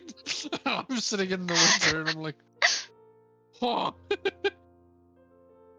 it's good if I had to taking. Oh, I hope the trip's fun. No worries. No worries. Oh, I think yeah. That sounds fun though. Had to help. I love Where are you planning going? things. Wait, I'm CEO of that's planning. nosy. Um, That's nosy. I shouldn't ask people that. I just hear tripletting. I'm like, ooh, I want to know. Japan. oh, I don't want to know. I had.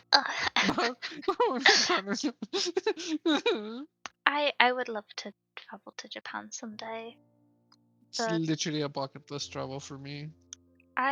it's one of those things that I would really like to travel, but when I just look at it logistically, I'm like, I'm probably not gonna go traveling for a few years, and that's okay. But I'm gonna get FOMO when I see people visiting places. But yeah, especially cool places where I want to go. yeah, I just see people eating food that looks really good, and I just want to eat the food. Same. Been there before. Once an exchange student, once for vacation. Oh, that's cool. Oh, that's sick. Got people I want to see. Oh, nice. It's always fun when you get to like meet up with people on trips, especially if you like know someone there who can be your guide. I feel like it adds a level of relaxation to the trip in a sense, rather than organizing it entirely as a tourist. Yeah. Oh, I have Agreed. one very small nitpick left in Legendborn just to get us back to the related topic, and this is like very minor. But when they were talking about the combat training, and B was just like, yeah, broken bones, and I was like, Yeah, I remember that. as not gonna go into too much detail, but I think we both have a fair amount of context of high standard sport training and training to a point which is like potentially detrimental to your body in the long term and like rush practice. And in my case, I have experience competing in combat sport, admittedly a long time ago, but I do. If you're breaking your bones, then your coaches are bad. Yeah, Like, I understand it's like it's absolutely. like a YA fantasy, and that felt like it's been added in because they want shorthand to say it was high stakes and intense. But as Yeah. someone who's like had a coach who I trained under for sparring, who was like a previous 3-time world champion, you don't break bones, even if you're like preparing intensely for a national competition. That's not what happens. um, Yeah. and like I was never primarily I did sparring. I did like forms primarily, but me desperately trying not to identify what form of martial art I did. Um, this is why I can't talk about sport. It gets so specific so quickly. But I should have just been worse at sport, and then it would be less identifiable.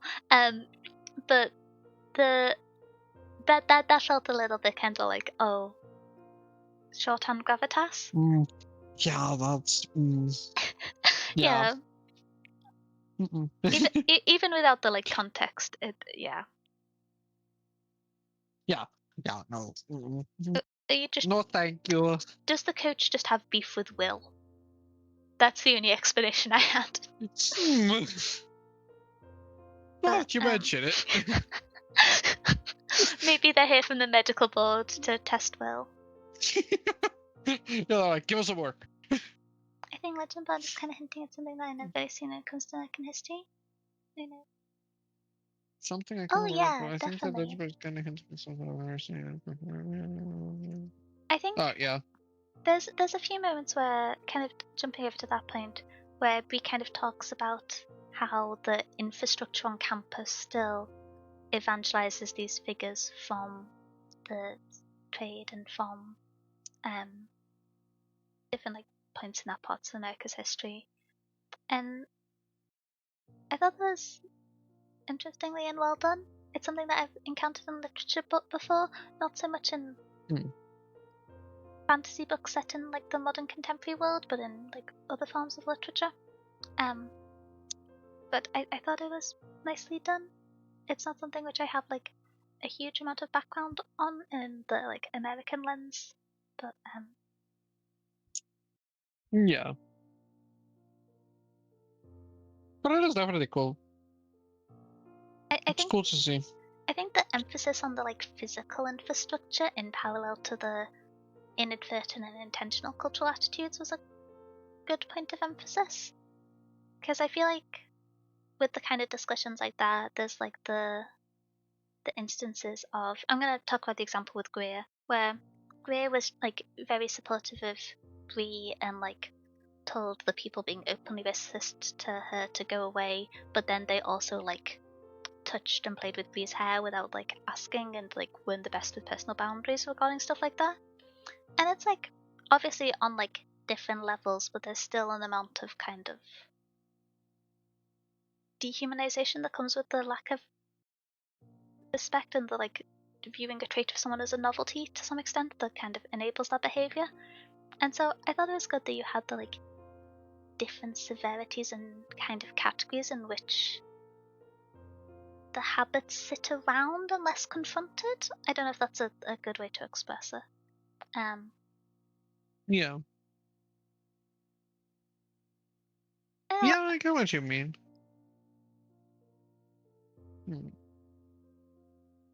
I hope the campus changes.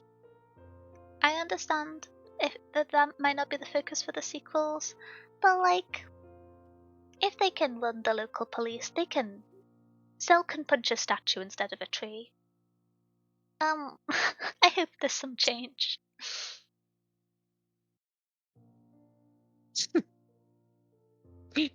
No, I like the implication of just being, so, go punch that statue.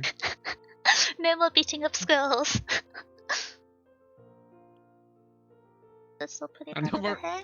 Oh yeah, it's certainly something stop that still dehoming has our squirrel population. impact here, but it's manifested in different ways to the US, and so how it would be mirrored isn't entirely reflected. There's still kind of like examples in the interpersonal behavior, but the infrastructure is slightly different, if that makes sense. Because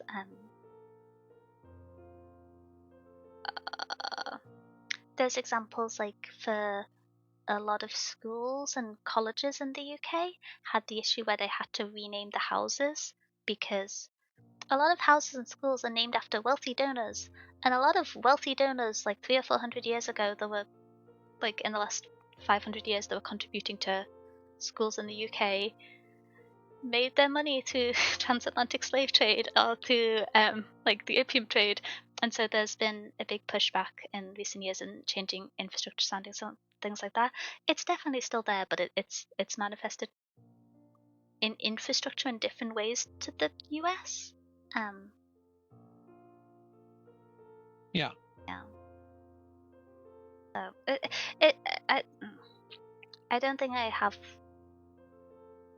don't think I'm the best person to go fully into the details, but things kind of like the plantation infrastructure, which is referenced a few times throughout this book, isn't something that was in the UK because of the climate, but there is still like unquestionably echoes and impacts of the transatlantic slave trade in the UK whilst being separate, if that makes sense, because it's my shallow understanding in America that the like echoes of plantations in specific are like a very visible physical part of the landscape and part of their history. And that's one that's not really present in the UK, as an example. Yeah. But then you have like cities which grew as a result of it. And I am doing the thing where I'm trying to think of an example that isn't one where I'm from, and my mind is going blank, and so I'm not going to give any. But yeah, it's definitely something that's still here. Yeah. Yes. Yeah. Yeah. I'm trying to think what other anecdotes I have in the kind of like breadth of the story. I feel like when it gets to the Mm. spoiler section, it is an amount of me being crashing out and being negative. I really like this book. I don't feel like you were crashing out. Like there's things I have issues with. I Or can't. being negative. Yeah. I didn't remember who Fitz and Evan were. Were the names Fitz and Yeah. Evan? I think they were. Yeah. When I looked him Yes, up, they I were. remembered Fitz. I did not remember Evan when I looked him up. And so this is a book which I think was like very emotionally impactful with what being attached to the characters, but it isn't. I don't know. It like has its clear flaws, but I was just so invested that I didn't mind them because I think this Mm. books are rarely perfect, and oftentimes with good books, it's either it has flaws but they're not obstructive, or its flaws are small. And I think this is a case where the book has flaws but they're not obstructive to my enjoyment of it. Um, yeah.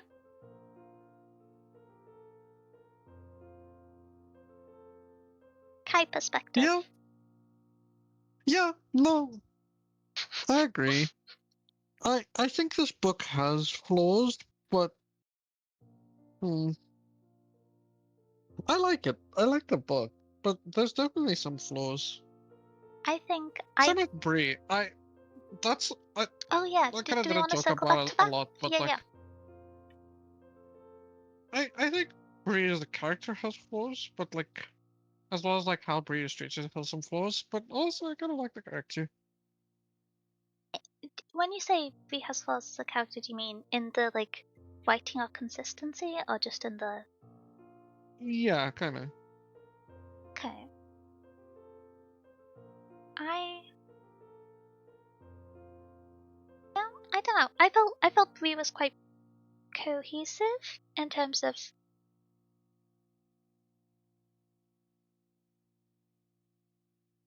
the natural evolution of responses to things. With like the only thing of maybe she should have been more suspicious of Sal for longer when he started being nice. But I don't know. Sound like you're falling Yeah, asleep I in your could- stomach, Clay. It is Hmm? me, the energized mouse, versus the sleepy hologram. Who will win? Me. Wahahaha. Oh, I sound like I'm falling asleep. No, I'm vibing.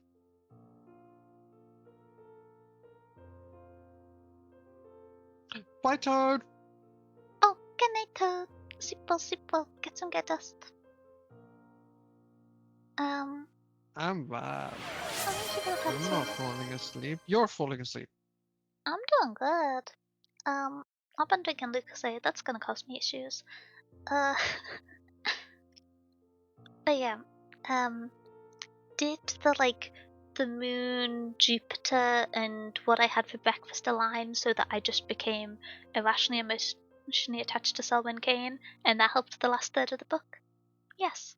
And when that happens, it's a beautiful thing, and you just get invested in a series. And I'm excited to read the other two books after I finish the Death of Locke, um, second Death of Locke. Yeah. Valid. I I too got don't. emotionally attached to Ken, and that carried me through reading this book. I just think he's neat. I feel like I'm gonna start a Venn diagram of characters which Kai becomes emotionally attached to, and it's gonna be a singular circle. Who have we got in there so far?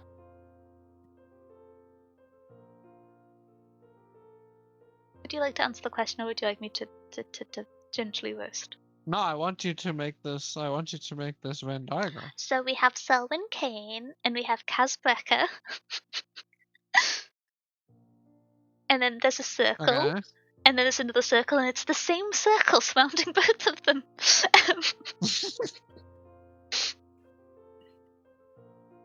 Gotcha.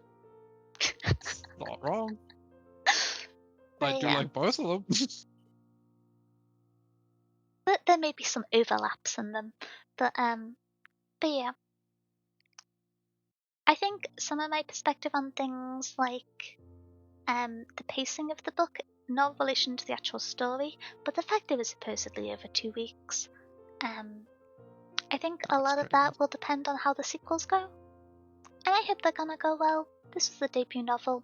I kind of expect a natural level If of there's- improvement with the follow-up book, more so than you normally expect between books from an author, potentially. But Yeah. Yeah, there's a 2-year gap between it, and then between that one and the newest one, there's a 3-year gap. and I heard the most hype about the series for the second book, not the first. Same. Yeah, so I'm very excited. Reed ditches what's his face and hooks up with Alice. Wait, this is the ship that I didn't see coming. Who was I rooting for? I was very confused about the logistics of how ill-advised it was for everyone to be dating each other. I like how they were just like, yeah, it's forbidden for people from the different houses to date each other. You can date the Merlin though. It's okay if you have like part demon children Yeah, for Tom and Sel. but also, here's the interesting part of that is if you're half demon, you have to be from the Merlin. Yeah.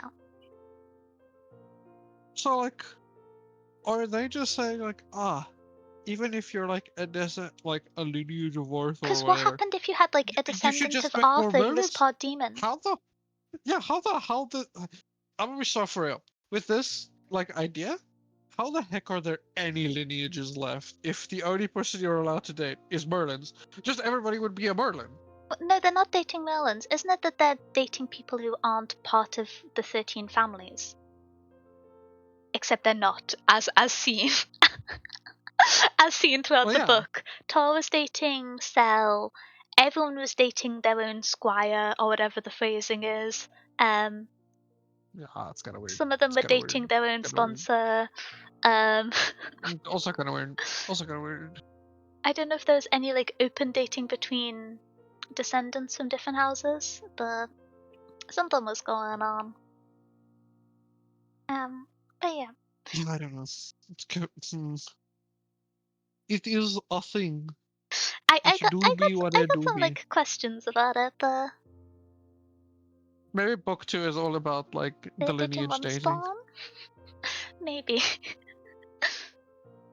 And even that's dubious. Yeah, I got the impression they were either dating one spawn Okay, or the but hear me out. sponsor, the like what's the phrase? The like families who serve them, which is weird, but One sport doesn't make sense because like what do? You go like, I've dated you and had a child with you. That child is now the direct ancestor of King Arthur well, that was Nick's and will mum, right? definitely inherit superpowers. So it's definitely Like, something how do that you doesn't bridge go. this gap? Well, you don't. That's what happened to Nick's mum. That's also true. But also partially, how much of that is like the general thing that happens in the society, and how much of that is Martin is a piece of shit. Respectfully. Contributing factor to much of the plot of this book. Um, I was surprised that he was that evil. Like Same. I thought he was just gonna be like a bureaucrat. I thought he was gonna be like bigoted in small ways, but he was. Someone should punch him. Preferably Yeah. Nick, Bree, and Cell. Not all of What? them. I Yes, all of them at once. or one after the other. They can alternate. Yeah. It's someone needed to beat up that man, and he just walked out at the end. I got questions. I want to see how it's resolved. We're both gonna read the like sequel series and we're just gonna be like, what the? We're just gonna like DM each other off just to be like, what the hell? There's a small chance that I cash out. I feel like it's one of those things where the second and third book Small. could. I feel like you're very likely to crash out with it. No, because Selwyn Kane could have a great time and eat vegetables, and Bree could get a different therapist, and then get to find community within Patricia and the other people who slowly teach her That's cope, rootcraft. buddy. And That's cope, Nick buddy. could like punch his dad, and his dad could be like, "Oh, I was a bad parent again. You can go, son. Sorry, I'll go to therapy. Maybe spend some time in prison. He's probably done tax fraud. The government can get him for something." That's cope, buddy. That's cope. That's what we call cope. Yeah, but you will find me on AO3 and I will be having a great time. Um, um, How much of this book has AO3? How much? How many there AO3? is very little AO3 content of this series. I've looked. AO3 legends. Well, For I should have like expected you would. for like a pretty popular young adult series that is arguably Legendborn leading one towards shots. like Ooh. a like somewhat queer poly relationship. How is there so little fan fiction?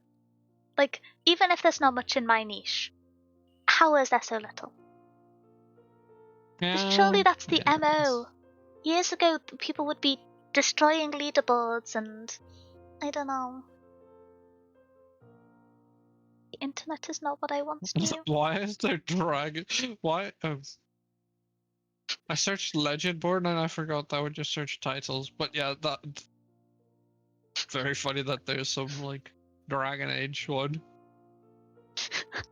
Honestly, there's 186 works for the first book. Which isn't a That's lot. crazy. Especially if you're on That's the version that counts crazy. chapters as works rather than individual fics, which a lot of the summaries do. No, this is just 180 individual works. That's Oh, so little. What the hell? yeah.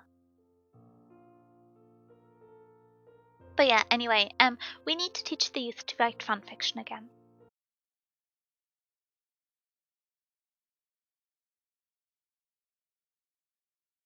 Yeah.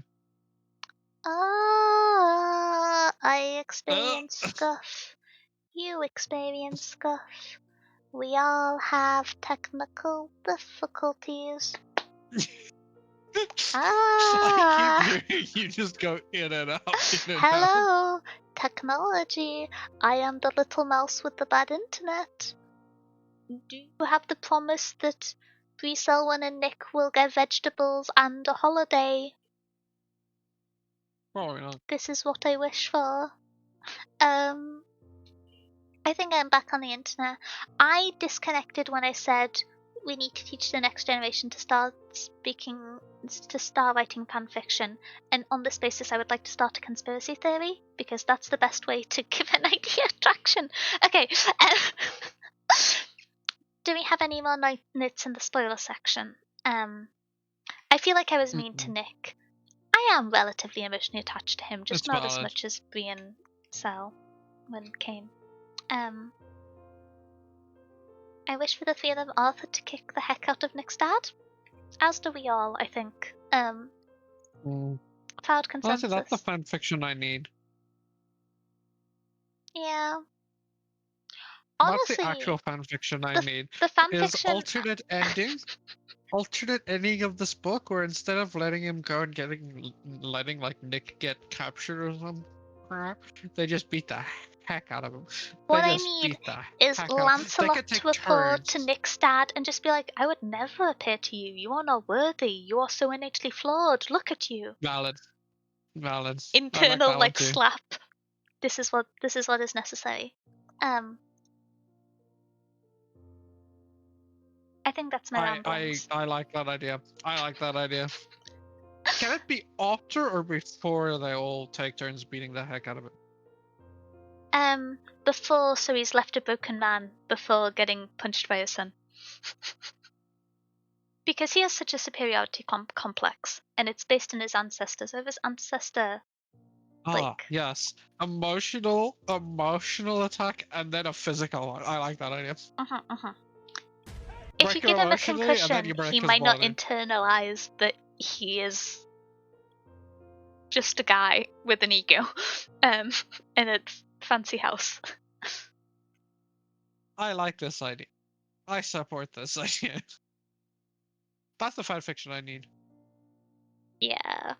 If you notice more fanfiction in Legendborn tags on AO3, pay no attention. Yeah, if it blooms from 183 to like 200, me and Enya did nothing. Ignore it. If you suddenly see posts about how good a job they would do looking after houseplants, and I do not finish my short story for January, nobody notices. Okay, my internet is still cutting in and out, but I've just been trying to finish up Steam like it's normal, so I think I'm gonna try and raid over to someone, unless we have any other shenanigans to do, because I fear... No, I think it might be a good idea to raid out, because your internet might just decide at any moment to be like, bye! I think it's already kicked like most people out the stream because it keeps collapsing, but hopefully they all can see and hear us, maybe. Meeting day! Our next meeting will be the our next standalone fiction and lit book, which will be on the 6th of February for The Picture of Dorian Gray by Oscar Wilde, which is quite exciting. It's our first classic for it's our first classic for the book club, which is kind of exciting because we've kind of got two classics in. I'm gonna start branding February as classic month because to me, The Stand is a classic. The Dark Tower, The Gunslinger is a classic. Wrong Stephen King book, but true for both. I'm gonna start calling it classic month. I'm very sleepy. Honestly, it's true and valid for both of those statements, but yeah. Solid Steam Honestly, pop in and out. Oh, no worries. Thank you for being here. I'm glad you enjoyed. I'm actually really excited for like Picture of Dorian Gray, because since we actually talked about wanting to read more classics and then we adapted that second slot, the like nonfiction into nonfiction and classic. This is the first classic we've actually done and read, This is and I'm all a actually really primer because I excited. want everyone to try and read David Copperfield with me, and it's going to be a repeat of primary. Yeah, But I don't care because I want to read that book this year. yeah, I know it.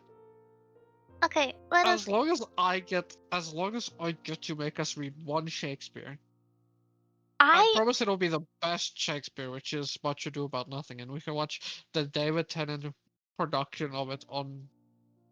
I'll organize the movie night for it, where we watch the David Tennant stage production of I it. have been considering reading a book about Shakespeare, so Hmm? which is That's Shakespeare's Tragic progress. Act by Rhodey Lewis, which is about tragedy and humor and the separation of Hmm. themes, and like the contextual change and the distance and positioning of the audience from the time of Shakespeare's plays to the modern reader and how it changes them. Yeah. Very interesting Okay. premise. But yeah, I just for want to watch Much Ado About Nothing, the David Tennant production. I just want to watch David Tennant. Shout out David Tennant. That man does not know how Shut up, David Instagram Tennant. works. Um, Shout out David Tennant. And his funny memes that sometimes pop up when he has funny reactions to things. My favorite is still, I don't know if you've seen it, but so when he did Good Omens, he became very good friends with Charlie Sheen. I didn't. Oh wait, the raid's about to go. We will have our next Sci-Fi and Ah! Fantasy Book Club on the 21st of February. If you want book club sooner, that's fine. There's Storying Bay on the 6th. I will see you then. I will be back tomorrow to gamble on behalf of my wife. You get no further context, but she has muscles. See y'all then. Bye bye. Bye. Ah.